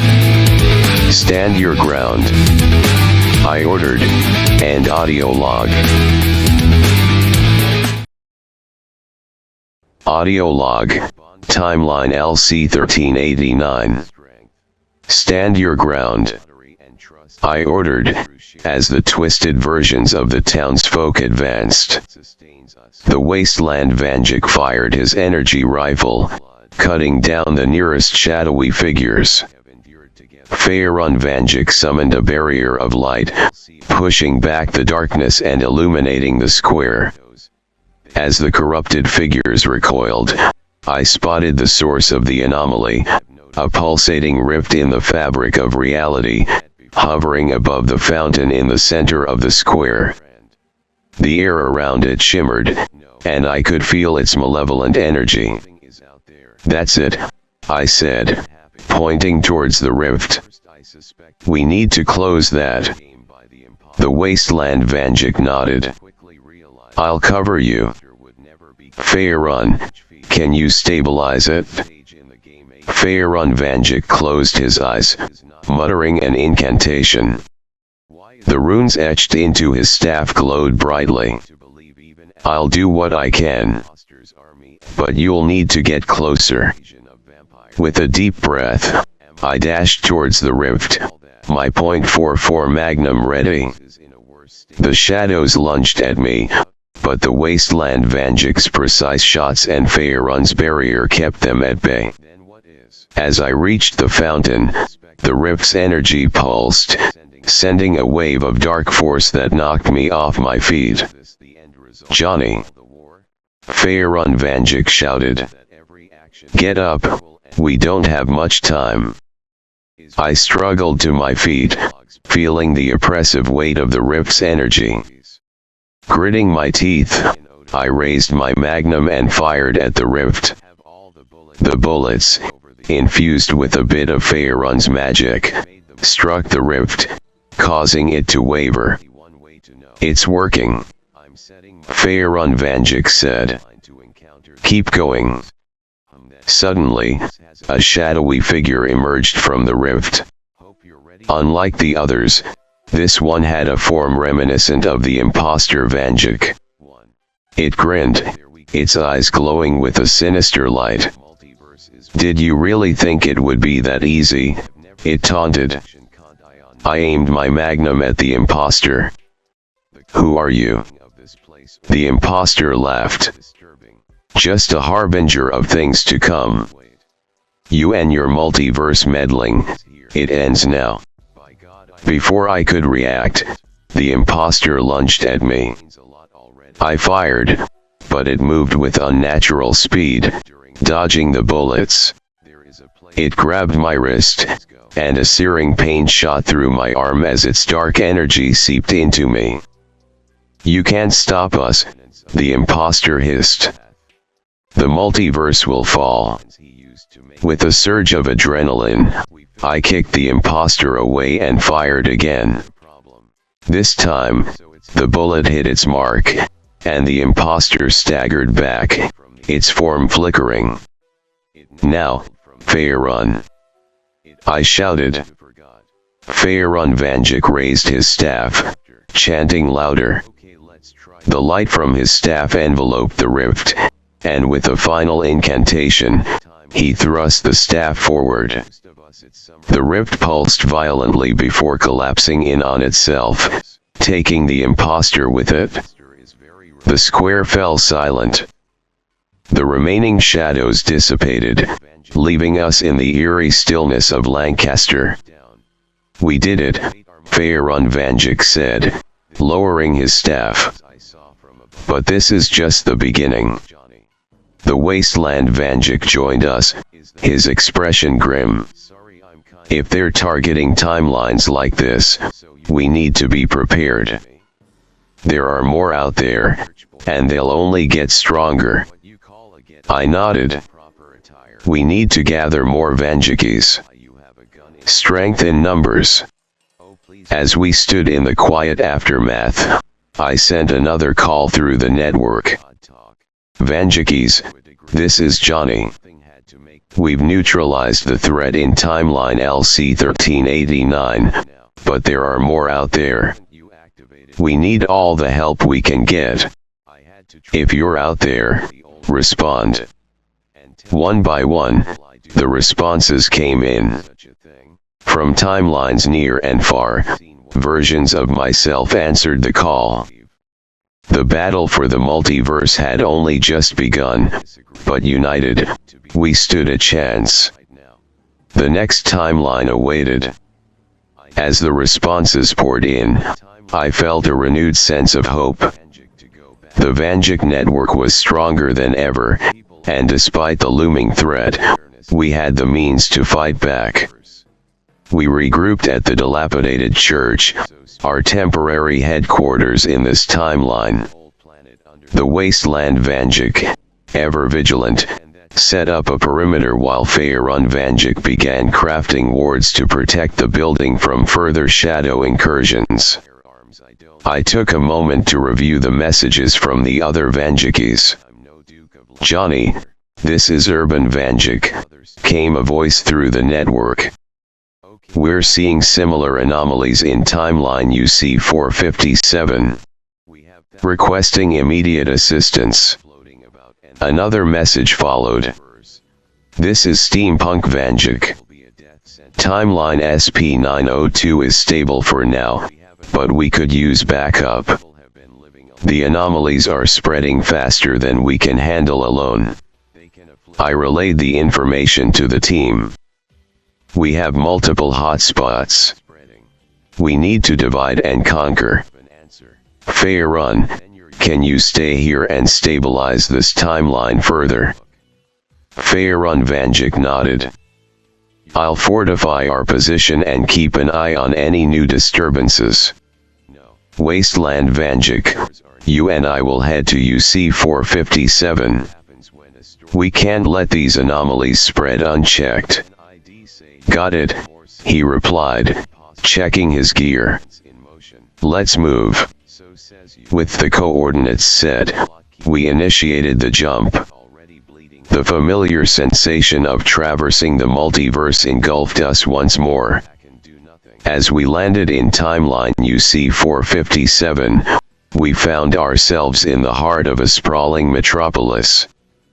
The city buzzed with life, but there was an underlying tension in the air. Shadows flickered at the edges of my vision, a sign of the encroaching anomalies. Urban Vanjik was waiting for us, his sleek attire blending seamlessly with the urban environment. "Glad you could make it," he said. "The anomalies are centered around the financial district. It's getting worse by the minute." We wasted no time, heading straight for the district. As we approached, the anomalies became more apparent. Buildings warped and twisted, their structures defying logic. People moved in erratic patterns, their eyes vacant and lifeless. "Stay sharp," I warned. "This could be a trap." We advanced cautiously, our senses heightened. Suddenly, a figure emerged from the shadows. It was another imposter, but this one was different.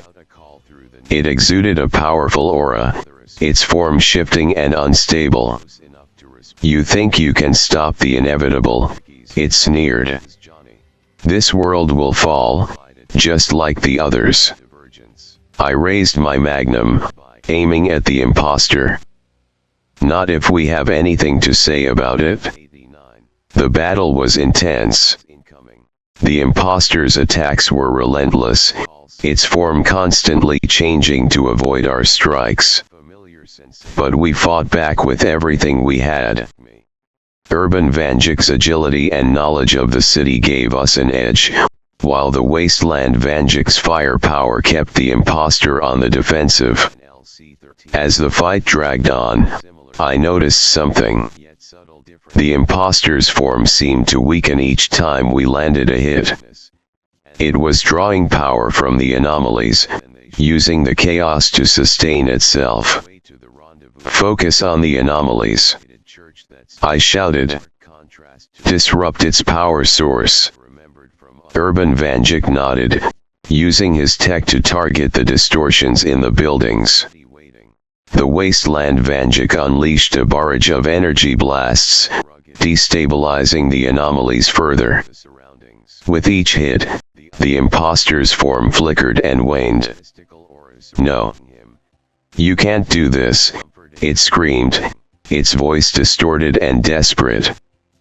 I took aim, channeling my resolve into a final shot. "This ends now." The bullet struck true, and with a flash of light, the imposter disintegrated, the anomalies collapsing in on themselves. The city slowly returned to normal, the people regaining their senses. We did it, Urban Vanjik said, breathing a sigh of relief. But this was just one battle. There will be more. I nodded. We're making progress. But we need to stay vigilant. The imposter and its forces won't stop until they've consumed everything. We regrouped and prepared to head to the next hotspot. The fight for the multiverse was far from over, but united, we were ready to face whatever came next. As we landed in Timeline SP-902, the sight that greeted us was unlike anything we'd seen before. The city was a marvel of steampunk ingenuity, with towering brass structures, steam-powered vehicles, and intricate clockwork mechanisms everywhere.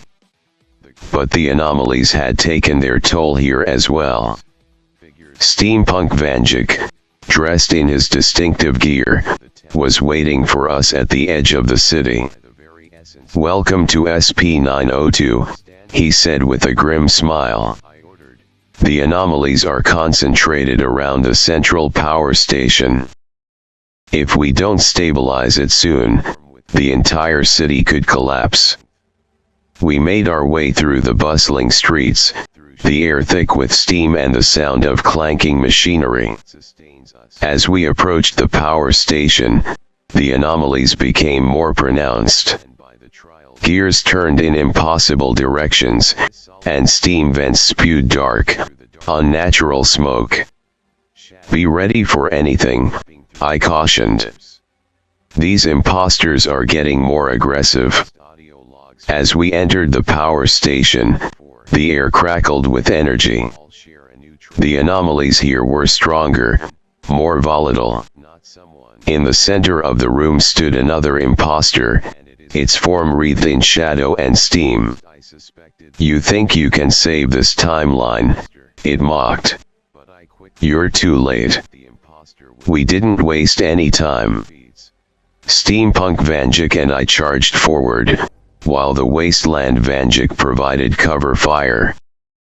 The imposter retaliated with blasts of dark energy, but we pressed on, determined to end this threat. Steampunk Vanjik used his specialized gadgets to disrupt the anomalies, while I focused on the imposter. The Wasteland Vanjik's precision shots kept the imposter off balance, but it fought back with a ferocity we hadn't encountered before. "We need to overload the core," Steampunk Vanjik shouted over the din. "It's the only way to collapse the anomalies." I nodded, making my way to the central control panel. The imposter tried to block my path, but the Wasteland Vanjik intercepted it, engaging in a fierce hand-to-hand combat. "Go, Johnny," he yelled. "We've got this." I reached the control panel and began the overload sequence. The power station shook as the core's energy levels spiked. The imposter, realizing what we were doing, let out a roar of anger. "No. You can't do this." With a final push, the overload sequence completed. The core erupted in a burst of light, and the anomalies around us began to implode. The imposter screamed as it was consumed by the collapsing distortions. When the light faded, the power station was intact, and the anomalies were gone. The city slowly returned to its steampunk glory, the mechanical marvels once again functioning as they should. "Good work," Steampunk Vanjik said, clapping me on the shoulder. "But this fight is far from over." I nodded, checking the network for updates. "We've stabilized 3 timelines, but there are many more out there. We need to keep moving." As we prepared to jump to the next timeline, I sent out another call through the network. "Vanjikis, we've neutralized the threats in LC-1389, UC-457, and SP-902. Continue to monitor your timelines and report any anomalies. Stay vigilant, and remember, united, we stand a chance. The responses came in swiftly, a testament to the strength and resilience of the Vanjik network. We were ready to face whatever challenges lay ahead, determined to protect the multiverse from the impending darkness. The jump to timeline MS-517 was fraught with turbulence, a sign of the severe anomalies plaguing this world. As we landed, we found ourselves in a sprawling metropolis bathed in a perpetual sunset. The buildings were sleek and futuristic, but the air was thick with a sense of impending doom. Modern Vanjik greeted us, his expression grim. Glad you made it? The anomalies here are off the charts. We're seeing distortions in both time and space. We followed him to the heart of the city, where the anomalies were most concentrated. Skyscrapers twisted and warped, and people moved in and out of temporal loops, repeating the same actions over and over. We need to locate the source of the distortion, I said, scanning the area. It's got to be around here somewhere. Modern Vanjik nodded. We pinpointed the epicenter to the city's mainframe hub. It's heavily guarded by the imposter's forces. Then let's not waste any time, the Wasteland Vanjik said, readying his weapon. We need to shut this down. As we approached the mainframe hub, the ground shook, and a massive figure emerged from the shadows. It was another imposter, larger and more formidable than any we had faced before. Its body was covered in armor, and its eyes glowed with an eerie light. You won't get past me, it growled, its voice echoing through the streets. We spread out, preparing for battle. The imposter charged, its movements swift and deadly. Modern Vanjik used his advanced tech to create barriers and launch precision attacks, while the Wasteland Vanjik and I focused on finding weak points in the imposter's armor. The fight was brutal. The imposter's strength was overwhelming, and its attacks were relentless. But we fought back with everything we had, refusing to let it win. Keep it distracted, I shouted to the others. I'll find a way to disrupt its power source. I maneuvered around the battlefield, using the chaos to my advantage. As the imposter battled Modern and Wasteland Vanjik, I scanned for anything that could be its weak point. My eyes caught sight of a pulsating core on its back, glowing brighter with every attack it launched. There. I pointed. Aim for the core on its back. Modern Vanjik, quick to adapt, redirected his attacks, launching an EMP burst from his wrist-mounted device. The imposter staggered, its movements becoming sluggish as the core flickered.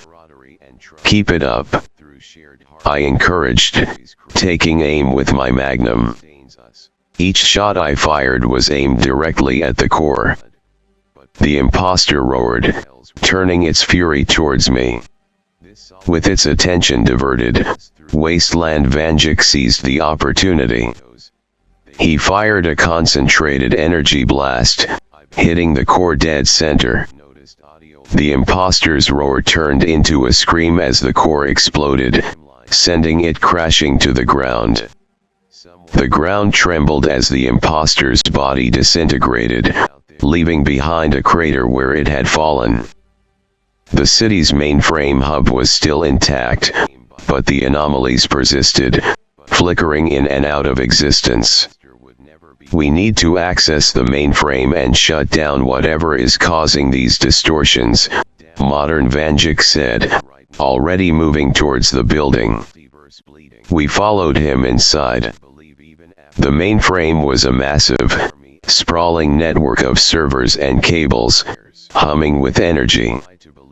At its center was a control terminal, its screen displaying erratic data streams. "Let's hope this works," I said, stepping up to the terminal.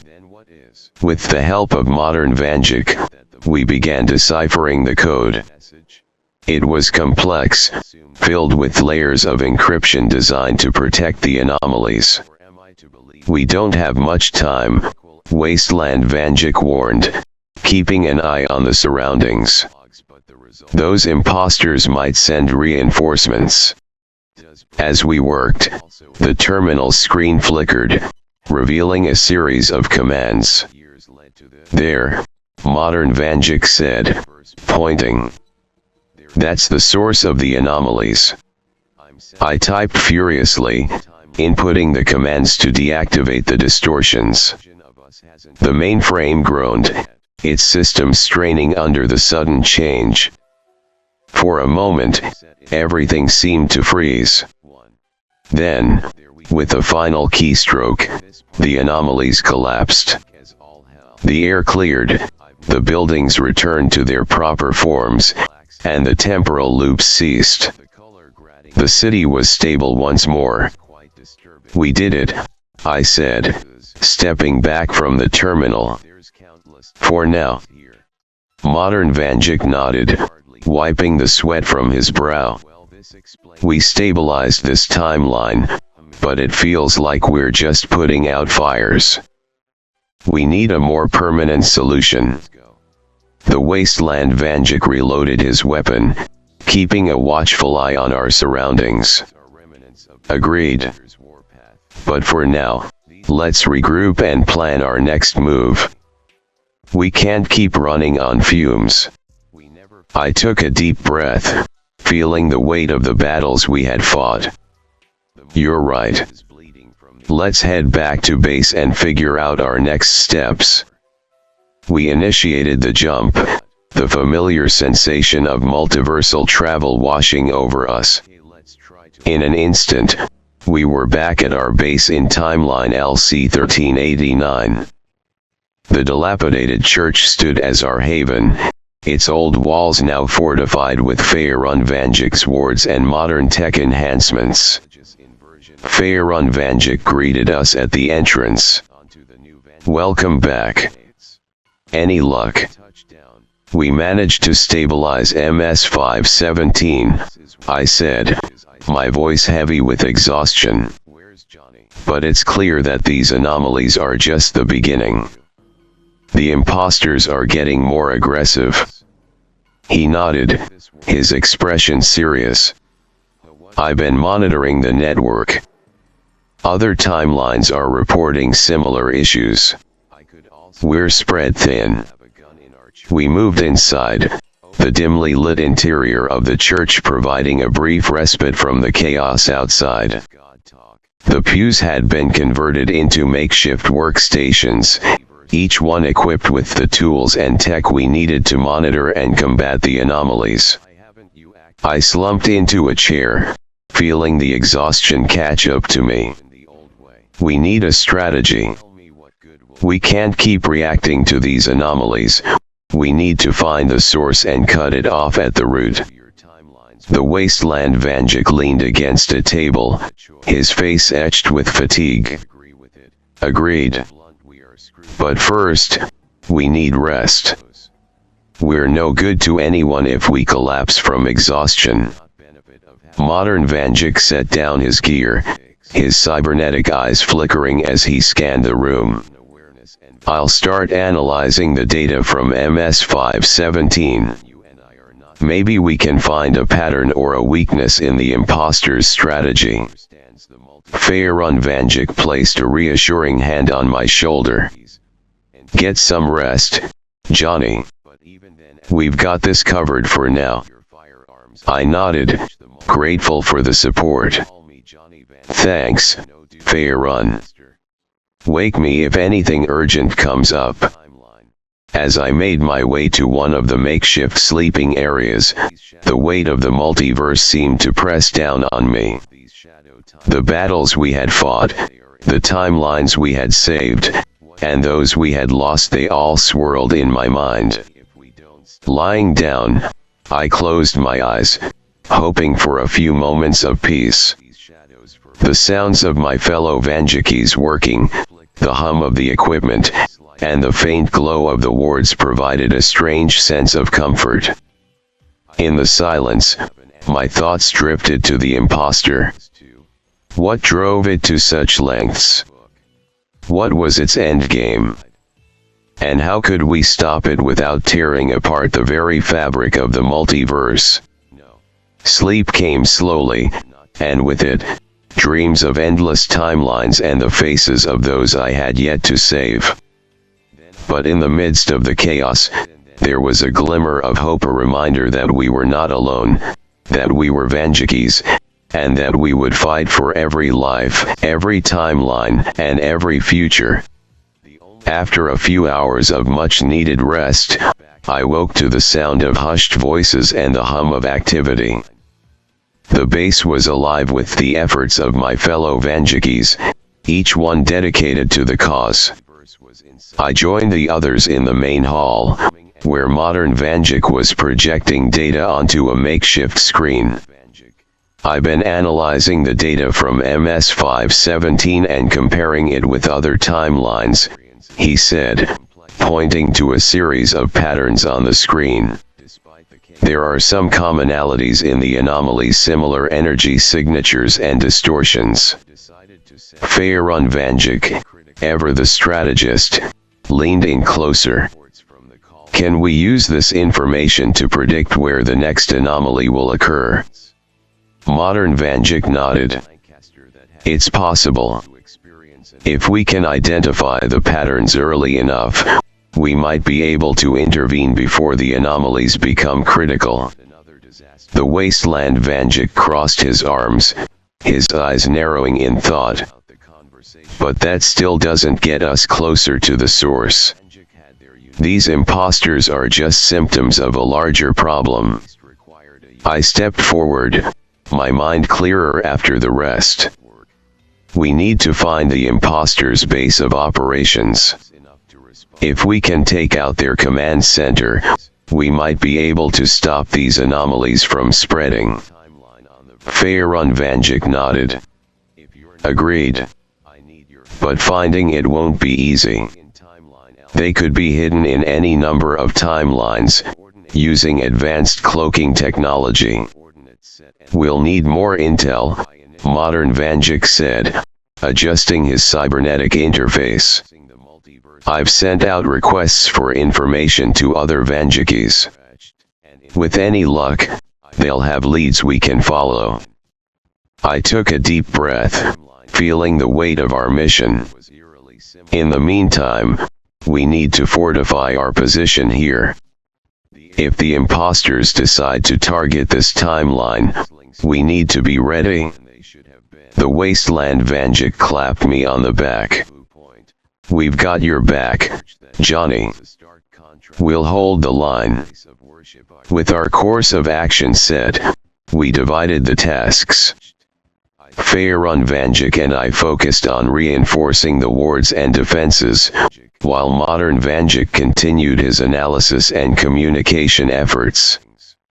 The Wasteland Vanjik kept watch, ensuring our perimeter was secure. As we worked, I couldn't help but feel a sense of camaraderie. Despite the vast differences in our timelines and experiences, we were united by a common goal. Each Vanjik brought their unique strengths to the table, creating a formidable team. Hours passed, the sun setting outside, casting long shadows through the broken stained glass windows of the church. The base was a hive of activity, each of us driven by the urgency of our mission. As the night wore on, a message came through the network. Johnny, this is Urban Vanjik. We've got a lead on a possible imposter base. Coordinates are incoming. I shared the information with the others, our resolve strengthening. Looks like we've got our next target. Let's get ready to move out. Before we left, I took a moment to address the team. We've faced a lot already, and there's more to come. But remember, we're Vanjikis. We protect the multiverse, no matter the cost. Stay vigilant, stay united, and we'll get through this. The team nodded, determination in their eyes.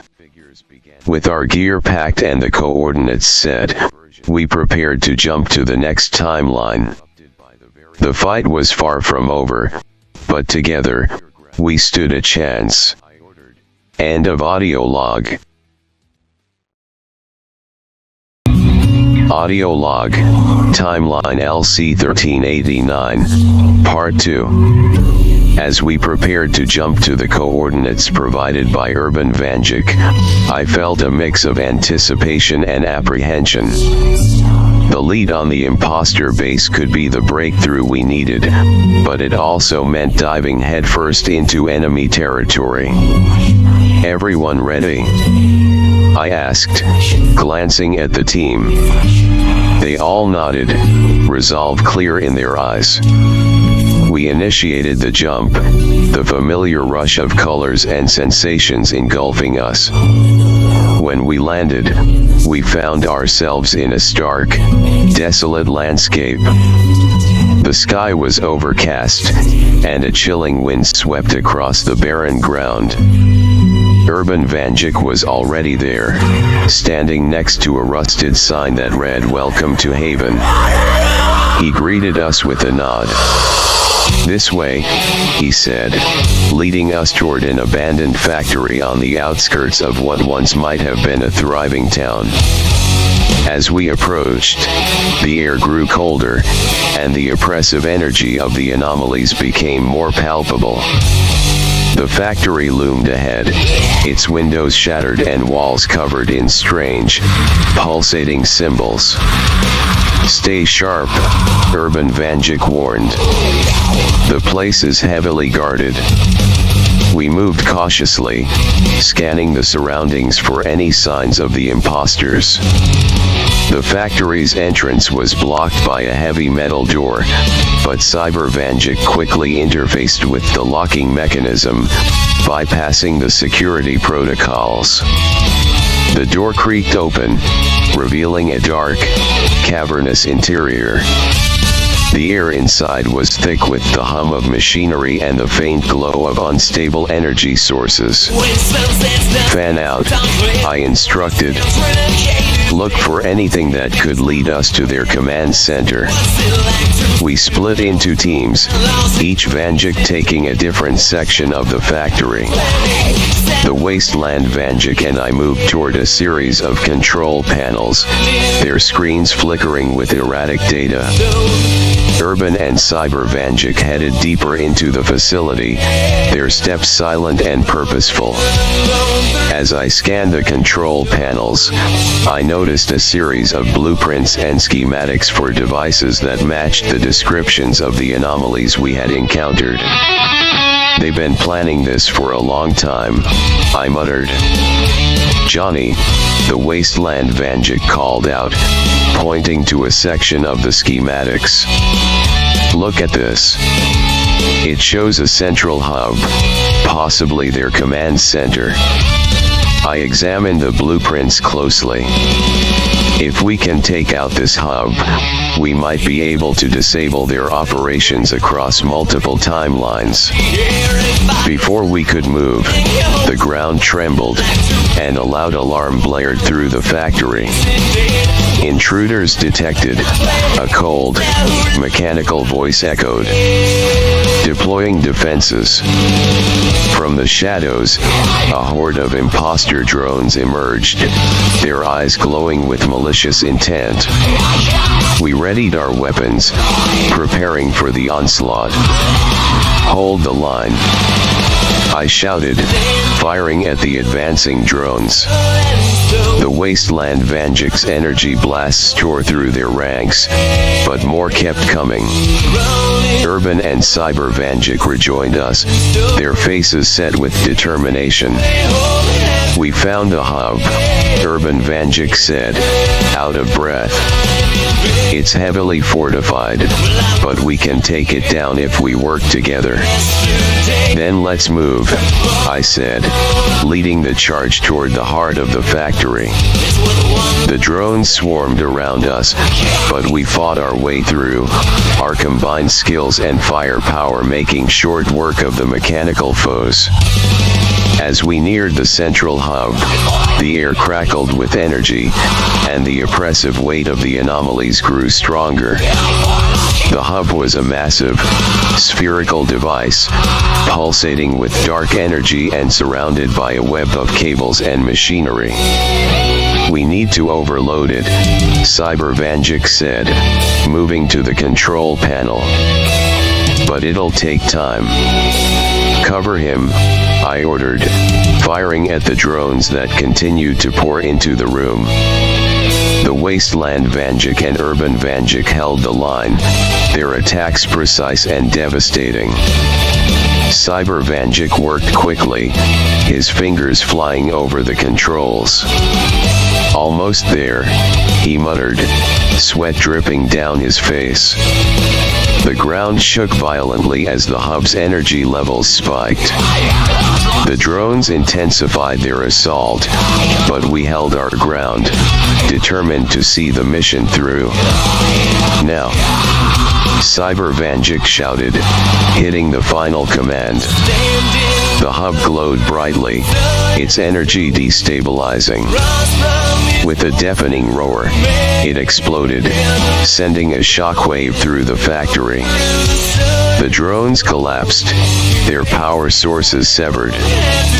The oppressive energy dissipated, and the factory fell silent. We did it, I said, breathing a sigh of relief. The hub is down. Urban Vanjik nodded. This should disrupt their operations across several timelines. But it's not over yet. We need to keep pushing. I agreed. Let's regroup and plan our next move. We can't let up now. With the immediate threat neutralized, we began our return to base. The journey back through the multiverse was smooth, the sense of accomplishment tempered by the knowledge that the battle was far from over. Back at the base, Faerun Vanjik greeted us with a look of concern. I received reports of increased activity in other timelines. The imposters are retaliating. We expected that, I said, exhaustion creeping into my voice. But we're making progress. We took down one of their main hubs. It's a start. The team gathered around, the weight of our mission clear in everyone's eyes. We need to stay vigilant, I said, looking at each of them. This war isn't over, but we're gaining ground. United, we can win this. With a sense of renewed determination, we settled in to rest and regroup. The fight for the multiverse was far from over, but we were ready to face whatever challenges lay ahead. The base was abuzz with activity as we analyzed the data from our latest mission. Despite our exhaustion, there was a palpable sense of progress. Taking down one of the imposters' main hubs had given us a much-needed boost in morale. Faerun Vanjik approached me, a look of concern on his face. Johnny, we need to talk. I've been monitoring the network and there's something you need to see.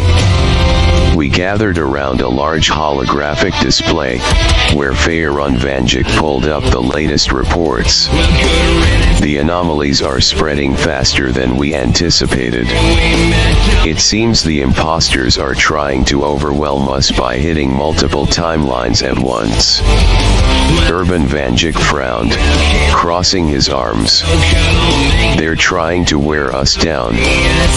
If they can't beat us in a direct fight, they'll try to outlast us. We need a new strategy, the Wasteland Vanjik said, his voice firm. We can't keep playing defense. We need to go on the offensive and take out their leadership. I nodded in agreement. But to do that, we need to find their primary base of operations. Cyber Vanjik, any leads on where that might be? Cyber Vanjik's eyes flickered as he processed the data. Based on the patterns we've seen, there's a high probability that their main base is in timeline XM042. It's a heavily industrialized timeline with a history of anomalous activity. Then that's our next target, I said, determination in my voice. We'll gather our strength, coordinate with the other Vanjikis, and launch a coordinated strike. Faerun Vanjik placed a reassuring hand on my shoulder. We'll need all the help we can get. I'll reach out to the Vanjikis in the neighboring timelines and have them ready to assist. The next few hours were spent planning and preparing. Each Vanjik contributed their unique skills and knowledge, creating a comprehensive strategy for the assault on timeline XM042. It was a daunting task, but we knew it was our best chance to turn the tide. As we prepared to jump, I gathered the team for a final briefing. This mission is critical. If we can take out their primary base, we can cripple their operations and give ourselves a fighting chance. Stay sharp, watch each other's backs, and we'll get through this. With that, we initiated the jump. The multiverse shifted around us, and we landed in timeline XM042. The air was thick with smog, and the landscape was dominated by massive factories and industrial complexes. The energy here was oppressive, a clear sign of the anomalies at work. We need to move quickly, I said, scanning the area. Their main base should be in the central factory complex. We moved through the industrial wasteland, avoiding patrols of imposter drones. The central factory loomed ahead, a massive structure bristling with defenses. Urban Vanjik led the way, using his agility and knowledge of urban environments to navigate the maze of machinery. Cyber Vanjik hacked into the security systems, disabling alarms and creating pathways for us. As we approached the heart of the complex, the air grew colder, and the hum of machinery grew louder. The central chamber was vast, filled with towering machinery and glowing with dark energy. In the center, a massive construct pulsated with malevolent power. This is it, Cyber Vanjik said, his voice tense. The core of their operations. The Wasteland Vanjik readied his weapon. Let's take it down. Before we could act, a figure emerged from the shadows. It was another imposter, larger and more imposing than any we had faced before. Its eyes glowed with a fierce intensity, and its voice echoed through the chamber. You think you can stop us? You are but a handful of misguided fools. We've taken down your hubs before, I retorted, aiming my magnum. We'll do it again. The battle erupted with a ferocity that took us by surprise. The imposter's attacks were relentless, its form shifting and adapting to our every move. But we fought back with everything we had, our combined skills and determination pushing us forward. Urban Vanjik darted around the imposter, striking with precision and agility. Cyber Vanjik used his tech to disrupt its defenses, while the Wasteland Vanjik's energy blasts kept it off balance. As the fight raged on, I noticed a series of conduits leading from the core to the machinery around us. "We need to overload the core," I shouted over the din. "Target the conduits." With coordinated precision, we focused our attacks on the conduits. One by one, they exploded, sending sparks and energy flying. The imposter roared in anger, its form flickering as the core destabilized. "Keep it up," I urged, firing shot after shot at the remaining conduits. The core's energy levels spiked, and the entire chamber began to shake. "Now!" Cyber Vanjik shouted, hitting a final command on his interface. The core erupted in a blinding flash of light, and the imposter screamed as it was consumed by the explosion. When the light faded, the chamber was silent. The machinery was still, and the oppressive energy was gone. We had done it. "We've taken out their primary base," I said, breathing heavily. "But we can't let our guard down. There will be more." Urban Vanjik nodded, his expression resolute.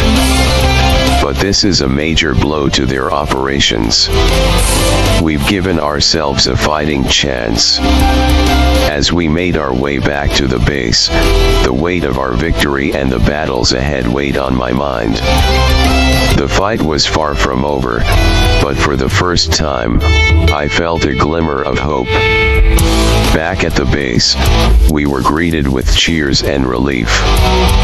Faerun Vanjik had gathered reinforcements from neighboring timelines, and the base was bustling with activity. "Welcome back," Faerun Vanjik said, a smile on his face. "We've been monitoring your progress." "Excellent work." I nodded, feeling the exhaustion set in. "We've dealt them a major blow, but we need to stay vigilant. The imposter's forces won't give up easily." The team settled in, sharing stories of the battle and planning our next steps. The sense of camaraderie and determination was stronger than ever. As I prepared to get some much-needed rest, I couldn't help but feel a sense of pride in what we had accomplished. We were Vanjikis, protectors of the multiverse, and no matter the challenges ahead, we would face them together. The base was a hive of activity. Vanjikis from neighboring timelines coordinated and strategized, sharing intel and preparing for the battles to come. The sense of unity was palpable, and it gave me a renewed sense of hope. After a brief rest, I gathered the core team for a debrief. Urban Vanjik, Cyber Vanjik, Faerun Vanjik, and the Wasteland Vanjik joined me in the central hall. Maps and data projections spread out before us. "We've dealt a significant blow to the imposter's operations," I began, addressing the team. "But we can't afford to be complacent. The enemy is likely to retaliate, and we need to be ready." Cyber Vanjik nodded, his cybernetic eyes flickering as he processed the latest data.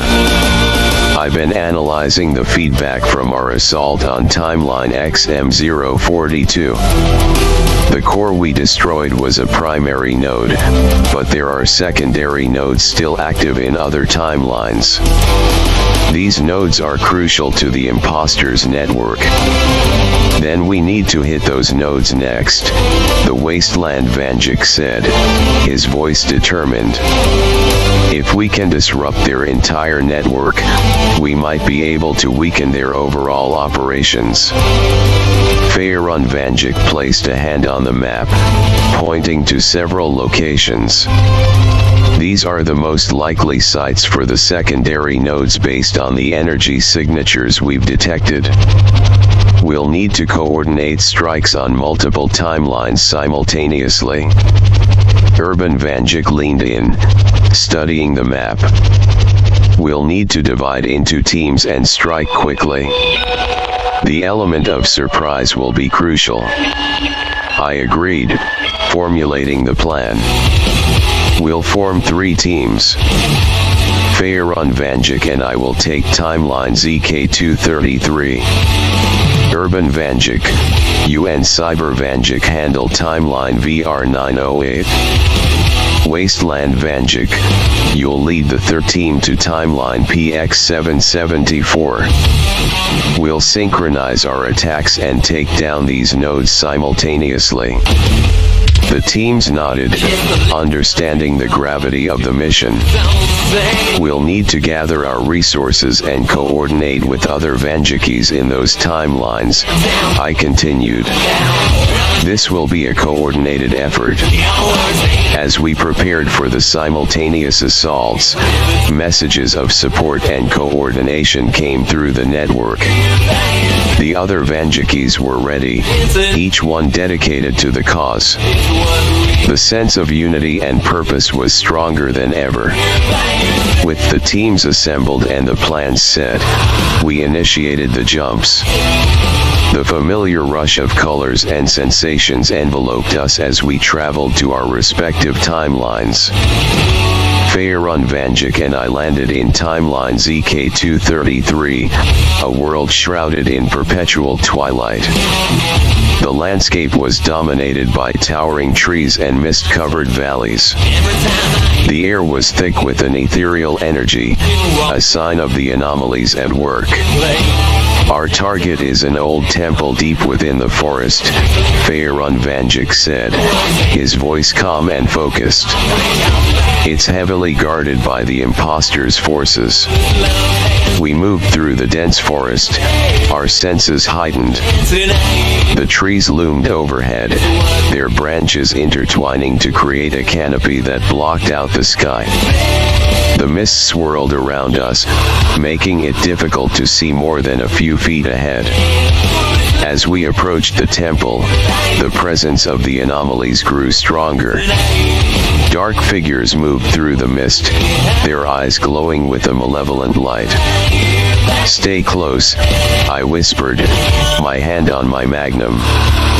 "We need to take them out quietly." Feyron Vanjik nodded, his staff glowing with a soft, green light. We moved silently through the mist, taking out the guards one by one. The temple loomed ahead, its ancient stone walls covered in strange runes. We slipped inside, the air thick with the hum of unstable energy. The central chamber was dominated by a massive stone altar, pulsating with dark energy.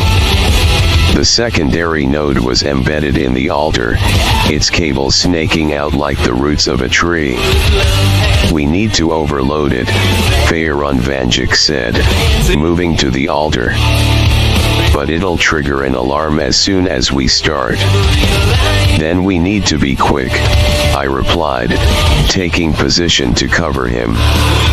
"Do it." Feyron Vanjik began the process, his staff glowing brighter as he chanted an incantation. The air crackled with energy, and the altar began to shake. The alarm blared, and dark figures rushed into the chamber. I fired at the first wave, my shots precise and deadly.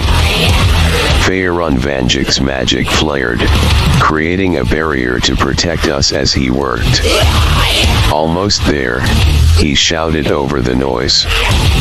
The figures kept coming, their numbers overwhelming. But we held our ground, determined to see the mission through.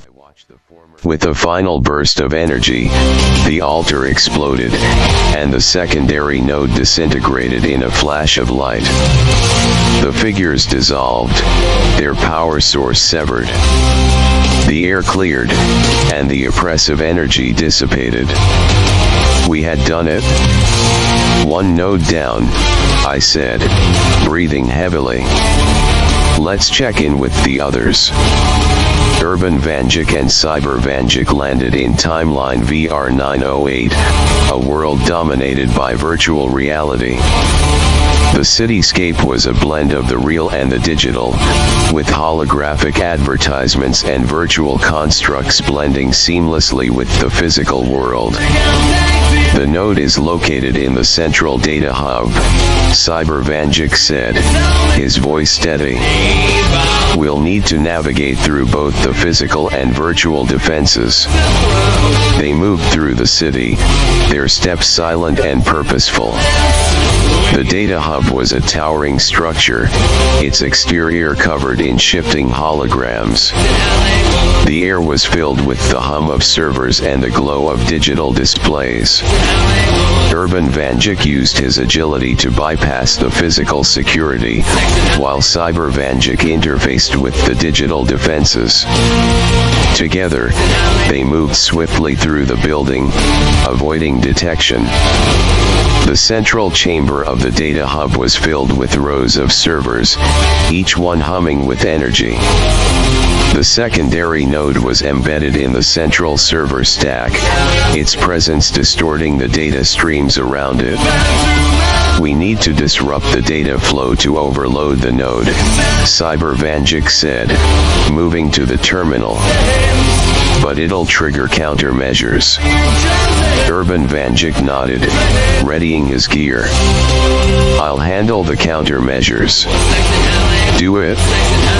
Cyber Vanjik began the process, his fingers flying over the terminal. The data streams flickered and shifted as he worked, destabilizing the node. The countermeasures activated, and virtual constructs materialized in the chamber. Urban Vanjik moved swiftly, his movements precise and fluid as he took down the constructs one by one. Almost there, Cyber Vanjik said, the strain evident in his voice. The constructs intensified their attacks, but Urban Vanjik held them off, his agility and speed unmatched. With a final command, Cyber Vanjik overloaded the node, causing the servers to explode in a burst of digital energy. The constructs vanished, their power source severed. The air cleared, and the oppressive energy dissipated. Node down, Urban Vanjik said, breathing heavily. Let's check in with the others. The Wasteland Vanjik and his team landed in Timeline PX-774, a barren wasteland ravaged by nuclear fallout. The landscape was a desolate expanse of ruined buildings and radioactive craters. The node is located in an old military bunker, the Wasteland Vanjik said, his voice steady. It's heavily fortified, and the radiation levels are high. They moved through the wasteland, their steps careful and deliberate. The air was thick with radiation, and the ground was littered with debris. As they approached the bunker, the presence of the anomalies grew stronger. The bunker was surrounded by imposter drones, their eyes glowing with a sinister light.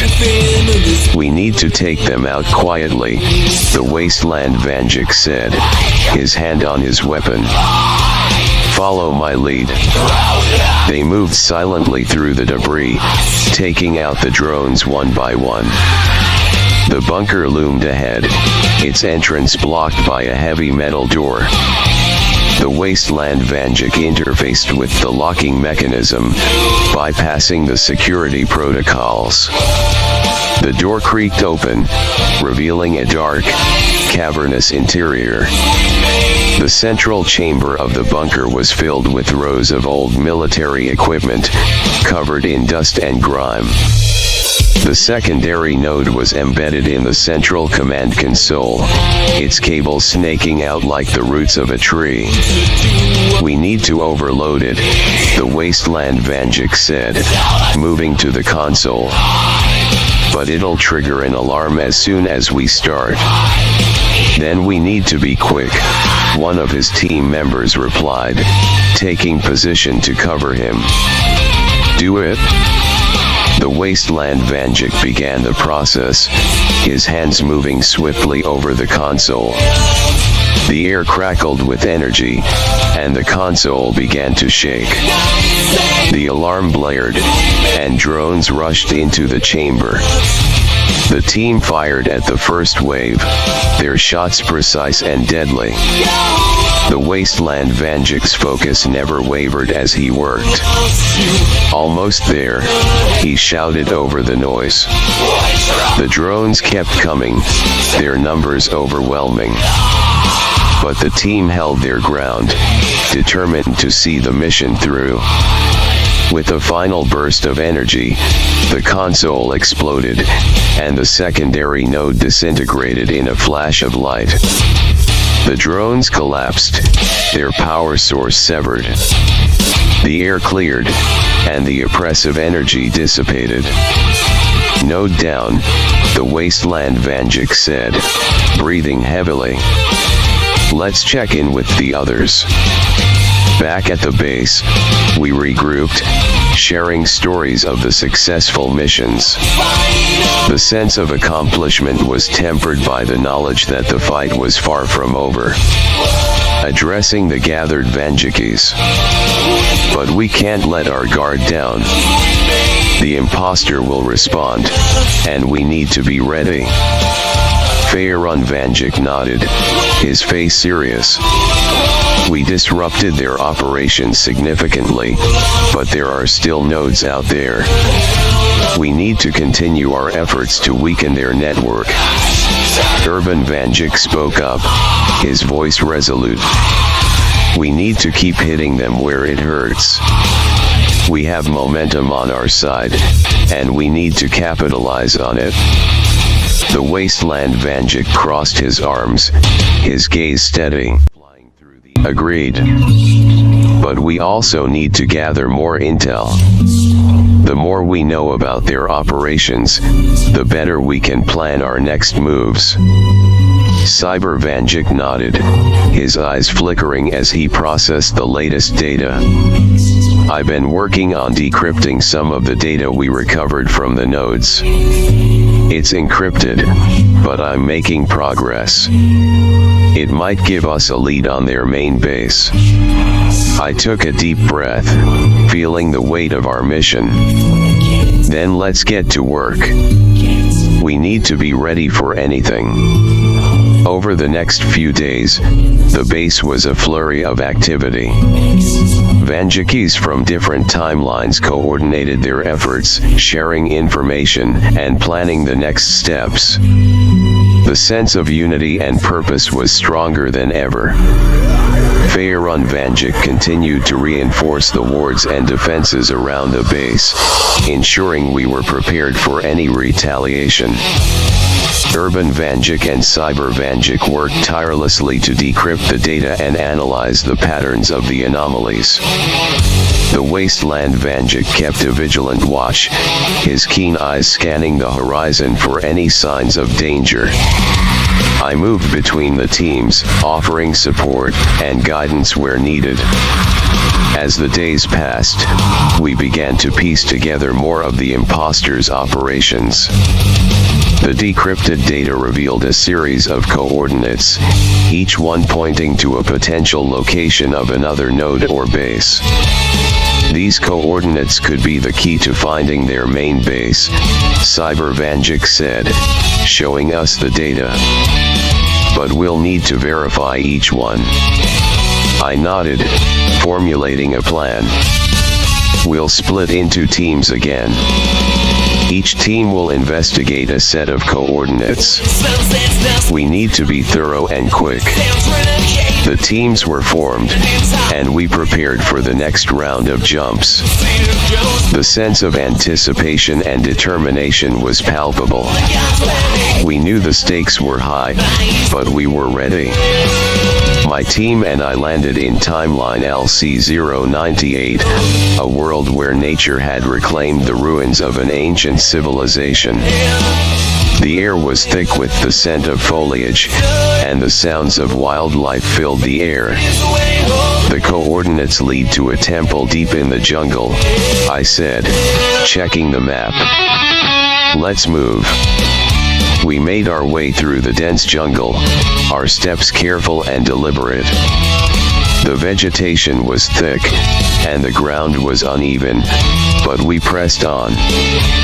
As we approached the temple, the presence of the anomalies became more apparent. The air grew colder, and the foliage seemed to twist and writhe with an unnatural energy. We're close, I whispered, my hand on my magnum.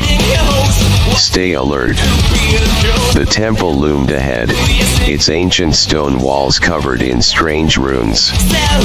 We slipped inside, the air thick with the hum of unstable energy. The central chamber was dominated by a massive stone altar, pulsating with dark energy. The secondary node was embedded in the altar, its cables snaking out like the roots of a tree. We need to overload it, I said, moving to the altar. But it'll trigger an alarm as soon as we start. Then we need to be quick, one of my team members replied, taking position to cover me. Do it? I began the process, my hands moving swiftly over the altar. The air crackled with energy, and the altar began to shake.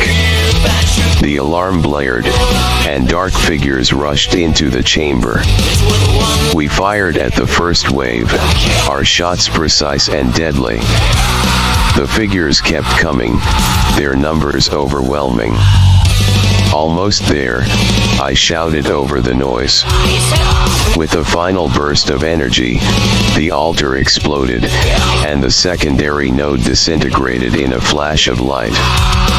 The figures dissolved, their power source severed.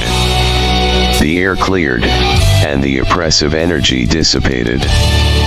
Node down, I said, breathing heavily. Let's check in with the others. Faerun Vanjik and his team landed in timeline JX457, a world of perpetual twilight and towering crystalline structures.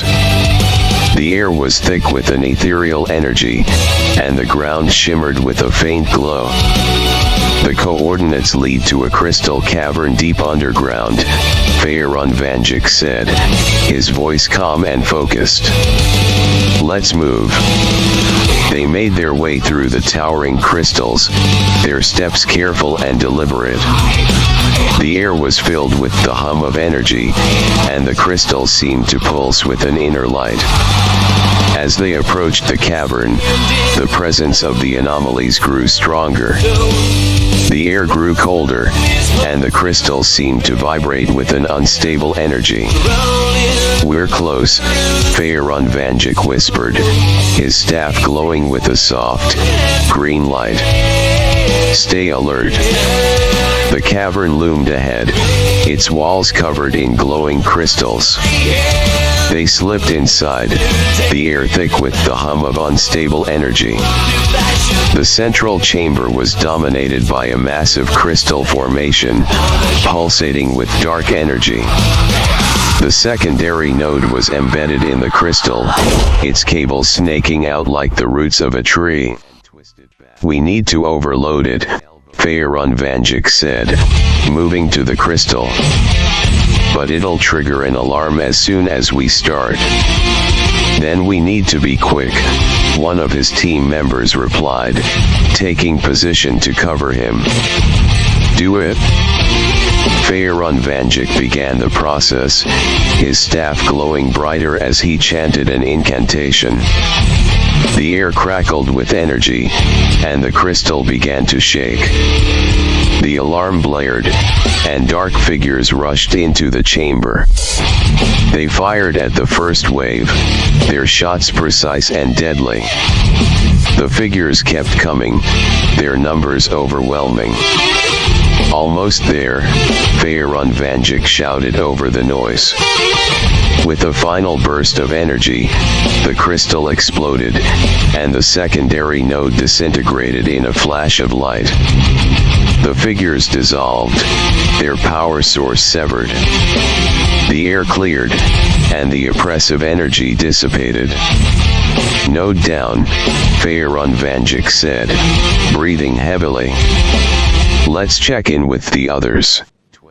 Urban Vanjik and Cyber Vanjik landed in timeline RM811, a world of towering skyscrapers and advanced technology.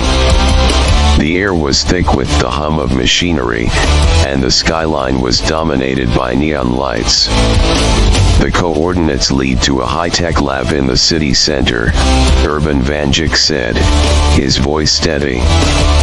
Let's move. They made their way through the bustling city, their steps silent and purposeful. The air was filled with the hum of machinery, and the streets were crowded with people.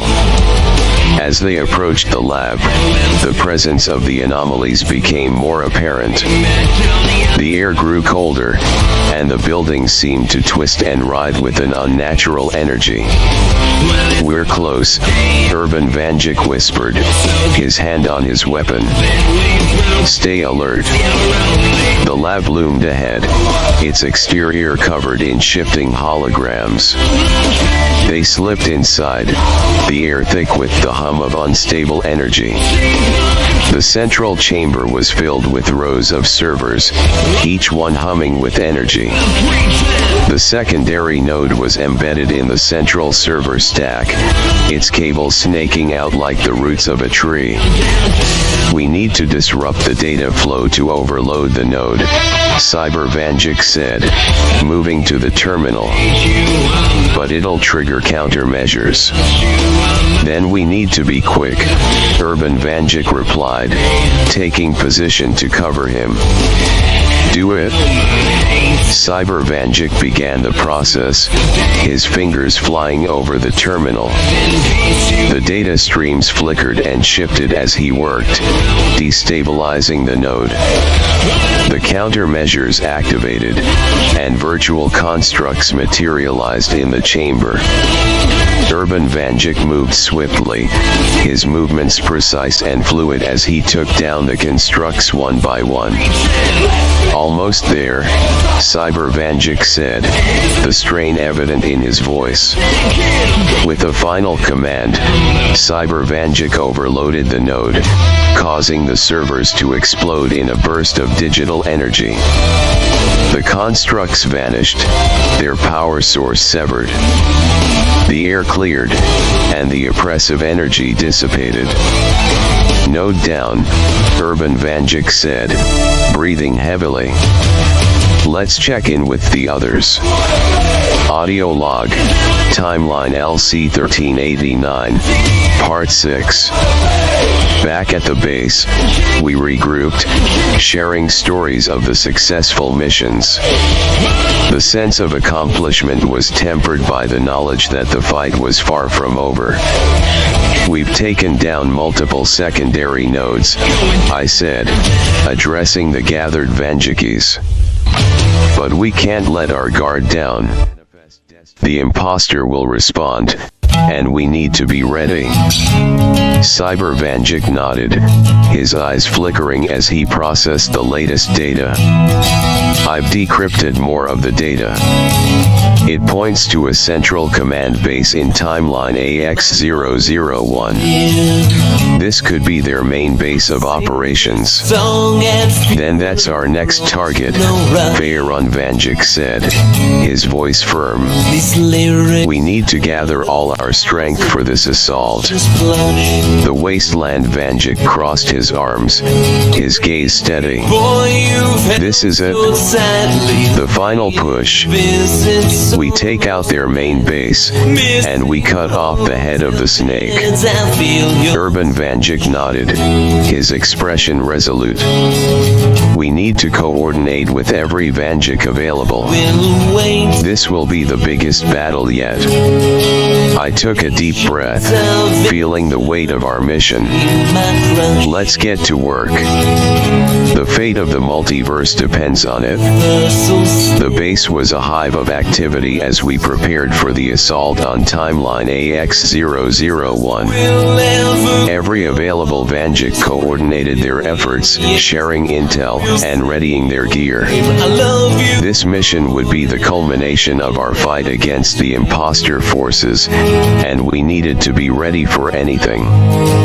Cyber Vanjik had decrypted enough data to give us a clear picture of the enemy's main base. The central command is located in a heavily fortified structure deep within AX001, he explained. It's surrounded by layers of defenses and anomaly nodes. We'll need to breach these defenses and take out the command center. Faerun Vanjik reinforced the wards around the base, ensuring our point of origin remains secure. We must be prepared for a counterattack here. The enemy won't go down without a fight. Urban Vanjik and the Wasteland Vanjik organized the teams, ensuring everyone knew their roles. We'll hit them hard and fast, Urban Vanjik said. No room for hesitation. As we prepared to initiate the jump, I addressed the gathered Vanjikis. This is it. We've fought hard to get here, and now we have a chance to end this. Remember, we fight for every timeline, for every version of ourselves and everyone we've sworn to protect. Let's bring this to an end. The room was filled with nods and determined expressions. With the coordinates set, we initiated the jump. The multiverse shifted around us, and we landed in timeline AX001. The landscape was a barren, post-apocalyptic wasteland. The sky was a dull, oppressive gray, and the air crackled with energy.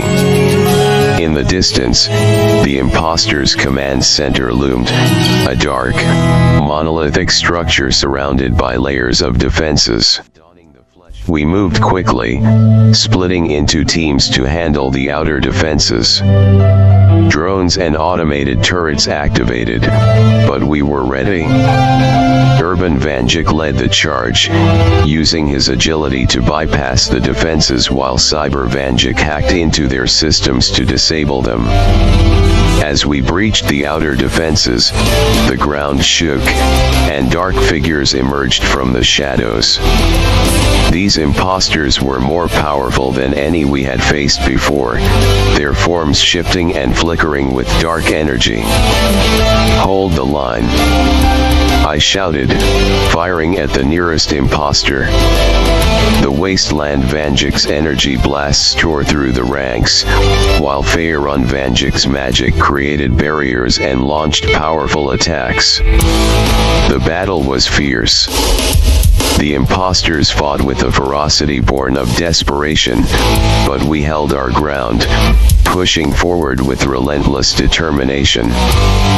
The defenses fell one by one, and we advanced towards the command center. As we reached the entrance, a massive figure emerged from the shadows. It was the leader of the imposters, a towering entity wreathed in dark energy. Its eyes glowed with a sinister light, and its voice echoed through the air. You think you can stop us? It taunted. The multiverse will fall, and you will be powerless to stop it.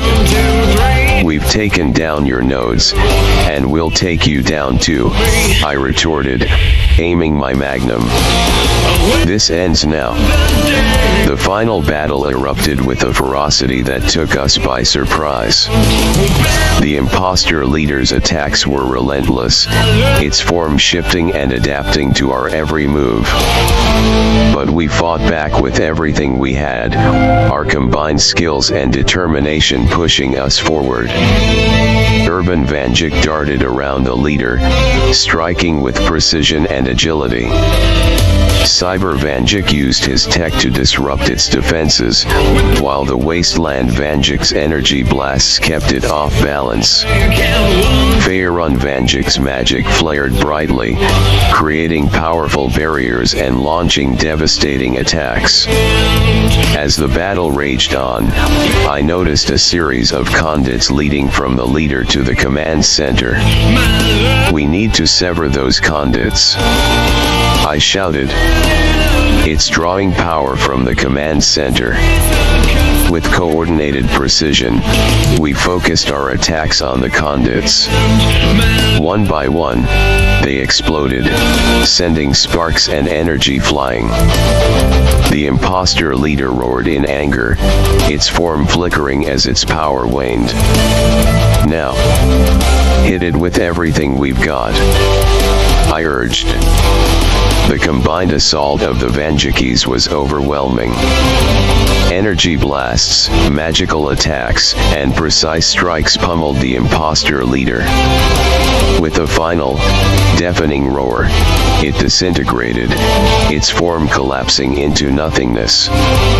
The ground shook violently as the command center began to destabilize. We need to get out of here, Faerun Vanjik shouted, creating a portal with his magic.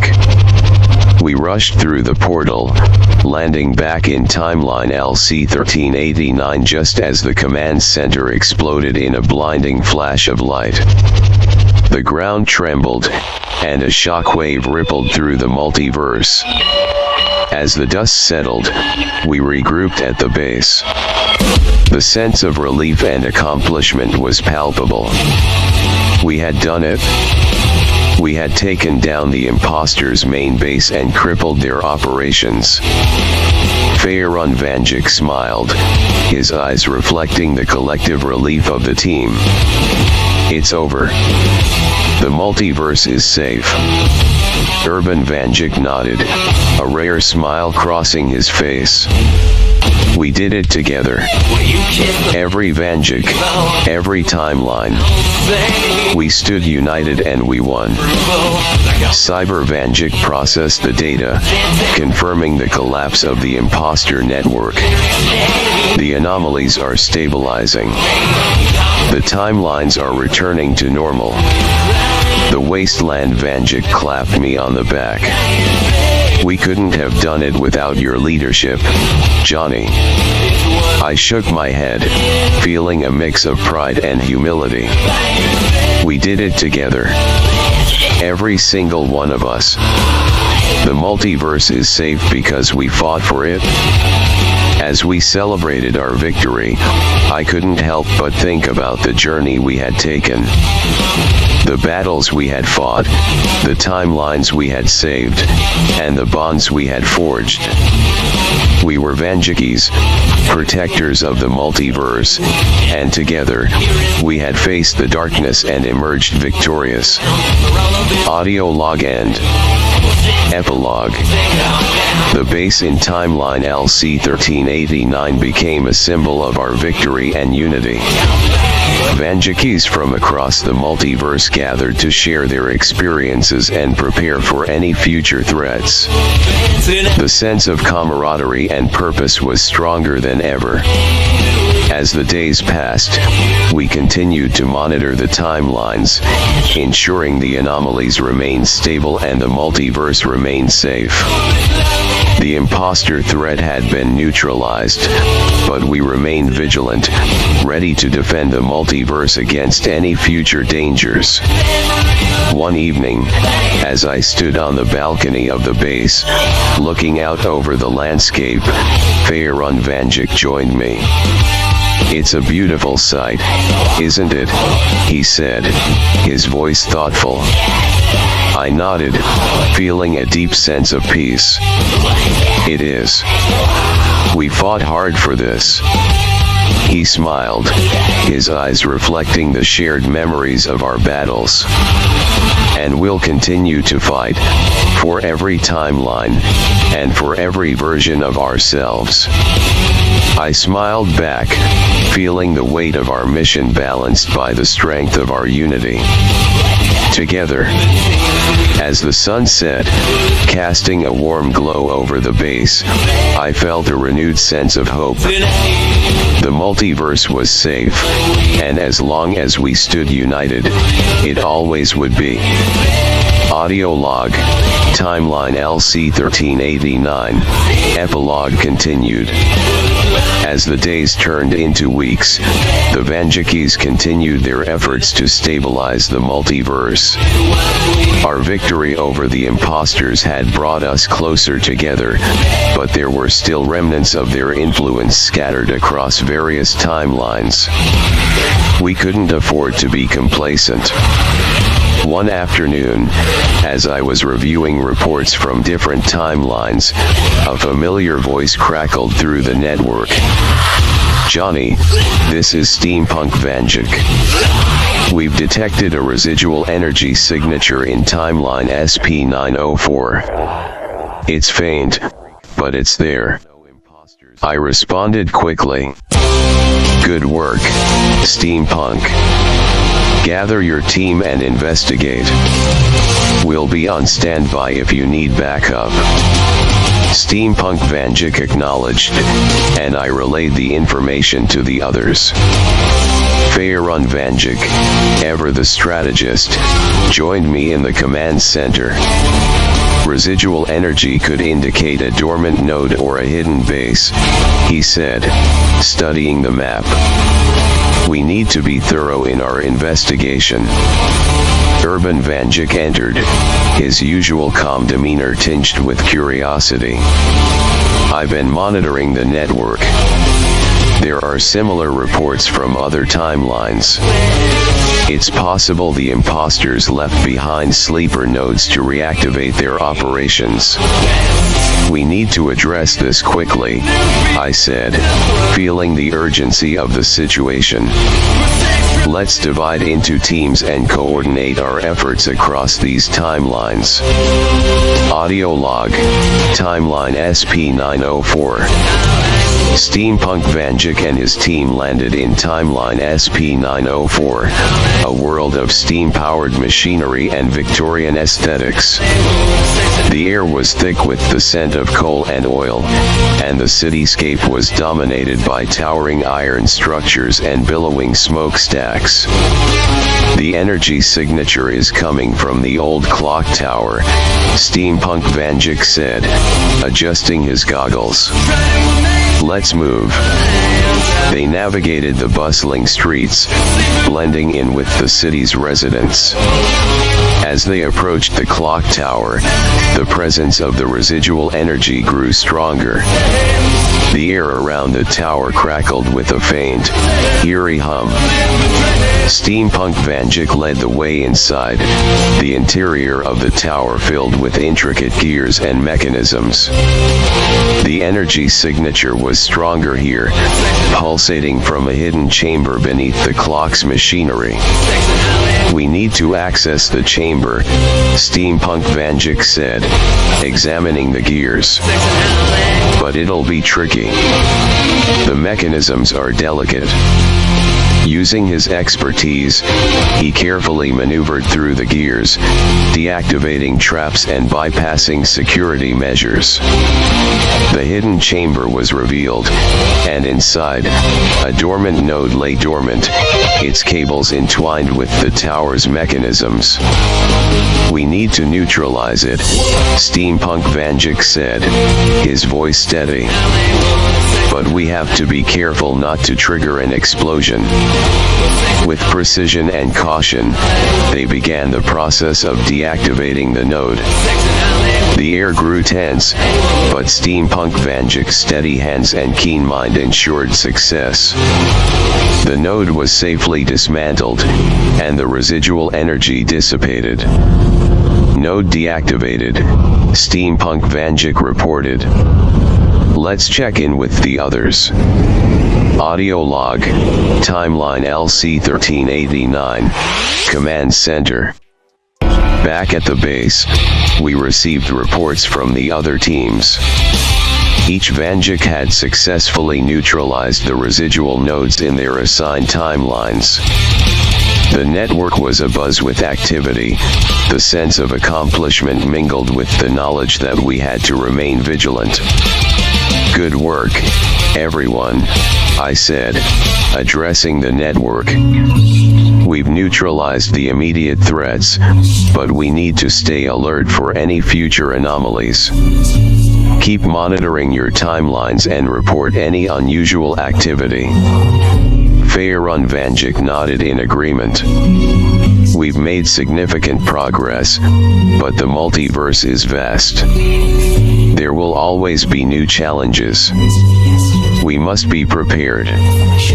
Urban Vanjik added, our unity is our strength. As long as we stand together, we can face whatever comes our way. The sense of camaraderie and determination was stronger than ever. Each Vanjik knew the importance of their role, and together, we were a formidable force. Audio log, timeline LC1389, personal log. As the days continued, I took a moment to reflect on our journey. The battles we had fought, the timelines we had saved, and the bonds we had forged were all part of a greater purpose. The multiverse was vast and unpredictable, but we had proven that unity and determination could overcome even the greatest of threats. One evening, as I stood on the balcony of the base, Faerun Vanjik joined me once again. You've done well, Orphan, he said, his voice filled with pride. The multiverse is safer because of our efforts. I nodded, feeling a deep sense of fulfillment. We've all played our part. Every Vanjik, every timeline. We've shown that we can protect the multiverse, no matter the cost. He smiled, his eyes reflecting the shared memories of our battles. And we will continue to do so. Together. As the sun set, casting a warm glow over the base, I felt a renewed sense of hope. The multiverse was a complex and ever-changing place, but as long as we stood united, we would face whatever challenges lay ahead. End of log. Final thoughts. The journey of the Vanjikis had been one of struggle, triumph, and unity. We had faced darkness and emerged victorious, not as individuals, but as a collective force dedicated to the protection of the multiverse. The battles we had fought were a testament to our resilience and determination, and they had forged bonds that transcended timelines. As we looked to the future, we knew that there would always be new threats and challenges. But we also knew that we were ready to face them, together. The multiverse was vast and unpredictable, but it was also a place of endless possibilities and hope. And as long as there were Vanjikis to protect it, the multiverse would always have its guardians. End of series. Special thank you message to our dedicated viewers and fellow guardians of the multiverse. From the very beginning of our journey through the countless timelines, your unwavering support and encouragement have been our guiding stars. Each twist and turn, each battle fought and won, has been made possible by your belief in the mission of the Vanjikis. Your presence has inspired us to face the darkness with courage, to find hope in the most dire of circumstances, and to unite as one powerful force against the threats that loom over the multiverse. Every comment, every cheer, every word of encouragement has fueled our resolve and strengthened our determination. We embarked on this journey to protect the multiverse, but it has been your faith and support that have truly made this mission extraordinary. Together, we have created a community that transcends timelines, one that stands as a beacon of hope, resilience, and unity. As we continue to watch over the multiverse, know that you are an integral part of this epic tale. Your support has been the foundation of our strength, and for that, we are eternally grateful. From all of us in the Vanjik Network, thank you for being the true heroes of this story. The multiverse is a safer place because of you. With deepest gratitude, Johnny Vanjik and the entire Vanjik Call Sign Network.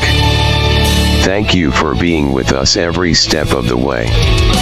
Together, we will continue to protect and cherish the infinite wonders of the multiverse. End audio log.